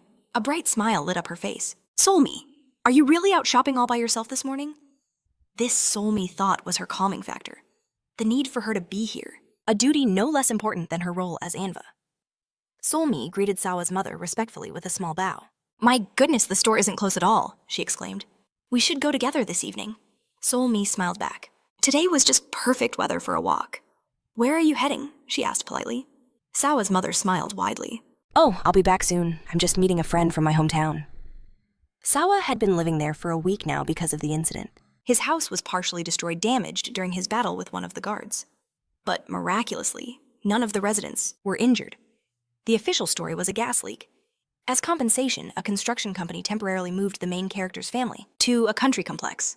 However, someone had a hand in arranging this. That someone was Young, a landowner from the Ha clan. "All right then," Sawa's mom said to Sol Mi. Waving her hand with a cheerful smile, she added, "I'll see you soon." The young man was just Siwoo's classmate from next door. Sol Mi bid Siwoo's mom farewell, wishing her a good day. Just then she heard approaching footsteps. It was Young Woo leaving the building. He seemed startled to see Sol Mi there. With a bright smile, she reminded him of her plans. "I told you I was meeting a friend and would be back soon." Then she noticed his work attire. "It's the weekend and you're still working. Haven't you been working all week?" she asked. Young Woo emotionlessly adjusted his glasses. "Don't worry about me. This is my job. I have to do it," he stated plainly, adding that Go was also helping him. "Well, good luck then," Sol Mi offered. Young Woo turned and walked away, giving a slight wave without looking back. Sol Mi realized everyone was trying so hard to protect Siwoo's mother. The danger felt distant now, but the thought lingered. She pulled out her phone and sent a message to Siwoo. "Are you awake?" He replied instantly a simple yes, explaining he'd just gotten up. Sol Mi's fingers flew across the screen. "Want to come over? I'll cook something delicious for you," she added, sealing the deal with a cute sticker of a happy chick. A satisfied smile spread across her face as she thought, perfect. Soon she was in her kitchen, placing a large pot on the stove. Fresh groceries from the supermarket covered the counter. She turned and saw Siwoo already sitting at her table. He was leaning forward, his gaze fixed intently on his phone. Sol Mi knew he'd been exhausted this past week. He hadn't left the house at all, and this was the first time they'd seen him since the incident.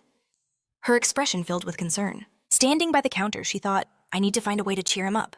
With a knife in hand, she began slicing dough into thin strips. Suddenly, Siwoo was right behind her. "You don't have to cut each layer separately," he said gently. Sol Mi froze, her expression tense. Her lips pursed in concentration. "Siwoo," she asked loudly. He calmly explained, "It's easier to stack them all together. And then cut." He added, "If the knife is dull, you can always use scissors." His eyes scanned the ingredients. "Is hot sauce the only seasoning you have?" he asked, followed by, "Do you have any sugar or soy sauce?" He mused that soy sauce would be perfect for the dressing. Sol Mi stood there utterly confused, struggling to find an answer. But Siwoo had already turned away. "I'll bring what we need," he announced. "Just wait here." A moment later, he was at the sink, putting a pan into soak. "You need to soak this in water before cooking," he explained. "And the fish cakes and veggies don't have to be perfect. Just chop them into bite-sized pieces." By now, 2 plates filled with prepped ingredients sat on the cutting board. Siwoo looked at the food. "Do you like it spicy?" he asked, then followed up with more questions. "What about the broth? Do you like a lot or a little?" Sol Mi's eyes and mouth flew open in surprise. "What?" she stammered, confused. "I mean, I like tteokbokki, but I don't eat it that often. In fact, this was her first time ever making it." Siwoo gently prompted her. "Of all the ones you've tried, which was your favorite?" Sol Mi answered uncertainly. "Probably the ones from the stall." The main character's eyes lit up. "Oh, those I know the ones. They have a lot of broth." A short time later, a large black pan sat in the center of the table, filled with a rich, bubbling red and gold dish, steam rising invitingly. Siwoo began serving the food onto their plates with a large spoon. Sol Mi watched him, her lips pursed in anticipation. I hope the seasoning is right, he said. Let me know if it's too spicy or not spicy enough. Solmi took a bite. Her eyes shot wide open. This is incredible, she exclaimed, her voice filled with genuine shock. It's so delicious, she declared. This tteokbokki is way better than anything you can buy at a restaurant. A small smile touched Siwoo's lips. That's just because it's freshly made, he said modestly. No, I knew you could cook, but you're actually amazing at it. A memory surfaced in his mind, a much younger Siwoo nervously chopping ingredients under his mother's watchful eye. That's not really true, he told Solmi. I just enjoy cooking. My mom taught me when I was a kid. A faint smile graced his face. Thank you, he said softly. You went shopping this morning just to treat me, didn't you? He met her gaze. I'm okay now. You don't have to worry so much. Solmi stared back, her cheeks puffed with food. A fork was frozen in her hand. She realized in that moment she had completely forgotten why she'd invited him over in the first place. Siwoo's expression turned serious. I've been thinking about what happened all week. He began, his gaze dropping to his plate. Was it right for me to go and save her alone? As he lifelessly pushed food around his plate, his voice was heavy with regret. In the end, I couldn't save a single soul. Everything I did just made it worse, leading to a catastrophe. He saw the faces of his mother, his best friend. Their suffering was his fault. But Sayomi's gaze was steady and calm. She told him that the blame wasn't his to carry. Yes, his actions were reckless, but he broke no laws. The true responsibility, she explained, lay with the shamans alone. He finally lifted his gaze to meet hers. I know what you're worried about, Sayomi. He assured her that he would be all right. The guilt was a heavy cloak, but he refused to be suffocated by it. In fact, he added, this whole disaster taught me something vital. As he spoke, his hand tightened into a fist, trembling with effort. His eyes blazed with a new conviction. I finally understand, he declared, showing what consequences his rash choices have caused. He confessed that being responsible for his actions was a heavy burden. He never would have felt this way if he alone were in danger. But now he admitted his own selfishness had put them all at risk. They sat opposite each other at a small wooden table. The main character chewing his food admitted he couldn't even guarantee his own safety. Then he realized something. Soha should have been back by now. He planned to learn everything he could from her. Somi looked at him surprised. Wait, is she back already? Somi was sure she was still recovering in the monster world. Seo answered, her room is right above us. He'd heard footsteps this morning, which is what woke him up. Somi glanced aside, sucking on her fork, thinking to herself how thin the walls were here. But then she paused. Something felt wrong. After that last battle, Soha had returned to their world to rest. Not only did Soha not tell her she was back, she hadn't contacted her at all. Somi immediately headed for the elevator. Pushing the button, she went up one floor. As the door opened, she called out, Soha, are you home? A smile touched her face as she said, You should have at least said hello. But when Somi stepped inside, she found Soha collapsed in the center of the room, showing no signs of life. Fear gripped Somi's heart. Soha, she whispered, rushing to her side. She saw Soha gasping for air, her lungs struggling with every breath. Beads of sweat poured down her face and deep purple bruises stained the skin beneath her eyes. Meanwhile, Goya, working at his coffee shop job, took Somi's frantic call. She's not injured, he asked her over the phone. When was the last time you saw her looking healthy? Holding the phone to his ear, Goya theorized she might have been like this all week. He reminded Somi just how stubborn and proud Soha could be. He suggested she was likely trying to endure it alone, refusing to show anyone how much she was suffering. Somi's expression grew tense. She exhaled heavily, realizing Soha must have pretended to go home to recover, thinking she could handle it. But it only got worse. In a despairing voice, she asked Goya what they should do. If it's about healing, he replied, we need to get her back to our world, immediately. By now, Soha was lying on a makeshift bed, covered with a thick blanket, her face twisted in agony. Goya explained the grim reality to Somi. In this world, no one could even properly examine her. But he warned that even if they managed to heal her, she would no longer be a representative of the Ghost Fox clan. Among monsters, her clan is known for its brutal worldview. Blood relatives constantly scheme against one another. Deceitful conspiracies are their way of life. Some even die in these power struggles, and in their eyes, the weak only have themselves to blame. Somi knew that many coveted Soha's position, but her power was vastly superior to any rivals. But now, if they found out about her condition, the rumors would spread like wildfire. Her own clan would be the first to strike.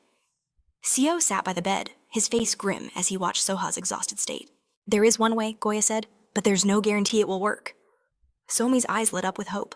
Really, that's great, she exclaimed. What do we need to do? Goya explained that with no visible wounds, her condition wasn't caused by an injury or a normal illness. The main character sat in a chair across from the bed, where Soha lay suffering. Goya suspected it was a divine punishment. He then guessed that she probably knew what he was talking about. Somi furrowed her brow, pressing the phone closer. That can't be, she muttered. Goya, are you saying she's being tormented by a common evil spirit? He suggested Soha might have thought so at first, which is why her condition only worsened. Either way, he continued, if the cause really is a spirit, there's no need to go to the monster world. I know an expert who lives nearby. Nearby, Somi repeated astonished. Goya, wearing wireless headphones, stared at his phone screen. They live right next to you, he confirmed. He then informed her that he'd already called them. I asked them to meet you. A short time later, a man entered the elevator with an amused smile. How interesting. It was Wolhyang who spoke. Pointing a finger forward, she mused, why would such a noble fox need a ghost like me? Standing before her, looking thoroughly displeased, was Woongyam, who scowled and stared straight ahead. Soha lay on the bed, her face a mask of pain as sweat poured down her skin. She gasped for air, while Wolhyang leaned over her, a slight smile on her face. She placed 2 fingers on Soha's wrist to check her pulse. Then she announced to the room, right now I can only say one thing for sure. Somi and Seo stared at her with worried expressions, waiting for the verdict. Wolhyang turned to them from her chair. If we don't do what's necessary, she'll last a maximum of 3 days. She added coldly, after that she will certainly die. But there's a way to save her, right? Somi asked in a panic, her mind racing. Is it some kind of talisman or ritual, maybe? Wolhyang replied. The one afflicted by this curse is like someone caught in a pouring rain. The treatment method is simple, but it all depends on the enemy. Seo's eyes widened, his face pale as he hung on her every word. The most effective way, Wolhyang explained, is to dispel the very clouds that cause the rain. If you can do that, the sky will clear and the body will dry on its own. However, she clarified, if that rain becomes a storm, you must find a place to hide and wait it out. It's not the best option, but at least you won't be soaked to the bone. Then Wolhyang's expression turned serious. In Soha's case, I have no idea how she contracted such a nightmare. I don't know whose handiwork this is, but to create something like this, some sins demand the ultimate price. Meanwhile, Wulong examined a small ornate vessel, but this was no ordinary container. It pulsed with a malevolent energy. A dark look crossed her face. I've worked with spirits my entire life, she murmured. But this thing, just holding it sends a chill down my spine. The thought of unleashing this tormented soul was unthinkable. She took a deep breath, her expression grave. Either way, I'm sorry. With her eyes closed, she delivered the final blow. I can't help you. Xiaomi, stunned, nervously played with her hair. But can't you at least try? Wulong's reply was sharp. You don't understand the gravity of the situation. She explained that their judgment was clouded. You're being driven by emotion, aren't you? Xiaomi's wide, sorrowful eyes were her only answer, her hands pressed to her chest. Wulong pressed on her tone, unyielding. I am under no obligation to save her. And besides, she added, we can't handle a spirit of this magnitude. She explained that even attempting to remove it was a life-threatening risk. To try and extract it by force would only enrage the entity. You'll make things worse for everyone, not just her. Wulong warned that the spirit's corrosive bitterness would spread, like a plague. We're talking about a disaster that could affect over 1,000 people. She then admitted the only reason the host had survived this long was due to her own incredible inner strength. Xiaomi stared into the distance, her body trembling with despair, as Wulong continued, her voice grim. She has to be sent back to her own world. It's the only way. To even try and help her here is far too dangerous. Suddenly, a sharp voice cut through the tension. That's enough, Wang Gui ordered. Wulong and Xiaomi turned their expressions stunned. He admitted, I'm no expert in spirit arts. But you, he said, looking directly at Wulong. You must know another way. Maybe it's a dangerous method. Maybe it's foolish, but you could use it. The most important thing is that it gives us a chance. Leaning against the doorframe, arms crossed, Wang Gui's voice was cold. If we stand by and do nothing, our own conscience will eat us alive. He shot a challenging glare at the main character. Am I wrong? The main character could only stare back in shock. After a moment, he found his voice. You're right. Wulong, completely baffled, turned to Wang Gui. But why would you... He cut her off before she could finish. He averted his gaze, his face an emotionless mask. That fox could never be a worthy rival for me, so we might as well show her some pity.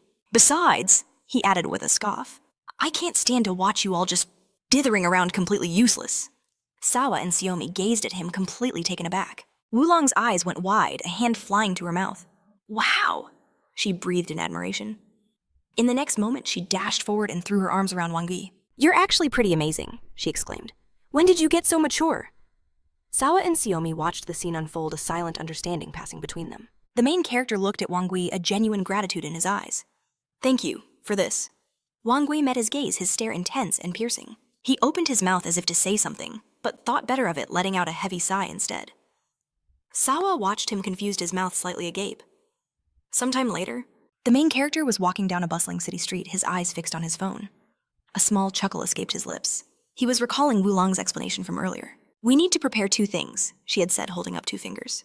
"First, we need a specialist to perform the ritual, and second, a vessel powerful enough to seal the spirit."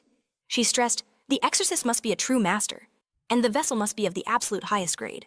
Xiaomi looked at her surprised. She asked, "Can't we just destroy the vessel? And the spirit along with it?" Wulong's answer was blunt and immediate. "That's impossible." She began to explain, "A spirit's strength is fueled by its negative emotions.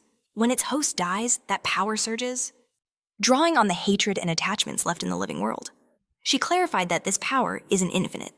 Once it's depleted spirits simply fade away. She placed a hand over her own chest. "But then there are exceptions, like me. We become vengeful spirits reborn in a new body." Then she spoke of another, more sinister type spirits born from the curses of others. These are entities controlled by black magic. Sawa and Xiaomi listened intently, their brows furrowed with concern. Wulong continued her grim lecture. "The hatred that fuels these spirits is so potent it prevents them from ever fading away. But at the same time, they lack the will to become true vengeful spirits. Therefore, when they are expelled, they seek to control another host." As she spoke, Wang Gui leaned against the window, staring out at the city with a bored expression. Wulong's voice dropped lower. "Because they can't reincarnate or disappear. They hijack a living body, using it as nothing more than a puppet. They turn their host into a mere vessel. For this reason, to properly seal them, special weapons are forged to act as their prison. These weapons are made of substances that can contain a spirit's immense energy. The stronger the spirit, the stronger and higher quality the vessel must be. For a weak spirit, almost anything will do.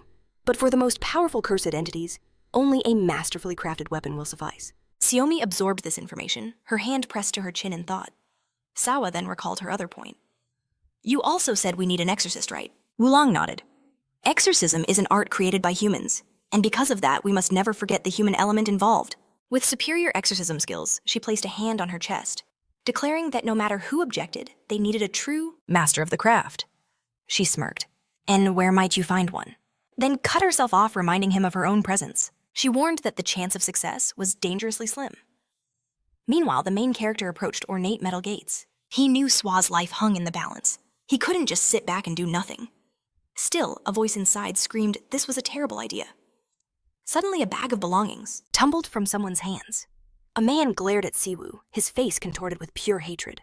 Clenching his jaw, he spat out his name with venom. Our hero stared in shock. It was Soen. Her eyes burned with rage, her entire body trembling as she clenched her hands into fists. With teeth bared, she snarled, "How dare you!"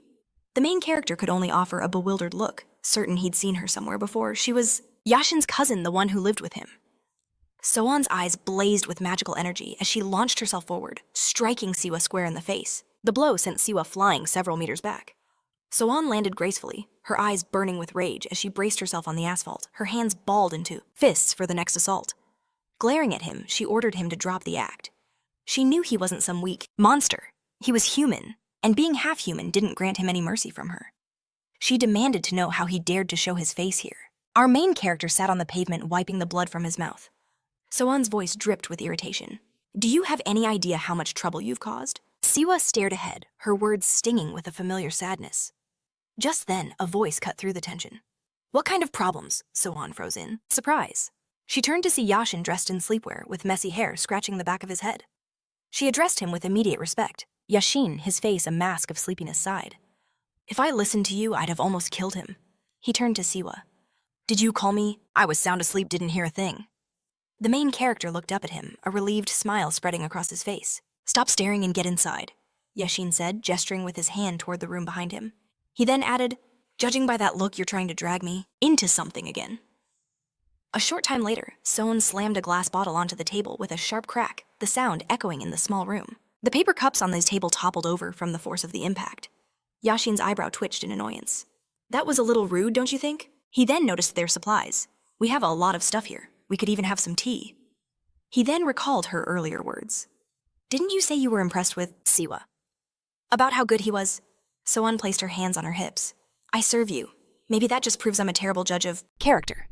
Then she turned her glare on Yashin. "You're a fool," she elaborated. You're a fool for risking everything your entire future. The main character shrank in his seat, his discomfort palpable. He lowered his gaze silently enduring their heated exchange. So-an pressed on. You're dragging yourself down with this monster. Yashin calmly opened a bottle of water. Why? He asked. You need to be more positive. From another perspective, he's become free, independent, confident. So-an mockingly asked for his forgiveness. Yashin began pouring water into the cups. As I'm sure you've gathered, he said. I've left home. I've renounced my clan. Siwoo looked at him, his expression filled with concern. Yashin, he started, but Yashin quickly cut him off. This isn't your fault, and besides, no one could have changed my mind. He added, this is something I've wanted for a very long time. Staring blankly ahead, Yashin continued. There's no need for excuses. As of now, I don't work for the government anymore. My actions are my own, dependent only on my decisions, not on our family's allegiances. My duty is to serve the people, to protect everyone including him and his mother. To do everything for the country, that was my responsibility. They sat together in the cramped room surrounded by old equipment and humble furniture. Yashin placed his glass on the table. But now, I'm no longer that person. I'm just a poor teenager who ran away from home. He lifted the glass to his lips, his eyes locking onto the main character. Does this mean you need an expert assistant? He didn't wait for an answer. Because I am one. Not the best in the country, maybe, but definitely in the top 3. Siwoo's jaw dropped, his eyes widening in pure astonishment. Yashin's expression hardened slightly. However, anyone who requires my abilities for personal reasons must pay. Taking a sip of water, his gaze pierced through Siwoo. And that applies even if you are my friend. The main character's confidence returned in a rush. If I can pay, he corrected himself. No, I will pay you even if I can't right now. Yashin's face broke into a grin as he pointed at Siwoo. He turned to So-an. Did you hear that? He beamed. This guy is far more than just a friend. A dramatic pause. He's my very first client. He looked back at her. And for that reason, you will treat him with respect. So-an stared at him bewildered, pressing her lips into a thin line. Finally, she let out a heavy sigh. Yashin began his explanation. As you already know, the world is divided into 2 parts. Our world, and the world of monsters where the vast majority of all creatures live. Siwoo interrupted, shocked. The majority? Yashin nodded. In other words, think of them as 2 separate continents. As Yashin spoke, he casually used a fork to slice into a layered cake topped with berries. Steam rose gently from a nearby teacup. But between these continents, he continued, there are islands, smaller worlds. And not long ago, people and monsters began to live there as well. Popping a piece of cake into his mouth, he added, they exist without obeying our laws, or the rule of the Monster King. They are completely independent. Chewing thoughtfully, Yashin continued, you might have heard or read about them. Places like Shangri-La, a fabled paradise, or a dragon palace. Some books say they're hidden deep in the mountains. Other sources claim they are kingdoms beneath the ocean. The main character listened captivated, holding a cup in his hand. Are there many of these worlds? He asked. Yashin shook his head. No, think of them more like small cities. In fact, some are no bigger than a shopping mall. The beings who live there, you could call them the world's elite. He explained, one was a monster king who grew weary of his world and simply left. Others are humans who attained enlightenment, rising above all worldly values. Siwoo breathed. That's incredible. He then paused. But how does this relate to my payment? Yashin's playful demeanor vanished, replaced by a serious gaze. Right now you have no way to pay me, but as I said before, he leaned forward. Are you willing to try in 2 days, that is? A grand banquet would be held. She explained it was a birthday celebration for the Dragon King's daughter, and a tournament open to anyone with the guts to enter. Siwoo could only stare in shock at his words. A smirk played on Yashin's face as he continued, explaining they would enter as a team. He pointed his fork at the main character, declaring this would be his form of payment. The East Coast was a breathtaking sight of high rocky cliffs surrounded by a light azure sea. Furious waves crashed against the shore, creating massive sprays of water. A woman named Guhi stood at the edge, a wide smile on her face as she gazed into the distance. High upon a cliff, a small wooden gazebo stood against the sky. Near it were Siwoo and Yashin, dressed in traditional attire, looking out over the vast sea before them. My dear guests, a voice called from behind. It was Lady Gu. Yashin turned to her with a curious expression. She bowed gracefully, introducing herself as Gupa, the manager of the Dragon Palace's eastern wing. They could simply call her Lady Gu. With her hands politely placed, she expressed her deepest gratitude to the member of the Constellation Hall for attending Her Highness's birthday. Yashin just smiled, reminding her that he wasn't officially associated with the hall. He was here as an independent, so they could skip the formalities. Lady Gu's smile never faltered. Even so, she said, you are a man of incredible talent and status. Then her eyes shifted, asking if he might introduce his partner. Yashin's grin widened as he looked at Siwoo, who stood silently beside him, his face hidden by a red mask. Yashin clapped a hand on his shoulder. This is Choi Myung-do, he announced. He has served me since we were children, and while he isn't from the Constellation Hall, he is Incredibly capable. Yashin declared that the two of them would be participating in the tournament together. Sometime earlier, Yashin had explained it all. He told the protagonists that the Dragon Palace was an amazing place. Though ruled by monsters, they had long maintained their neutrality, never interfering in monster feuds or harming humans. He looked Siwoo dead in the eye, driving the point home. That was why both humans and monsters were allowed to compete. The main character listened intently, noting that it sounded like a recipe for trouble. As I said, Yashin reminded him, this is neutral territory. He added that the palace operates under its own set of strict laws. Pointing a finger at Siwoo, he explained that the Dragon King had maintained good relations with humans for ages. In fact, the palace was probably the safest place they could be. The only problem would be Siwoo himself. Yashin kept his finger pointed, stating that because they were a pair, they would instantly become a topic of gossip. Siwoo's eyes widened in surprise. Yashin explained that while the palace staff would remain silent, the other banquet guests might cause a scene. A confused Siwoo pointed out that the fights were the main event. Without using his monster energy or a weapon, he wouldn't stand a chance. There are ways, Yashin cut in smoothly. I didn't see it myself, but I felt it. In your last battle, you used righteous power. Siwoo admitted he had no idea how to control that, just as he couldn't control his monster energy. Yashin waved it off. Not important. I'll handle the strong opponents. You just have to pretend to be human, he declared. That is my condition. In the present, Lady Gu smiled at them. Before you enter, she began, I must explain the tournament rules. Holding her hands at her waist, she confirmed that the tournament was indeed to celebrate Her Highness's birthday. The final will be held at the banquet, but first the finalists must be decided. She explained they couldn't possibly hold all the fights in a single day.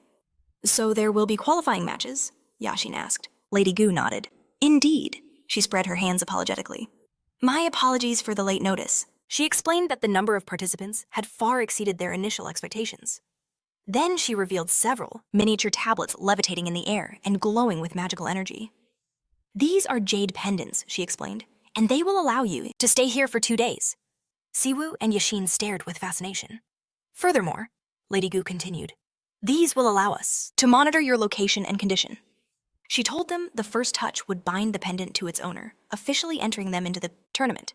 The glowing pendants each had a small cord for attachment. The pendant also measures your approximate level of chi to gauge your overall strength. Behind his mask, the main character's eyes darted nervously to the side. Don't worry, Yashin whispered to him. That mask completely conceals your chi. To the pendant, you'll register as a normal human. He glanced at Lady Gu, clutching the pendant. She offered them a gracious nod. Thank you for accepting the challenge. Then her voice lowered. I will now guide you to the arena for the qualifying matches.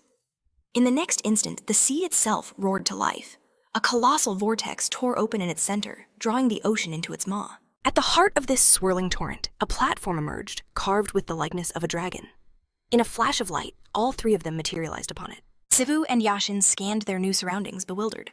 Lady Gu simply watched, an enigmatic smile playing on her lips. Yashin's gaze then snapped to the far side. 3 more figures were shimmering into existence. A grim look settled on Yashin's face. It seems, he muttered. We've met our rivals. Siwoo's hands tightened into fists as he stared them down. Moments later, 2 figures in traditional robes stood before them, their eyes a chilling blood red. Behind them stood another guide, dressed identically to Lady Gu. Listen closely to the rules of the qualifiers, the man's voice boomed. Each pair will battle another, until one side suffers 2 defeats. Yashin's brow furrowed. Are there no other conditions? He demanded. The man's reply was blunt. No. He held up 2 fingers. After 2 losses, your participation ends. You will then await further instructions. The guide elaborated, your final score will be the total number of matches you have won. When every pair has faced each other, the one with the most points is declared the victor. Yashin's eyes narrowed. Something wasn't right. He sensed a trap. A cunning system. It makes losing seem less daunting, tempting you to conserve strength. But he knew better. Everyone here came for absolute victory. The final is tomorrow, which means today is an endless gauntlet. The moment you relax, you've already lost. He also realized why the hosts greeted every guest personally despite the inefficiency. It was a calculated move, to prevent anyone from knowing the true number of competitors in this tournament. A new question formed in his mind. But Is all this secrecy truly necessary? This felt like far more than a simple qualifying round. His gaze shifted towards the main character, Siwoo, whose entire being was focused, coiled like a spring. Siwoo, Yashin said, his voice low. You never told me what your plan was. Don't worry, Siwoo replied, his eyes locked on their opponents. Conserving stamina is key. I can handle this without relying on my full power, he repeated. Don't worry. A smirk touched his lips. I will win, no matter the cost. Just then, Lady Gu spoke up. Before you begin, permit me to briefly introduce your rivals, who have traveled from across the Korean peninsula. Her tone was grave. They are the monsters of Chodon. She brought her hands together formally. Both are representatives of their clan at this festival, and despite their youth, they have already reached the key level. As she spoke, the two monsters stared back, their bloody eyes devoid of emotion. A wave of tension washed over Yashin. To reach the key level without consuming humans? It meant these beings were on a completely different plane from the monsters he'd faced in the human world. His brow furrowed as he turned to Siwoo. Did you hear that? He hissed. If you think for a second you can't handle this, then you fall back immediately. Meanwhile, the monster's guide was briefing them. Your opponents, on the other hand, are true warriors, tenacious ones, and one of them is even a member of the Sansa clan. The monster girl Danak spoke up. So, the strongest of the humans, as they say. She tilted her head. But if he's here, does that mean he's been cast out of their ranks? The guide shrugged. I don't know the details, but his departure is a fact. He likely... The guide couldn't finish his sentence. Danak's brother cut him off. Enough chatter. His voice was cold. You can see it just by looking at them. You can see what they're truly made of. His gaze was like daggers. I've always been curious about the so-called strength of these guardians, but it seems they are vastly overrated. He scoffed. Judging by his aura, the one closer is at the peak of the Gu level. The one behind is at the key level. He was sizing up Siwoo and Yashin. Danak's brother smirked. This is interesting. He turned to the guide. If I happen to kill one of them, will there be any consequences? The man's reply was chilling. No, all participants have accepted the risk of accidents. Accidents. Danak's brother repeated, a wide, predatory smile spreading across his face. So this truly is a feast for the Dragon Palace. He glanced at his sister. I'll take care of both of them. With that, he began to stride forward. Really, brother? Danak asked, surprised. He just smiled back at her. These qualifiers aren't for us to test our strength, little sister. He explained, his voice low and dangerous. They're for eliminating the competition, to ensure we are at our peak for the finals. Danak's eyes widened in irritation. What? She exclaimed. So you mean her brother cut her off again? Don't you worry.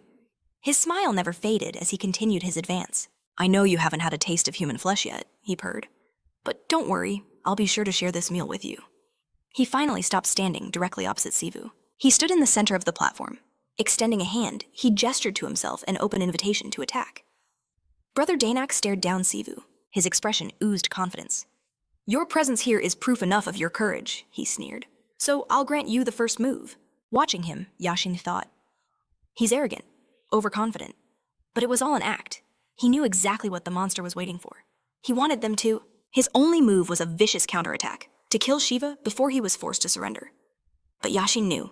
The main character wasn't naive enough to fall for that. He realized the boy had finely honed instincts, a powerful intuition that awakened in battle. A chilling feeling he'd experienced once before. In that moment, Siwoo exploded forward at high speed, charging the monster that stood before him. His brother Danak watched a wide, predatory smile on his face. As the protagonist closed in, Siwoo coiled his fist, preparing to unleash a devastating attack. He aimed for Brother Danak's face and threw a powerful strike. Brother Danak casually threw up a hand to block a confident smirk playing on his lips, as Sue stared back with a look of utter disbelief. Was that hand even real? At that moment, Danak extended two fingers which began to hum with a dense, brilliant magical energy as he prepared his spell, an innate ability. The poisonous strike of the Earth Dragon. Immediately after he aimed two fingers at Siwoo, making a sharp, decisive gesture. But the battle's outcome was already sealed for two crucial reasons. Firstly, our hero had already faced an opponent who wielded poison. His past experience allowed him to predict the attack instantly. Secondly, he had mastered countless martial arts long before he ever discovered that he was a hybrid blessed with the energies of both monsters and shamans. With startling confidence, Sue's entire body flowed into motion. Danak's brow furrowed in confusion. That was a martial art from a distant continent. The main character launched himself into a spinning aerial kick. With a fluid leg movement straight out of capoeira, he delivered a crushing blow. Brother Danak was sent flying, a look of pure rage on his face. Blood trickled from his nose, his face already scraped and bruised from Sue's heel. He threw out a palm, steadying himself. What kind of ballet is this? He muttered in bewilderment. He seethed with anger. There was no immense power, no nature-defying force in those moves. And yet they were devastatingly effective. As Siwoo closed the distance again, Danik unleashed a torrent of magical energy from his outstretched palm. He aimed the blast right at the main character. But human techniques are more than just movements. They are the art of the weak becoming strong. With a face contorted in fury, Brother Danak clenched his jaw and bared his teeth, glaring at his opponent with murderous eyes. A moment later, the protagonist snapped the monster's head back with a vicious hook, following it immediately with a straight punch to the face. Danik, watching the one-sided beatdown, could only ask in confusion, "What?" She stared in bewilderment. How was he able to land 3 hits already? Yashin observed with a grim face, thinking, incredible. He realized Siwoo had seized control of the fight from the very first exchange.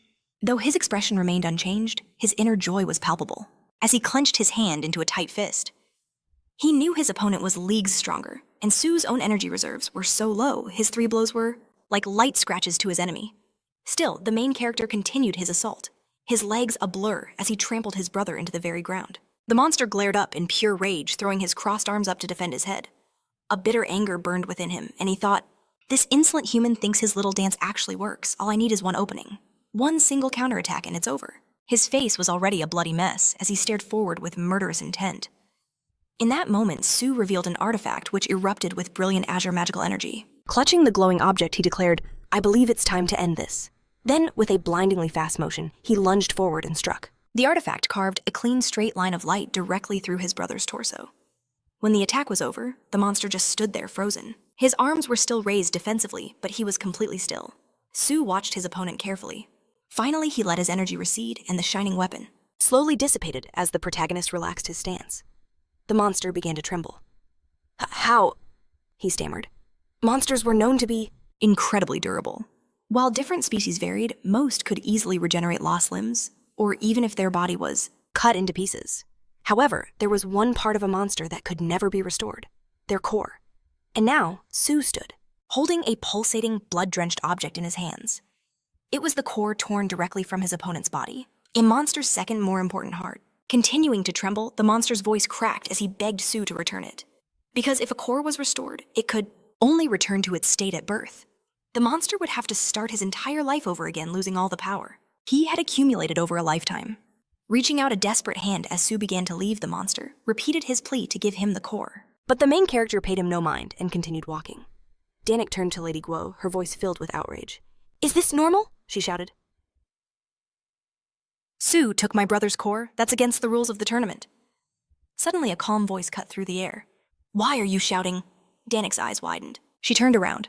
The man offered a suggestion. Why resort to rules when there is a simpler solution? It was Siwoo. He advised Danik to knock him, unconscious, or kill him. In that case, Jin, he said, you can return your brother's core. In the protagonist's opinion, it was a piece of cake. He was even going to allow Danik to eat him or do whatever she wanted with his body. Frowning furiously, Danik remained silent, and Lady Guo asked herself in horror, what kind of creature is he? Based on his energy alone, one would think he was a simple person. Was it really all down to his abilities and martial arts? If the main character was this formidable in a real fight, she couldn't imagine how strong his master, Yashin, would be. A tense silence fell over everyone. Then, smiling, Lady Guo finally spoke. Now I understand why Siwoo is Yashin's partner. His skills are truly worthy of praise. He has the experience and intuition to fill the gaps left by his energy.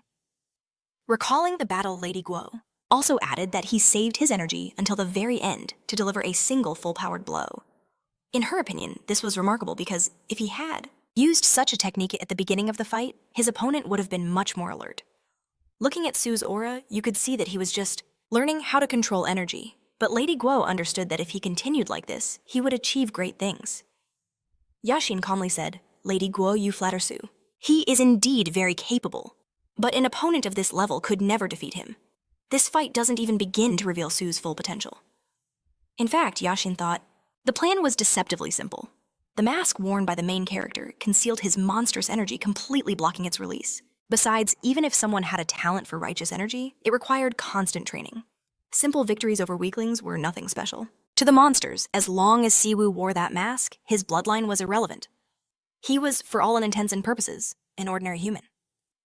Yashin imagined Danek's magic sending Siwoo, flying mentally, scripting the battle's predictable end. He would then draw his own weapon and deliver the final strike, securing their victory. But reality refused to follow his script. Before snapping out of it, Yashin pictured Siwoo apologizing for his failure, because he couldn't help. But Yashin would tell him not to worry, reminding him that he was still a novice in these matters. He was certain his friend had much to learn, and he wanted Siwoo to leave it all to him. He planned to teach him every technique and trick in his arsenal, so that they could achieve victory together. In Yashin's daydream, Siwoo would have been deeply touched, and they would have shaken hands, realizing he had imagined the entire scene. Yashin covered his face with his palm, overwhelmed with disappointment. The reason he'd pushed Siwoo to join was never about the reward. In truth, he wanted to enter the tournament together to teach his friend something profound. No matter which path Siwoo took, be it the side of monsters or shamans, greatness awaited him. He was only just beginning to grasp control of these immense forces. Yashin mulled this over, thinking it might be possible to nurture the shaman energy within the main character. At this moment, the difference in mastery between his two powers wasn't that significant. And considering Siwoo's incredible learning speed, that gap could be erased in no time. If there was a chance to develop the main character's shaman skills, it could suppress the influence of his monster energy. And remembering Siwoo's true nature, one could say it would be for the best. After all, his ultimate goal in becoming the Monster King is to protect humanity.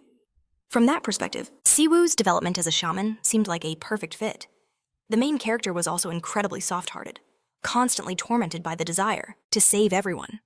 But he saw only one path to achieve that, by becoming the king of monsters. However, one person alone could not solve the catastrophe awaiting humanity in 6 months when the world becomes a battlefield. The power of a single man would be meaningless. Everyone would have to adapt to the new world order. Siwoo's decision to change everything would inevitably make him an enemy to all monsters. And so Yashin believed the main character could become a respected shaman and live a happy life. In Siwoo's situation, he could only accept reality. There was no other choice, no matter how difficult the path. Lost in these thoughts, Yashin frowned, realizing this tournament was the key to developing Siwoo's shaman skills. He was jolted from his thoughts when he heard Danique announce their surrender. Looking away shyly, she admitted their defeat. Deciding enough was enough, she asked if she still needed to kneel. But Lady Gu said that wouldn't be necessary, and officially announced the result of the battle victory belonged to the Yin team. She wanted to warn them that any further action could harm her rivals, but she never got the chance. Danique, seeing her brother lying on the ground, ran toward him. Frowning with desperation, she asked if he was all right, if he could recover. Yashin, watching this, simply frowned and lowered his head, sighing with weary resignation. He couldn't understand why his plans always seemed to crumble.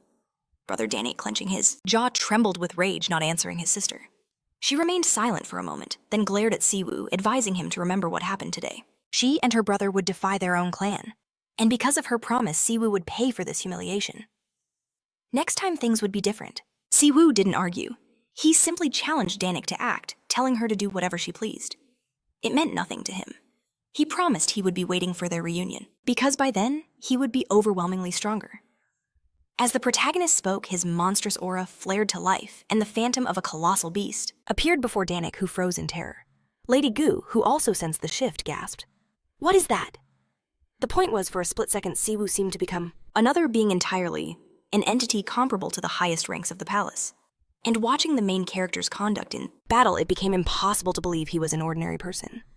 Looking around, Lady Gu wondered how a mere human could act like this. Suddenly, she was snapped from her thoughts by someone calling her name, reminding her that she had already declared a winner and asking why she was just standing there. Then, realizing what had just transpired, her eyes shot open in fear. Apologizing to the staff, she promised she would immediately handle the next match. Pushing her palms forward, she activated her magic, and the brother and sister vanished. Yashin then asked if the next fight would begin right away. Lady Gu explained that such an arrangement would be unfair. She stated that all fights would begin at the same time since some teams were still battling. The next round was scheduled to start 15 minutes after the final match concluded. Yashin realized that the faster they won, the more time they had to rest. Conserving energy wasn't the only viable strategy. He then asked if there was a room for rest and recovery. After apologizing, Lady Gu explained that no such facilities existed, adding that after the battles, they would gladly welcome all participants. But for now, they would have to relax right here, using whatever they had. Siwoo spoke up. "Does that mean we can use what we brought with us?" Yashin and Lady Gu were stunned by his sudden question. Yashin's eyes then widened in confusion, his gaze locking onto the object clutched in Siwoo's hands. The main character remembered the day Muang had given it to him. It was the Rising Moon House token, an emblem granted only to their most esteemed clients. This wasn't just a symbol of status, it held a practical power. You could summon a merchant from the House of the Rising Moon anywhere, anytime, even in realms beyond this world. The House of the Rising Dark Moon? Yashin gasped, his eyes wide with disbelief. He demanded to know where the main character had found such a legendary token. His shock was understandable. The shaman elders had desperately sought this very item for ages, but Shio cut him off. What are you talking about? You're the one who gave this to me, he stated plainly. A nervous smile crept onto Yashin's face as he scrambled for an excuse. Right, of course, I simply forgot. He then leaned in, whispering, What will happen if anyone finds out we brought it? Lady Gu admitted it could definitely cause some problems back at the palace. However, she continued, since you both are now here, I have no objections, as long as you don't interfere in the battle itself. But she issued a critical warning. Summoning items like this absorb energy proportional to the distance of the summon, and this place is far from the world of humans and monsters. The energy stored in this token, she concluded, will likely only be enough for a single use. Lady Gu advised them to use it only at the most critical moment. She observed them closely. Shu and Yashin were far more interesting than she'd first thought. While she didn't know what talent the king was seeking, with warriors like these, the ending was bound to be thrilling. After one last look at Shu, she decided to check on the other matches, activating her magic. Gu touched a finger to her temple. The other battles should be raging fiercely now. The skill gap between participants was usually narrow. But as the information flooded her mind, she reeled in shock. How did this happen? The news was unbelievable. 5 arenas had already finished their fights. Seeing this, Lady Gu trembled, nearly bursting into tears. In another arena, spattered with blood. Ha admitted she didn't understand it at all. Her opponents could have easily saved their own lives. She sighed. It seemed they had completely lost their fear. The observer watching the fight was stunned. Ha had annihilated 2 incredibly strong monsters in the blink of an eye. When she'd declared she would fight alone, he thought it was sheer arrogance. But now he understood her terrifying strength. She carried the bloodline of a beast who had ascended to the realm of the gods. Suddenly, Ha's piercing gaze locked onto the observer. I have a question, she stated coldly. Is it true that a great prize awaits the victor? The observer lowered his head respectfully. That is correct. The king holds great expectations for this tournament. Beyond priceless jewels, the winning team will have the right to take anything they desire from the palace treasury. The king himself will even guide the winner, advising them on the best choice. But Ha had no need for such trinkets. Tell the king, she commanded, that his treasury is just a pile of metal. I only need one thing, the inheritance of my ancestor. The inheritance of Wang, which she left behind in this very palace. As she spoke, Ha's expression was so fierce that no one would dare doubt her resolve. Meanwhile, in yet another arena, one of the monsters was encased in a colossal block of ice. Goya stood before it, noting, Not bad. If no one touches him, he'll simply melt and survive. His gaze shifted to the other opponent, who was trembling in fear nearby. And you, Goya asked calmly. Are you and your partner giving up? Noticing the enemy's silence, Goya extended a hand. I won't give you time to think. If you don't answer in 3 seconds, I will assume you wish to continue the fight. However, Goya quickly changed his mind. No, he said with a slight smile. I'll give you 5 seconds to decide. The man squeezed his eyes shut, trembling with emotion. Finally, he choked out the words, I surrender. The next moment, he and his partner vanished. Goya watched them disappear. I didn't expect my opponents to be so fragile. He mused that the qualifying matches were good opportunities to experience various battle styles before the festival. He figured a lot of skilled fighters had come to the tournament. Standing near him, Xiaomi clenched her fists. Her eyes burned with fiery resolve. We must take first place, at all costs. Because if they did, they could claim their treasury's vessel for the evil spirit SVA. Goya promised he would try his best, but then noted, if the tournament was going to take more than a day, they should have warned us in advance. I didn't even properly close the cafe. At that very moment in the human world, 2 girls approached the cafe's door and saw a sign. It's closed, one noted confused. The owner must have stepped out, but the sign right next to it says it's open.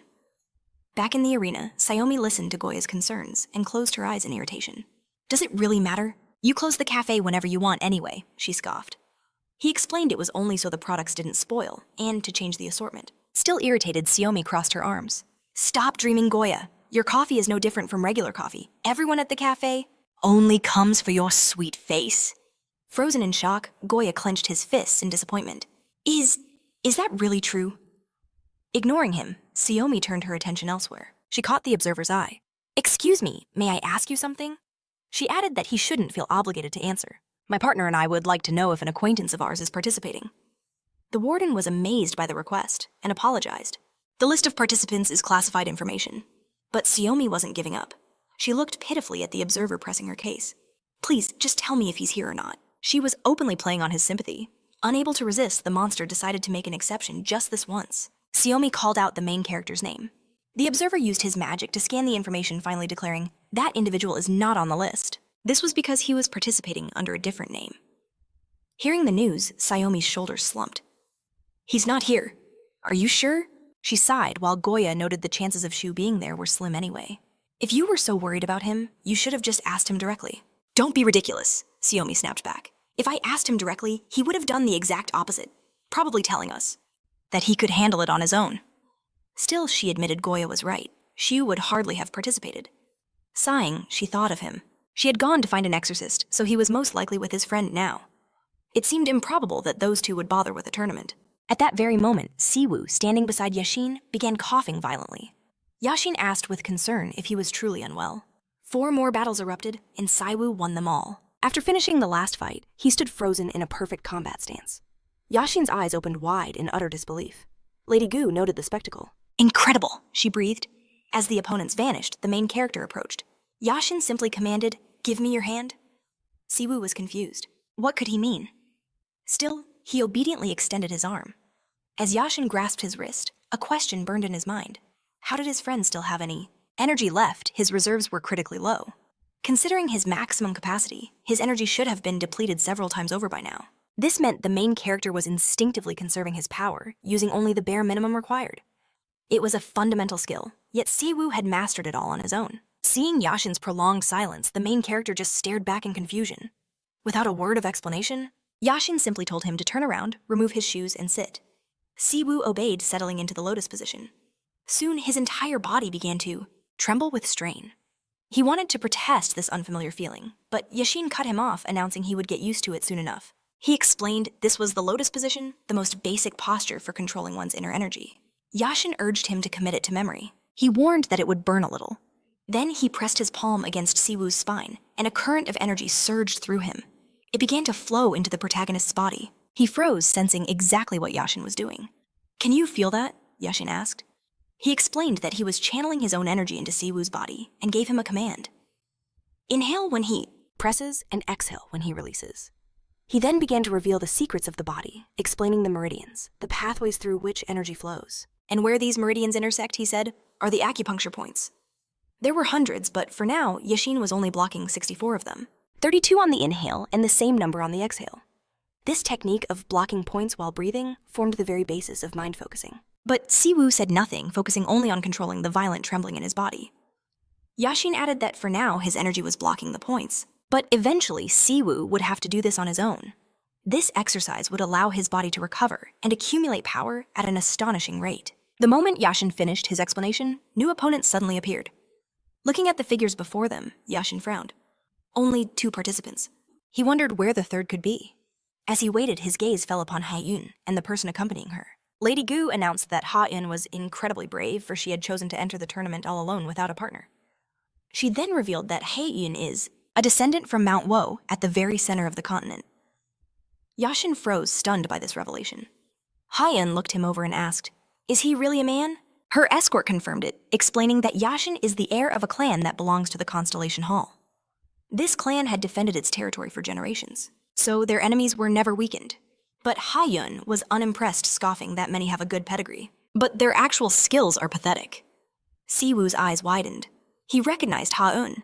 She was the one who had attacked him at the department store. He'd only taken 2 of her attacks back then, but it was enough to know the terrifying power she possessed. He now knew he'd have to give it his all. The monsters could just as easily use familiar attacks. And from what he recalled of Yashin's words, Ha-Yun's class was run. Suddenly, Siwoo felt his body lock up. He couldn't move. He screamed in his mind, panicked. He couldn't let Yashin face Ha-Yun alone. Pulled from his thoughts, he heard a command to sit still. It was Yashin. I've immobilized you, he explained. Just focus on your breathing. Have you ever read a martial arts comic? This is just like that, he warned. Because if you mess this up, you're going to have serious problems. The main character didn't answer. Yashin took a few steps forward and turned. You've already won 5 fights, he reminded him. Now, it's my turn. He stood facing Ha-Yun, who suggested they get straight to the point. She advised Yashin to simply give up. Since neither of them had any wounds, he'd get another free loss. Yashin remained silent, his brow furrowed. Haiyun warned that if he stayed quiet, he would die. Or worse, he would regret not surrendering when he had the chance. Yashin guessed this tactic had worked for her before. After 5 fights, Haiyun was completely unscathed. Drawing his sword, he realized her high rank had carried her this far. Either monsters truly revere their ancestors, he mused aloud, or they're just fools who believe anything they're told. Haiyun's face twisted in rage at his words. In any case, Yashin admitted suddenly, the fact that you're even participating here greatly upsets me. He then suggested that perhaps monsters were simply naive. Since your lifespan is longer, he theorized, it means you mature far later than humans. Haiyun's hand shot to a lock of her hair, preparing to unleash her magic. Yashin tossed his sheath aside so it wouldn't interfere. Haiyun activated her divine wind taming, and just as Yashin prepared to use his soaring thunder sword, the sheath hit the floor, bounced and struck the magical energy erupting around him. It suddenly exploded, forming a powerful, unforeseen attack. Haiyun, not having time to fully activate her spell, could only stare wide-eyed in shock. In that instant, Yashin appeared beside her and struck. He froze for a moment, then his own eyes widened. When he saw not a bisected body, but a single strand of hair cut perfectly in two floating before him. He never expected such a technique. He glanced to the side, and at the last possible moment, saw Haiyun closing in her own attack. Already descending, gritting his teeth, he dodged, but she relentlessly pressed her assault. She forced Yashin back. Siwoo, though paralyzed, watched the battle unfold. He could only see that she was unbelievably fast, and moved with a deadly, mesmerizing grace. Still, something wasn't adding up. The main character wondered why Yashin refused to attack, why he only evaded. He saw that Yashin had numerous openings to counterattack. Throughout the entire clash, she had left herself vulnerable 4, even 5 times. Meanwhile, Yashin kept retreating, even though Su knew he was right. Monsters are tenacious, but they can be cut down. Besides, Yashin's physique and his sword were perfect for the task. But the reason he held back was that his instincts screamed at him not to. Taking another step back, Yashin froze, watching Hawaii carefully as she leapt into the air like swinging to strike. He didn't dodge just yet, his brow furrowed in concentration.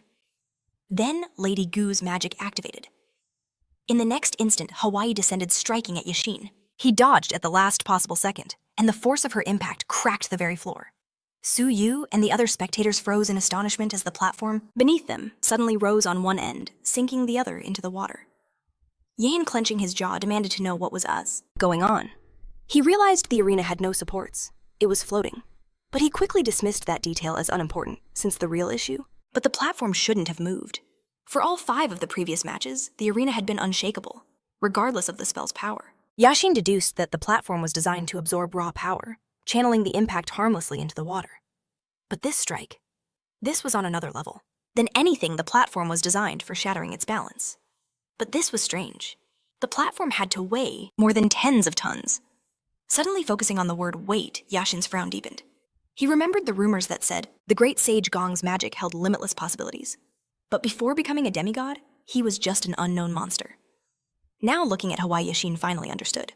He knew why she was so overwhelmingly confident. She was a spirit born of the earth itself. As Hawaii readied another attack, she said irritably that she usually gives her opponents a second chance, but for Yashin, she would make an exception. With her magic, she could control her own weight and even manipulate her entire mass.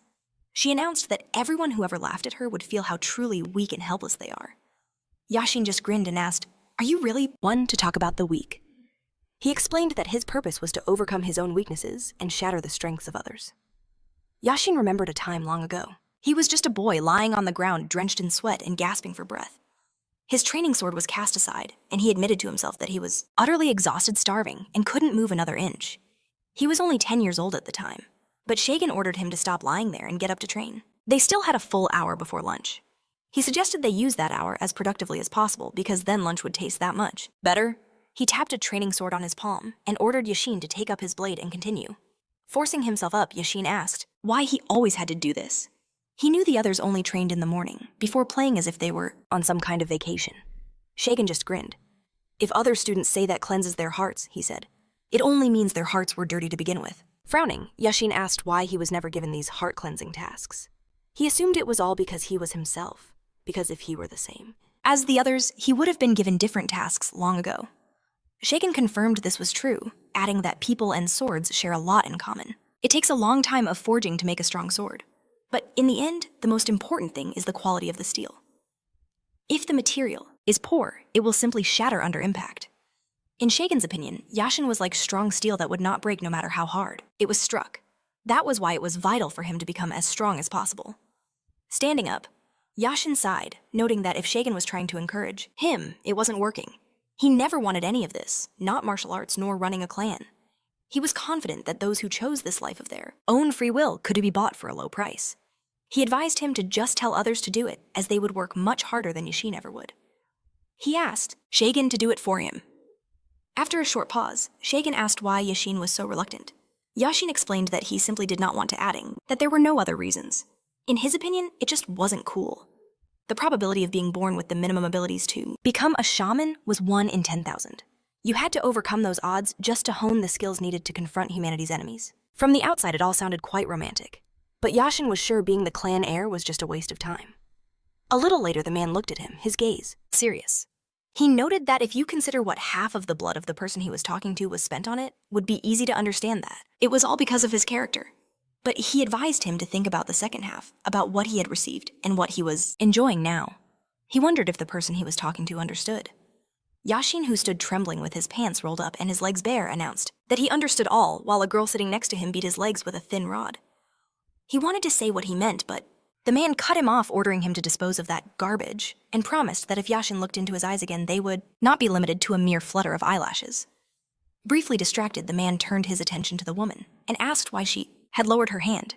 He recalled his clear order to continue beating until he said to stop.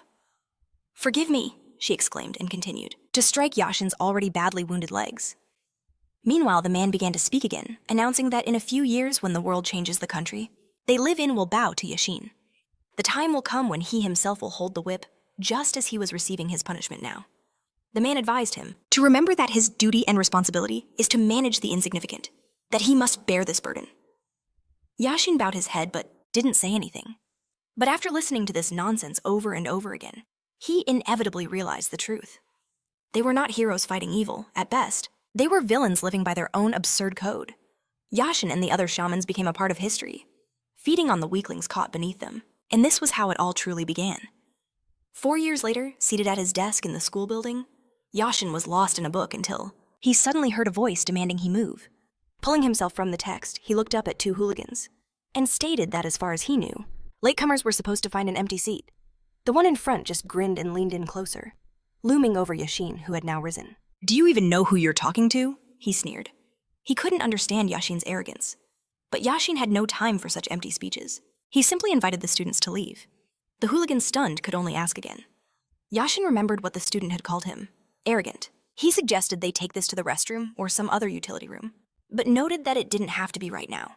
It could even be after school. He added that the bullies could call everyone from the other classes, their seniors too if they wanted, but he also suggested that this needs to end right now. The hooligan's arrogant smirks vanished. Yashin observed, finding it curious, but in situations like this, storybook morals were useless. Real-world villains weren't like those in fiction. They were far more clever. While they appeared simple and aggressive, such people were often cunning and cautious. One of the thugs turned to his friend, asking if he knew who Yashin was. They understood how to pick an easy target, someone they could easily manipulate. Their attention shifted from Yashin to Hayu, who sat off to the side, lost in his phone. They ordered him to stop eavesdropping on their conversation. Hayu looked up confused, only to find 2 guys had cornered him from behind. One of them held out his hand, asking if this was the legendary Hero's Blow item. He demanded to see the phone, but soon an irritated voice barked out, "Who said you could touch those?" Hearing the shouts, Yashin frowned and turned. The bully, still holding the phone, smirked and announced he was putting some items up for auction, unless Hayu had a problem with it. Hayu tried to protest, warning him what would happen if those items were dropped or lost during a transfer. But the bully just scoffed, claiming he'd never lose. He sneered, guessing Hayu thought he was a newbie. "Watch carefully, but," he threatened, "I'm about to delete everything." A look of pure horror crossed Hayu's face as he lunged for the phone, but the bully shoved him back. Realizing what was happening, Hayu apologized in a trembling voice. In response, the thug's hand swung, cracking him across the face. "I just wanted to play together," the bully spat. "But you acted like an arrogant brat over nothing." He shoved the phone back at him, adding with venom, "Take it, I don't want it." But Hayu knew if their eyes met again, the guy would kill him. He took the phone back, apologizing again, his head bowed. They avoided the strong predators and preyed on the weak. Yashin had come to see this as the fundamental nature of humanity. He cleared his mind of such dark thoughts. He looked aside, realizing that his father and the other warriors were just like him. Despite their immense power, they were still just people, not cowards who ran from evil. At that moment, as the bully continued to torment Hayu, Yashin thought that maybe true heroes didn't exist in reality. Then his thoughts were interrupted. "Excuse me." Sio's quiet apology drew the attention of both the bully and Hayu. They stared at him bewildered. Sio apologized again for interrupting, then looked at Hayu. "We went to the same elementary school, didn't we?" he asked. He admitted they weren't in the same class and didn't recognize Hayu's tall friend. He offered his own name with a kind smile, adding that whatever happened, there was no need for shouting or violence. "We're classmates now," he said. "It would be nice if we could all get along." The bully's confusion turned into a scowl. He swore under his breath and sneered. "Look at this, even idiots are speaking up now." He turned on the main character. "What's your problem?" Sio, looking slightly scared, didn't know how to respond. The bully's leg swung out, kicking him squarely as he repeated the question. But then, his eyes widened in shock. Even Yashin dropped his book, his full attention now on the scene. The bully who threw the kick stumbled backward, trembling. "What the hell is this?" he stammered. Sio, who seemed to have felt nothing, asked with genuine concern, "Are you okay?" But just then, the bully's friend landed a solid punch on his chest. He recoiled, frowning, when Sio didn't even react. The main character looked at the second attacker, puzzled. The student stared back, utterly baffled. "What is wrong with you?" The force of his punch should have sent him flying, but Sio hadn't even budged. Ignoring the enemy's shock, the main character just smiled. "Can you let me go now?" He gently gripped the student's wrist. The boy broke out in a cold sweat, terrified by the impossible strength he felt.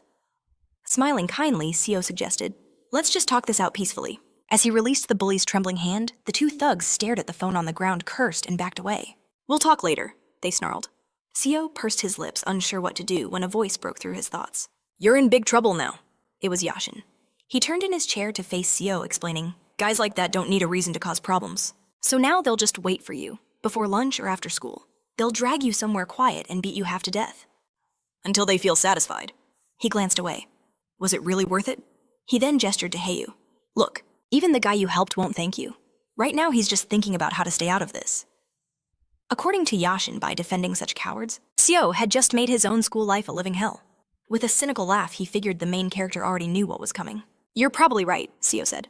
"But I knew what I was getting into. I have no regrets." Yashin was genuinely surprised. Sio admitted honestly, "It's terrifying. But if I had just ignored it, I would have felt even worse. I couldn't have lived with myself." He was resolute. "This is my problem now. And I'll do whatever it takes to handle the consequences." He added with a slight smile. "Besides, I'm pretty good at hiding and avoiding things I don't like. I'll figure something out." Yashin was silent for a moment, processing what he'd heard while Sio looked around the classroom. "Where should I sit?" he wondered aloud. Suddenly, Yashin announced, "There's an empty seat right here." He could tell the main character didn't have many friends. He placed a hand on the empty desk beside him. "If you don't have anywhere else to go, you can sit here." The main character felt a bit awkward. "I usually sit up front because I'm short." But Yashin cut him off. "Just sit down." "Don't argue or people will think you're not very bright." He added with a serious tone, "I can't order you around, but I can promise you this, as long as you're near me, you won't have any problems. Model." He remembered Siwoo saying his name and introduced himself in return. He grinned, noting that their school life was not going to be smooth. In the end, they decided to become friends. Yashin recalled all this before launching another attack, while the platform itself continued to shatter and tilt. Someone noted this was an anomaly. Such a thing had never happened before. This place had been used by the generals of the main palace for generations. An arena that stood for 1,000 years was now on the verge of collapse after just one blow. Thinking about this, Lady Gu held the magic bubble around herself and Siwoo, who sat motionless gathering his power. This wasn't everything she realized, just a light warm-up. Hai, meanwhile, unleashed another technique, creating a new, devastating magical attack. Everyone understood. This was too much power for someone so young. Barely 20 years old. Hai was sure it was all over, but Yashin, looking back, wondered, what exactly had made him leave home? It was that night, the night Yashin realized that out of everyone in this world, another person was closer to becoming the story's main character. He remembered Siwoo, the moment he declared he would become the king of monsters. Yashin had been shocked that the one who was once considered so ordinary, the one who always needed protection, could utter such words. Of course, Yashin's opinion on the matter hadn't changed. It was an incredibly meaningless and baseless statement, and yet it was extremely impressive. Just then, the powerful attack Hai had launched exploded, releasing a torrent of energy, but Yashin dispelled it with a single strike of his sword. Hai was stunned when she saw this. Even Lady Gu's mouth fell open in shock. Everyone realized This was different from what they knew about human shamans. Yashin meanwhile thought that Siwoo was just a little short. He needed to wake up and face the truth. Smirking, he said aloud that this was just bad luck, since he happened to be an exception. And being friends with someone like Siwoo meant that he, too, had to become much more naive.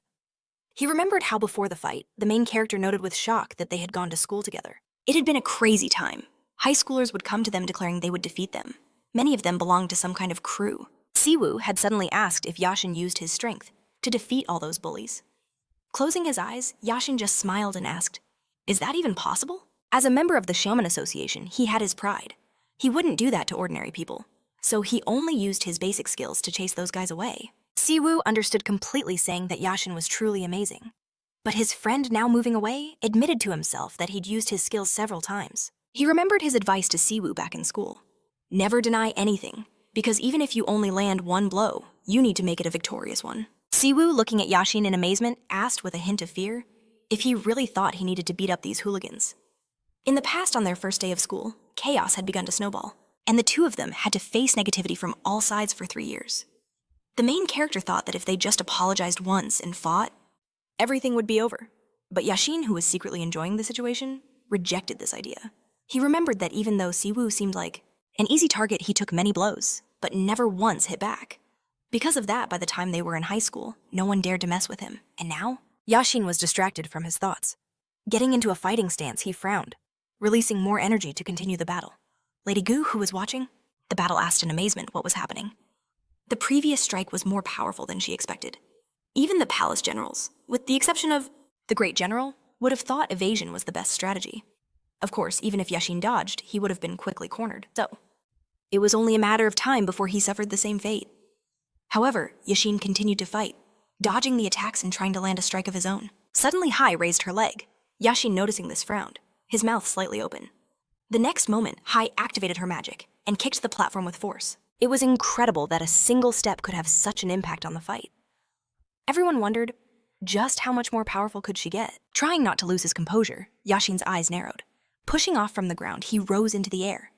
To stay in flight, he swung his sword, as Hai watched him. She stood poised, ready to unleash her own technique. In the next instant, she wove 3 strands of hair into a triple divine wind. Once enough energy was gathered, 3 devastating streams of power shot forward.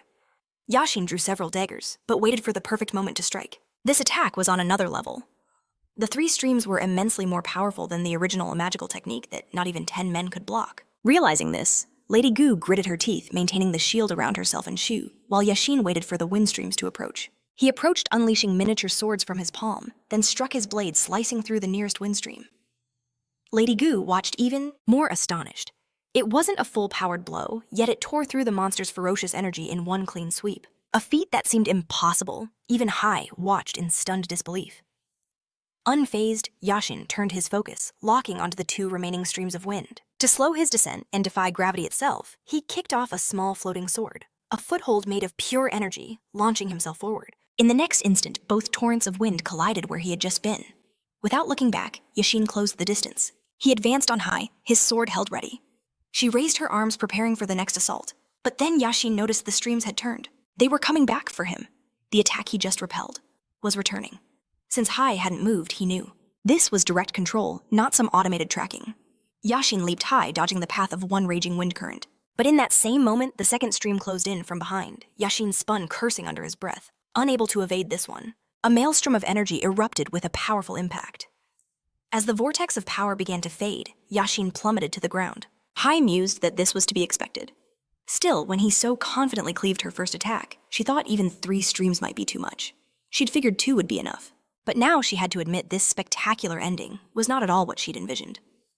Yashin was grievously wounded. One of his arms was practically useless. He stood with his head bowed, breathing heavily. Liu knew this was bad. He could see that Yashin had burned through almost all his energy, just to survive that single attack. This wasn't just immobilizing his arm. It could have caused fatal internal damage. Even if Yashin lived, he and Sue would be completely incapacitated after this fight. Still, a record of 5 straight victories was already legendary.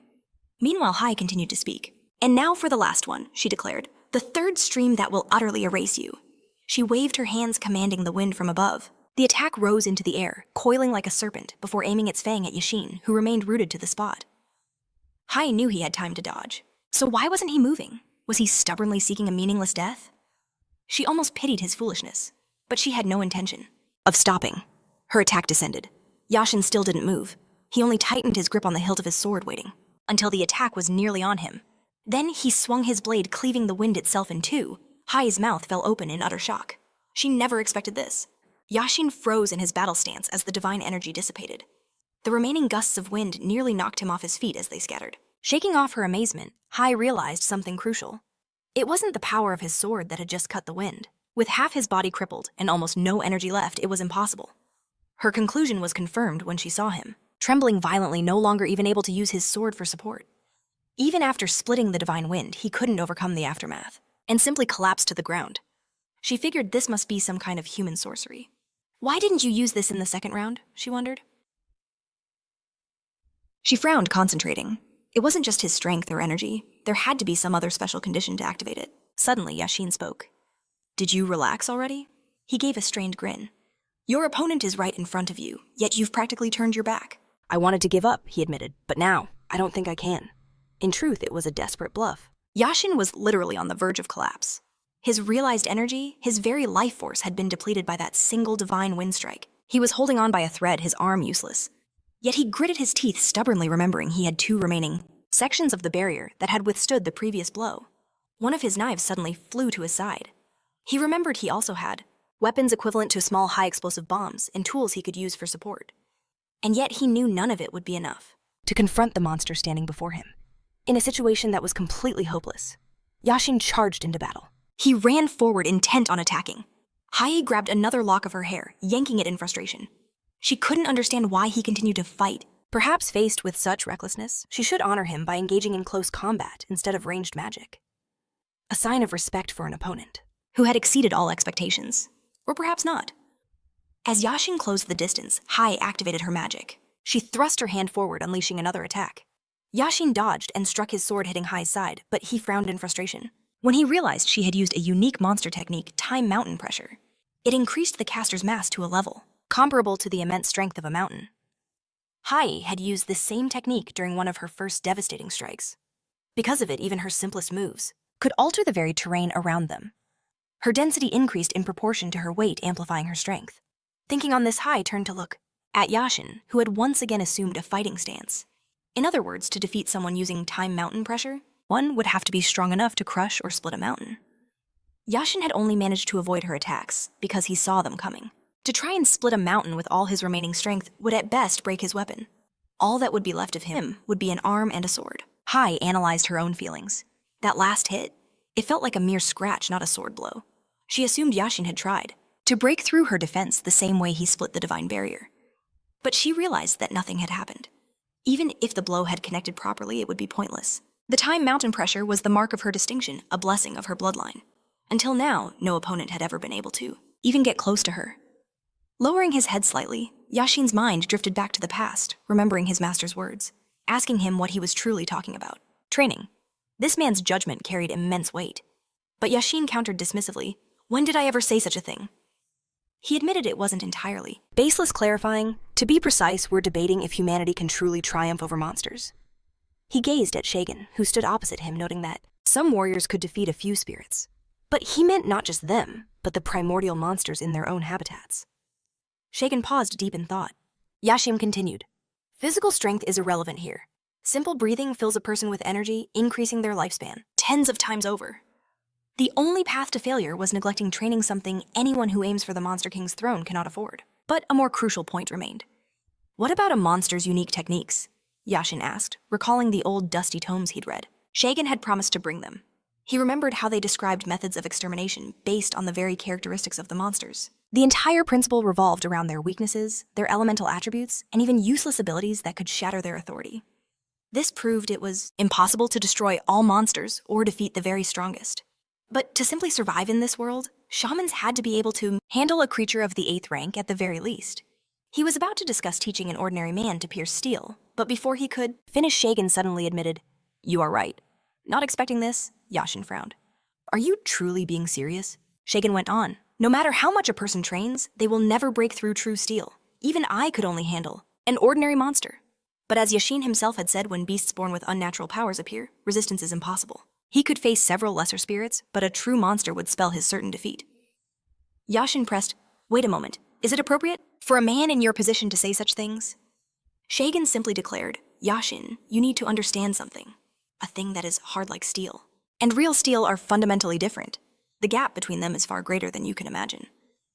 Yashin had been stunned at that moment, but now he was snapped from his memories. Jaw clenched, he leaned back as Hua took a fighting stance ready to repel any attack. One of Yashin's small swords shot forward. Hua scoffed, "Is there even a single thread left from your previous reign of swords?" She assumed he was counting on protection. A foolish miscalculation. The answer was wrong, since none of the blades from the reign of swords were meant for defense. It was all a distraction. Leaping up, Yashin used a sword as a foothold in midair, and Hua stared in utter amazement. That momentary confusion was all the opportunity he needed.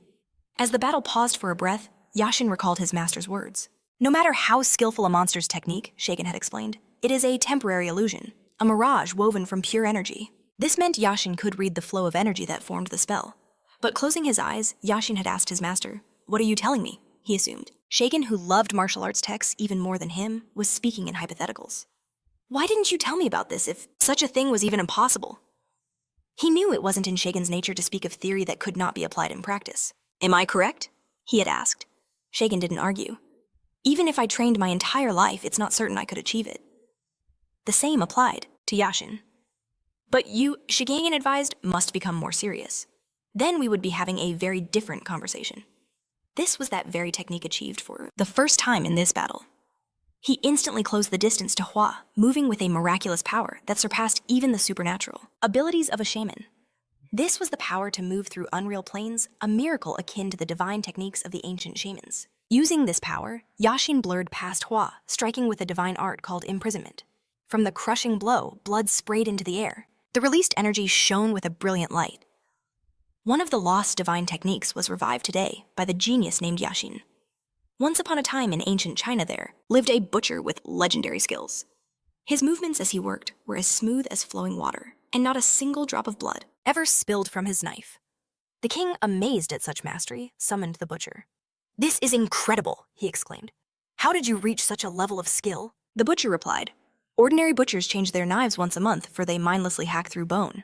A good butcher changes his knife once a year because he only cuts the flesh. However," he added, "I do not look at the cattle with my own eyes.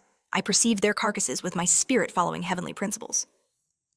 Because of this, his knife never met a single obstacle moving through the empty space between skin and flesh bone and meat.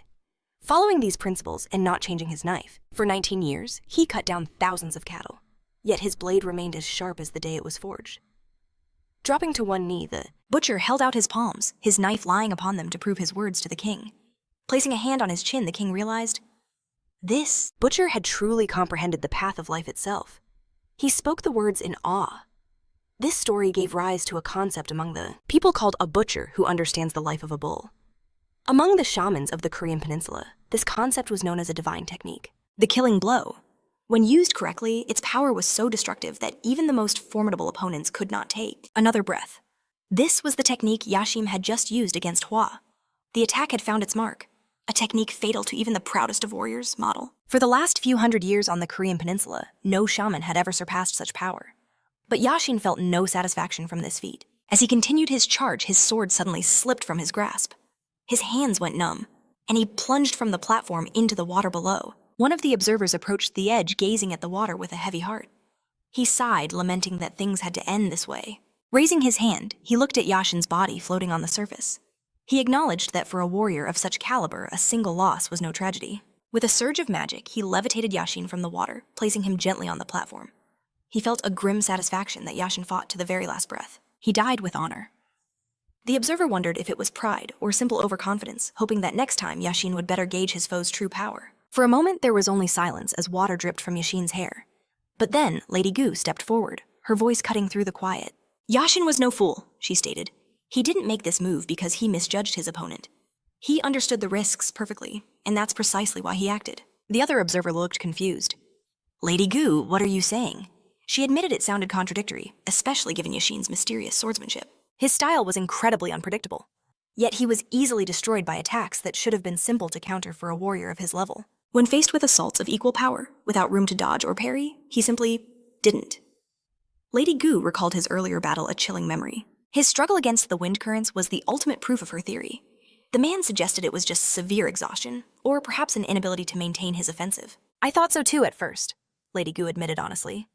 However, after watching his defense just before the final clash, she understood everything. She saw it clearly. Despite his attempts, Huai couldn't land a decisive blow on the wounded Yashin. And though he knew it was futile, even risky, he reached for a power he did not yet possess. In other words, it was possible that Yashin was trying to perfect a new technique in the heat of battle. The observer's jaw dropped in disbelief as he stared at Yashin's still form. Stuttering with a hint of awe, he asked, "What could that possibly mean?" Lady Gu was certain. There must be a reason. It would be too simple to write this off as mere arrogance or stupidity. The man processed her words. "Are you suggesting he deliberately risked his life to forge a new skill, even knowing he couldn't win?" Lady Gu turned away. "It's just my speculation," she said before adding, "but I suspect our opponent over there thinks the same." Her gaze fell upon Huai, who stood motionless staring into the distance. Though her clothes were torn and bloodied, her body was nearly whole again. Huai was still on her feet, only because her regenerative abilities were beyond belief, even for a race not known for potent healing. A monster's vitality and recovery are directly linked to their personal strength. And for beings of a certain level of power, even losing more than half their body is not a fatal wound. Yashin's sword, now slowly sinking to the abyss, had cleaved Huai cleanly in two. But from another perspective, it was just a single effective strike. The moment the divine blade passed through her, Huai's body had already begun to regenerate. Despite this, she froze utterly stunned. Such an astonishing recovery was a first even for her. She stood paralyzed, her mouth agape. Her mind reeled with the concept of the pressure of the 1,000 mountains, an innate ability she possessed. It was a power that stood like a mountain itself, immune to all external threats. Unlike mortals who learn through trial and error, she had simply never known the feeling of being truly wounded. For someone like her, the sensation of a sword splitting her very being was a shock too profound to process. Twisting a lock of hair, Huai began to channel her magic. The observer noted, even in that state, she can still fight. Does she intend to continue? It's not that clear, Lady Gu replied cryptically. The man was bewildered. What do you mean you could simply ask her? Realizing he was right, Lady Gu warned him, asking that question right now would be far too cruel. She had only just noticed it herself. She believed Siva had lost consciousness during that first explosive exchange. No matter what they said, he would not respond. Shiva sat off to the side, perfectly still, focusing only on his breathing exercises. The observer recalled hearing stories of warriors who entered a breathing trance so deep they lost all track of time as their consciousness was sealed away. It seemed impossible to reach such a state amidst this chaos. But he warned that if Siva didn't awaken soon, they would have to declare his team unable to continue. Perhaps that would be for the best, he mused, studying Siva's serene face. But suddenly a voice cut in. There is no need for that. It was Huai. She had summoned a new set of clothes to cover her tattered ones. With cold seriousness, she declared, "This is without a doubt my defeat." The observers were stunned into silence by her admission. "If the combatant herself admits it, then there's no issue," the observer finally said. "But," Huai cut him off, "that's enough. If there are no problems," she stated firmly, "then my admission of defeat should suffice." Her gaze fell upon Yashin's unconscious form. "I'm grateful to him," she admitted. "He gave me a priceless experience." If Yashin had possessed that final sword art from the very beginning, Huey knew with chilling certainty she would have died several times over. Thanks to him, she had tasted true defeat and recognized her own recklessness. She now saw what she needed to improve. Listening intently, Lady Gu watched as Huai made a vow. "Yashin promised me we will meet again. In return," she pledged, "I will utterly overwhelm you and your allies with none of the foolishness I showed today." A faint aura of magic flared around her. Her presence became more menacing, more impressive. She then turned to leave. "Since there is nothing left to see here, let us move to the next stage." The man sighed. "The other participants' matches aren't over yet." Huai simply replied, "The location of the Dragon Palace is ever-changing." Suddenly, she detected a flicker of magic from the side. Her eyes widened in astonishment as she turned, seeing Siwoo stirring as if from a deep sleep. He touched his hair with his palm, admitting in a daze that it felt like he had been completely knocked out. But strangely, it didn't feel like much time had passed. Standing up, he announced that he heard Hawaii's voice as he came to.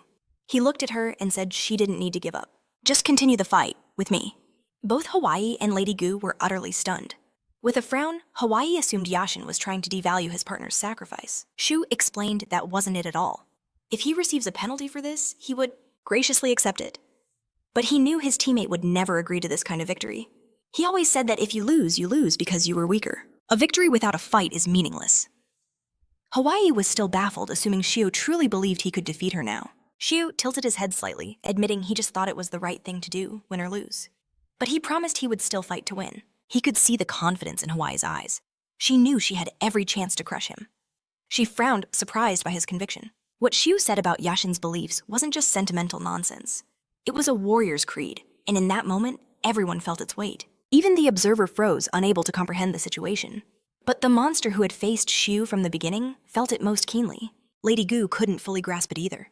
Frowning, she wondered what on earth had just happened. Only minutes had passed, but the man standing before Hawaii was completely different. A powerful magical energy now radiated from his body. He was not the same person. Hawaii immediately stated that Yashin was a special case. She told him he wouldn't get the same chance. The main character simply advised her to act now if she wanted to fight. Because if he walks away, it will bring shame upon his loved ones. Hawaii admitted that made sense. She settled into a fighting stance, realizing that there was no more need for words. The pain of her first ever defeat had changed her. It had forced her to grow. Pushing off the ground, she launched herself forward at incredible speed. Without realizing it, she craved this new battle. She wanted to test her newfound resolve. But on the other side stood Shio, a warrior bound by many restrictions. He took a battle stance, refusing to back down, but his spirit, energy, and magic were still sealed.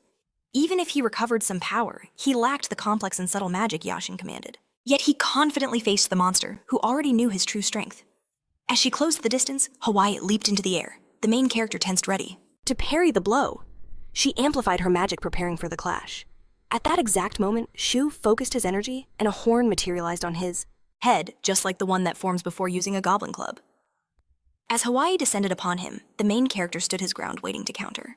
At the same instant, the observer touched his temple, analyzing the incoming data. Lady Gu stretched her arms forward, activating her own magic. Both Hawaii and Shio were equally stunned. The main character vanished. Hawaii's eyes shot open in shock. Suddenly, she realized a man was standing right beside her. He announced that since the other participants' battles were over, he would acknowledge Hawaii's concession to continue. She would be moved to another location. She heard a voice tell her not to be sad, but she didn't react, her gaze fixed on something in the distance. Finally, she spoke. There was no reason to be upset. She had, in truth, admitted defeat.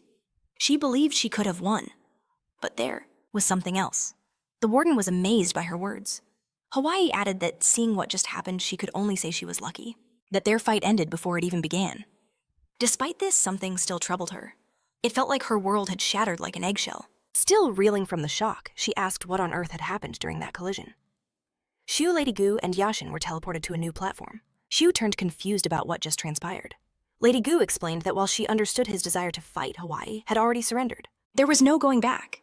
If the fight had continued, it would have become a personal duel between guests, not a battle within the competition. Wearily rubbing her forehead, Lady Gu sighed, warning that if Shio had been ready for that, she and the others wouldn't have been able to intervene. But the main character now, calm, relented. He noted that if the result couldn't be changed, then he would accept it. Seeing how Yashin felt when he woke up, Shio realized his own actions had been reckless. Lady Gu admitted she was glad to hear him say that. "Is Yashin all right?" she asked. Sighing again, she observed that at a glance there was no serious damage. But something still felt off. Though Shio wasn't completely certain, he assumed Yashin would be fine. Looking at his friend lying peacefully, he noted that his pulse and breathing were stable. He appeared normal, and Shio realized it was the breathing technique Yashin taught him. He was instinctively regulating his energy to recover. But before Shio could ponder this further, Lady Gu's voice cut in. His next opponents were ready, though she offered to give him a moment. As they debated the team's defeat and whether to fight on, the main character froze. A moment of thought and then a sudden request. "Lady Gu, let me see my opponent first." He never finished the sentence. A scream tore from his throat. A torrent of spiritual energy began to erupt from his very core, and he watched in utter shock as his own spirit ripped free. It surged forward, crackling with arcs of lightning aimed directly at the approaching opponents, and their observer Yuzuru, on the newly arrived team, gasped in disbelief. Could that be right? She fell to her knees, hugging the person beside her. A spirit materialized before her, and Yoshihiro, standing beside her, could only stare in disbelief. Even Yuzuru couldn't grasp what was happening, asking what this presence was. She had no idea why this spirit had appeared. In her arms, a terrified Rue was screeching. She assured him everything was fine, explaining she was already there. In that moment, she couldn't help but think how lucky they were to have made it back to Rue. Then her gaze cautiously drifted upward. She knew if Rue was here, then that person must be nearby as well. The man behind them, Neku, spoke up. "Our next opponents are human." He clarified further, stating they were highly experienced fighters, the same class as themselves. Yuzuru shot him a look of pure shock. Naku continued, revealing one was the former main warrior of the constellation, Hall, and the other his servant. Constellation Hall, Yoshihiro murmured, placing a hand on his forehead as he stared ahead intently. He told Yuzuru to wait, asking, "Is this the right person?" His voice filled with disbelief. "Are they both human?" Yuzuru confirmed it. She explained that the unconscious man on the ground was Kim Yashin, the very same man who saw them off when they first arrived in Korea. The past, Yoshihiro repeated. Does that mean he's no longer with the Constellation Hall? He then mused thoughtfully. Given everything that's happened, it's no surprise that clan members might leave. He added a curious remark. Still, I always thought he would become the next head. Gazing forward, he noted that judging by the wounds, their last battle had been a savage one. The situation was grim, no matter how you looked at it. Just then, Siwoo began to advance with an imposing presence. Yuzuru's eyes widened in sheer terror, her face frozen in fear. She knew they were both human, yet her mind screamed that it couldn't be true. No matter how she looked at him, he was exactly the same as before. Yoshihiro admitted he was also confused at first, wondering if he was facing a monster. But he reasoned that the dragons in this palace weren't entirely without reason. Yuzuru stared at Siwoo, recognizing his height, his build, and the fact that Kim Yashin clearly knew him. At that moment, their thoughts were cut short. "I'll speak with him," Yoshihiro declared. Yuzuru stared at him, stunned. With unwavering confidence, Yoshihiro stated, "We still have a duty to fulfill." Soon, the main character and Yoshihiro stood facing each other in the center of the arena. Yoshihiro broke the silence. "It's a pleasure to meet you." He introduced himself. "I am Yoshihiro Kira from Japan." Siwoo's eyes widened slightly. Yoshihiro went on. "You may have heard of me from Yashin. My sister and I flew to Korea on business, and met him upon our arrival." Siwoo simply replied, "I know."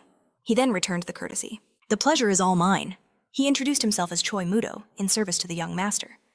At that moment, our main Character thought with surprise. He's Japanese. He noted inwardly that his Korean was flawless. Then Yoshihiro, looking both flustered and uncertain, spoke again. "I'm not sure how you'll take this." He finally asked, "Would you be willing to concede?" Yoshihiro posed the question, with an awkward expression, a hand on the back of his neck.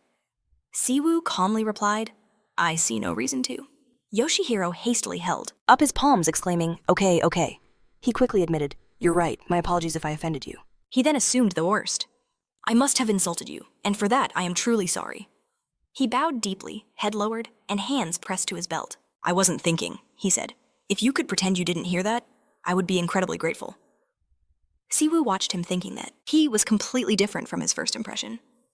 Squinting his eyes, Yoshihiro explained, "I know this sounds pathetic, but fighting against another human just feels wrong." He admitted he hadn't prepared himself for such a battle. Naku commented to Yuzuru, "Your brother seems a bit soft-hearted." Based on his known abilities, he remarked, "I thought he'd win through pure skill alone." He added hesitantly, "And yet," he bowed his head. "He is not soft," Yuzuru snapped back. As she spoke, magical energy began to swirl and pour from her palms, which she held before her.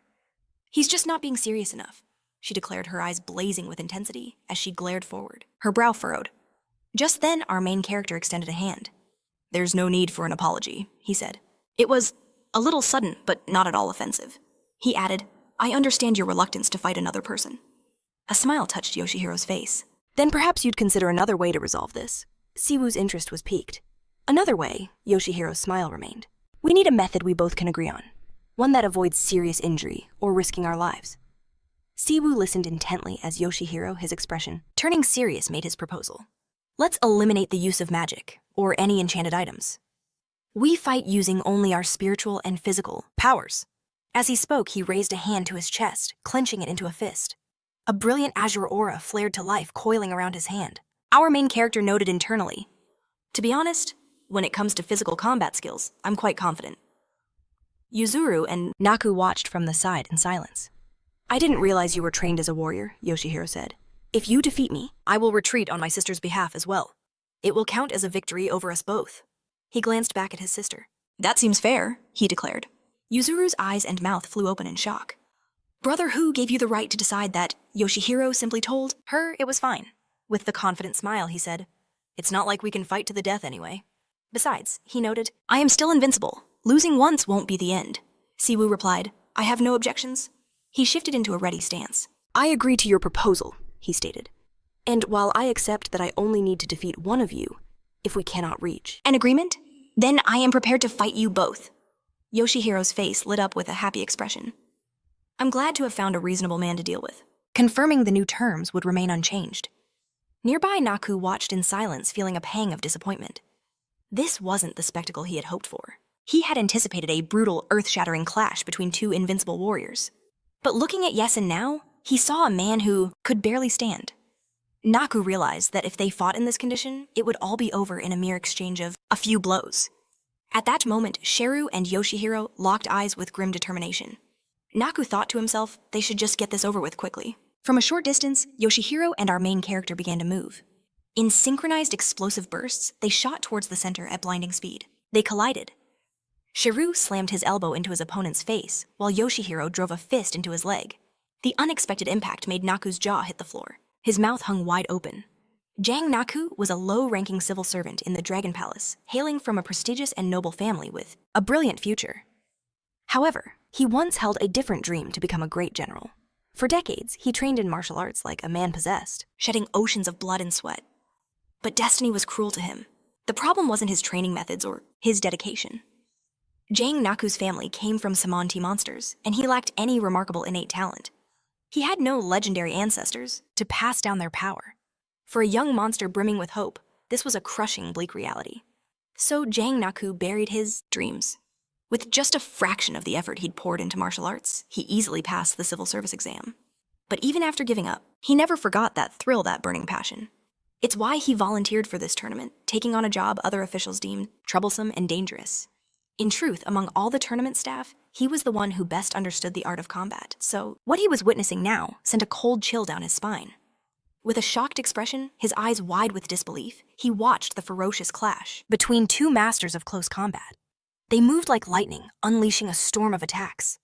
Siwoo swung with a vicious side blow from his elbows, but this time Yoshihiro dodged, weaving back from the strike. In a flash, he raised his right leg, aiming a powerful kick at the main character's head. Siwa caught the leg, his grip like iron, refusing to let go. In the next instant, Yoshihiro used the momentum to launch himself upward, striking a second time, with his other leg this time scoring a direct hit to the face. A moment later, his eyes widened in fear.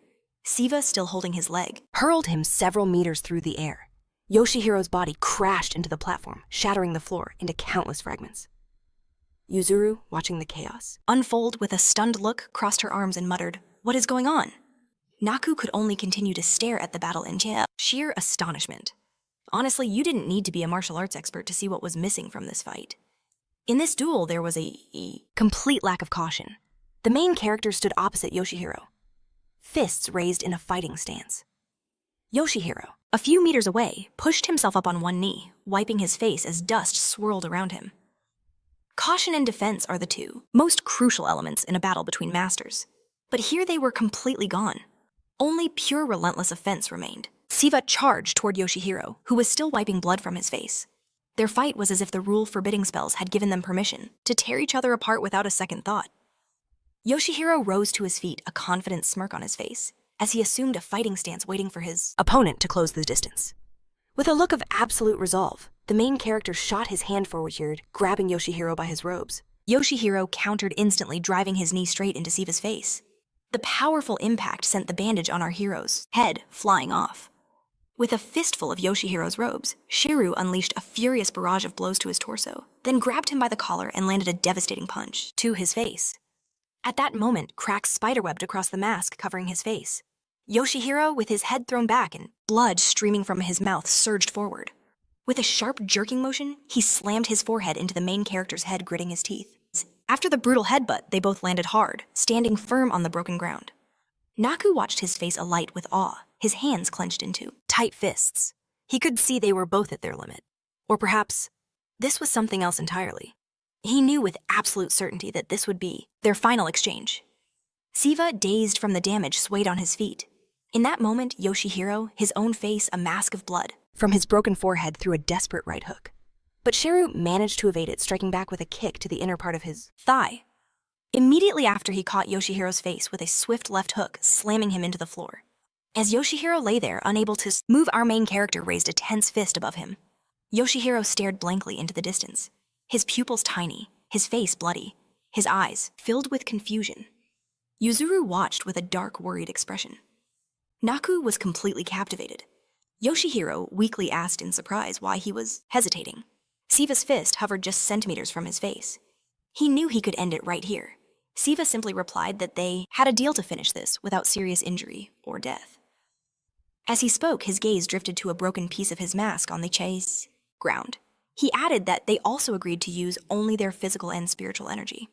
As the main character said this, the part of his face revealed by the shattered mask exposed an eye glowing with a brilliant, otherworldly purple light.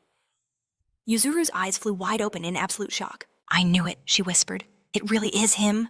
Her mind raced back to the battle, to the moment his mask had shattered. It must have been suppressing his demonic power. Could that be the truth? The people from the palace were one thing, but this changed everything. Yoshihiro's eyes widened with a dawning realization. The conditions were proposed because his enemy was human. But if he'd been deceived from the very start? Siwoo and Yoshihiro locked eyes in a tense standoff. Yuzuru watched them, her heart pounding in her chest, thinking that a cornered beast could become incredibly dangerous. Yoshihiro finally spoke, his gaze piercing the main character. He had figured it all out. He spat the words, "a half-breed monster with mixed blood." He said that all this time a mask had been suppressing his true power. Yuzuru's expression tightened with worry, but a bloody grin spread across Yoshihiro's face. He chuckled, admitting it was true. And then he roared with pure exhilaration. How unbelievably impressive. He shot back to his feet, facing a stunned Siwoo. Yoshihiro gave him a confident thumbs up. He confessed he was never a master of close combat, even when battling other monsters. Yuzuru could only stare, completely bewildered. Her face was a mask of confusion as this bizarre scene unfolded before her. Yoshihiro, however, was ecstatic. He was thrilled to be fighting at his peak, even while suppressed. "What is this?" Yuzuru wondered in irritated confusion. Perhaps this was combat communication, a fierce duel where both warriors recognized each other's strength. In battles of life and death, powerful bonds are often forged. Siwoo and Yoshihiro clasped hands, a pact between rivals. The main character, still dazed, managed to return the thumbs-up gesture. As Yoshihiro wiped his bloody nose, Yashin sighed in exasperation. "What is all this nonsense?" he asked, completely bewildered. He glared at them, his fists clenched in irritation. His gaze then fell upon the shattered mask. "So you broke it after all." Crossing his legs, Yashin claimed he wasn't particularly attached to it. However, he clarified that the relic had been a family heirloom. "It's been passed down in my family for hundreds of years." Siwoo's eyes widened in shock, and he quickly asked for forgiveness. Yashin exhaled slowly. "Everything is in order." He explained it was more of a symbol than a useful item. After he left the Constellation Hall, it had ceased to hold any real meaning, yet he couldn't help but think. For it to break in a hand-to-hand fight with a man was truly surprising. His piercing gaze landed on Yoshihiro. Even in defeat, he would have physically continued the fight, with sheer willpower for several more minutes. It meant his body was far stronger than any normal human's. Just then, Lady Gu's voice cut through the tension. "I'm relieved neither of you seems to be seriously injured." Yashin looked up at her. She continued, "I have reported this situation and received a response." She paused for effect. "To put it simply, you can no longer participate in the qualifying round?" Yashin's expression remained unreadable, but Siwoo's eyes flew wide open, his jaw dropping in utter disbelief. "As you know," she went on, "this tournament honors the princess's birthday. Since noble guests, including the Dragon King himself, will be watching, the presence of an unknown participant with such a pedigree is very delicate." Fortunately, she added, we contacted Judge Babai on the Korean Peninsula in advance. He vouched for and confirmed Siwoo's identity. Thanks to his word, the situation didn't spiral out of control. Yashin immediately stepped forward. "I have no excuse. It was my initiative. If necessary, he said, I will take full responsibility." Lady Gu simply shook her head. "Do not worry. As I said, the responsibility you bear has already been decided. The only consequence has already been voiced. You can no longer participate in the qualifying rounds." She let the words hang in the air before continuing. "However, you will both wait. If by the end of the remaining rounds, your result of 7 wins in a row is among the best, then you will advance to the finals." Siwoo stared at her, utterly speechless. "So, we aren't disqualified?" he stammered. Lady Gu smiled faintly. "I didn't hear it myself, but apparently the Dragon King found it interesting. He said it was a fascinating story. A half-breed goblin appearing among humans, winning 7 consecutive victories, all while wearing a mask that suppressed his monstrous power." He then asked with a smile, "Doesn't that sound entertaining?" The Dragon King had declared, "If Babai vouches for him, there is no need to refuse such fun." Lady Gu addressed them both. "He vouched for you. He gave you this opportunity to participate in the finals." A massive smile broke across the main character's face. What a relief, he yelled.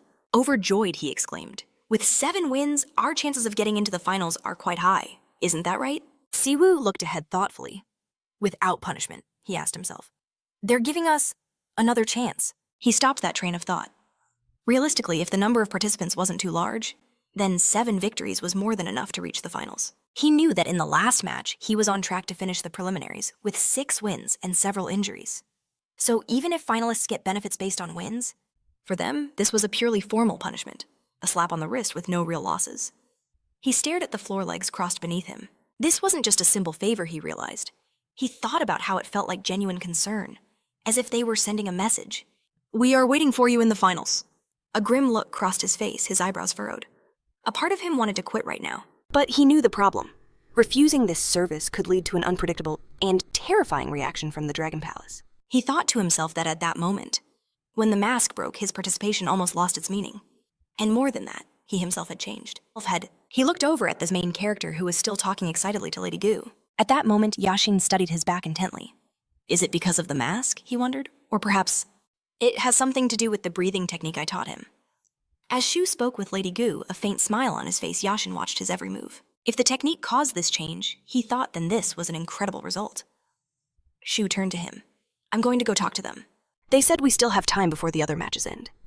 With a confident smile, the main character gestured towards the other team. A moment later, he was waving, calling out a name. Yoshihiro! Yoshihiro's head snapped around, a huge grin spreading across his face. Shu! He shouted back joyfully. But beside him, Yuzuru watched Shu with an icy glare. Yoshihiro, are you okay? Shu asked, then he saw the blood. He was bleeding heavily, but Yoshihiro just laughed it off. I'm fine, perfectly fine. Being tough is my only strong point after all. Yuzuru watched completely bewildered. What is going on? She wondered, stunned that they were already chatting so casually. Then Yoshihiro leaned in. By the way, my sister has been wanting to meet you. What? Yuzuru blurted out, horrified. Oh yeah, she's been talking about you all week. Wait a minute, Yuzuru shrieked furiously. When did I ever say that I was just... She sputtered, trying to justify herself. Curious about who he was, that's all. Yoshihiro roared with laughter, while Shu just stared utterly confused. What are you talking about? He teased his sister. Weren't you going to return the rue? He asked. Yuzuru looked away flustered. With a knowing smile, Yoshihiro suggested, You can leave that for later. He reminded her Shu saved your life. You said you would have died if he hadn't intervened. After those words, he clapped the main character's shoulder. I'm gonna go talk with Yashin for a bit. Turning back to Yuzuru, he told her, Be sure to say everything you want to. And with that same infuriating grin, he left. That guy? Yuzuru seethed under her breath. Shu interrupted her thoughts. It's only been a week, huh? He rubbed the back of his head awkwardly. Is your neck okay? I know it was an emergency, he continued, but I think I might have been too rough. Yuzuru let out a heavy sigh. It's fine, she replied. The injury wasn't that serious. She added, and even if it was, it wouldn't have been a problem. I was surprised by my brother's sudden statement, she admitted. But he was right. You really did save my life. Thank you for that. I should have said it a week ago. The main character laughed shyly, scratching his cheek. I just did what I had to do, he explained. Yuzuru looked at him surprised. What is this? She wondered. They'd recovered the rue, and now she was seeing the kind of person he truly was. At that moment, Shu smiled, stretching out his hand. I was just wondering if you were safe, he said. Yuzuru stared thoughtfully into the distance, thinking of the debt she owed him. A life debt. How could she ever repay it? And what was this strange feeling, like something was missing? People often don't know what they truly want. They only come to understand their needs and tastes through experience, through trial and error. Yuzuru, at the Korean age of 18, would say her ideal type was someone a little wild, a little reckless. But last week, she couldn't place the disappointment lingering deep in her soul. She'd just lay on her bed, emotionlessly staring at the ceiling. Even when Yoshihiro asked her to eat, she felt nothing. Looking back, the signs were there, but the truth was too unexpected. Too absurd and cruel to believe like a cosmic joke. And now this same Shu was asking with a worried face if she was okay. However, she also saw the other version of him. The warrior she saw in the heat of his battle with that monster.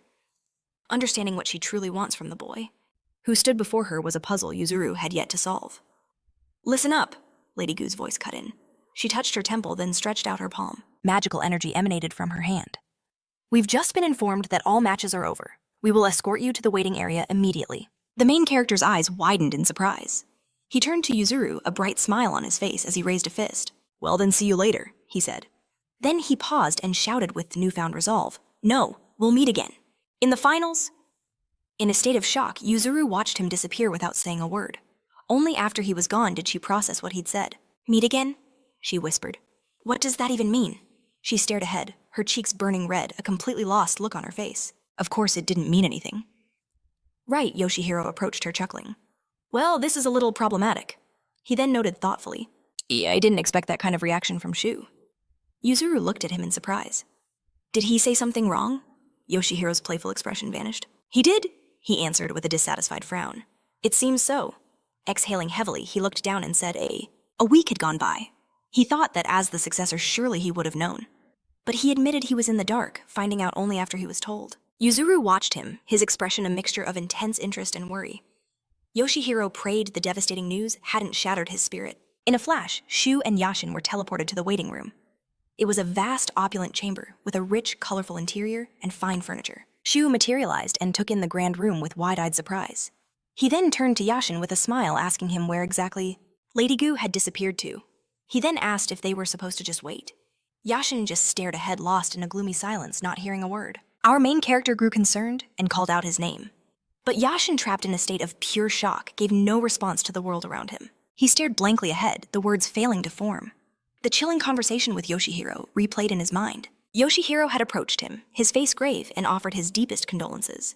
He spoke of Yashin's terrible loss, but Yashin could only stare back confused. "Condolences?" He questioned, his voice laced with disbelief. "What are you talking about?" Yoshihiro seemed taken aback, asking about the cataclysm from a week ago. "A disaster," Yashin repeated, a dreadful feeling creeping into his heart. "I was there a week ago. Tell me, what happened to the Constellation Hall?" Yoshihiro's eyes shot wide with shock. "Is it possible you don't know?" Yashin surged to his feet, closing the distance between them. "Explain it to me," he demanded. "What exactly was this disaster?" Yoshihiro hesitated, his gaze dropping to the floor under the weight of his words.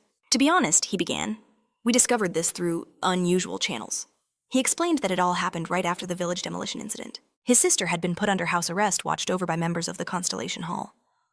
"It may have seemed brave," he said, "but his clan was sent to Korea on a separate search mission under orders from the Spirits of Darkness. Their objective was to gather intel by any means necessary. When night fell, their chance arrived. One of the two observers had to leave urgently." Yoshihiro's face hardened as he explained their next move. They hypnotized the remaining guard, forcing him to reveal everything he knew. What they learned was a horrifying truth. The Constellation Hall was hunting the very goblin who had orchestrated the day's tragedy. Yashin's eyes widened. "A goblin?" Yoshihiro shook his head grimly. "Not your friend. This was a Bayun." A goblin king who commands the deadly Odini. Yoshihiro didn't know all the details, but it seemed the trap was set by the goblin himself. A goblin named Bin had contacted the Constellation Hall first. He revealed his location on the outskirts of Seoul, waiting for them. It was a lure. Nearly the entire force of the Constellation Hall was mobilized to capture him. As Yoshihiro paused, "Enough!" Yashin's voice cracked a desperate edge to it. "What happened next?" Hesitantly, Yoshihiro delivered the crushing news. He had heard that most of the clan members who went on that hunt never came back. The words struck Yashin like a physical blow. His world shattered as he stared into nothingness, the horrifying reality crashing down on him. "It said that about 90% of the Constellation Hall's forces," Yoshihiro continued softly, "were annihilated in that battle. Among them were 4 grandmasters. And your father, the Lord of 10,000 gods." "What?" Yashin breathed the word, a shattered whisper of disbelief. As Yoshihiro searched for words of comfort, Yashin simply vanished. He teleported away, escaping to the waiting room. Yoshihiro stared at the empty space, his face a mask of sorrow and concern. In the waiting room, Siwoo rushed to Yashin's side. "Is it your injury?" "Wait here," he said. "I'll get a doctor." But Yashin's voice was hollow, devoid of life. "Everything is fine." "Just leave me alone for a while." The main character watched, his heart aching with worry, his mind racing. What could they have possibly talked about? His thoughts were interrupted by a shadow behind the door. Someone was there. A stranger. But in a flash of light, Lady Gu suddenly teleported into the room. She looked at Suwa in surprise and raised a finger to her lips. "I was wondering why I was called away so suddenly," she whispered. "It turns out it was a trick to lure me out." She spoke with urgency. "There's no time for long explanations. You must remember what I'm about to say." The main character stared stunned as she continued. "The person standing outside that door should not be here." Her gaze was intense. "No matter what they say, no matter what they do not interfere." "I'm truly sorry," she said, her expression strained. "Please forgive me for this warning. That person is the youngest princess of the Dragon Palace.